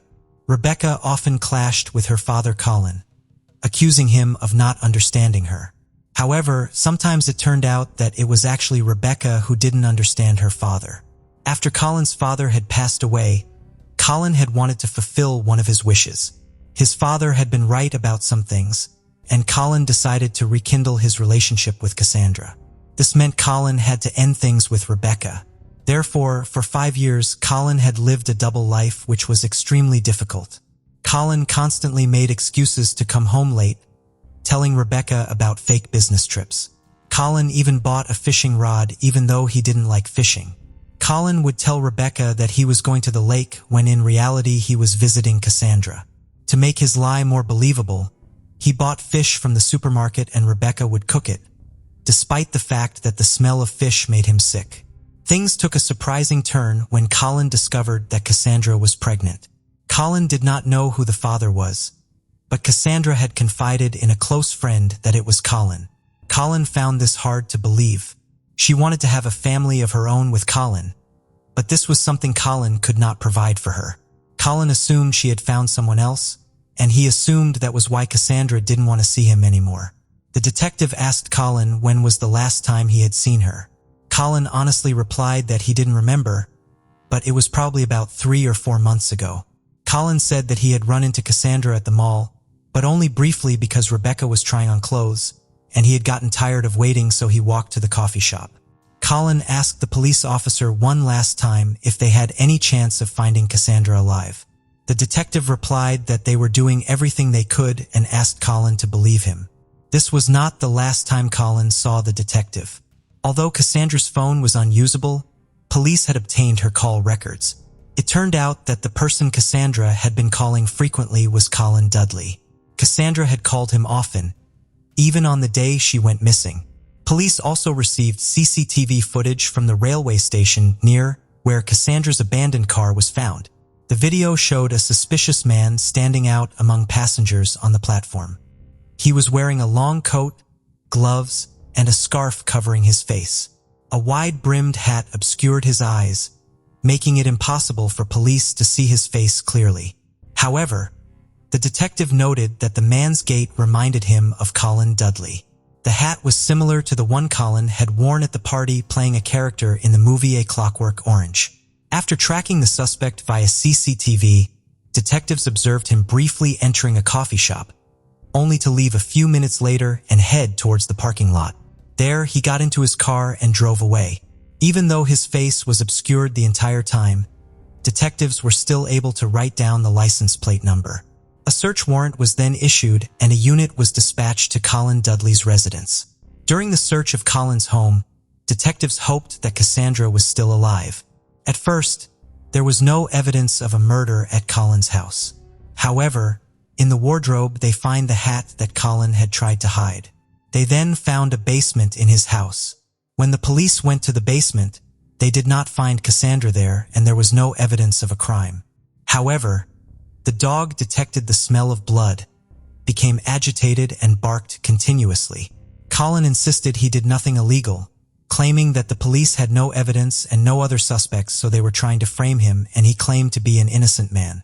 In search of more information, detectives interviewed Rebecca, who was shocked by the surprise search, the allegations against her husband, and the fact that she had been deceived for years. She said many things about Colin and her feelings, but when the detective asked if her husband was capable of murder, she thought for a long time and then answered no. The evidence against Colin was not enough to send him to prison, which angered Robert and Mary Smith. Later, Colin was called in again for questioning. This time, Colin claimed that he had an alibi to counter the charges against him. He said that at 6:30 a.m. on August 25th, he went to a hardware store and bought household cleaning chemicals and trash bags. The store's cameras confirmed this, but the purchase of large trash bags raised suspicions. In addition, Colin received a text message from Cassandra, saying that Cassandra was coming to his house. Colin immediately deleted the message, but it was still stored in the mobile carrier's memory. The police took it from calls and text messages. According to cell phone signals, Colin and Cassandra had not left the house for several hours that morning. Colin turned off his phone but left Cassandra's phone on, possibly accidentally. As a result, police were able to track his movements, including where he was seen on the station's CCTV cameras. Police suspect Colin may have used the cafe to clean up after the murder and wash up in the toilet. Colin drove to where he had discarded Cassandra's phone, which was the last location of Cassandra's cell phone signal. The police need to find Cassandra's body and seize the GPS tracking device on Colin's car to accurately track his route. This device provided new evidence in the case. Following Colin's trail the previous day, the police discovered a large trash can tied with a rope in a ravine in the forest. The ground around the bag was covered in blood, and it was clear to see what was inside. The case happened a month ago, so identifying the body was difficult. However, police were able to identify Cassandra's body thanks to a tattoo described in the search notes. Colin was arrested the same day and charged with murder. Forensic examination revealed that Cassandra's death was caused by a fractured skull due to blunt force trauma. During the trial, the police presented Colin Dudley's motive for committing the crime. However, due to a lack of witnesses and physical evidence, including the murder weapon, it was impossible to convince the jury that Colin was guilty. To resolve the case, the court offered Colin a plea deal stating that if he pleaded guilty, he would receive a reduced sentence. Colin accepted the deal and was sentenced to 26 years in prison. Cassandra's mother and brother were deeply saddened by the outcome, as they still grappled with feelings of guilt for not having met Cassandra before her death. They are especially worried about the fact that Colin may one day be released from prison, free to live the rest of his life regardless of the crimes he has committed against their family. The case of Kelly Cochran. Christopher Reagan was born and raised in Detroit, Michigan, where he spent his early years. At the age of 20, he decided to serve his country and join the military. Christopher committed himself to protecting the peace and safety of his fellow citizens. Christopher was stationed at a military base near Marquette, where he met Terry O'Donnell, a young teacher from Iron River. They lived in the same area and would often see each other around town as they spent more time together. They remained close friends for many years, but Christopher eventually decided to leave the military and move to Traverse City. Despite the distance between them, they continued to communicate regularly, and in December 2012, Christopher asked Terry to take their relationship to the next level. Terry and Christopher have known each other for many years. They find they have a lot in common. They decide to live together. Terry and Christopher choose Iron River as the perfect place for them to settle down. Christopher finds a job at a factory that makes parts for military ships, where he becomes a supervisor. However, after 2 years of living together, problems began to arise in their relationship. Unfortunately, they didn't make an effort to work through their issues, and it became clear that their relationship was coming to an end. Eventually, they made the difficult decision to go their separate ways. Despite the breakup, they were able to part on good terms and remain friends. After breaking up with Terry, Christopher realized that he couldn't live in her house anymore, so he decided to rent his own house. He felt that the town he lived in was too small, and he wanted a more dynamic city. Christopher began applying for jobs in various locations, sending out his resume in search of a new job. In October 2014, Christopher found a job in Asheville, North Carolina. As Christopher settled into his new life in Asheville, he contacted Terry on October 14th, telling her that he would be taking the day off tomorrow and looking forward to meeting Terry for a walk. However, on October 15th, Christopher did not contact Terry as planned. Terry became worried and tried calling him for several days, but he did not answer. She even contacted their mutual friends. 10 days after Christopher went missing, Terry filed a police report. The police accepted the report and told Terry that Christopher had probably moved to a new job in North Carolina and that he had started a new life and wanted to contact old friends. To avoid speculation, investigators conducted a thorough investigation. They identified Christopher's new workplace and contacted an employee to gather information. However, surprisingly, they found out that Christopher had not shown up to work in 10 days. The police then suspected that he might have been involved in an accident, given his frequent solo outdoor trips. The search for Christopher led investigators to the local woods, where he was known to frequent. Trained search dogs were brought in to aid in the effort, but no signs of Christopher were found. Terry, concerned that Christopher may have been injured or in an accident, suggested searching his former apartment. The investigators agreed and visited the apartment, where they were met with a scene of disarray. Clothes and belongings were scattered across the floor, and closets were left open. Initially, they thought that Christopher might have simply been messy, but Terry disputed this, stating that Christopher was typically neat and organized. The detectives started to suspect a connection between the recent events and the crime. After investigating Christopher's home, they decided to expand their search. A thorough search of the neighborhood led them to find Christopher's car 8 miles outside Iron River near the city limits. The police found it unusual that the car was left there, suggesting it might have been abandoned unintentionally. After forcing open a door, they searched the interior and found nothing suspicious, only ordinary clothing. However, one of the officers noticed a small yellow piece of paper on the front passenger seat with a detailed route written on it. They decided to follow the route to see where it led. Although the paper did not specify an exact address, the directions were clear. According to Terry, Christopher, although familiar with the city of Iron River, did not know the local street names. so he wrote down the directions using landmarks such as bus stops and gas stations. Terry deduced from the detailed notes that this was Christopher's first time visiting the location. The detectives followed the route outlined on the paper, which led them to a nearby town and a specific house mentioned in Christopher's notes. When they arrived, they knocked on the door to gather information and Christopher's connection to the location. A man named Jason Cochran answered the door, and his wife Kelly was there. The police explained that they were investigating Christopher's disappearance and had found a lead pointing to this address. Terry, who worked with Christopher at the same factory, revealed that they were co-workers. She had tried to contact Christopher via text message in mid-October but had not received a response. Investigators found a note in Christopher's car that showed the route to Jason's house. Although confused, Jason and Kelly agreed to cooperate with the investigation. After a short interrogation without any further clues, the detectives left Jason Cochran's house. Detectives then interviewed Christopher's co-workers at the factory. A supervisor shared that Christopher had been having an affair with Kelly Cochran, which was an open secret among employees. This revelation sparked interest, leading investigators to re-question the Jason and Kelly. During re-interrogation, Kelly confessed to her relationship with Christopher. However, she claimed that she could not reveal this information earlier because her husband Jason was present. According to Kelly, Jason agreed to her affair. However, Christopher's colleagues disputed Kelly's story. They claimed that Jason did not approve of Kelly's affair. When Jason was later brought in for questioning, he completely denied approving of Kelly's affair. His strong objection to Kelly's infidelity aroused suspicion and made him a suspect.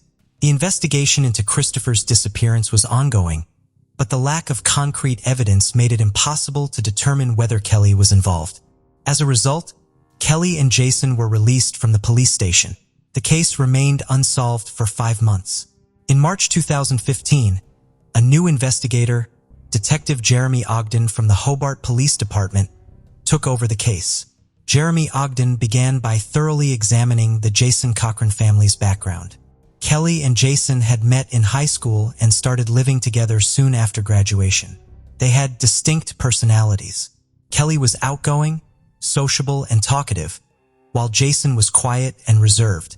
He rarely initiated conversations, only responding to questions asked of him. Despite their differences, they decided to get married. After the wedding, they started a business together, providing swimming pool maintenance services. The business was modest, but it provided a decent income for they. Jason handled most of the pool maintenance work, but the constant stress and physical strain took a toll on his health. He began to experience back problems and felt increasingly heavier every day. Eventually, he realized he could no longer continue running the business. Kelly then took over the responsibilities of running the business, hoping that Jason would soon recover and return to his duties. However, his condition continued to worsen, and medical treatments were not providing the desired relief. Kelly searched for alternative ways to help her husband recover. During her search, Kelly discovered a plant that offered hope for Jason's recovery. However, the plant was banned in their home state, making it inaccessible to them. To access the treatment, Kelly and Jason decided to relocate to Michigan, specifically Iron River Township, in February 2014. Jason consulted his doctor and received a prescription for pain medication. Around the same time, in early 2014, Jason's wife, Kelly Cochran, started working at a factory that manufactured parts for U.S. warships. Kelly and Jason moved to the area.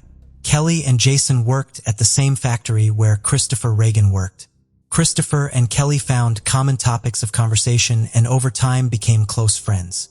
This friendship was especially important to Christopher. After gathering evidence, prosecutors presented their case to a Michigan judge to obtain a search warrant for Kelly and Jason's home. The judge granted the warrant, and on March 6th, a team of investigators searched Kelly and Jason's home, carefully searching for any evidence related to Christopher's disappearance. The only significant discovery was a book written by Jason. He used a pseudonym in the world of video games. The title of the work was ordinary, but its content was horrifying. In this dark and violent book, Jason described the murder of the person who had harmed him. After reading the book, the detectives noticed a character who bore an uncanny resemblance to Christopher. This raised suspicions about Jason, leading them to wonder if he had been inspired by the real-life crimes he had committed. 3 weeks later, a second search of Jason's home was conducted. The police hoped to find crucial evidence that had been missed in the first search. However, when they arrived at the Jason's home, they found it empty, with no cars in sight.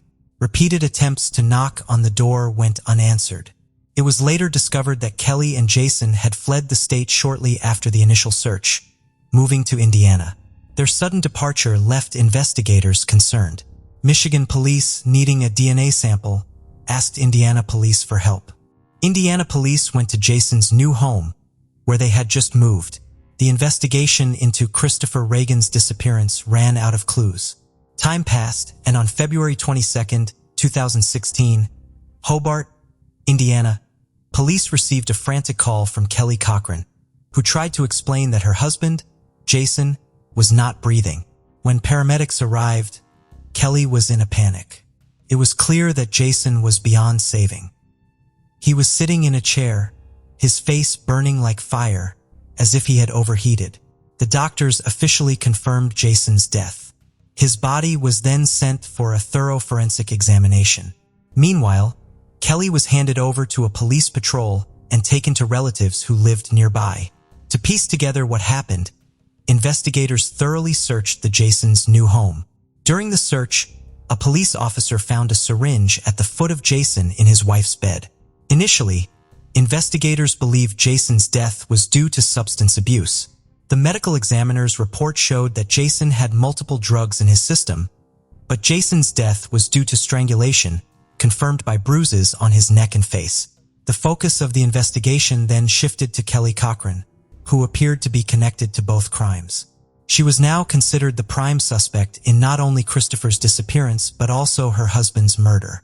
On February 23, 2016, Kelly Cochran was summoned to the police station to answer questions about her husband's death. Under direct questioning and pressure from investigators, Kelly denied any involvement in her husband's death and Christopher's disappearance. She claimed that Jason's death was due to a drug overdose. Months later, investigators still lacked concrete evidence to convict Kelly. During the investigation, Detective Jeremy Ogden met Walter Hammerman, a close friend of Jason's. Kelly informed Walter of Jason's death, who then contacted the police. Walter shared his insights with investigators, saying he did not believe Jason's death was caused by drugs. He claimed that Jason had used herbs to relieve his chronic back pain. In March of the previous year, Jason confided in Walter about his concerns.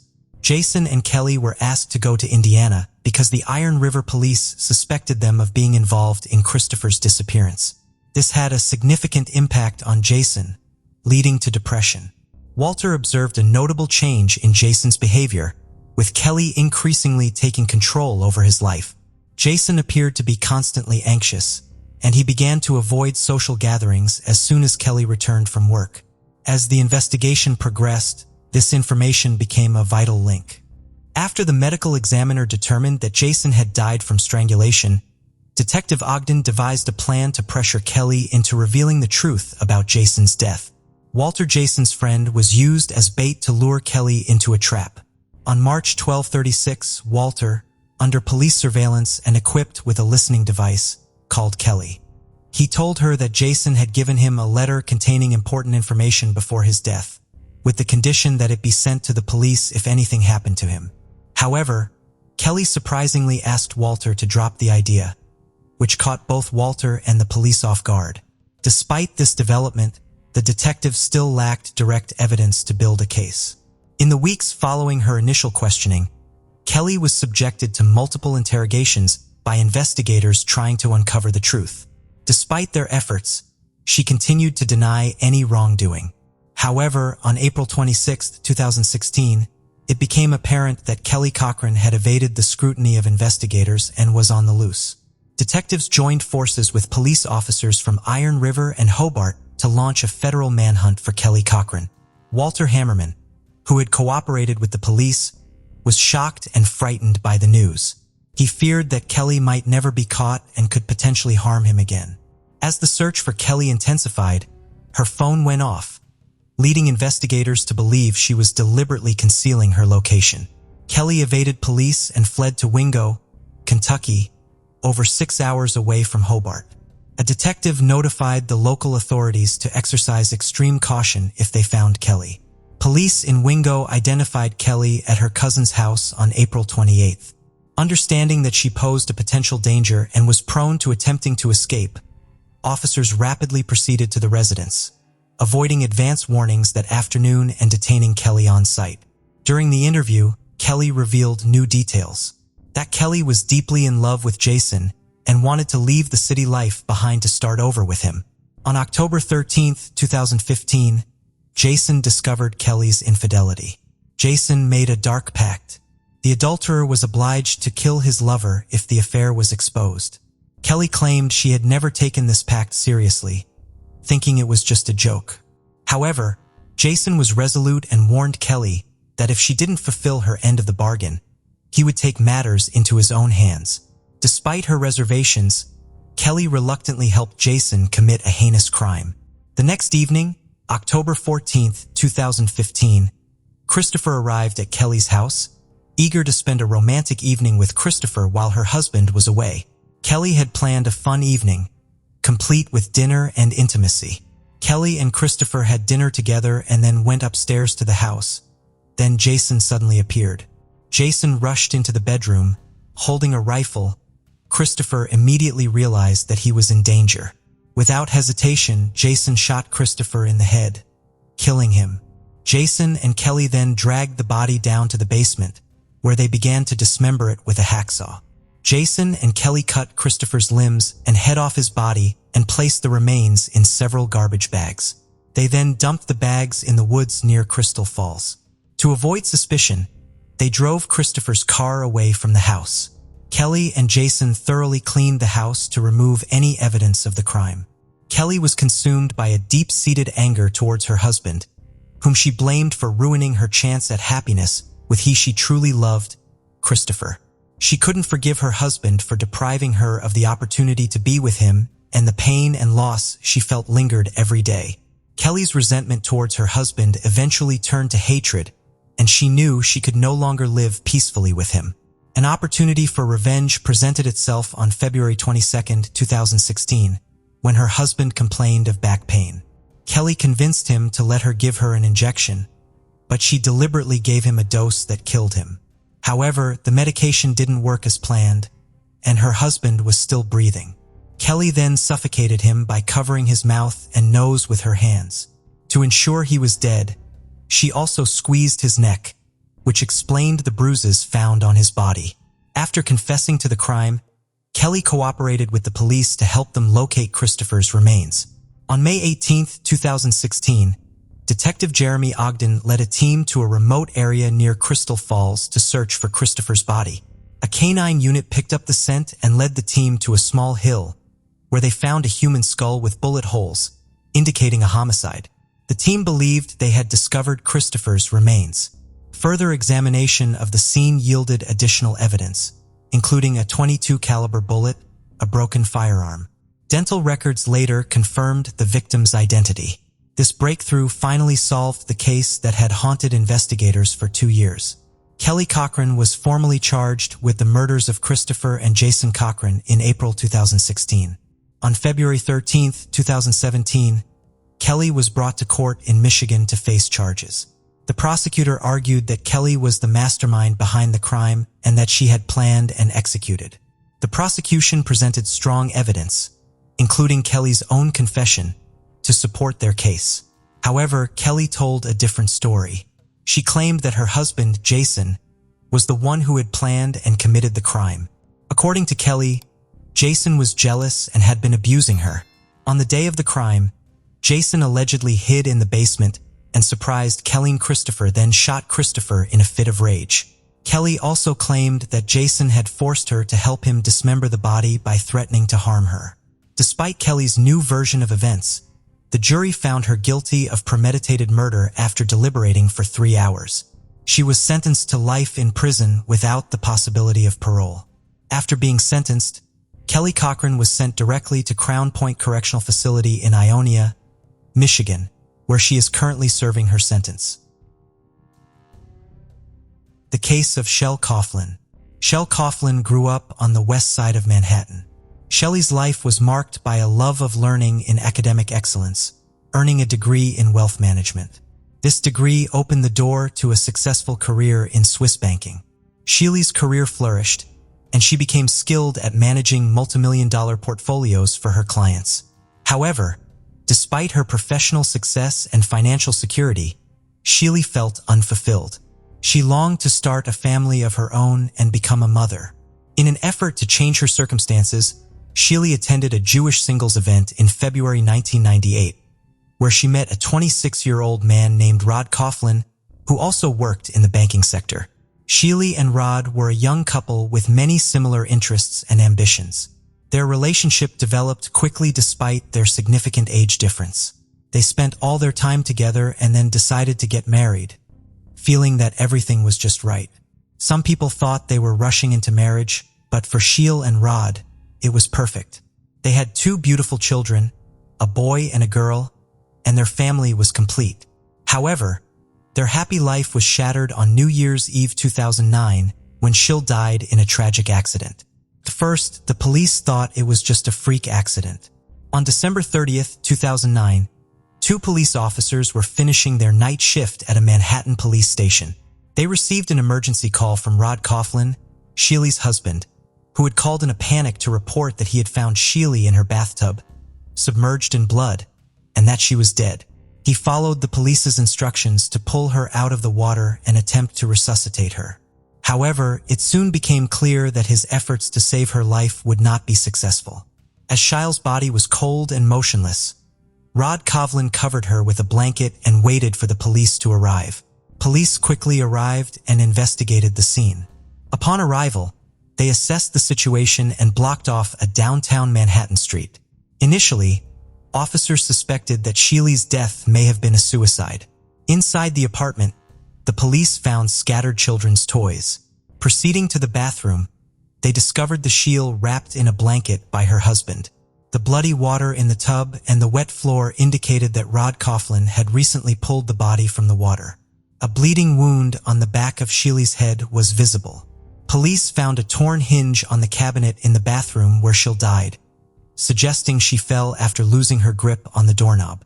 Experts concluded there was no forced entry after checking around the house. The detective working the case decided to talk to the family members. During the interview, it was discovered that Shelley and Rod Coughlin's 9-year-old daughter was the first to discover her mother's body. Traumatized and shocked by what she saw, she told the police what had happened. It turned out that the night before, she and her younger brother had slept in their mother's bed. Waking up in the middle of the night and realizing that her mother was not there, she went looking for her and stumbled upon the horrifying scene in the bathroom.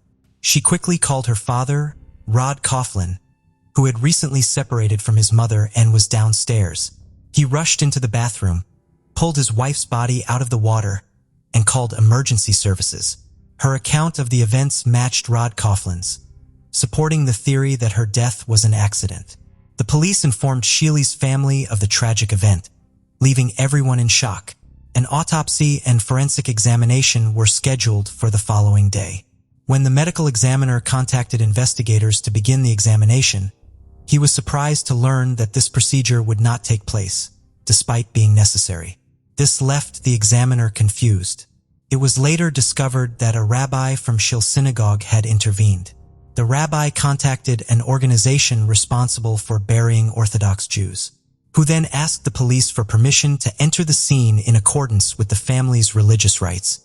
The police granted permission and a team of rabbis arrived at the scene. They cleaned up the blood in the bathtub and prepared Shelley's body for burial, in accordance with the family's beliefs. Unfortunately, this process destroyed all evidence and clues before they could be examined by the police forensic department. Orthodox Jewish tradition considers autopsies unacceptable because they involve defiling the body of the deceased. The rabbi quickly stepped in to support Shelley's grieving family, who were grateful for the rabbi's help. As a result, the family agreed to forego an autopsy and organize funeral arrangements. Sheil was buried within 24 hours, with hundreds of people attending to pay their respects. Sheil's parents questioned the cause of Sheil's death. Police told them that potential evidence had been destroyed during the cleanup. They thought that a fall in the bathtub would certainly have caused the accident. But the possibility of death from such an accident seemed unlikely. The family hired a private investigator to investigate the circumstances of her death and determine whether it was indeed an accident. The private investigator begins by going to the family home to talk to Sheil's relatives and learns that Sheil's marriage to Rod Coughlin is having major problems. Their marriage began to fall apart after their 10th wedding anniversary in February 2008. Rod Coughlin frequently changed jobs and developed a gambling addiction, spending a lot of money on gambling. Sheil felt neglected because Rod Coughlin spent a lot of time playing video games. Sheil was also frustrated by the amount of money Rod Coughlin's family spent on his frequent trips, and he was unfaithful to her. Sheil, after discovering his email cheating, she decided to end their marriage and began the process of getting a religious divorce. However, the formal divorce process will take some time to complete. Although they are separated and experiencing strain in their relationship, they has tried to maintain their relationship for the sake of their children. Despite this effort, conflicts and disagreements between Sheil and Rod Coughlin continued to arise. Sheil had recently confided in her loved ones about her grievances with Rod Coughlin, characterizing him as aggressive and hot-tempered. She felt uneasy and monitored. The private detective suspected that Rod Coughlin might have been involved in his wife Sheil's death due to the complexities in their marital life. To investigate further, the detective aimed to determine if a crime had occurred at the scene where Sheil's body was found. He planned to inspect her apartment, but the door was sealed, requiring him to obtain a court order to gain access. Upon arriving at the scene with New York police officers, the detective attempted to unlock the door with a provided key, but it wouldn't budge. Just then, Rod Coughlin appeared from his apartment, claiming he had heard a noise and came to investigate. When questioned by the police and the detective, Rod Coughlin took the key and easily opened the door. This raised suspicions. Had Rod Coughlin genuinely heard a noise, or was he deliberately keeping an eye on the situation? The detective searched the apartment for evidence of murder. Sheil's family said she was home on December 31st, but her phone was missing. A phone charger was found, but not the phone that he paid particular attention to the hinges, which investigators believed she had ripped off during a fall. The more he examined them, the more he suspected that, with Sheil's strength, ripping off hinges that were firmly attached to the cabinet was impossible. The detective discussed his findings with the police, trying to convince them that Sheil's death was not an accident, but a murder. However, the police remained unconvinced, citing a lack of evidence. Therefore, they decided to perform an autopsy to conclusively determine the cause of death. This decision caused a difficult debate with Sheil's family. The exhumation took place 2 weeks after Sheil had been buried. Her loved ones were deeply distressed by the decision. In the Jewish faith, exhumation is considered negative and many religious leaders oppose the practice. The family needed time to think about their next steps. They felt the need to find out the truth about their daughter's death, so they agreed to exhume her body. However, the exhumation process was difficult, so the family had to apply for a special order from the prosecutor's office. Even with the family's consent, they still had to make sure that all the necessary paperwork was completed. Once all the paperwork was completed, they proceeded with the exhumation and autopsy. The autopsy results showed that Sheil did not die from a fall, but from strangulation, which caused her to suffocate and break her neck. The official cause of Sheil's death was revised, and it was no longer considered an accident. Instead, it was officially ruled a murder.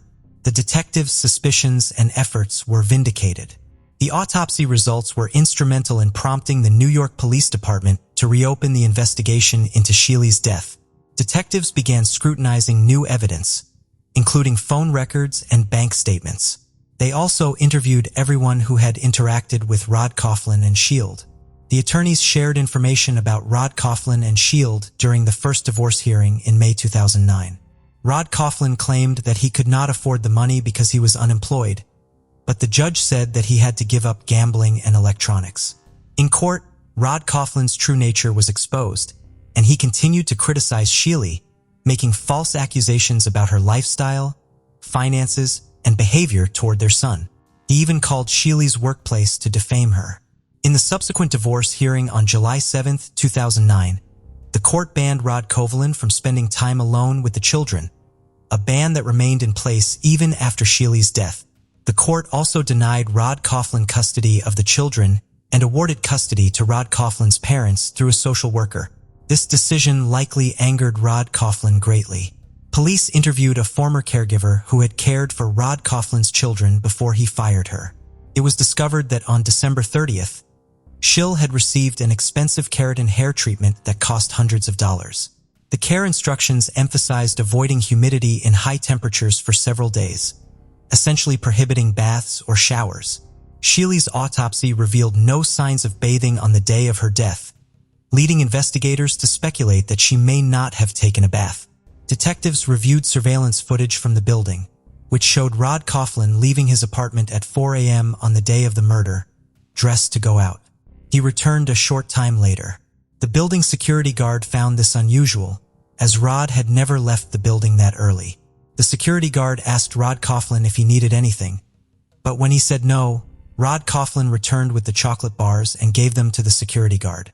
Investigators believe that Rod Coughlin's actions were intentional to create an alibi, and as a result, he became the prime suspect. Shibli and Rod Coughlin were still married, which meant that absent a will or divorce, Rod Coughlin would inherit her estate, which was worth over $5 million additionally.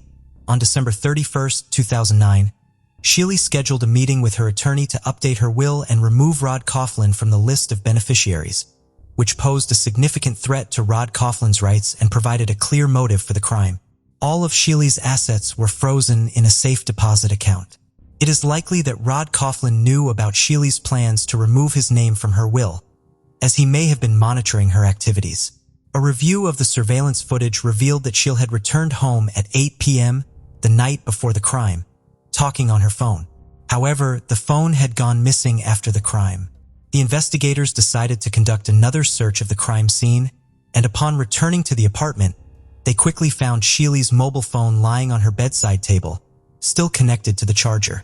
When questioned by the police, Rod Coughlin hired a lawyer, Ed, who advised him to remain silent. As a result, investigators had to continue searching for new evidence implicating Rod Coughlin.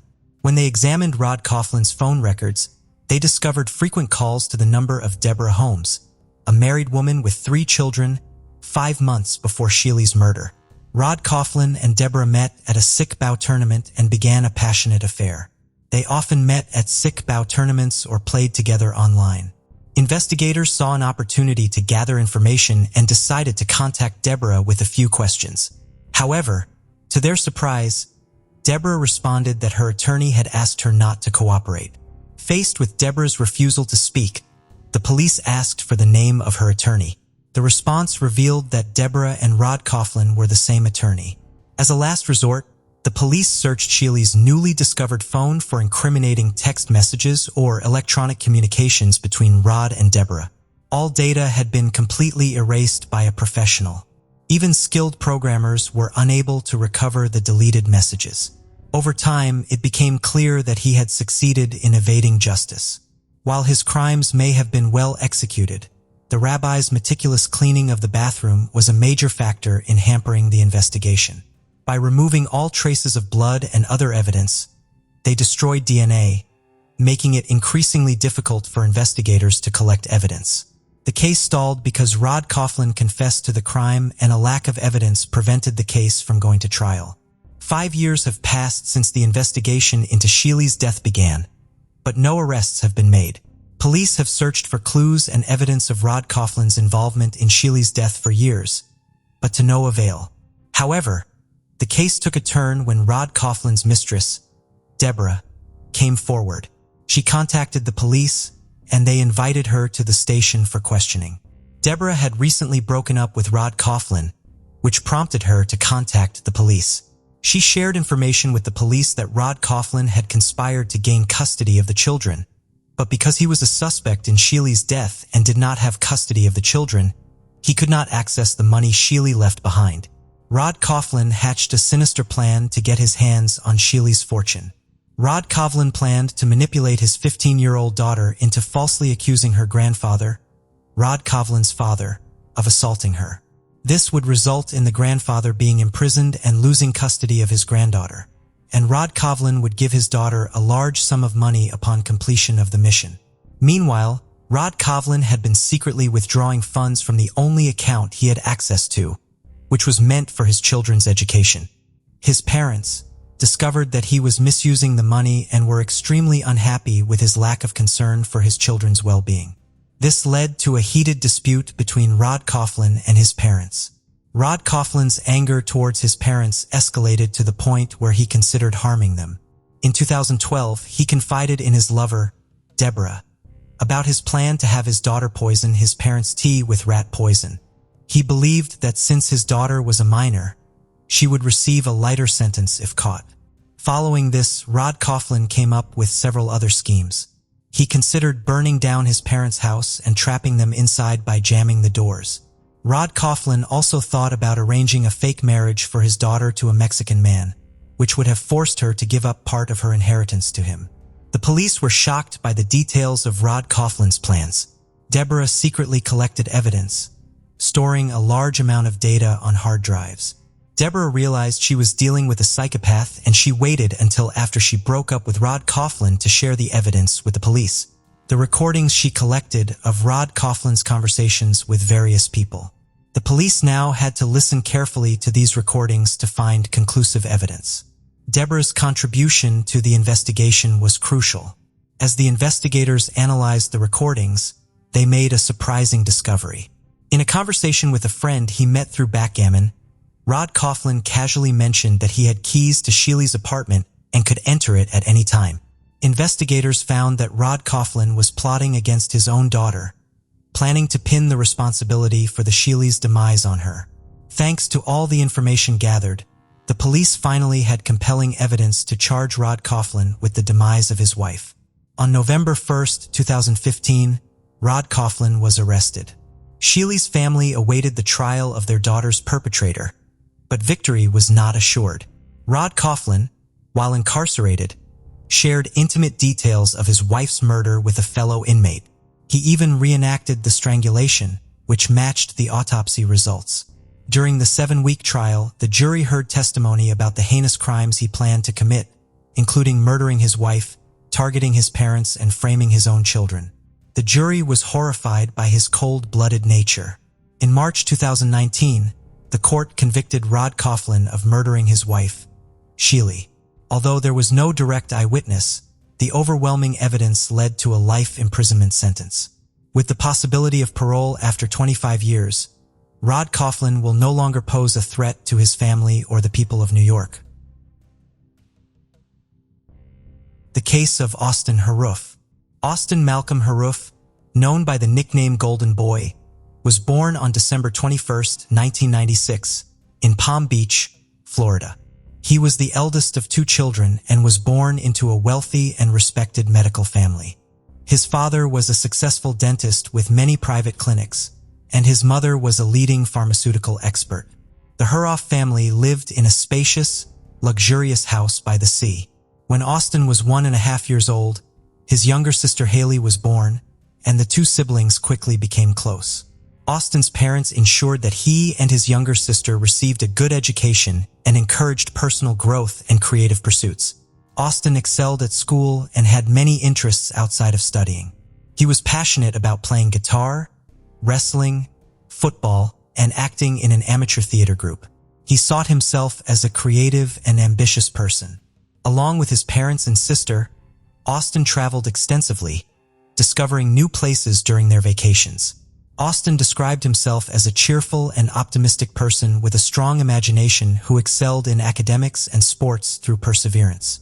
However, Austin also admitted that he was very shy, which sometimes made it difficult for him to communicate with his peers. Austin's personal life was interrupted at the age of 13 when his parents decided to divorce. His father moved out of the family home and into a new home with his new partner, eventually marrying her. Meanwhile, Austin remained with his mother, who also found a new partner and married him within a year. Despite facing the emotional challenges of his parents' divorce, Austin continued to excel academically and athletically. Austin always dreamed of becoming a doctor to help others. He was a high-achieving student and was admired by many of his friends. Austin's physical transformation during his youth was remarkable. He grew to be 6 feet 2 inches tall, developed outstanding muscles, and became strong.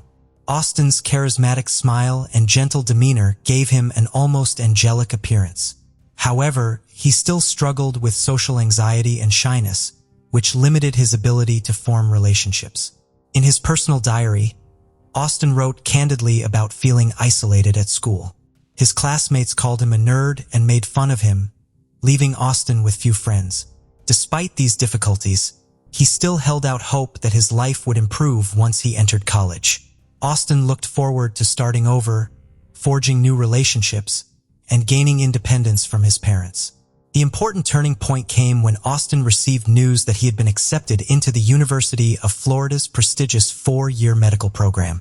This achievement promised to open the door to a successful and rewarding medical career with the opportunity to continue his studies at any of the top medical schools in the country.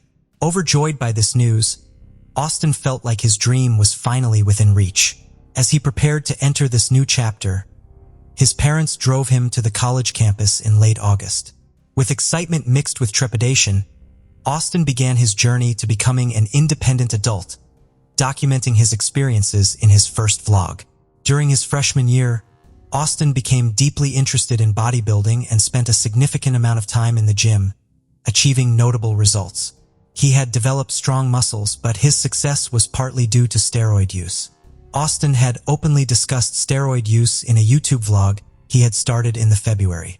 Austin had posted various videos to his channel, including discussions about sports and fitness, musical performances with his guitar, and philosophical musings on life. However, over time, his posts became increasingly disturbing. Austin began warning his followers about the dangers of steroids, claiming that they could cause serious mental health consequences and drive a person crazy. Austin had 2 distinct physical states, a normal state and a state he called crazy. Austin found it difficult to understand these contrasting aspects of himself. Austin had created videos where he spoke in different voices, as if he were other people. Sometimes, Austin's voice changed and he burst into tears for no apparent reason. Experts then reviewed Austin's posts and concluded that Austin was desperately seeking help in each post. As Austin struggled to connect with others during his studies, his blog had become his primary means of expressing himself. Over time, videos recorded him gradually becoming insane. His behavior became increasingly erratic, provocative, and aggressive. Some subscribers suspected he was using banned substances while recording, and they asked him about it in the comments section. Austin denied this, saying it was unhealthy and that he would never use banned substances. However, his behavior showed otherwise. One subscriber even speculated that Austin might have dissociative identity disorder. The sudden changes in Austin were not only manifested in behavior but also in appearance. When he returned home for summer vacation, his mother and sister were shocked by the changes they witnessed. During his year-long separation, Austin had experienced significant physical changes, including significant muscle gain, but these changes were more than superficial. Austin's behavior became increasingly strange. He would say nonsense and claim he didn't need sleep. At first, his family did not take this seriously, but as night fell, they realized he was serious. Austin declared that he would guard the house and protect his family from unknown threats, and he kept his promise, wandering the hallways until morning. Every hour, he loudly checked on his mother and sister, reassuring them that they could sleep peacefully because he was guarding them. The next morning, his mother made him talk seriously and asked him if he had used drugs. Austin admitted that he had tried many different stimulants over the past year and described their effects on him. He even used a powerful synthetic drug that caused hallucinations, rage, and could be fatal if overdosed. However, he promised his mother that he had stopped using and was no longer in danger. Despite her concerns, Austin's mother did not seek help from professionals. As a pharmacist, she thought she could help her son herself. She gave him sedatives and sleeping pills to help him relax and sleep after a long, restless night. However, Austin only slept for a few hours before resuming his vigil, informing his family every hour that everything was quiet and under control. Over several weeks, Austin's behavior continued to deteriorate, but his mother refused to seek professional help from psychiatrists and did not even inform his father about the situation. On the morning of August 13th, Austin unexpectedly visited an old classmate who lived nearby. The classmate was stunned because they hadn't seen each other in over a year and Austin hadn't contacted her. When she asked why he came, Austin explained that he had forgotten the year of his birth and was looking for answers. The confused classmate replied that it was 1996, after which Austin abruptly turned around and left without saying anything. Austin's behavior scared and puzzled the girl, so she immediately called Austin's mother and told her everything, asking if the boy might be using drugs. This prompted the woman to call her ex-husband, who was working in another state, and express her concern that something was seriously wrong with their son. Austin's father flew to Florida the next day and, after speaking with his son, suggested he voluntarily check into a clinic for a medical examination, which Austin firmly refused. Austin's father then had a heartfelt conversation with his ex-wife, and together they decided to send Austin for a mandatory examination and subsequent treatment at a drug rehabilitation or psychiatric facility. However, they couldn't do it in time. A troubling revelation followed. The next day, Austin's friends invited him to join them at the beach because of the hot and sunny weather. His mother insisted that Haley accompany him to keep an eye on her brother. Austin was excited about the outing but dressed as if he were going to the mountains instead of the beach. He wore a thick athletic hoodie, long pants, boots, and ski goggles. When his friends saw him, they were silent at first, then burst into laughter. They teased him about his outfit and asked if he was okay. Austin became angry and shouted that if they thought he was crazy, he would prove it by threatening their lives. Austin's friend didn't take him seriously but stepped back just in case. Haley noticed Austin was on the edge of a breakdown and decided to talk to him to calm him down. In a private conversation, Austin confided to Harley that he believed he was half wild animal, immortal, and had superhuman strength. This frightened her, but she stayed calm to avoid provoking him. At the beach, Austin behaved normally.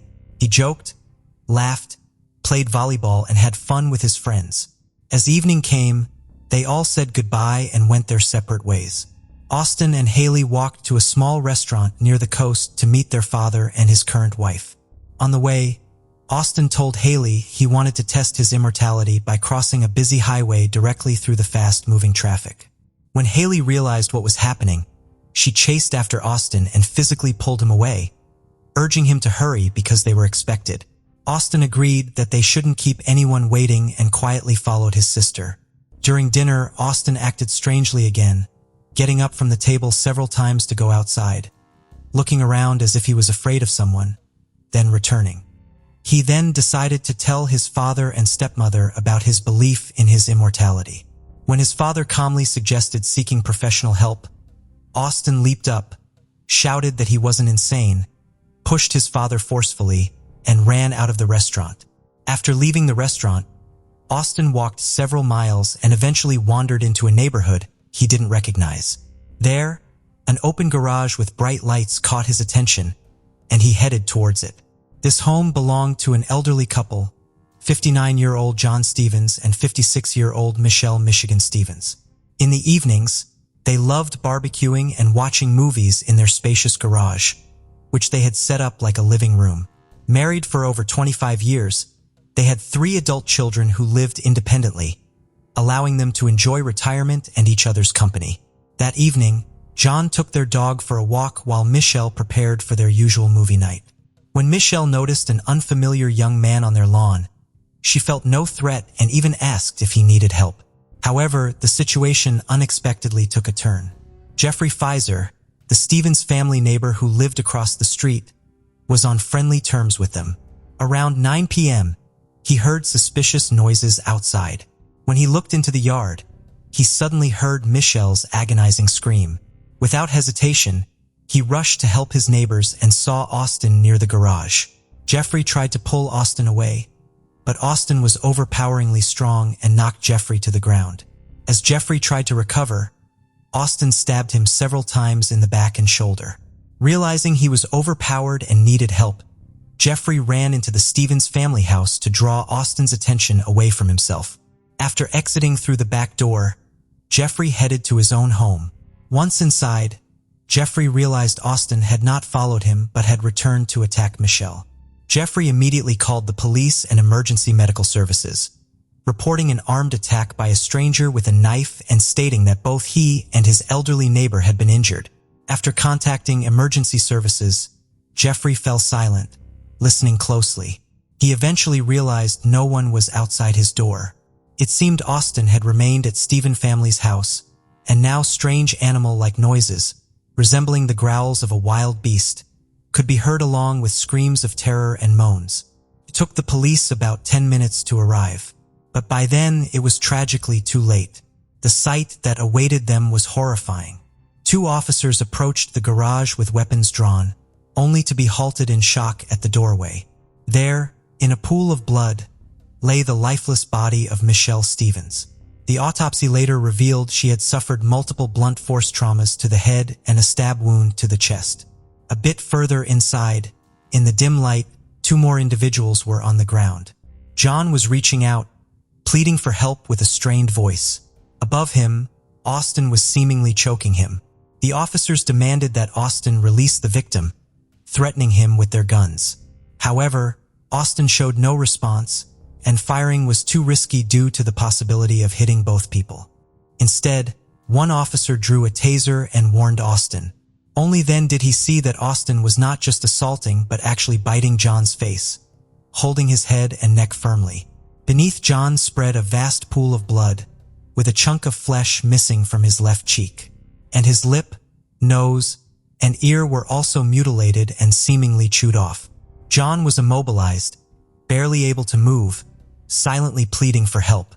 The officers shocked the attacker with the taser, but he seemed unaffected, continuing to tear at John's face with his teeth. A kick to Austin's face only made him growl loudly and bite into Stevens's cheek again. Reinforcements arrived, including a police dog that was unleashed on the frenzied young man. The dog latched onto Austin's arm, but he seemed to feel no pain, breaking free and injuring himself further. A powerful kick from an officer finally disoriented Austin long enough to handcuff him. At this moment, Austin claimed he felt unwell, possibly having eaten something bad, before losing consciousness and convulsing. Emergency medical teams transported 4 individuals from the scene. Unfortunately, Michelle could not survive, and her husband John passed away on the way to the hospital due to severe blood loss from stab wounds and the trauma from the attack. Jeffrey, who reported the incident, survived, but he experienced permanent minor motor skill impairment in his right hand due to nerve and tendon damage. Austin fell into a coma after mistakenly ingesting a substance from a garage bottle, thinking it was alcohol, which turned out to be a chemical. He suffered severe burns to his esophagus and stomach and spent several days in critical condition, but medical professionals ultimately saved him. Austin, the attacker, spent nearly 2 weeks in a coma. Upon regaining consciousness, he claimed to remember nothing about the events of that day. Gradually, he began to recall having dinner at a restaurant and an argument with his father, after which he walked away. Austin described seeing a ghostly figure that guided him through dark alleys and unfamiliar neighborhoods until he saw a light in the distance.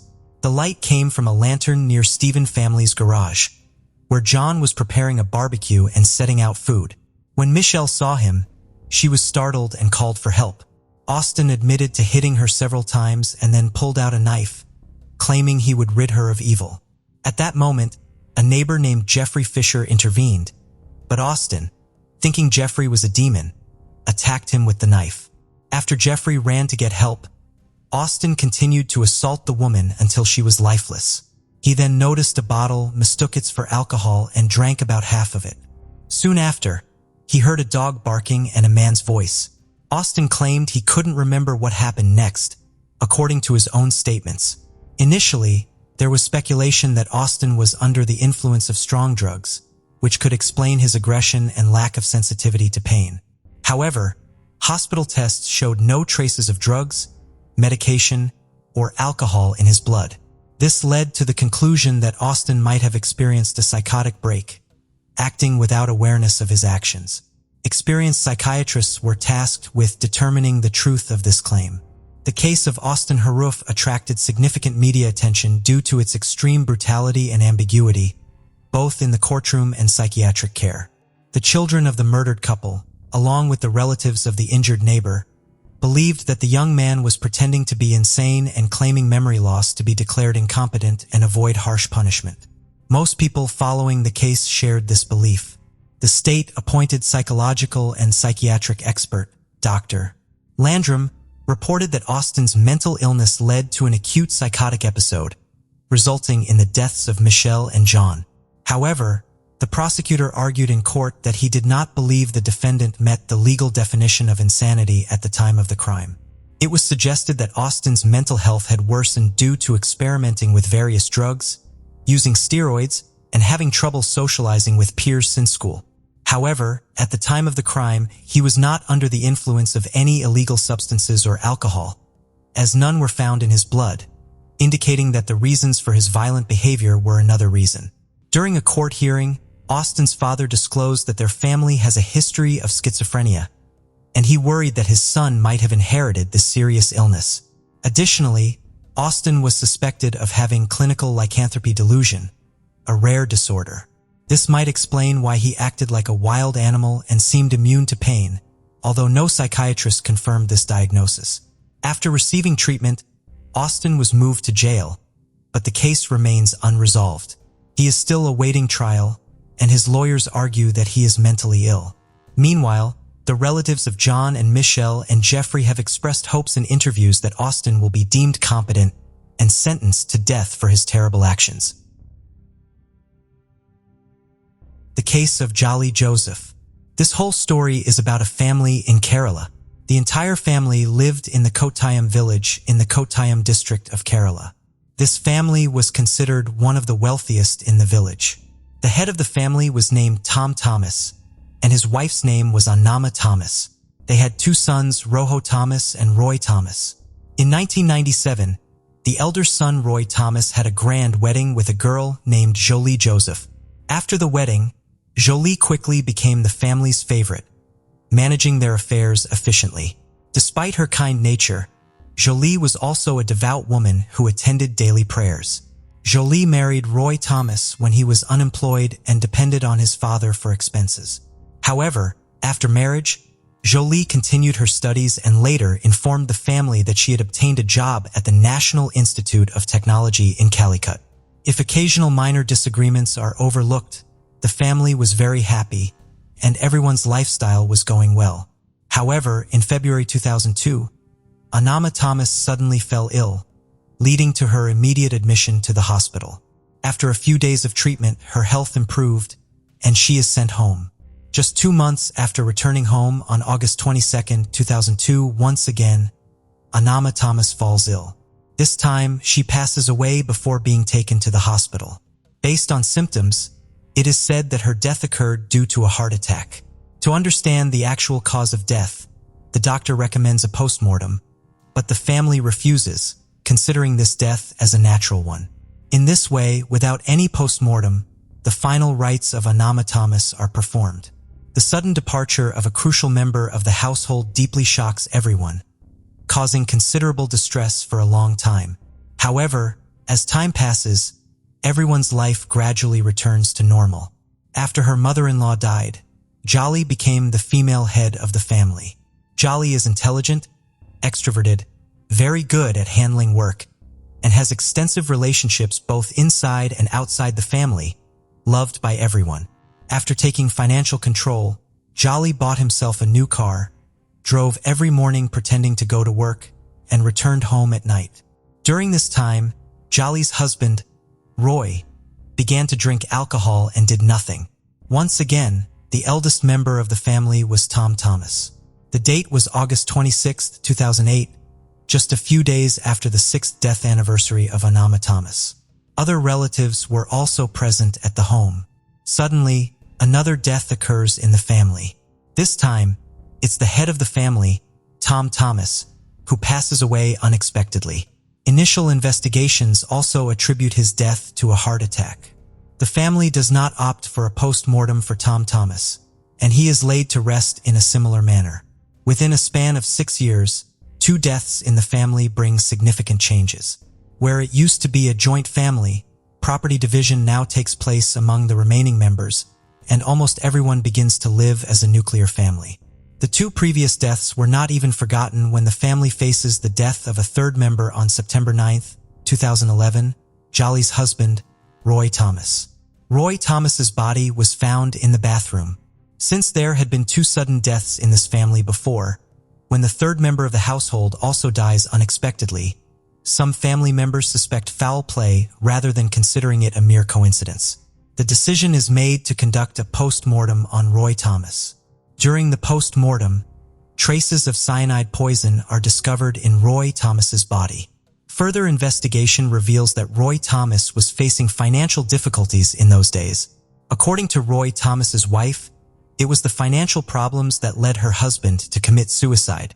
The initial police inquiry also highlights Roy Thomas's financial problems, and with the conclusion that he took his own life, the case is closed. The case had been closed, but the series of deaths in the family continued. The next death in the family was scheduled for February 24, 2014. This time, the deceased was Matthew Mangioli, the brother of Anama Thomas. Matthew Mangioli's death also occurred suddenly, and despite no post-mortem being conducted, it was considered a mere coincidence. The family was experiencing consecutive deaths, but no one could understand how these deaths were occurring. Initial police investigations revealed no suspicions, and speculation arose that some malevolent force had taken hold of the family, causing mysterious deaths one after another. Some even began to discuss the possibility of a curse afflicting the family. Shortly after the 4th person in the family passed away, another death happened. This time, Alphine Sicarius, the niece of Roy Thomas and daughter of Shazoo Thomas, died. Alphine was just 2 years old when she passed, and her death was sudden. 2 years after that incident, on January 11, 2016, Alphine's mother, Shaju Thomas's wife, Kelly Saris, also dies under suspicious circumstances. The mysterious deaths of 6 family members have happened in a puzzling way over the past 14 years, with one death following another. Not only that, shortly after Sully's death, 2 distant relatives of this family also died in a road accident. Jolly, who became a widow, then married Shazoo Thomas, who is the cousin brother of Roy Thomas, and they started living together in 2016. However, one family member did not believe that the deaths in the family were due to a curse or evil spirit. This family member was Rojo Thomas, the son of Anama Thomas and the brother of Roy Thomas. Rojo Thomas was working in America at the time, and after the 6th family member passed away, he started to think that it was not just a coincidence, but a deliberate plan. Rojo Thomas then goes to the local police station, files a case, and appeals to the police to thoroughly investigate the depths of all the motives in the family deaths. Rojo Thomas initiates his own investigation at his level. The people alive in the family were Shazoo Thomas and Jolly Joseph, who were now left among the surviving family members. The police initially did not take the investigation seriously, but Rojo Thomas's own investigation revealed a shocking truth before the police. Jolly had claimed a few years ago that she was working as a commerce lecturer at NIT Calicut. However, upon investigation, Rojo discovered that there was no teacher named Jolie at NIT Calicut. Jolie not only showed her job identity card to support her claims at NIT Calicut, but also shared it with her family. Upon examination, the university administration confirmed that the identity card was fake. Furthermore, the investigation conducted by Rojo Thomas indicates that Jolly Joseph was present during all the deaths or sudden illnesses that have taken place. The fact that Jolly was around for all 6 deaths was not a mere coincidence, but instead suggested a major conspiracy. As a result, the police's suspicion is now focused on Jolly. The deaths previously considered as natural are now under investigation again. Rojo Thomas filed a written complaint against Jolly connected to Roy Thomas's death at the police station. Suspicions are also raised against Jolly in 5 other mysterious deaths. The police have registered the case and intensified their investigation, starting with exhuming the bodies of all 6 family members buried in the cemeteries near St. Lord Church in Kidai Canal and St. Mary's Church in Kuno over the past 14 years. These bodies are sent for forensic examination. Recognizing the seriousness of the case, Kerala police calls upon forensic scientists from various countries to help with the investigation. Meanwhile, the police question Jolly Joseph, who at first denies any role in the deaths of these 6 people. However, as the police intensify their interrogation and expand their list of inquiries, Jolie becomes ensnared and eventually reveals the shocking truth. Jolie admits to poisoning her family members for the past 14 years. When the police investigated the motives behind these murders, an even more startling revelation unfolded. According to Jolie's disclosures during the police interrogation, each murder had its own specific motive. Jolie first tried to kill her mother-in-law, Anima Thomas, in February 2002, but failed. Later, she secretly added poison to Anima's mutton soup when everyone was busy. Anima soon died from the poisoning. Jolie was unhappy because Anima was in charge of the family's finances, so she decided to get rid of her. Jolie's second victim was her father-in-law, Tom Thomas. The reason behind this was that around February 2008, Jolie's husband, Roy Thomas, was facing financial problems. When Jolie sought help from her father, Tom sold 2 acres of land, giving the entire amount to Jolie and Roy. Along with this, he declared that neither of them would have any share in the remaining family property. Jolie then forged property documents, giving Roy Thomas and herself a share in the remaining wealth. Later, Jolie secretly poisoned Tom Thomas's food, leading to his death. Suspicions were raised by Roy Thomas, but he lacked support from other family members. Subsequently, Jolie orchestrated her husband's demise. According to the revelations, Roy Thomas was also facing financial difficulties and had become addicted to alcohol, which led to conflicts between Roy and Jolie. Seizing an opportunity, Jolie poisoned her husband's food, resulting in his death. After the death of Roy Thomas, Matthew, the brother of Anima Thomas and Roy's uncle, was the person who contested Roy's death as not a natural one, insisting on a post-mortem. Despite the confirmation of traces of poison found in the body during the post-mortem, Jolie cleverly convinced the police that Roy had committed suicide willingly, as per Matthew's insistence on the post-mortem. Consequently, suspicion fell on Jolie, and in February 2014, she secretly poisoned Matthew's drink, leading to his death. Jolie's next target is 2-year-old Alina. After killing her husband, Jolie becomes attracted to her deceased husband's cousin, Shaju Thomas. The issue is that Shaju Thomas is already married with a daughter. With evil intentions, Jolie murders Shaju's 2-year-old daughter, Alina, in 2014 before marrying Shaju Thomas. Later in 2016, Shaju's wife, Celie, also dies. Following this revelation, the police suspect that Shaju Thomas might also be involved in Jolie's plan. Consequently, Shaju is taken into custody for questioning. However, no evidence against Shaju surfaces. When Jolie is asked about her claim of going to study at NIT Calicut for the past 14 years, it is revealed that she never actually went there as per the college records. Jolie then discloses that she used to leave home on time every day, but most of the time, she spent in a nearby church assisting with its activities. Additionally, sometimes, she would spend time in the canteen on the NIT campus.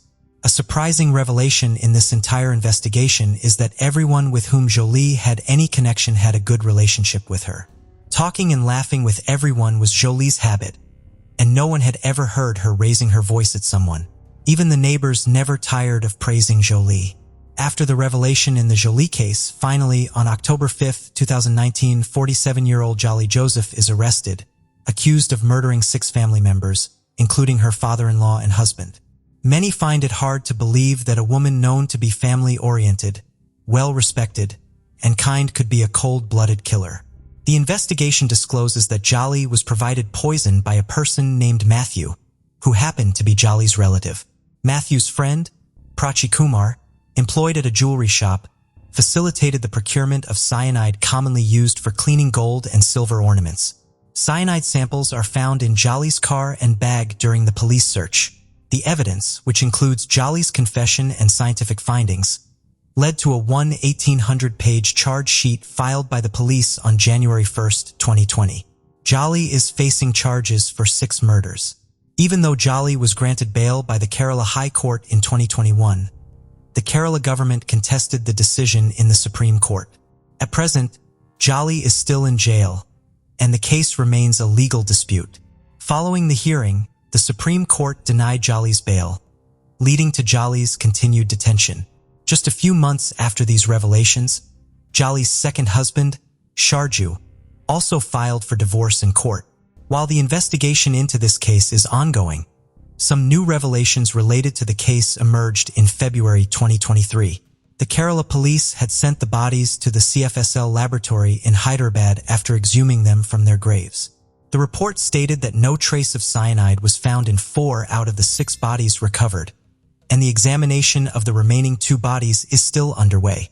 Despite the claim, the Kerala police stated that due to the many years since the murders, it is challenging to find traces of cyanide after exhumation.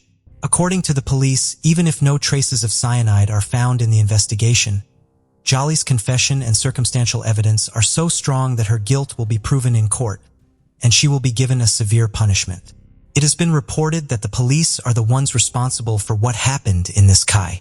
Had the mother-in-law, who was the first victim, received a more extensive investigation, further casualties could have been prevented. The case of Michelle Missy. In the quiet suburbs of Southern California, the disappearance and tragic death of Michelle Yvette Missy Avilla deeply shook a close-knit community. Her story is one of friendship, betrayal, and a devastating loss that left an indelible mark on those who knew her. The vanishing of Missy Avilla caused shock waves in the community, as friends, family, and law enforcement mobilized in a desperate search to find her. The quest to uncover the truth behind her disappearance would reveal a disturbing tale of betrayal among those she trusted. Missy was known for her bright smile and caring nature, a young woman with dreams of a promising future. As the details surrounding her disappearance emerged, the heartbreaking story of friendships turned sinister captivated the nation's attention. This is the story of Michelle Yvette Missy Avilla, her whose life was tragically cut short. Missy was born on February 8, 1968, and grew up in Areta, Los Angeles. She lived with her mother and 3 brothers and attended San Fernando High School with her 2 best friends, Karen Severson and Laura Doyle. Missy and Karen had been best friends since they were 8 years old, but the girls started to drift apart once they entered high school. Missy was very beautiful and had very long hair, which she loved, and she was quite popular and well-liked by most of her peers. Karen and Laura began to feel envious of the attention Missy received from others, especially from boys. During Missy's sophomore year of high school, a rumor began to spread that claimed Missy had been engaging in sexual relationships with several boys, all of whom had girlfriends. This rumor prompted a group of girls to confront Missy outside of school and assault her severely. As soon as Missy got home, her parents pressed charges against the ringleader of the attack, Sonia Bond. Missy was expected to appear in court on October 8, 1985 to testify against Sonia, but she would sadly never get that opportunity. Earlier in September, Missy had a falling out with both Karen and Laura due to the same rumor that had been spread a year earlier, in which Missy was accused of having sexual relationships with her friends' boyfriends. This time, the 2 girls involved were her best friends, Karen and Laura. Missy began dating a boy named Randy earlier in their junior year, but their relationship only lasted around a month before Missy broke things off, as she couldn't stand his constant partying. Not long after, Karen and Randy started dating and moved in together. However, Randy still had feelings for Missy, and Karen saw him flirting with her. Missy turned Randy down and told him she wasn't interested in rekindling their relationship. Missy also tried to be a good friend by telling Karen she should consider ending the relationship with Randy and try to find a better boyfriend. This angered Karen, and she and Laura spread rumors again and decided to confront Missy at one of the parks in their neighborhood. Missy tried pleading with them, telling them she would never betray either of them like that, and that these were the same rumors that were spread the year prior. Eyewitnesses claimed that Karen was seen shouting at Missy, threatening her with a broken beer bottle, pushing her to the ground, and slapping her before she and Laura stormed off. This incident occurred 10 days before Missy's murder. Not long after that incident, Laura expressed regret and contacted Missy, and the two of them decided to put everything behind them and continue with their friendship. However, Karen was still avoiding Missy until October 1st, when she contacted Missy and sincerely apologized to her about everything that had escalated between them. This meant a lot to Missy, as she had started to miss her friends, and the trio made plans to hang out at Stonehurst Park later that same day. Before we dive in, don't forget to subscribe to our new channel, where we uncover captivating and chilling cold cases that will keep you on the edge of your seat. You won't want to miss the twists and turns we have in store. Let's continue. On October 1st, 1985, Missy told her mom that she made plans to hang out with her friends, and her mom gave her permission to go, but she had to be back home by 6 p.m. Missy went outside and waited for Laura to pick her up.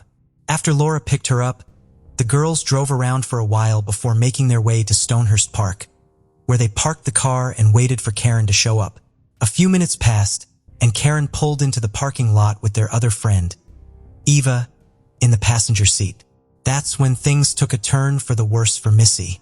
When Karen entered the parking lot, she parked extremely close to Laura's car, rolled down her window, and began yelling at Laura.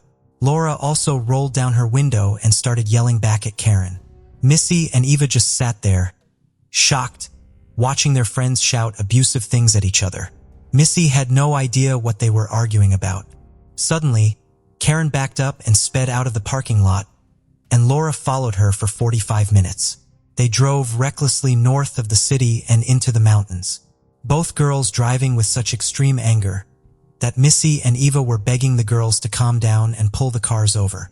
The girls drove right into a parking lot that led to a huge forest. Laura and Karen got out of their cars, confronted each other, and continued to fight. Missy got out of the car in an attempt to stop her friends from fighting. However, as soon as she left the car, Karen and Laura suddenly ceased their argument, turned their attention to Missy, and approached her aggressively. They got so close to Missy that she was unable to re-enter the car or move away from it. Karen then laughed at Missy and informed her that they were not actually fighting and had no animosity towards each other, but rather, they were angry with Missy. They revealed that the entire situation was a ploy to lure Missy into the woods, so that they could confront her and teach her a lesson. They then shouted at Missy and explained that they had spread the rumors, because they knew for a fact that she had slept with their boyfriends, and they were not going to let her get away with it.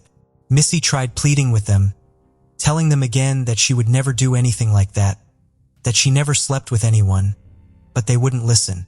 When Missy started to shut down, the girls grabbed her and pushed her away from the car and towards a trail that led into the forest. Given that Missy was quite petite compared to the other girls, being only 4 feet 10 and 95 pounds, while Karen was 5 feet 2 and over 200 pounds, and Laura was 5 feet 6 and 135 pounds, Missy was unable to defend herself against the constant pushes by the two girls as they forced her to walk further down the trail. Eva was in the car during the entire altercation. She finally got out of the car and started walking behind the group.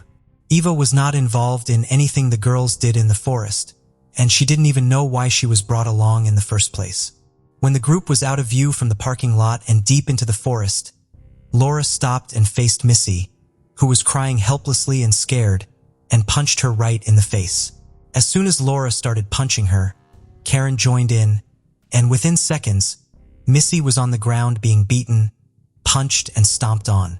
When they stopped, Laura pulled out a knife, grabbed Missy by the hair, and started cutting off chunks of her hair.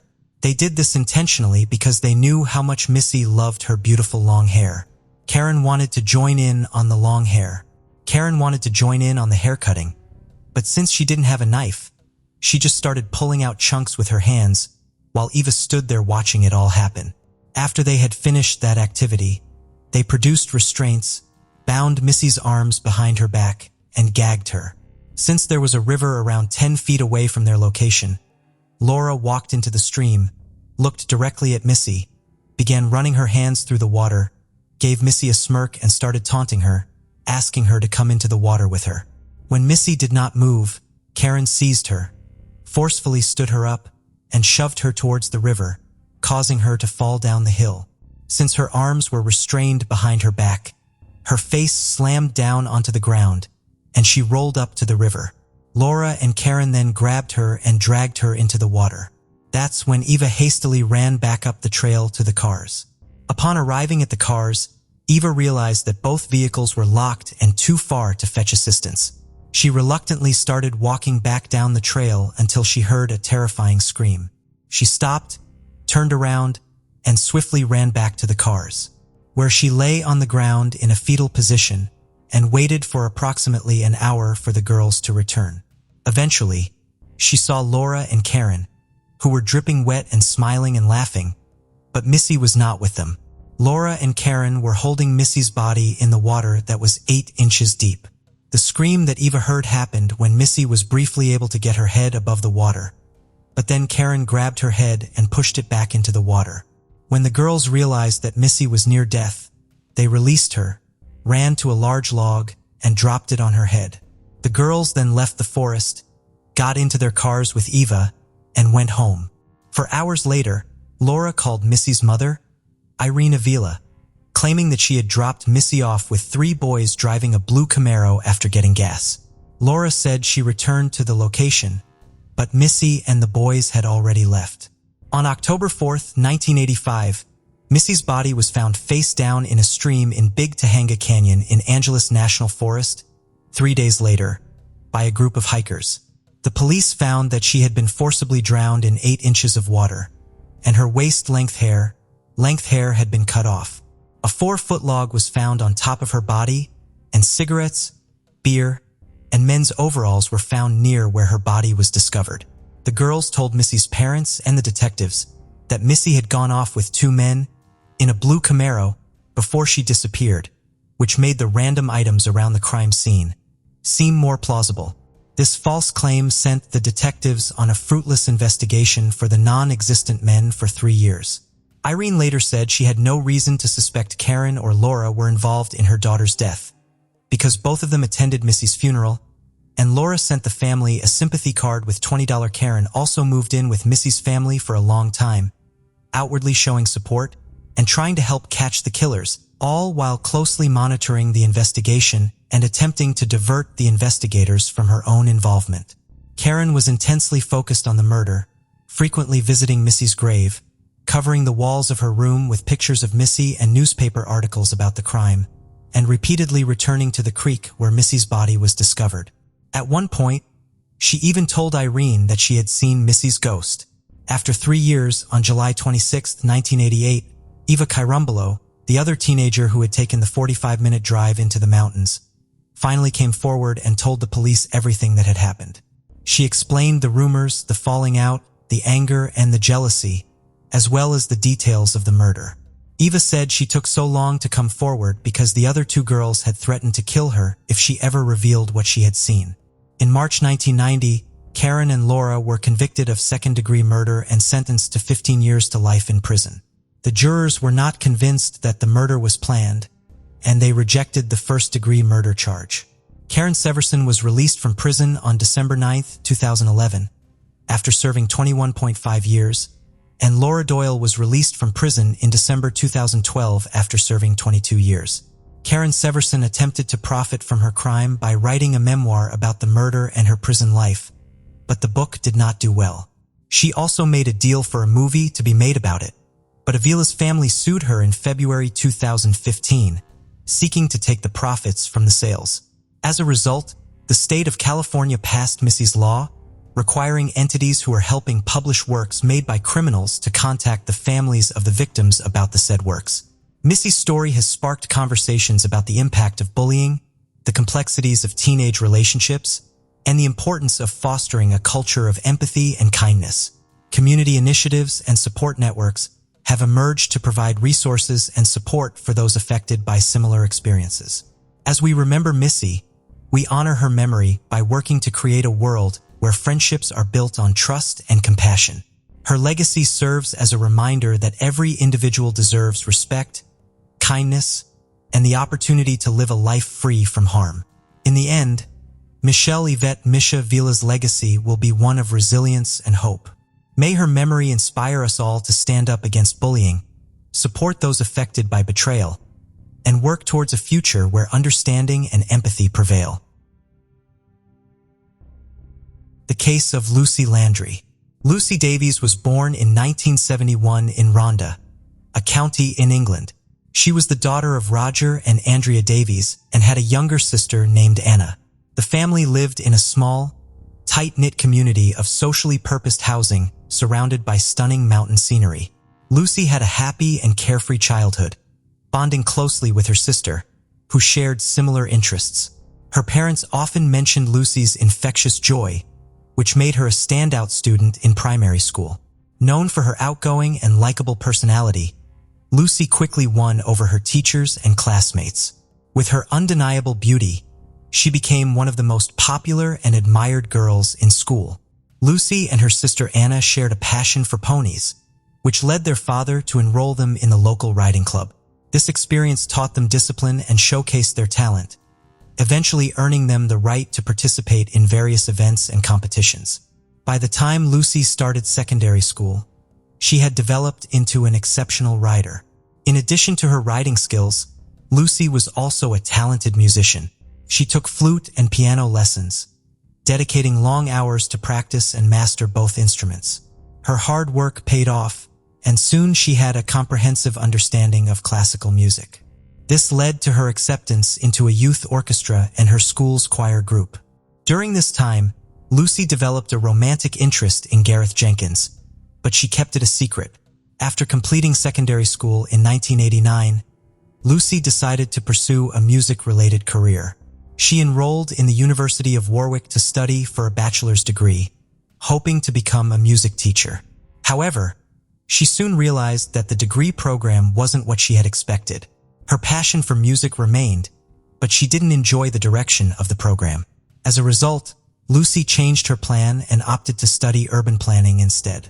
Around this time, Lucy met Graham McAllister, and they soon discovered that they shared a similar outlook on life, including a passion for art and common interests. A key aspect of their bond was their matching sense of humor. Their relationship developed naturally, and as they made plans for the future, Lucy decided to introduce to her parents, Roger and Andrea. The meeting went well, and Lucy's parents were convinced that was the right person for their daughter.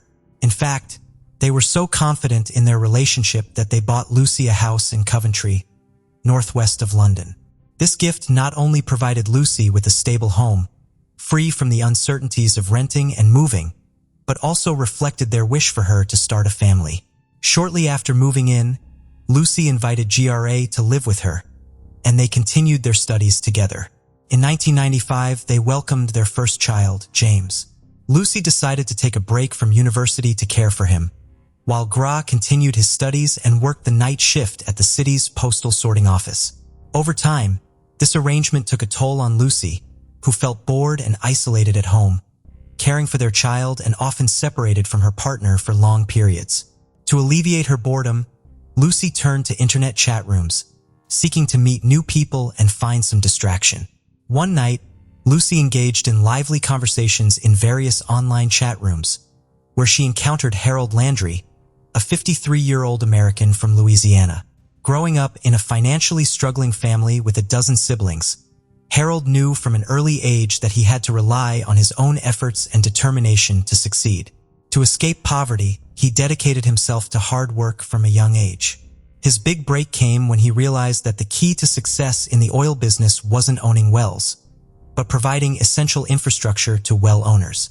Consequently, he founded a company specializing in designing and manufacturing hydraulic equipment for major oil companies in the southern United States.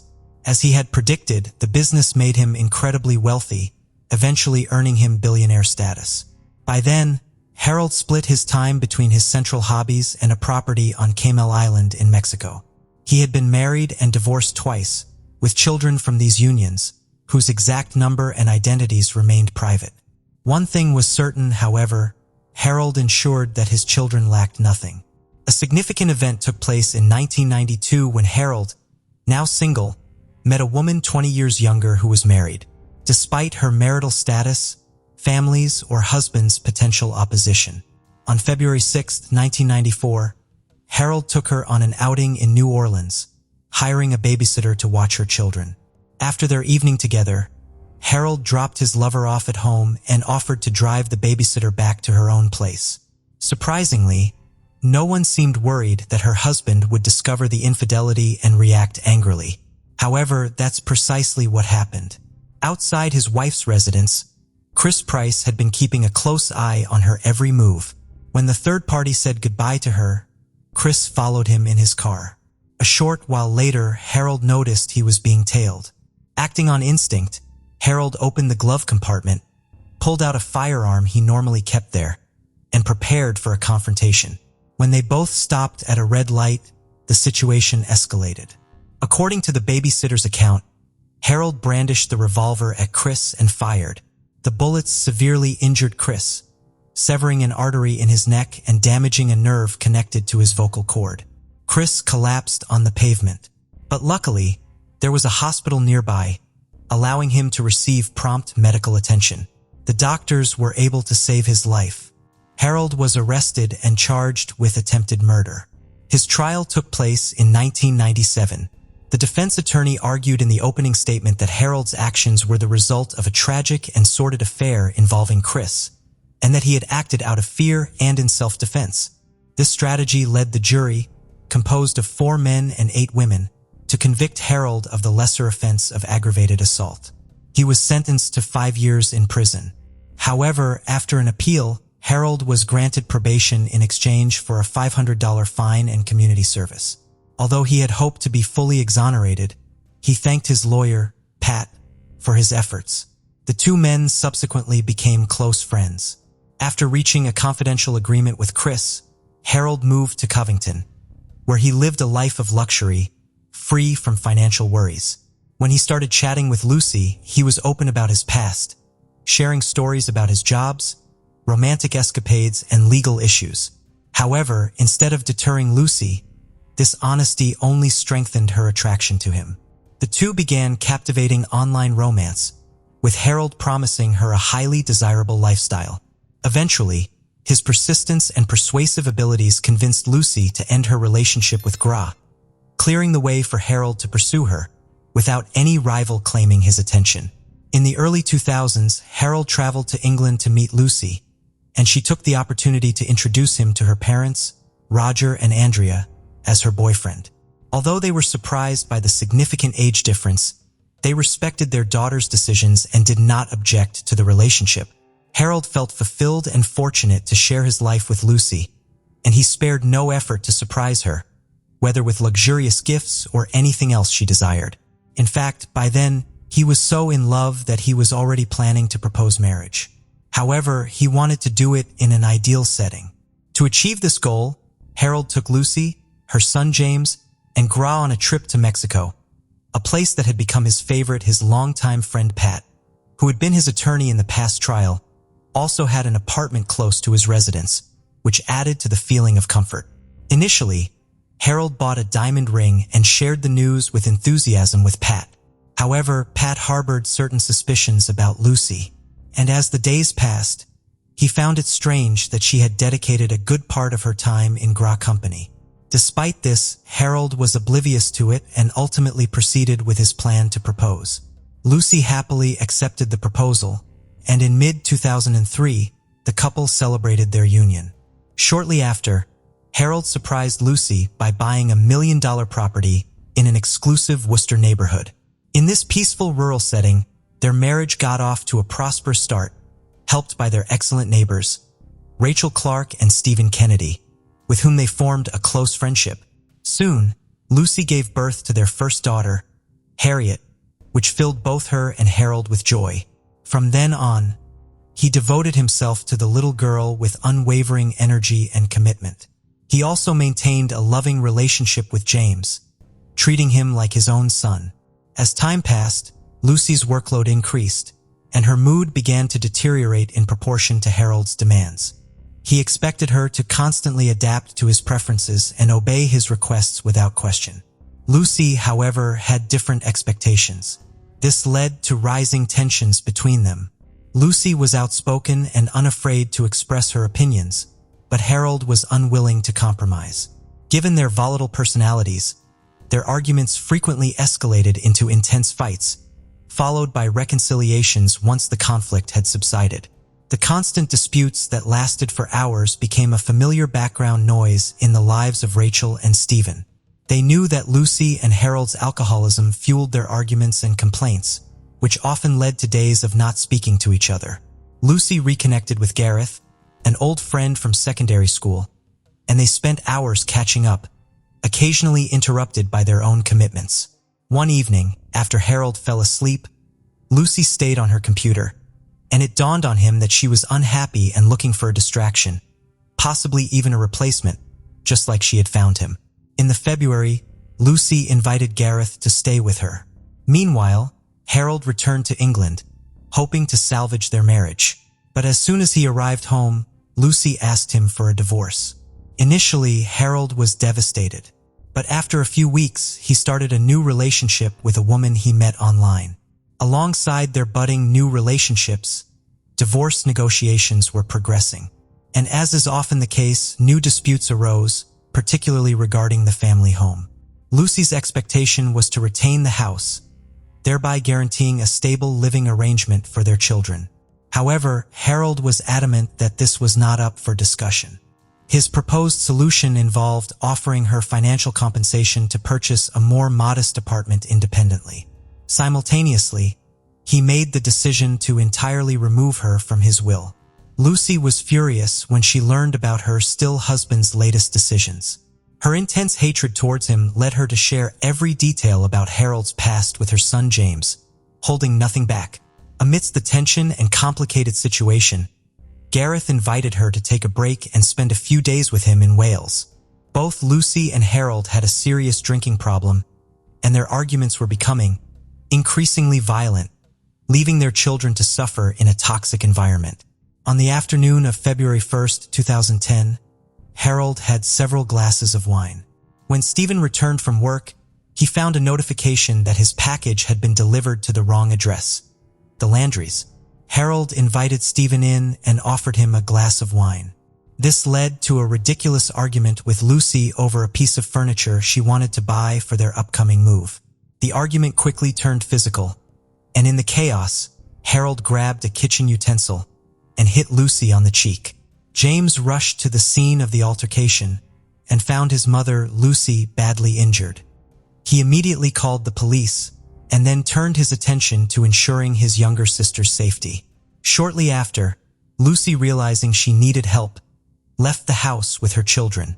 Her first thought was to seek refuge at Stephen's house, which was nearby. As she headed in that direction, Harold caught up with her and attacked her with a knife, inflicting multiple injuries. He then left her lying under a bush in the garden, abandoning her. Stephen, alerted by Lucy's screams, rushed outside and found her just a few steps away. Initially, he thought she was unconscious, but quickly realized the gravity of the situation. The police responded promptly to the emergency call and arrived on the scene. They called for paramedics and searched the surrounding area for Harold, but only found the terrified children hiding in the backyard. The paramedics worked quickly to treat Lucy and rushed her to the hospital, where her heart unfortunately stopped beating shortly after arrival. Harold visited Rachel's house and confessed to her that a terrible event had occurred, but he didn't provide any additional information. He handed her 3 bank drafts worth a total of $40,000, some cash, the keys to his car, and several signed blank checks. After that, he headed back home. By then, multiple police patrols were searching for him. They eventually found him walking along the road and arrested him. Roger and Andrea were consumed by grief when they heard the devastating news. In a statement released by the police, they requested that people respect their privacy during this incredibly difficult time following the loss of their daughter. From that point on, their focus shifted to taking care of their grandchildren. The forensic examination revealed that Lucy's death was caused by multiple stab wounds to the chest. With this evidence, combined with James's eyewitness testimony, Harold was charged with murder on February 5, 2010, when he appeared in court. The trial took place in early February 2011, presided over by Judge David Fawson. Unlike previous instances, Pat did not serve as Harold's defender. Instead, attorney Andy Childs took on the role. Despite the challenging task ahead, Childs argued that Harold had been provoked by his wife's intense anger, leaving him no choice but to react as he did. During his emotional testimony, Harold expressed his love for Lucy and regretted his actions. Following the strategy outlined by his lawyer, Harold admitted to involuntary manslaughter, claiming that Lucy had driven him to his limits. To emphasize the brutality of the case, the prosecution presented a detailed animation in court, recreating the multiple injuries the victim suffered. This graphic presentation shocked those present in the courtroom. Ultimately, on February 24, 2011, the jury delivered a verdict after less than 4 hours of deliberation. They found Harold Landry guilty of murdering his 38-year-old wife, Lucy Landry, when he was 64 years old. The next day, the judge imposed the sentence. He strongly condemned Harold's actions, calling them indescribable and unforgivable. The judge rejected Harold's claims that Lucy may have provoked him, seeing them as a desperate attempt to avoid blame. As a result, Harold received a life sentence with a minimum term of 16 years before being eligible for parole. By the time he would be eligible, he would be over 80 years old. Lucy's loved ones expressed gratitude, not only for the resolution of the case, but also for the judge's thoughtful comments, which they felt accurately reflected their own emotions. They acknowledged that the sentence brought some sense of relief from their pain. Although they recognized that no length of sentence could restore Lucy's life, and they would need to come to terms with this difficult reality. Harold, on the other hand, maintained his claim of innocence, stating that he hoped to appeal the sentence in the future. The case of Sierra Lamar. Sierra was born on October 19, 1996, with an older sister, Danielle, who was about 4 years older. Despite their comfortable upbringing, the sisters experienced a traumatic incident when they were younger. Their father, Steve, engaged in inappropriate sexual behavior with a classmate during a sleepover. When the truth was discovered, Steve pleaded no contest to indecent actions with a child and was sentenced to 1 year in prison. This revelation devastated the family, ultimately leading to Steve and Sierra's mother, Marlene, ending their relationship. After the breakup, Marlene started dating a new man. Meanwhile, Sierra and Danielle attended Washington High School, where they were socially active and performed moderately well academically. Sierra was known for her happy-go-lucky personality, being fun-loving, vivacious, and kind. She enjoyed participating in dance competitions and cheering.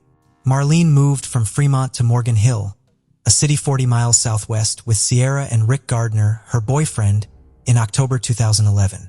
They rented a rural ranch-style home on Pitu Hispanic Court, surrounded by agricultural land. Rick worked in construction, but money was still tight despite his business improving. Sierra was unhappy about leaving her friends and hobbies behind, starting anew in a place where she knew no one. At Washington High, she was well liked, but at SA High School, she didn't receive the same warm welcome. However, with time, Sierra settled in, made friends, earned her peers' respect, and even rejoined the cheerleading squad. By March 2012, Sierra had adapted to her new surroundings. On March 11th, she called her Fremont-based parents to give them an update. The conversation was largely positive. She was excited about an upcoming school assignment, wanted to dye her hair on her next Fremont visit, and discussed her homework with her sister. Sierra was doing well academically and ended her chat with Danielle and Steve on Thursday evening, promising to talk to them again soon, unaware that it would be their last conversation. The next morning, February 16, 2012, began like any other in Morgan Hill. Sierra's family got ready for the day around 6 a.m. Her parents, Rick and Marlene, left for work, and Sierra prepared for school. Before leaving the house, she tweeted a friend at 6:29 a.m. Sierra lived far from her school, SA High School, and had to cross a deserted road between Palm and Dury Avenues to catch the bus. As she walked, she texted a friend at 7:11 a.m. to arrange a meetup before classes started. However, when the bus arrived at 7:15 a.m., Sierra was missing. Sierra's friend didn't show up to meet her, so Sierra skipped class and possibly even skipped school altogether. Her friends found this weird, but they didn't think it was important enough to tell the school. The day went on as usual. When the school day ended, Marlene, Sierra's mom, contacted Sierra as usual to check in on her. However, Sierra's phone went straight to voicemail, which was unusual. Marlene didn't panic yet, but when she got home and saw that Sierra's room was still empty, she knew something was off. Marlene contacted Steve, Sierra's dad, to see if Sierra was planning to visit him in Fremont, which would have been inconvenient, but not alarming. Unfortunately, that wasn't the case. When Sierra's friends, including Danielle, didn't hear from her, they all left the same worried messages. Marlene finally called SA High School and discovered that Sierra had missed all her classes. Marlene was frantic, recalling their goodbyes that morning. She said that Sierra had spoken to her, said goodbye, and given her a hug. Everything had seemed fine, and she had told her she loved her. She couldn't believe that she wouldn't contact her friends to let them know she was okay and put them through all that suffering. Officers were immediately sent to Peto Hispanic Court after the authorities were notified. But since Sierra could have disappeared at any moment, there was no specific location for investigators to start their search. They began by questioning those closest to Sierra, including her friends, who were all truthful about the difficult situation Sierra and her family were facing. Although Sierra was typically happy, her mother's recent divorce had forced her to leave her family and old friends behind just a few months prior. The authorities suspected that she might have voluntarily left, given that she often made lighthearted and serious comments about returning to Fremont. Despite the police downplaying Sierra's disappearance, other factors suggested the opposite. Sierra's sudden disappearance was marked by a complete lack of activity. She stopped posting on social media and didn't respond to calls, which went straight to voicemail. Her phone was off, and her loved ones were left with no way to contact her. As a result, a massive search effort was launched to find her. The investigation began 2 days after Sierra vanished on a Sunday morning. During this time, data forensics experts analyzed her phone's previous activity and made a surprising discovery. In the middle of the night, her phone had briefly turned on, sending a single electrical ping before shutting off again. The phone's coordinates at the time were traced back to a field near Sierra's house at dawn, providing a crucial lead in the case. A search team carefully searched the area where Sierra's phone had last been located and quickly found it near the road. The phone, a Samsung Galaxy, was badly damaged and had clearly been thrown from a vehicle. Investigators determined that Sierra hadn't turned on her phone that evening, but rather the rain had temporarily charged the phone, causing it to send a false signal. A crucial piece of evidence was discovered by sheer luck. The outcome of the investigation hinges on the authorities finding the girl's phone, which was made possible by a raindrop, causing a short circuit. Given the circumstances, the detectives were particularly disturbed by the fact that her phone seemed to have been thrown from a moving vehicle with no signs of footprints, tire tracks, or any other visible evidence. The next day, a search team made a chilling discovery. 2 kilometers from Sierra's house, they found her backpack discarded outside a barn containing her schoolwork, inhaler, and money, items she would have needed for school. It appeared she was forced to abandon her essential belongings. Furthermore, a complete set of clothing, possibly what she was wearing the morning she disappeared, was found in her luggage. This included her pullover pants, socks, shoes, and undergarments.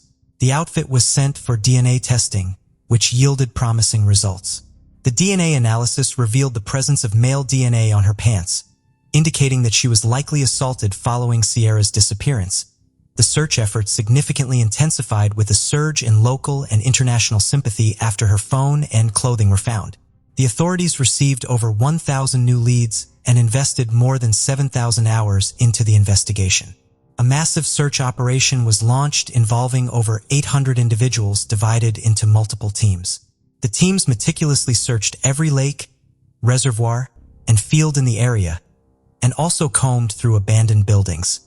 Sierra's name became a household name with posters plastered all over the community. Her parents even offered a $10,000 reward for any credible information leading to her discovery. Despite the exhaustive efforts, however, only a golf ball and a flip-flop were found. 12 days after Sierra's disappearance, investigators made a breakthrough in the case. A DNA sample found on her pants was matched to a local man, Antolin Garcia Torres, who lived in the Morgan Hill area. This discovery came after authorities compared the DNA to that of all 57 registered sex offenders living in the same zip code. It's worth noting that Sierra's father, a registered offender himself, voluntarily came forward and shared his prior criminal history with the police shortly after his daughter went missing. He was quickly cleared as a suspect, allowing investigators to focus on other leads. Antolin Garcia Torres, a 21-year-old man, became a person of interest due to the DNA match. At the time, he lived with his mother, pregnant wife, and young daughter at the Maple Leaf RV Park, approximately 7 miles from Sierra's home. Antolin's past is concerning, marked by a difficult upbringing with abuse and neglect. His father was abusive and even threatened to kill Antolin and his mother before being imprisoned for molesting a family member. Unfortunately, Antolin seemed to have inherited his father's harmful behavior. In February 2009, he was accused of having sex with a minor, but the charges were dropped. However, his DNA was collected during the investigation. The following year, he was detained for interfering with police operations. The suspicious relationship between Sierra and Antolin raised concerns, leading detectives to keep a close eye on him. Since Antolin was the most likely person to know Sierra's whereabouts, the police took steps to monitor his movements and communication. They tapped his phone, placed a GPS tracker in his car, and even stationed 2 undercover investigators in an RV next to his house to keep him under surveillance. Investigating Antolin's alibi, detectives reviewed security footage from the RV park and neighboring areas on the day of Sierra's disappearance. The footage revealed that Antolin had left the campground in his red Volkswagen Jetta at 7 a.m., which corresponded with the time frame of Sierra's kidnapping, given the short 7-mile distance between his home and Sierra's. Although Antolin claimed to have gone to work, Safeway's records showed he never arrived on March 16th. Further inquiry by his management uncovered disturbing information. 3 attempted kidnappings had occurred in the same Safeway parking lot just 3 years prior, although the perpetrators were never caught. The only evidence from these incidents was a drop taser with a partial fingerprint on one of its batteries. However, a complete match would require a direct 1-to-1 comparison. The thought of Antolin being the suspect seemed appealing, but when his fingerprints were matched with those on the taser, the investigators were shocked to discover that he was their man. The evidence was mounting against him. His DNA was found on Sierra's pants, and he had a history of involvement in kidnappings. This was enough to detain him and seize his car for further DNA testing. During the interview, Antolin came across as arrogant, but the test results were damaging. He claimed to have gone fishing on the day Sierra vanished and had no idea who she was. However, the investigators were skeptical of his explanation. What's more, Antolin made a strange admission. He had a disturbing habit of strangling snakes while driving and throwing them out the window. He also admitted to throwing a used tissue out the window in the same spot where Sierra's bag was found on the morning she disappeared. This, combined with the 1 in a million chance of rain on Sierra's phone, made his explanation seem even more implausible. As a result, Antolin Garcia Torres was formally arrested on May 21, 2012 in connection with Sierra Lamar's disappearance outside his workplace in a Safeway parking lot. Distinct evidence linkages were found between Sierra and Antolin's vehicle. A DNA examination confirmed that Sierra's DNA was present on the rear door's interior door handle. Furthermore, fibers on Sierra's clothing matched those on Antolin's car seats, and a piece of rope in his car contained a hair strand from Sierra. This evidence conclusively proves that Sierra was in Antolin's car at some point. Despite Antolin's arrest, a significant issue remained. Sierra's body had not been found, and her death had not been verified. This raised the question of whether Antolin could be accused of first-degree murder without a body or confirmed death. Santa Clara County District Attorney Jeff Rawson announced on May 19, 2014 that he would seek the death penalty against Antolin. Although Antolin had pleaded not guilty to Sierra's murder, the overwhelming evidence against him left little room for error. After delays, Antoline's trial finally began on January 30th, 2017. Sometimes, facing a harsh truth is better than the torment of not knowing. That's exactly what Maria Leone believed when her 16-year-old daughter vanished without a trace. Initially, everyone clung to the hope that the girl would be found alive. But time went on. Those hopes began to fade. Maria started praying that her daughter would be found, even if she wasn't alive, so she could lay her child to rest properly. Yet, no one anticipated how dreadful the resolution would turn out. The case involving the murder of young schoolgirl Melanie Stacy Amaya shook Colombia with its brutality and shocking outcome. The most horrifying element was that those involved were ordinary teenagers who had recently been romantically linked. Let's delve into this grim story from the beginning to understand how a love-struck boy transformed into a cold-blooded killer who executed his ex-girlfriend. We will also examine any adult oversights and consider whether this tragedy might have been preventable. Who was Melanie Stacia Maya? Our focus today is on her life and untimely demise. Born on February 21, 2002, in the small town of San Rafael in northern Colombia, she was the eldest daughter in a modest family, consisting of Maria Leone and William Amaya. 2 years later, they welcomed another daughter named Natalie. From an early age, both girls were very close-knit, sharing secrets and developing strong bonds with their mother. Melanie showed creative talents early on. She drew beautifully and had an innate passion for cosmetics. She loved painting her dolls' faces along with those of her mother and sister, and even friends, declaring she'd become a stylist and makeup artist someday. Academically gifted too, she did well at school where teachers described her as talented and driven, qualities which made her both sociable and friendly. She could light up any room. Naturally charismatic, it wasn't surprising that Melanie had many friends inside and outside school. Her attractive appearance garnered attention, aided by her adept use of cosmetics. But life took a hard turn when Melanie turned 14. Her parents filed for divorce then, but managed to separate amicably while keeping warm relations intact. Father kept close ties with his daughters, offering both financial support and active involvement in their lives. About 6 months later, Maria started dating a man named Ruben Morales, whom she soon married. Following their wedding, the family relocated to Medellin, a major city in Colombia. Here, Ruben had secure employment, and the girls found ample opportunities for education and personal growth. The stepfather developed an excellent relationship with his teenage stepdaughters. He readily invested in their education and hobbies, ensuring the girls enjoyed a more comfortable life. Treating them as his own daughters, he surrounded them with care and attention. During high school, Melanie began exhibiting a challenging, somewhat rebellious nature. She became seriously interested in music and even contemplated leaving school to focus solely on this passion. Dreaming of becoming a DJ, she requested a mixing desk for her birthday. Additionally, she had several large tattoos on her arms, back, chest, and leg, bold and brightly colored. Her parents did not impede her quest for self-expression, but were shocked upon discovering that Melanie experimented with illegal substances. Beneath her unconventional behavior and appearance experiments was an individual who ultimately led to her demise. On her 14th birthday in 2016, Melanie decided to host a party inviting all her friends along with a DJ. Lacking funds for hiring a professional musician, but receiving contact information from acquaintances, Melanie reached out to 16-year-old Miguel Angel Perea, an aspiring yet talented disc jockey. After some deliberation, the birthday girl decided to call him. Miguel proved exceptionally talented and possessed notable charisma. He captivated young Melanie completely. Then, after celebrating her birthday day, they continued communicating. Within weeks, teenagers were frequently seen together, strolling through parks or around the city streets. Melanie introduced him as her boyfriend.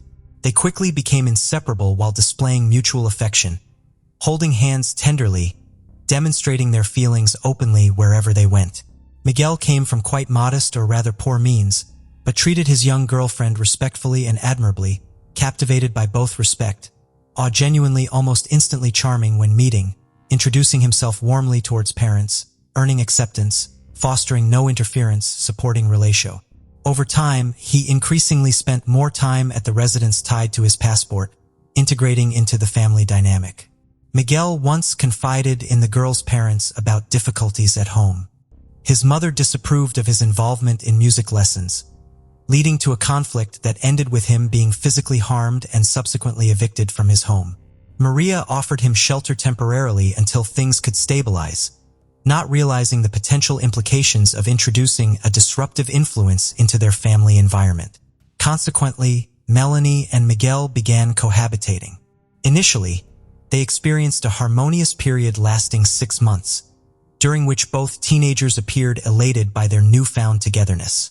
However, as time progressed, Miguel revealed aspects of his character that had an adverse impact on Melanie. Her academic performance deteriorated noticeably. Her behavior and appearance became increasingly provocative. Additionally, she started adorning herself with tattoos and expressed intentions to abandon school. With time, disagreements between the couple became frequent. While they initially attempted to resolve these conflicts outside the family home, such disputes eventually occurred openly within it. A significant concern for Maria arose upon discovering that her eldest daughter was involved in illegal substance use supplied by Miguel. In response to this revelation, Maria initiated a serious conversation with Melanie, who admitted tearfully to limited experimentation with drugs and promised never to engage in such behavior again. Despite deciding it was best for Miguel to leave due to his negative influence on their daughter, Melanie intervened on his behalf, assuredly promising improved conduct for both herself and Miguel moving forward. Reluctantly acquiescing after some deliberation proved to be another misstep for Maria and Ruben, as troubling signs soon emerged. Unexplained bruises on their daughter's body were evident, but consistently attributed by Melanie, either sports activities or clumsiness, rather than implicating her boyfriend's actions. 6 months later, a significant incident occurred. During a heated argument, Miguel assaulted the girl so severely that she needed medical attention. Maria wanted to file a police report for assault and bodily harm, but Melanie discouraged her, stating she would deny everything and refuse to accuse her partner. Melanie's parents tried to separate the couple and forbid them from living together. However, Melanie threatened to run away with him if their relationship was obstructed in any manner. This toxic relationship persisted for over 2 years until Melanie recognized it was detrimental to her well-being.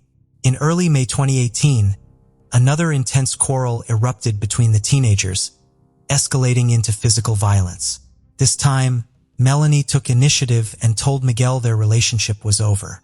She demanded he pack his belongings and leave her home immediately, or she would contact the police about the abuse she endured. Miguel complied with her demands, but later asked for forgiveness. Despite this, he could not let go emotionally. Miguel began stalking Melanie, tracking her movements and monitoring whom she interacted with, and he regularly called and messaged her. His messages ranged from declarations of love and apologies to death threats. Concerned about this obsessive behavior, Ruben sought a restraining order against Miguel for the safety of his stepdaughter. Nevertheless, law enforcement dismissed his concerns, seeing no threat in what they perceived as teenage drama. Maria also reached out to the prosecutor's office citing potential danger posed by Miguel. However, authorities did not take her seriously either. They assumed incorrectly that an 18-year-old young man wouldn't harm his ex-partner, a belief rooted in unfamiliarity with his true nature. Mysterious disappearance of a schoolgirl. Almost 2 months had passed since the couple's separation. Miguel seemed to have calmed down and was no longer looking for meetings with Melanie. The girl lived her old life. Her grades at school improved noticeably. She met with friends and practiced music. Her parents also no longer had reason to worry. They tried to cross out the former boyfriend of their daughter from their memory and forget him like a bad dream. On June 28, 2018, Melanie was excited to attend a birthday party for her close friend. The event was scheduled to take place at one of the city's most popular nightclubs. To ensure she looked stunning, Melanie meticulously prepared herself by selecting an outfit, applying makeup, and styling her hair. Once she felt ready, she said goodbye to her mother and assured her she'd be back not too late before leaving in a waiting cab. Maria trusted her daughter's friends well enough not to worry excessively. However, the next morning brought concern when Maria realized that Melanie had not returned home. She attempted to contact Melanie but discovered that her phone was turned off, a distressing sign. Despite this, Maria tried to stay calm by telling herself that the teenagers might have simply lost track of time and that Melanie's phone battery could be dead. Around lunchtime, Maria called Isaac and was shocked to hear that Melanie never arrived at the party. None of their friends had seen or heard from her either. Frantic with worry, Maria began calling all of Melanie's friends and classmates. Unfortunately, no one could provide any useful information about her whereabouts since she left the house. In response, Maria promptly contacted William, Melanie's father, and he rushed over immediately. Together with Ruben, the stepfather, they went to file a missing persons report at the police station. However, they encountered bureaucratic indifference, as authorities noted that it is necessary to wait 24 hours and suggested that Melanie might just be asleep at a friend's place post-party. Refusing to waste precious time waiting passively for answers, the parents along with Ruben decided on taking swift action themselves. They mobilized relatives and friends in their search efforts by contacting all known acquaintances and visiting familiar places where she might have gone, while also distributing hundreds of flyers around the city, hoping for leads on Melanie's location. The next story we're sharing is about V.R.E. Miller case. Bruce Miller was truly a kind man who carried the full weight of responsibility on his shoulders. He worked tirelessly, often without rest, to support his family, never holding back. His life was dedicated to making his wife happy. He was her supporter, her protector, and her source of stability. But in a cruel twist of fate, instead of being rewarded for his dedication and love, he became the victim of a ruthless crime. Bruce fell prey to the dark side of the internet. His feelings for Sherry grew after he hired her and helped raise 3 children with her. They eventually fell in love 2 years later, and this emotion completely consumed him. Bruce decided to adopt her children to create a united family and home for them all together. However, Sherry concealed her true intentions. While Bruce believed in their bright future together, she led a double life and deceived him. The computer Bruce bought for Sherry turned out to be more than just a gift. It became an instrument in her dreadful scheme. Instead of using it for business growth, she used it to plan his murder. Sherry came to realize that divorce wouldn't bring her desired wealth, and so she resorted to drastic measures by manipulating Bruce's feelings and using him as an instrument in her cruel plot. This case could be seen as one of its kind, a pioneering example where online interactions played a critical role in criminal activity. Perhaps this marked one of the first instances when internet communication became pivotal in legal proceedings. A fascinating development indeed. In today's era, such cases are increasingly common compared to times when the internet was nascent and people were unaware that everything they did online could be tracked or restored. Sherry, like many others at that time, had no idea that deleted messages could be recovered later on. It also highlighted how dangerous it is chatting with strangers online and just how much one's life can change due to this form of communication. There are always individuals who find themselves unexpectedly at center stage, plunged into worlds full mysteries, intrigue, and Bruce surely counted among those people. A person whose story is packed with secrets, unexpected turns.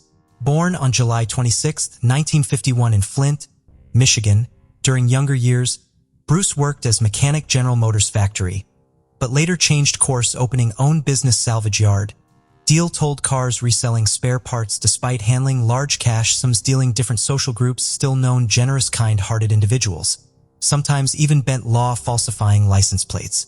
Though rarely done, didn't have many romantic relationships, followed marriages both ending divorce, finally meeting fate, bringing final love. Sherry Miller. Sherry often displayed unusual habits, behavior according to her friends. She would act as if she were creating a new identity on the internet while engaging in flirtatious conversations with strangers. People's opinions were divided. Some believed Bruce was aware of it, but chose to ignore it, finding easier to maintain the status quo. Bruce valued his marriage and cherished the stability provided by Sherry, along with his efforts to adopt her 3 children. Sherry also aimed to preserve their marital bond. She had affection for Bruce and appreciated the appealing lifestyle he offered, even after she had misused his credit cards shortly following their wedding. This did not perturb Bruce much. Their relationship was as volatile as Sherry's personal life itself. They maintained a working routine during the day and spent intimate moments at night. Amid this familial bliss, Sherry's online alter ego began to emerge alongside her growing confidence. Her chat interactions became increasingly explicit, often focusing on sexual topics with various men under different aliases, such as Horny 24 to 21, Love Me Slowly, and I Want to Be Seduced. Rather than sticking with consistent contacts, she preferred engaging with new individuals once boredom set in, initiating cycles of flirting anew each time.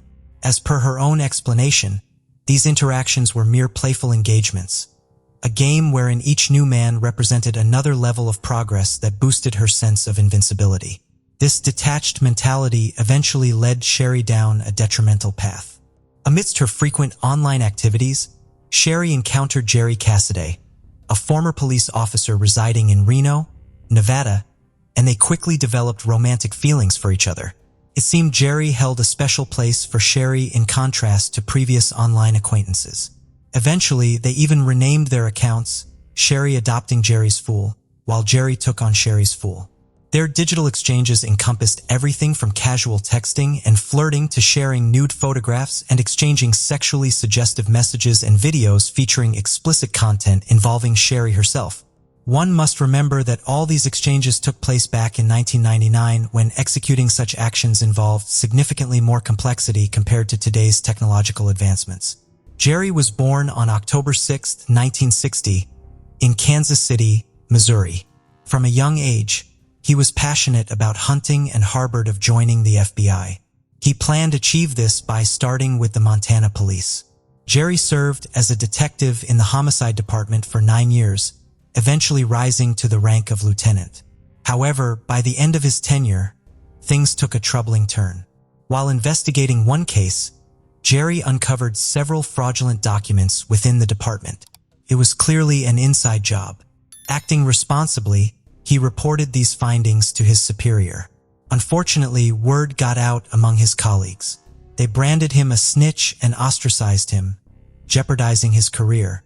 The situation escalated until it became evident that he was no longer welcome there.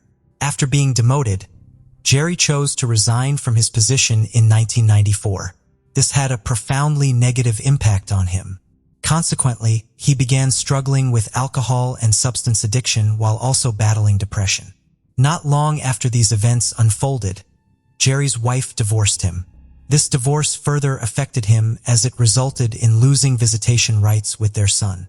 Despite these setbacks, Jerry managed to reclaim some stability by taking up employment as a security officer at Harrah's Kansas City Hotel and Casino. In 1999, he relocated to Reno and found work at another casino there. During this period, Jerry met Sherry through an online platform and soon transitioned their relationship into real-life interactions.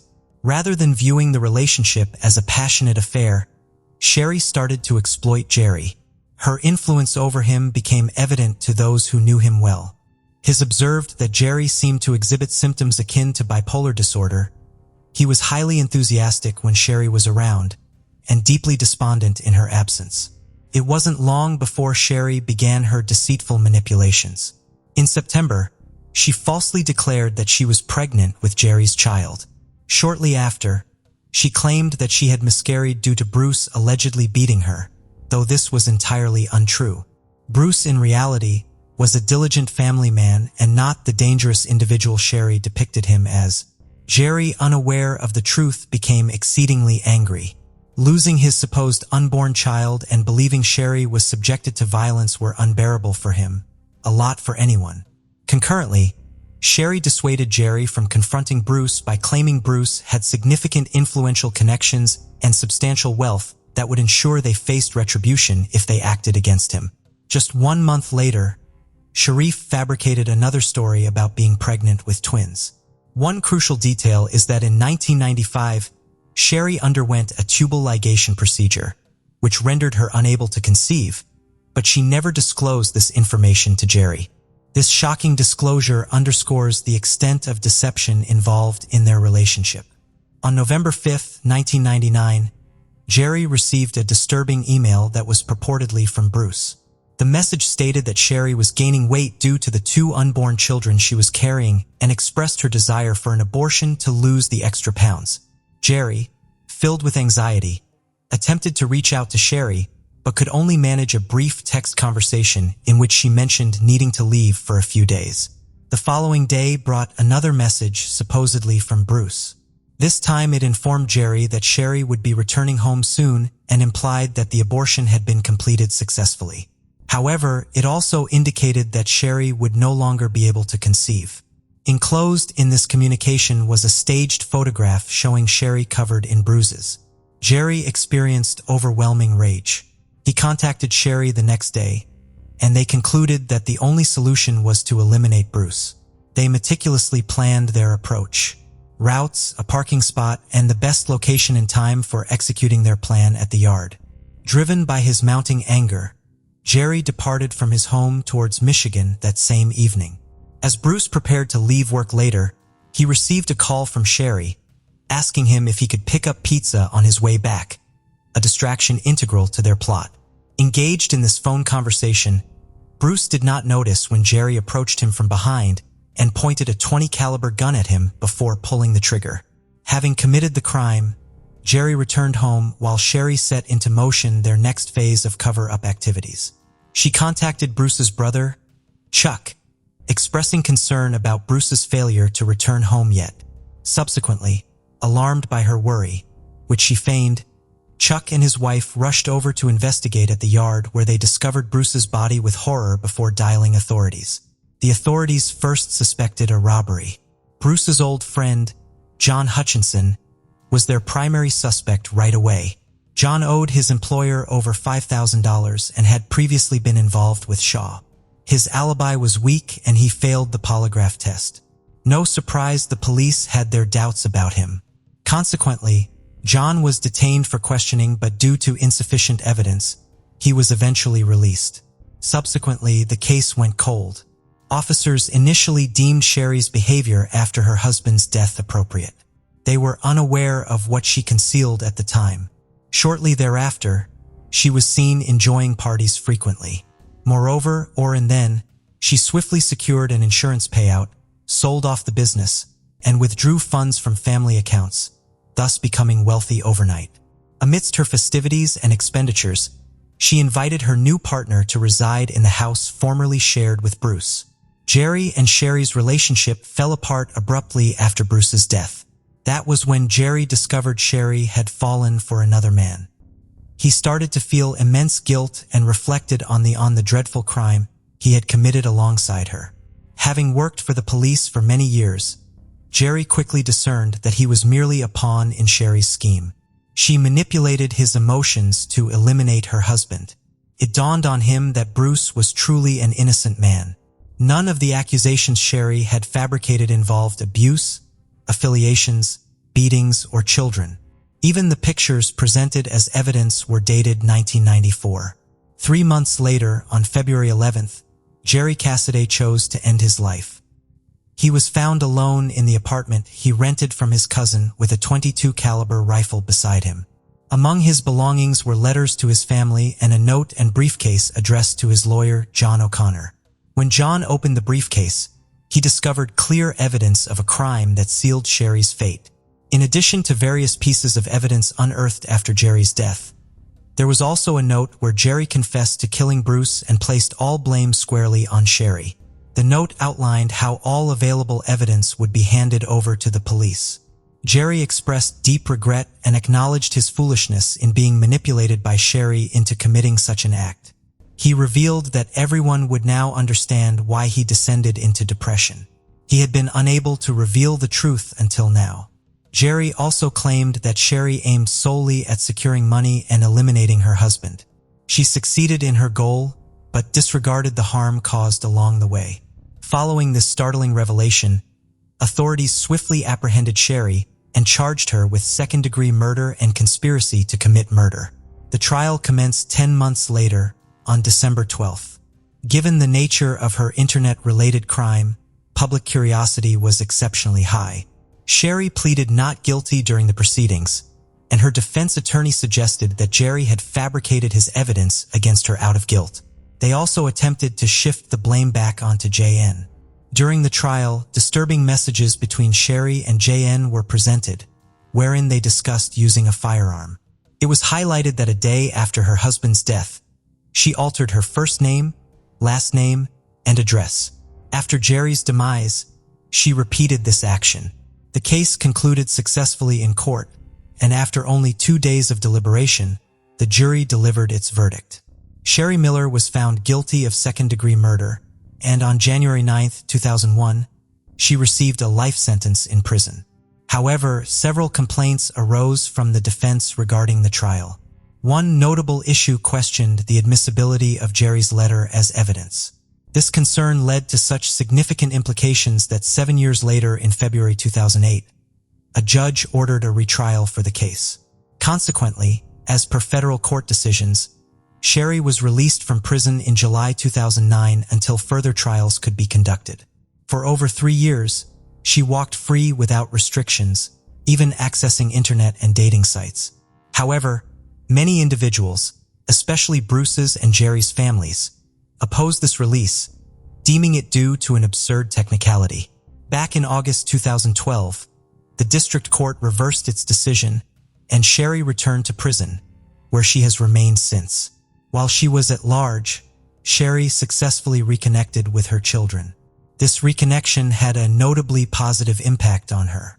In April 2016, she wrote a letter admitting guilt despite previously denying it. She explained that her initial denial stemmed from fear that an admission would hinder her chances of appealing for a retrial. Her attorneys had advised such action, however, they later denied this claim.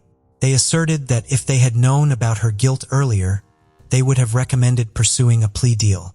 Under such circumstances, Sherry would have faced only 15 years of imprisonment, as opposed to the longer term she is currently serving. By then, Sherry had already spent 2 decades behind bars. Notably during this time, she entered into her 4th marriage with Michael Dinoey. Michael learned about her story through media reports and became interested in her situation, eventually proposing during their first meeting. The horrific murder that shocked all of Canada happened by sheer chance, triggered by the pathological lies of a criminal who got tangled in a web of his own deceit. Brett Ryan was born in 1980 in Toronto into a large close-knit family. Besides him, the Ryan couple had 3 more sons, older Christopher and Leland and younger AJ. The parents, who advocated for a healthy lifestyle, tried to instill the right values in their children. The head of the family worked at a newspaper and moonlighted as a fitness coach in his spare time. The mother devoted herself to housekeeping and growing flowers, which was her passion. The woman had to be strict, sometimes even harsh, in raising 4 boys, while the father was known for his gentleness and restraint. Each of the sons followed his own path in life. Chris worked as a conductor and was very modest. Leland found his calling in photography and music, and Brett was always described as a gregarious, cheerful guy. Chapter 2: Brett's Academic and Financial Woes. After finishing school, Brett enrolled at the University of Toronto, but quickly encountered difficulties with his studies. The young man went through 2 painful breakups with girls, after which he couldn't focus at all on preparing for exams and eventually dropped out of college. He watched with envy as his friends and classmates built relationships, got married, and achieved success, while he couldn't get anything right. This bred a sense of failure in Brett. After getting a job as a painter, the guy realized this wasn't for him. At the same time, Brett loved himself, strived to look good, and spent a lot of money on his own needs and on girls. Because of this, he accumulated a large debt, 60,000 Canadian dollars, which he had no way to repay. Creditors started demanding their money back, which plunged Brett into a deep depression. The young man felt like a total loser, but never confessed his problems to anyone. Chapter 3: Brett's Bank Robbery Plan. Desperately trying to find a way out of his predicament and quickly get his hands on a large sum of money, Brett resolved to rob a bank. On October 20th, 2007, he set his plan in motion. The guy chose a financial institution not far from his house. To disguise himself, he wrapped his face in bandages and faked an injury to his left arm. Pretending to limp and carrying a stack of papers, Brett entered the bank posing as a sick man. Approaching the teller, he handed the cashier a note demanding money and threatening that he had a weapon hidden in his bandages. The frightened employee quickly gave the robber all the cash from the register, but it turned out to be just a little over $1,000. Although Brett wasn't happy with this amount, he decided not to draw extra attention, swiftly grabbed the money, and vanished from the crime scene. Despite the security cameras recording the robbery, Brett managed to avoid arrest. Feeling a sense of impunity, he continued robbing banks, but in other parts of the city. Changing his disguise tactics to a hat and a fake beard, the young man became more cautious. In total, Brett robbed 12 banks, netting over $28,000 in loot. Chapter 4: The Unmasking and Imprisonment of the Robber. Eventually, the police managed to track down the brazen robber. And on June 20th, 2008, 28-year-old Brett was arrested during an attempted robbery. The guy's family was in deep shock as Brett had once volunteered at a children's hospital and had now turned into a criminal. The court sentenced him to 5 years in prison. While serving his sentence, experts evaluated the convict's mental state and found no signs of aggression or propensity for violence. Throughout his time, Brett never used prohibited substances and had no mental disorders. Moreover, due to his exemplary behavior, he was granted parole after 2 years.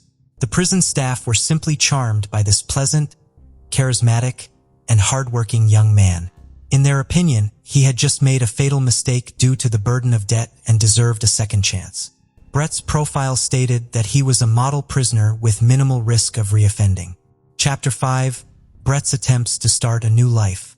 According to the terms of his parole, Brett had to undergo a course of psychotherapy and report any problems he encountered in his family relationships with girls or at work. After all, these were the factors that could trigger him to relapse. But despite his sincere intentions to start a new life, reality proved to be much more complicated. The debts didn't go away, and there was no way to pay them off.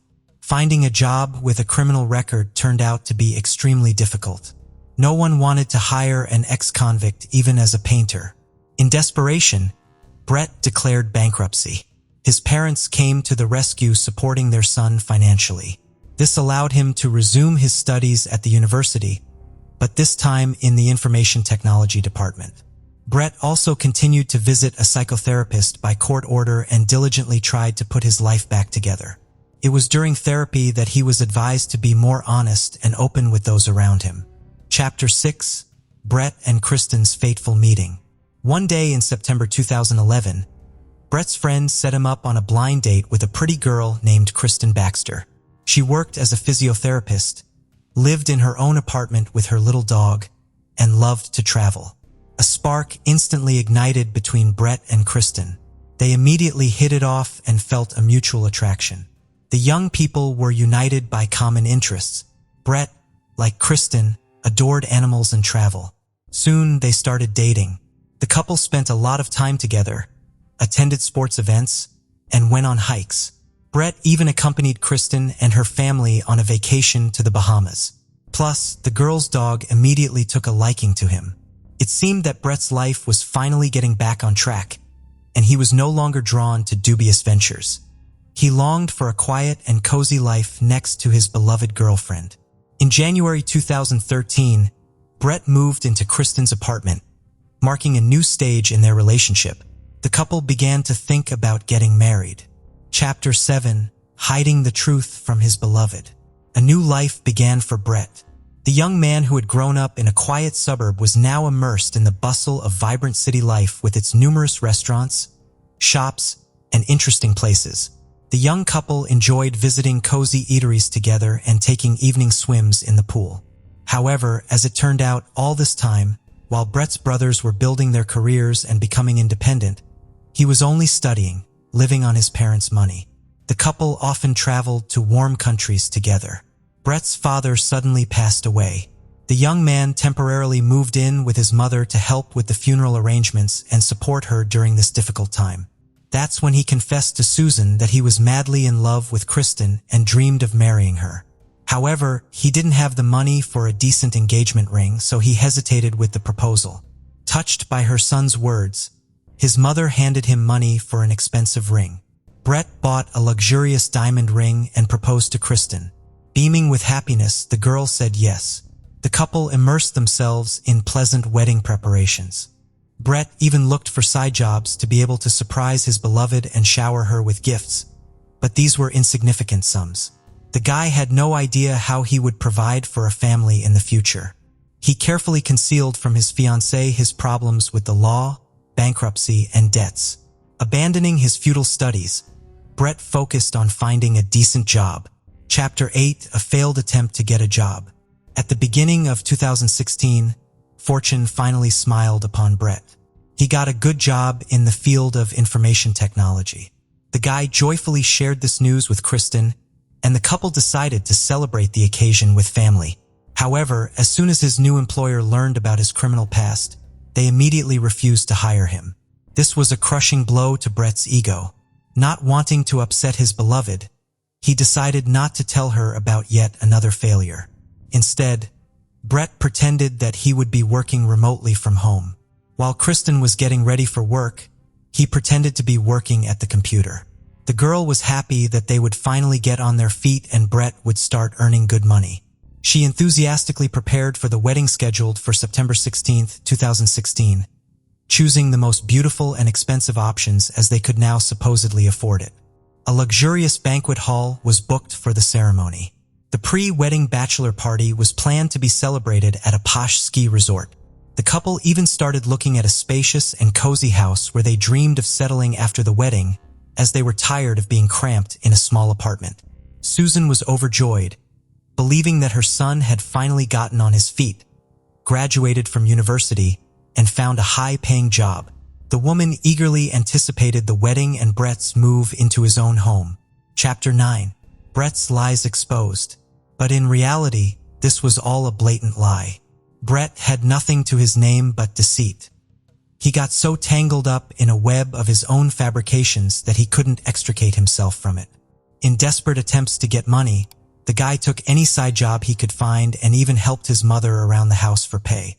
He came to her every day looking for things to fix or do around the house to receive financial rewards. Susan found her son's insistence suspicious as he hung around her house all day long. Constantly tinkering with something instead of working. If Brett was earning as well as he claimed, why did he need these odd jobs, the woman wondered. She started asking her son uncomfortable questions, which he initially tried to dodge. But then, remembering the therapist's advice about the importance of honesty, Brett finally dared to confess his troubles to his mother. He begged Susan for substantial financial assistance, promising to keep looking for work. However, his mother was extremely disappointed with her son's life failures. She was filled with indignation that Brett hadn't even managed to finish university and get an education. Susan flatly refused to give him money and threatened to tell Kristen everything. Chapter 10: The Birth of a Criminal Plan. His mother's harsh words infuriated Brett. He was seized by a panic fear that Kristen would leave him if she learned the truth. The guy was desperate to avoid this at all costs. More than anything in the world, he feared ending up on the streets again, without his beloved girlfriend and returning under his mother's care. Brett didn't want to fear like a miserable loser for the rest of his life, and then a monstrous plan took shape in his head. Since his criminal record prevented him from legally purchasing firearms, Brett decided to get a crossbow. To avoid attracting undue attention, the guy bought a used crossbow for cash. The next day, Brett went to his mother's house again, supposedly to help with repairs for money. Chapter 11: The Bloody Massacre. On August 25, 2016, Kristen woke up early as usual and went to work to see her patients. Brett pretended to stay home and work, but in fact, he started getting ready to go to his mother's. Suddenly, it dawned on the guy. To avoid suspicion, he needed an alibi. The resourceful Brett crafted a device that imitated him working at the computer by periodically pressing keys.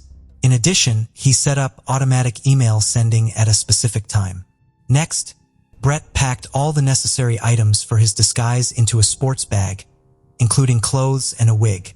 Slipping out of the house unnoticed through the fire escape to avoid being captured by surveillance cameras, the guy headed to Susan's place. Just as stealthily, in a mask and wig so that no one would recognize him, Brett arrived at his mother's house. On the doorstep, he took off all his disguise and went inside. Once again, Brett tried to talk to his mother and convince her to help him with money, but Susan was unyielding. A fierce argument broke out between them. The woman insisted that her son confess his lies to Kristen himself. Otherwise, she threatened to expose him on her own. Meanwhile, the quarrel flared up with renewed vigor. Sensing something was wrong, Susan took advantage of the moment when Brett briefly stepped out and urgently called her eldest son, Chris. She begged him to come over and help deal with the conflict with Brett, and Brett went to the garage for a reason. He had hidden a crossbow there in advance. Returning with the weapon, the guy started fiddling with it, setting everything up for the shot. This task turned out to be not so simple and took some time. Suddenly, his mother entered the garage. In a fit of blind rage, Brett grabbed the first tool he could find and struck Susan twice, hitting her cheek and ear. The woman screamed in pain, shocked that her own son had raised a hand against her. A fight broke out between them. During the scuffle, both fell to the floor and rolled around in a tangle, knocking everything down in their path. Brett groped for a long dirty rag and without much thought, strangled his 63-year-old mother with it. Only after committing the deed did it begin to dawn on him that everything had gone wrong. The perfect murder had turned into a nightmare. The guy suddenly remembered that Chris, summoned by his mother, was about to arrive. Upon seeing her body, his older brother would immediately realize whose handiwork this was. Without much hesitation, Brett decided to get rid of Chris as an unwanted witness. He jumped up, grabbed the crossbow, and started fiddling with it again. Now a plan to kill his brother was brewing in Brett's head. Having prepared everything for the new crime, he lurked in the garage waiting for Chris. Soon, the unsuspecting 42-year-old man crossed the threshold in search of his mother. At that moment, Brett silently approached him from behind and shot him point blank in the back of the head. Chris instantly fell dead. Brett dragged his bloodied body over to his mother's corpse and covered them with a tarp. The guy rushed to grab his bag of clothes to quickly change and flee. Unexpectedly, Brett's younger brother, 29-year-old AJ, appeared at the doorstep of his mother's house coming for a visit. For Brett, this was a real catastrophe. He frantically pondered what to do next, change clothes and run or stay and kill AJ too. Brett feared that his younger brother, upon discovering the bodies, would immediately call the police, and then he would certainly be caught. This pushed the guy to commit yet another gruesome murder. After tracking down AJ, Brett followed him, holding the crossbow at the ready. He crept up to his unsuspecting victim with the intention of cunningly shooting him in the back of the head, just like Chris. But this time, something went wrong. AJ sensed danger and noticed the armed Brett. A life-and-death fight broke out between the brothers. At some point, Brett managed to wound AJ, hitting him in the neck with a crossbow. AJ screamed in pain and fled. He ran out of the house, leaving a trail of blood in the sand, and collapsed exhausted in the driveway. It turned out that there was another brother in the house, 39-year-old Leland, who had been carelessly sleeping this whole time. He was awakened by AJ's horrific scream. Looking out the window, Leland saw his bloodied brother on the path. The man rushed to the phone to call 911, but he didn't make it. At that very moment, a crazed Brett pounced on him. A fierce fight broke out between the brothers, which rolled through the entire house, turning it into a bloody mess. Taking advantage of the moment when Brett was distracted, the wounded Leland managed to slip out unnoticed, crawl to the neighbors, and lose consciousness on their doorstep. The good people immediately called the police. Meanwhile, the enraged Brett dashed back into the yard, catching a glimpse of the wounded AJ, who was trying to crawl away bleeding. Obsessed with the desire to finish off his younger brother at all costs before he attracted the neighbors' attention, Brett chased after him. Chapter 12, the finale of the bloody drama.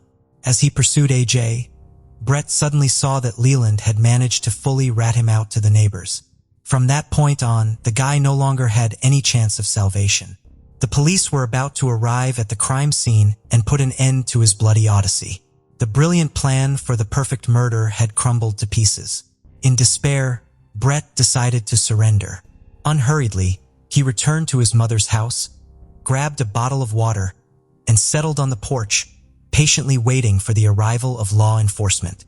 When the first patrol cars and an ambulance pulled up, the medics immediately pronounced Susan and Chris dead.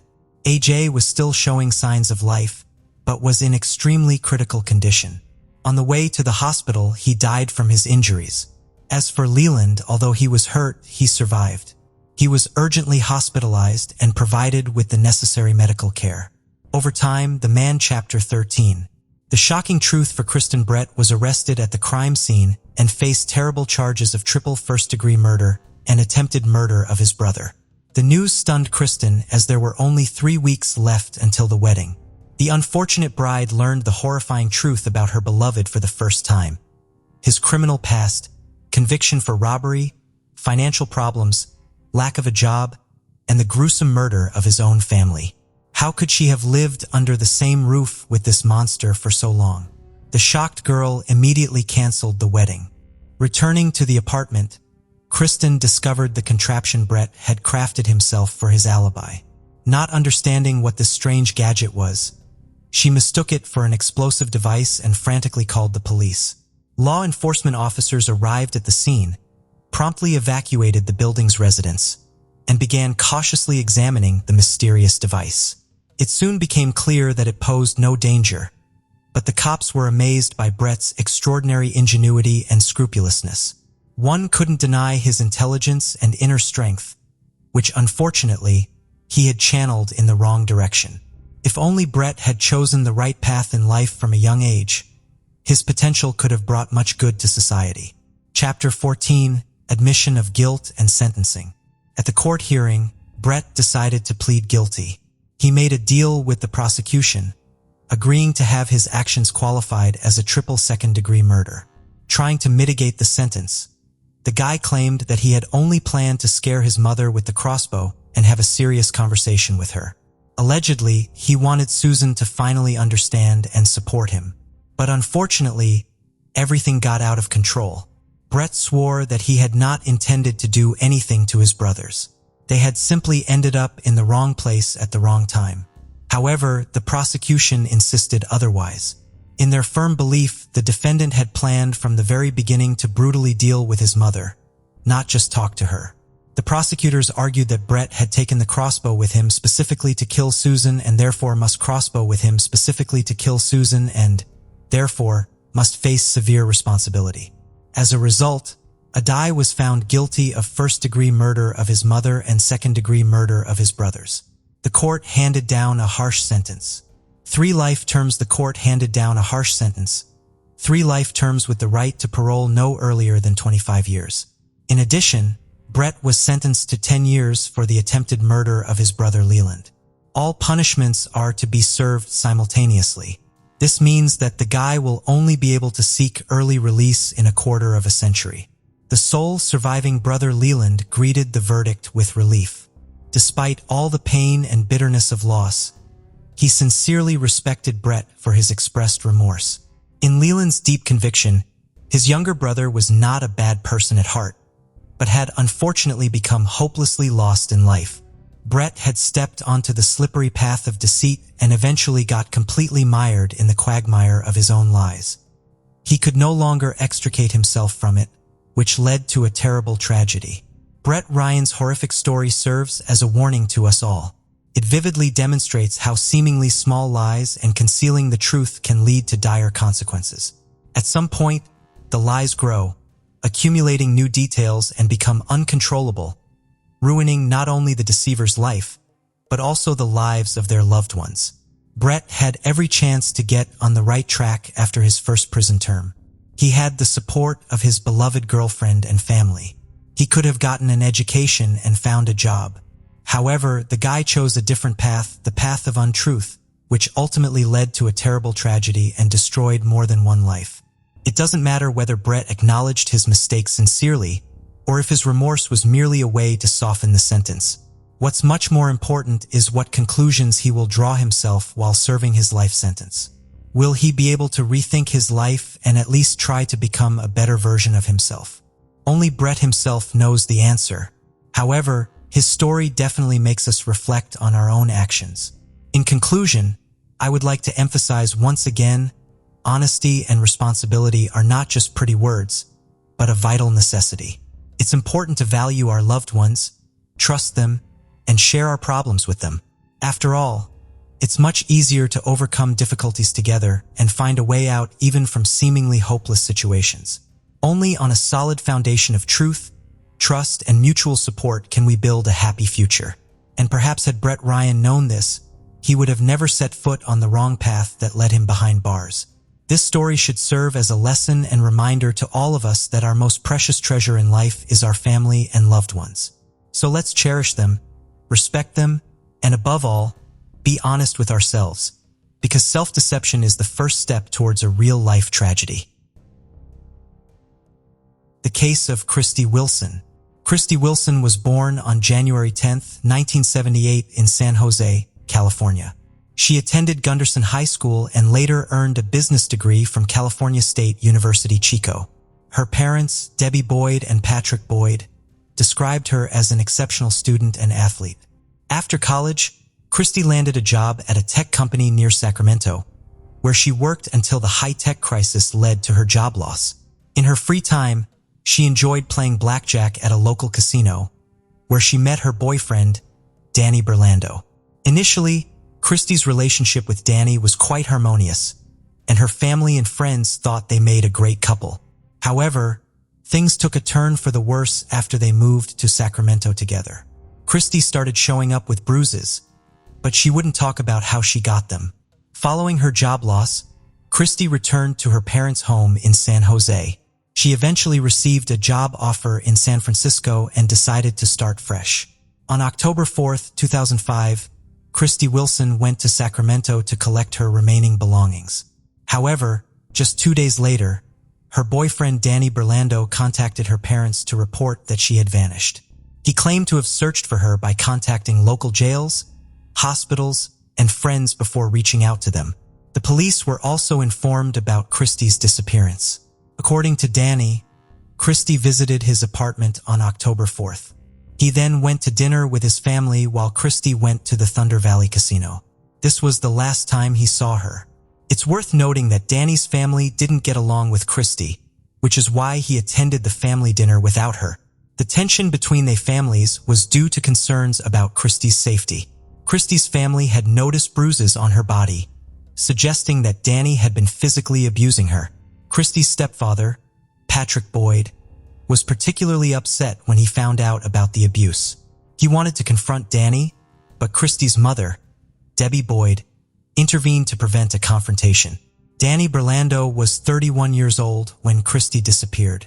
He had recently lost his job as a car salesman. About a month prior to Christy's disappearance, the police were called to their residence after neighbors reported hearing Christy screaming. Although the police found that they had been arguing, they made up quickly and no further action was taken.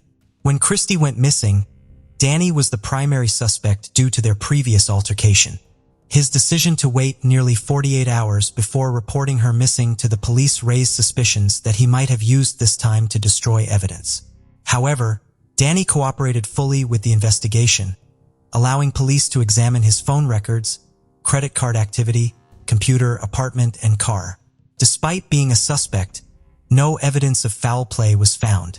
Danny had an alibi for the time Christy went missing, having attended a family dinner. Before reporting her disappearance, he attempted to contact Christy 78 times, but she did not answer.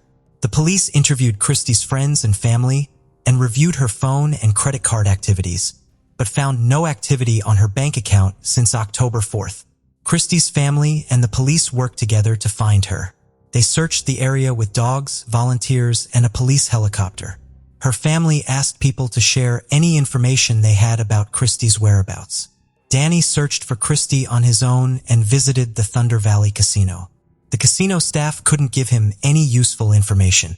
However, he found Christy's car in the parking lot. The investigators arrived at the casino and confirmed Christy's car was still in the parking lot.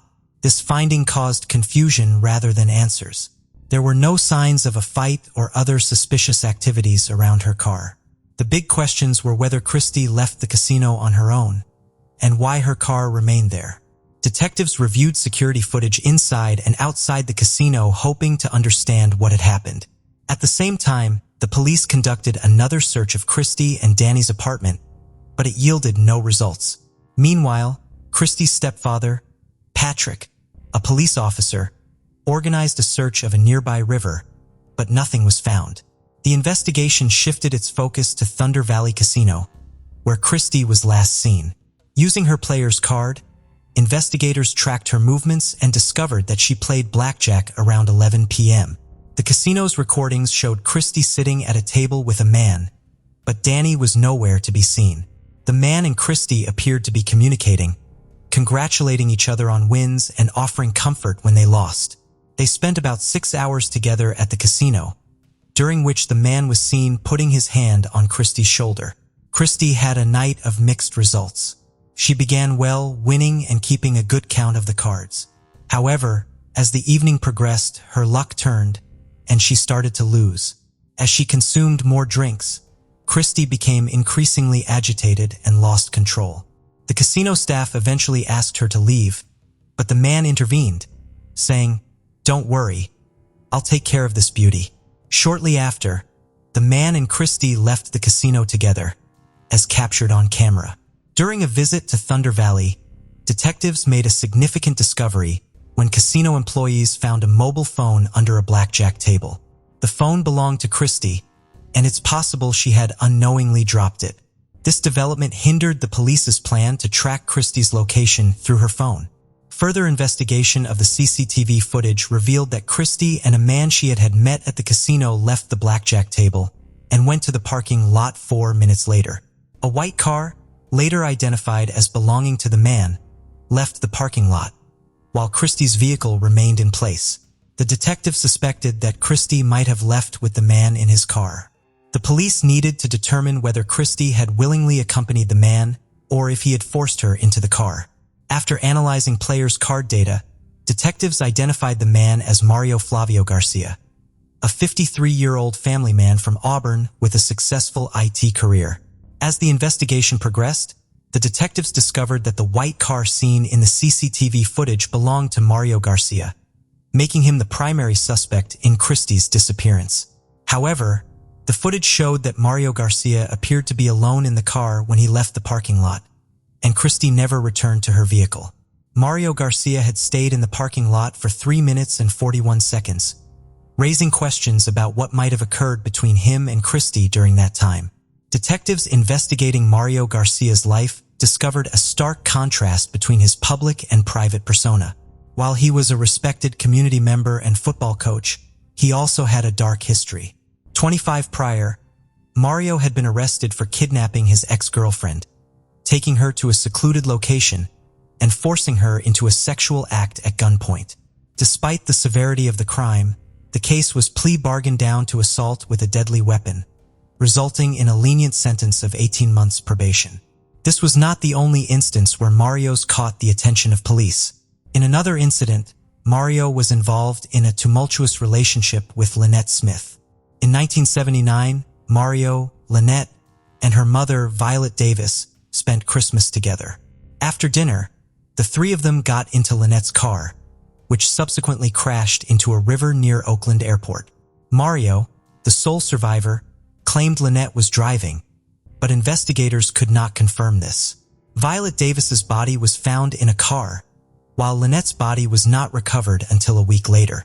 The incident was initially believed to be an accident, and no one was charged in connection with the deaths. After collecting the available information, investigators interviewed Mario about Christy Wilson. He maintained he was unaware of her disappearance and stated that they left the casino together, parted ways politely after exchanging goodbyes, and went in different directions. Although he claimed to have headed home immediately, His words couldn't be confirmed or disputed through the casino's CCTV footage. Nonetheless, by reviewing security recordings from surrounding locations, investigators ascertained Mario lied. CCTV evidence outside of the casino caught Mario heading the opposite way of his claimed direction after they were separated. Mario claimed to have gone straight home and fallen asleep at 8:30 a.m. after leaving the casino. However, his wife refused to cooperate with the police, leaving detectives unable to verify his alibi. A review of Mario's cell phone records revealed discrepancies in his story. A call to his wife at 7:51 a.m. was made from a cell tower located far from his house, indicating he did not go home immediately after the casino. Mario also stated that he arrived at work at 9 a.m., but a colleague reported that he was late, arriving around 10 a.m. Further investigation revealed that Mario had scratches on his arm and a bruise under one eye the day after Christy Wilson's disappearance. When questioned, Mario attributed the injuries to a fall from a tree while pruning. However, detectives were skeptical of this explanation, as it is unlikely that someone would prune trees at night. The police asked a forensic expert to examine Mario Garcia's injuries. The expert found that the scratches on Mario's face and body didn't match the kind of injuries you'd get from falling out of a tree. There were 4 parallel scratches on his face and 3 more on the left side of his chest. This was suspicious because Christy Wilson was right-handed. The police suspected Mario was involved in Christy's disappearance, so they got a search warrant for his car, home, and computer. Mario had claimed he went home after saying goodbye to Christy in the parking lot, but as investigators searched his car, they started to think Christy was probably dead. Mario had tried to clean up his car, washing both the inside and outside, and even throwing away the trunk mat. However, he hadn't been able to get rid of all the evidence. Initially, investigators found a small, unremarkable spot on the car seat that was later confirmed to be blood. However, the sample was not suitable for DNA analysis. Further examination of the vehicle revealed 2 long hairs and small blood splatters on the back door of the trunk. The hairs were matched to the missing person, Christy. Further examination of the bloodstains showed that they contained DNA from both Mario and Christy, which disagreed with Mario's statement that he and Christy had separated in the parking lot. This evidence suggested a physical altercation between Mario and Christy. A review of Mario's search history showed that he had been researching forensic toxicology and visiting websites that described how to secretly administer drugs to someone's drink on a date. This led investigators to suspect that Christy may have been a random victim who was targeted by Mario after they sat together at a table. It was possible that Mario had spiked her drink. To prove this, the police needed to find Christy's body. A thorough search of Garcia's 5-acre property was conducted, but unfortunately, no new leads were discovered. Mario Garcia was arrested and charged with kidnapping and murder despite the absence of Christy Wilson's body. He maintained his innocence throughout the trial, which began on September 11, 2006. Prosecutors presented evidence suggesting that Mario had met Christy at a blackjack table, left the casino with her, attacked and killed her, and then hid her body. During the trial, Mario questioned the validity of the evidence, pointing out that only Christy's DNA was found on his car door, while the DNA of his family members and others who had been in the car was not detected. He suggested that the police had planted Christy's DNA as evidence. Mario stated to the court that he would not request leniency or pardon, claiming that he was innocent and did not commit the crime. However, the jury found him guilty on January 11, 2007, and he was sentenced to 59 years to life in prison. After the sentencing, Christy's family held out hope that Mario Garcia would finally reveal the location of her body. However, he refused to cooperate. As the years went by, the family struggled to move on with their lives, which had been forever changed by the traumatic experience. Mario's repeated appeals only added to their distress, despite being unsuccessful. The ongoing appeals prevented the family from finding closure and moving on with their lives. In February 2018, Mario offered to provide information about Christy's body in exchange for an early release from prison. However, Christy's mother, Debbie Boyd, was unwilling to negotiate with him. She felt that using her daughter's body as a bargaining chip would be unacceptable. The police then turned to Mario's family for assistance, knowing that his ex-wife, Jean, had divorced him after his imprisonment. Jean eventually lost faith in her ex-husband and began to suspect that he was involved in Christy's disappearance and death. As part of their investigation, police spoke with Mario Garcia's sons, Chris and Andy, asking them to recall any details about the days surrounding Christy's disappearance and their father's subsequent arrest. The police were particularly interested in learning about any changes in Mario's behavior during that time. Chris remembered that he had a football game around that time and saw his father working frantically on a tractor on their plot. Mario's eyes had a wild, frantic look that caught Chris off guard.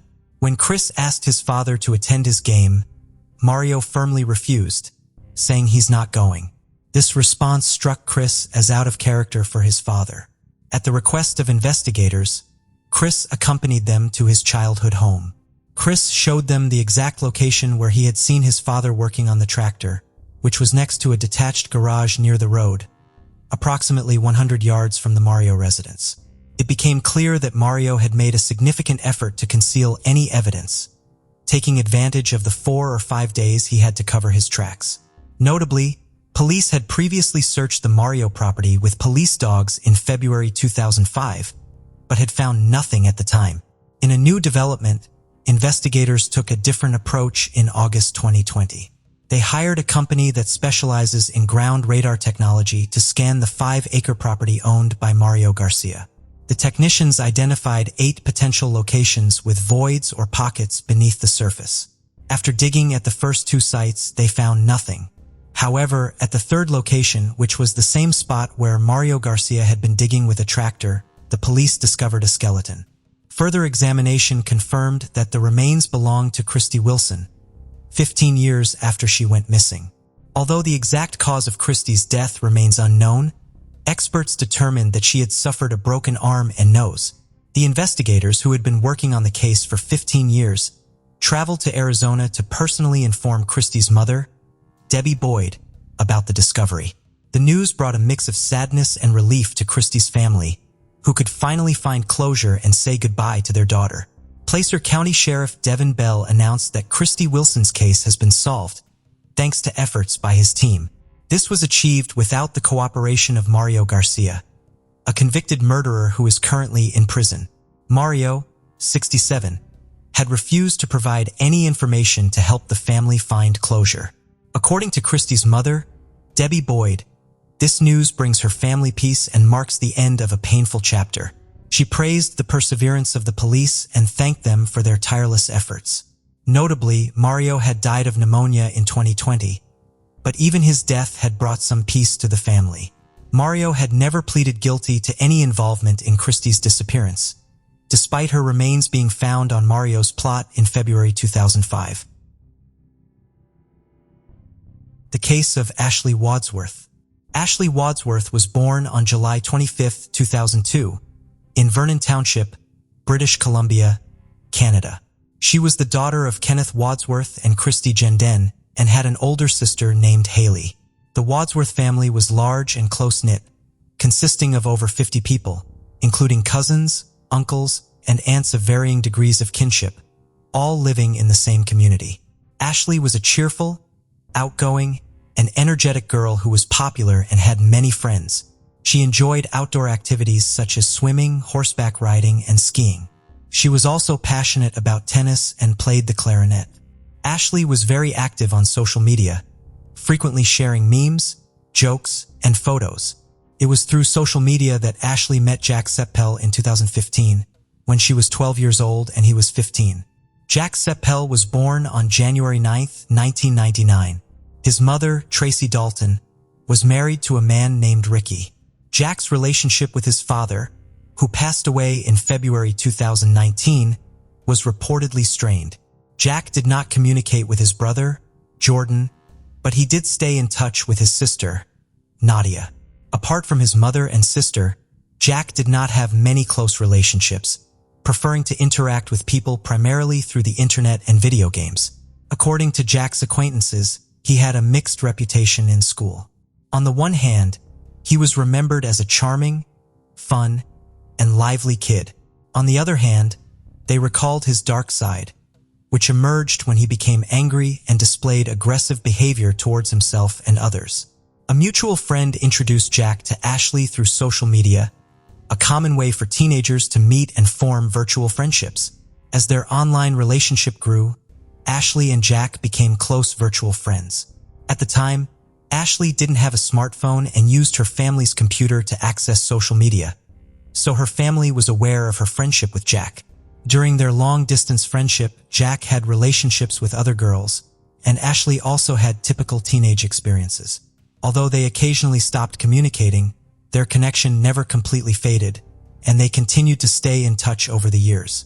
As they grew older, Ashley and Jack's relationship evolved. They started communicating through video calls, which led to a more intimate and romantic relationship. Jack became a familiar figure to Ashley's family, who would often greet him warmly when they saw him talking to the guys. He also sent Ashley gifts, such as teddy bears and purses, on multiple occasions.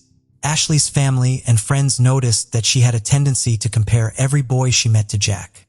However, due to the significant time difference between their locations, Jack lived in Essex, while Ashley was in Vernon. They struggled to find time to talk, often waking up too early and going to bed too late. As Ashley turned 15 in February 2018, she began to express a desire to meet Jack in person. However, her family refused to let her travel alone to another continent. Like many young couples, they occasionally argued, and when Ashley would block Jack on social media during these fights, he would find ways to contact her again, creating new accounts or sending messages through his sister or acquaintances.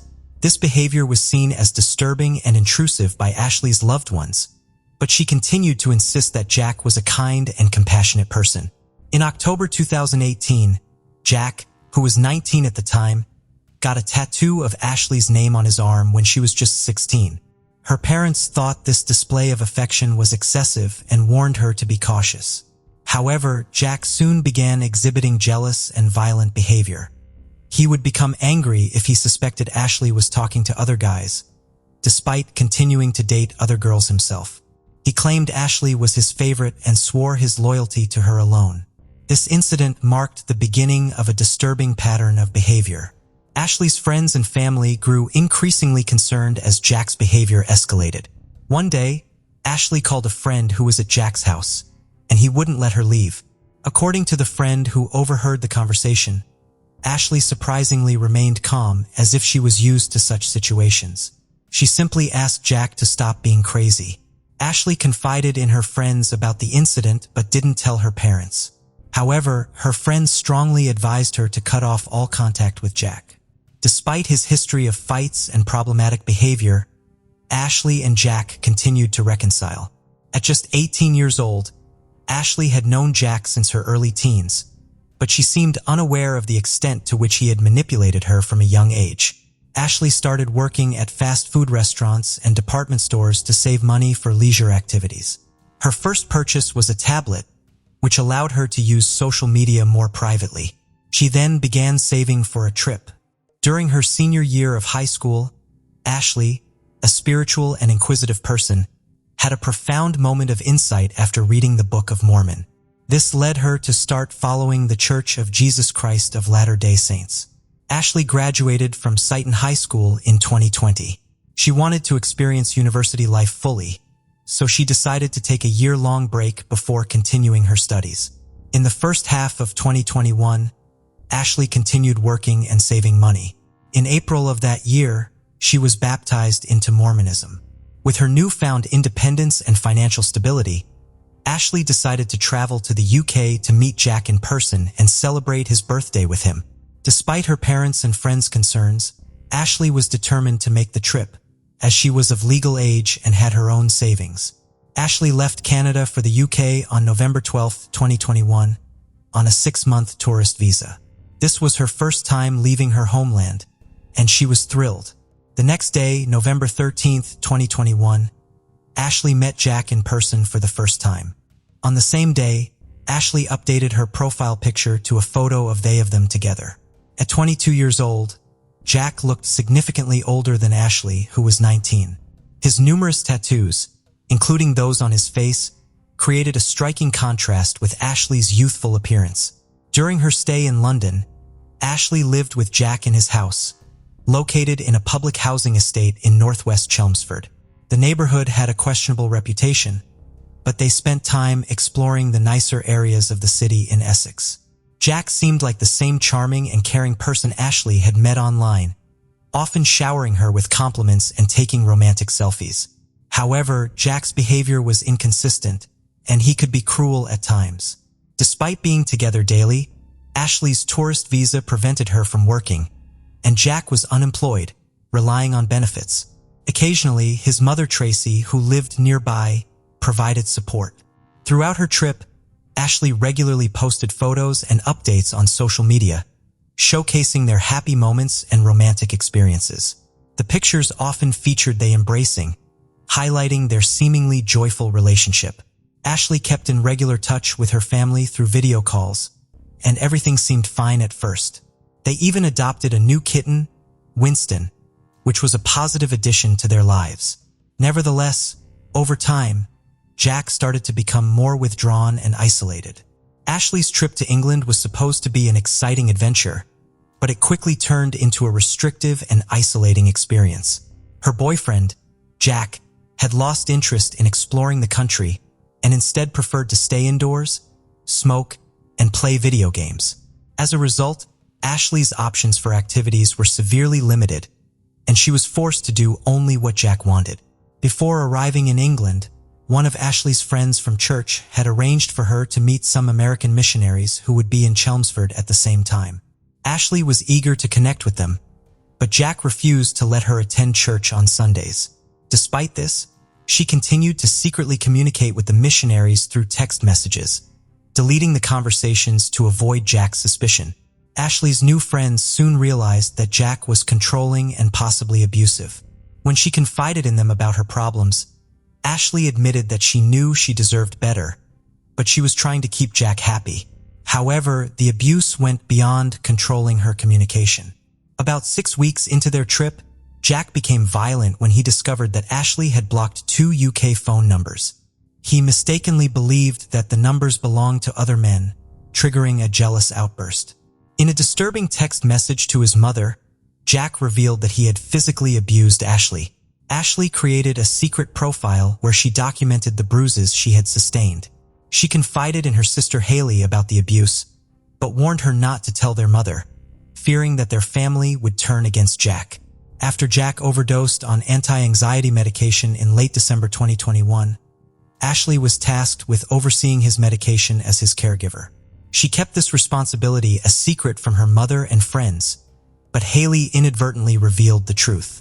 Ashley's mother expressed concern and asked her to return home, but Ashley insisted on staying with Jack until he recovered.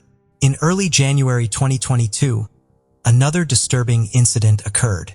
Jack smashed a beer glass over Ashley's head, leaving her in tears. While Jack forced her to clean up the broken glass, Ashley contacted her sister via video call, revealing the true extent of her situation. Jack was frantic, pacing back and forth, yelling and grinding his teeth. His distress prompted Ashley to contact her sister, Haley, who urged her to return home.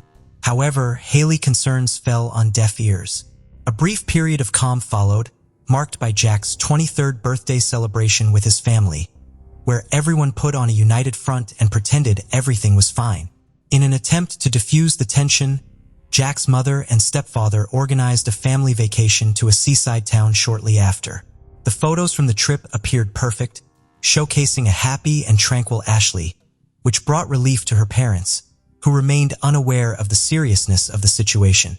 In late January, an intense argument broke out, and Jack's behavior turned violent once again. He hit Ashley and threw a candle and a TV remote at her while she was video chatting with Haley, who was pleading with her to return home. Although Ashley had initially agreed, she ultimately decided to stay.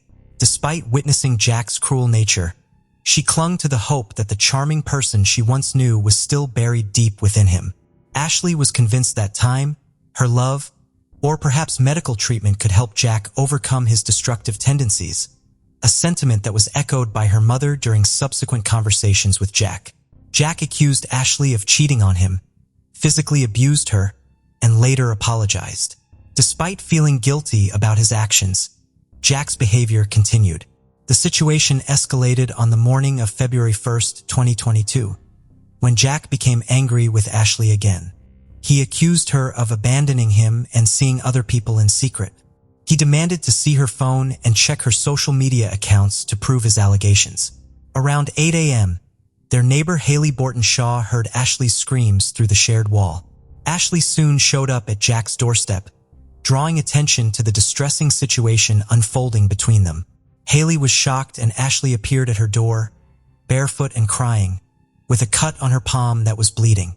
Ashley explained that Jack had become enraged when he caught her looking at intimate photos of them. He had verbally abused her, physically attacked her, smashed her phone, and thrown her kitten against the wall. Despite Haley's concerns for Ashley's safety and fear that Jack might try to harm her, Ashley asked Haley not to call the police. Haley reluctantly agreed, but begged Ashley to see a doctor instead of returning to Jack's apartment. When Ashley refused, Haley decided to go and talk to Jack herself. During their conversation, Jack apologized for his actions and remained calm. Haley then left for a doctor's appointment around 9 a.m. Meanwhile, Jack's neighbor received a misdelivered package and brought it to his doorstep. Jack was hesitant to answer the door, which wasn't unusual since he was known to be an unfriendly and paranoid person. Around this time, Ashley called her family using Jack's cell phone, informing them of her situation.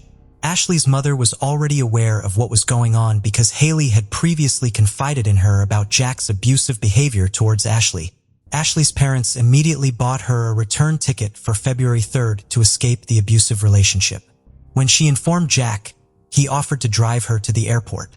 However, before she left, Ashley's mother made it clear that if Jack hurt her again, she would contact the police. She also advised Ashley to go straight to the airport if Jack assaulted her again. The conversation between Ashley and her family lasted for 3 hours before they ended the call. It was 11 a.m. in Chelmsford and 3 a.m. in Vernon when the call ended. A short time later, Jack sent a message to his mother, admitting to brutally beating Ashley again. During the assault, Ashley fell to the floor and possibly broke her arm. This violent incident occurred between 11:22 a.m. and 12:38 a.m.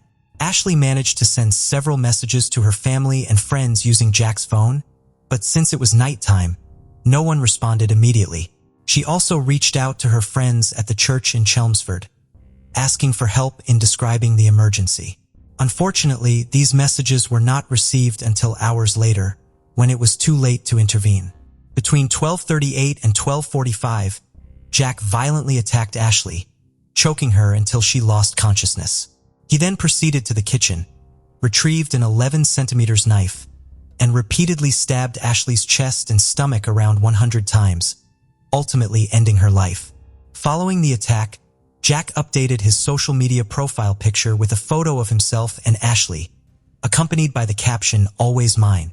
He also recorded a video message for Haley, expressing his love for Ashley, apologizing, and stating that he couldn't let her go, adding that his mental state was unstable. The video, which was never sent, showed Ashley's body next to him. Meanwhile, in Vernon, Ashley's family discovered a large number of messages from her on their phones. They immediately contacted Jamie Ashworth, a family friend from their Mormon community in Chelmsford. Jamie and Tyler Borden, another acquaintance from the church, went to Jack's apartment in England. After knocking on the door and receiving no response, they called the police and left the scene. In a desperate attempt to cover his tracks, Jack texted Ashley's family and friends, pretending to be her. However, the messages from loved ones continued to pour in, and Jack ignored them. Meanwhile, they were frantically trying to reach Ashley.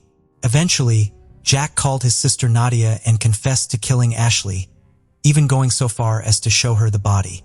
This disturbing conversation took place at approximately 4:13 p.m. When the police arrived at the apartment 10 minutes after Jamie's call, they found that the situation had already turned tragic. They arrested Jack, who was covered in blood, on the spot. He told the officers that he had experienced a psychotic episode and confessed to the crime. As a result, he was taken into custody and sent to Chelmsford Prison. His trial was scheduled for September 7, 2022, at Chelmsford Crown Court. The court's psychiatric examination concluded that Jack was mentally fit to stand trial. However, the evidence against him was irrefutable, including a video recording of him admitting to the crime. Faced with the overwhelming evidence, Jack immediately pleaded guilty. The judge then informed him that, given his confession, a life imprisonment sentence was inevitable. At the hearing, which took place under Judge Edward Murray at Chelmsford Crown Court, Prosecutor Simon Spence detailed Jack's extensive criminal history, which dated back to his teenage years. During the hearing, Ashley's parents learned the disturbing truth about Jack. Jack had a history of run-ins with the law, including arrests for stalking, kidnapping, and violent assault. He had also been issued multiple restraining orders, including against his mother and former girlfriend. The revelation of Jack's extensive criminal record shocked and devastated Ashley's parents, who had never suspected the true nature of the man who had taken their daughter's life. During the hearing, the prosecution and defense discussed a letter written by Jack from prison in which he apologized for his actions. The letter was later released to the media by Judge Murray, who cited the importance of transparency in the justice system. In the letter, Jack expressed regret to Ashley's family, especially her mother and sister Haley, acknowledging that nothing could undo the harm he had caused. Jack accepted responsibility for his actions and acknowledged that his mental state contributed to the tragedy. He also claimed to have previously discussed his mental health with Ashley. Ultimately, Jack was sentenced to life in prison with the possibility of parole after 23 years. Thank you for joining us on this journey into the depths of unsolved mysteries. Cold cases not only challenge our understanding of the past, but also ignite our curiosity and determination for answers. Remember to subscribe to stay updated on our latest investigations. And if you have any information regarding the cases we've covered, don't hesitate to reach out. Together, we can shed light on the shadows of the past and bring closure to those who seek it. Until next time, stay vigilant, stay curious, and never stop seeking the truth.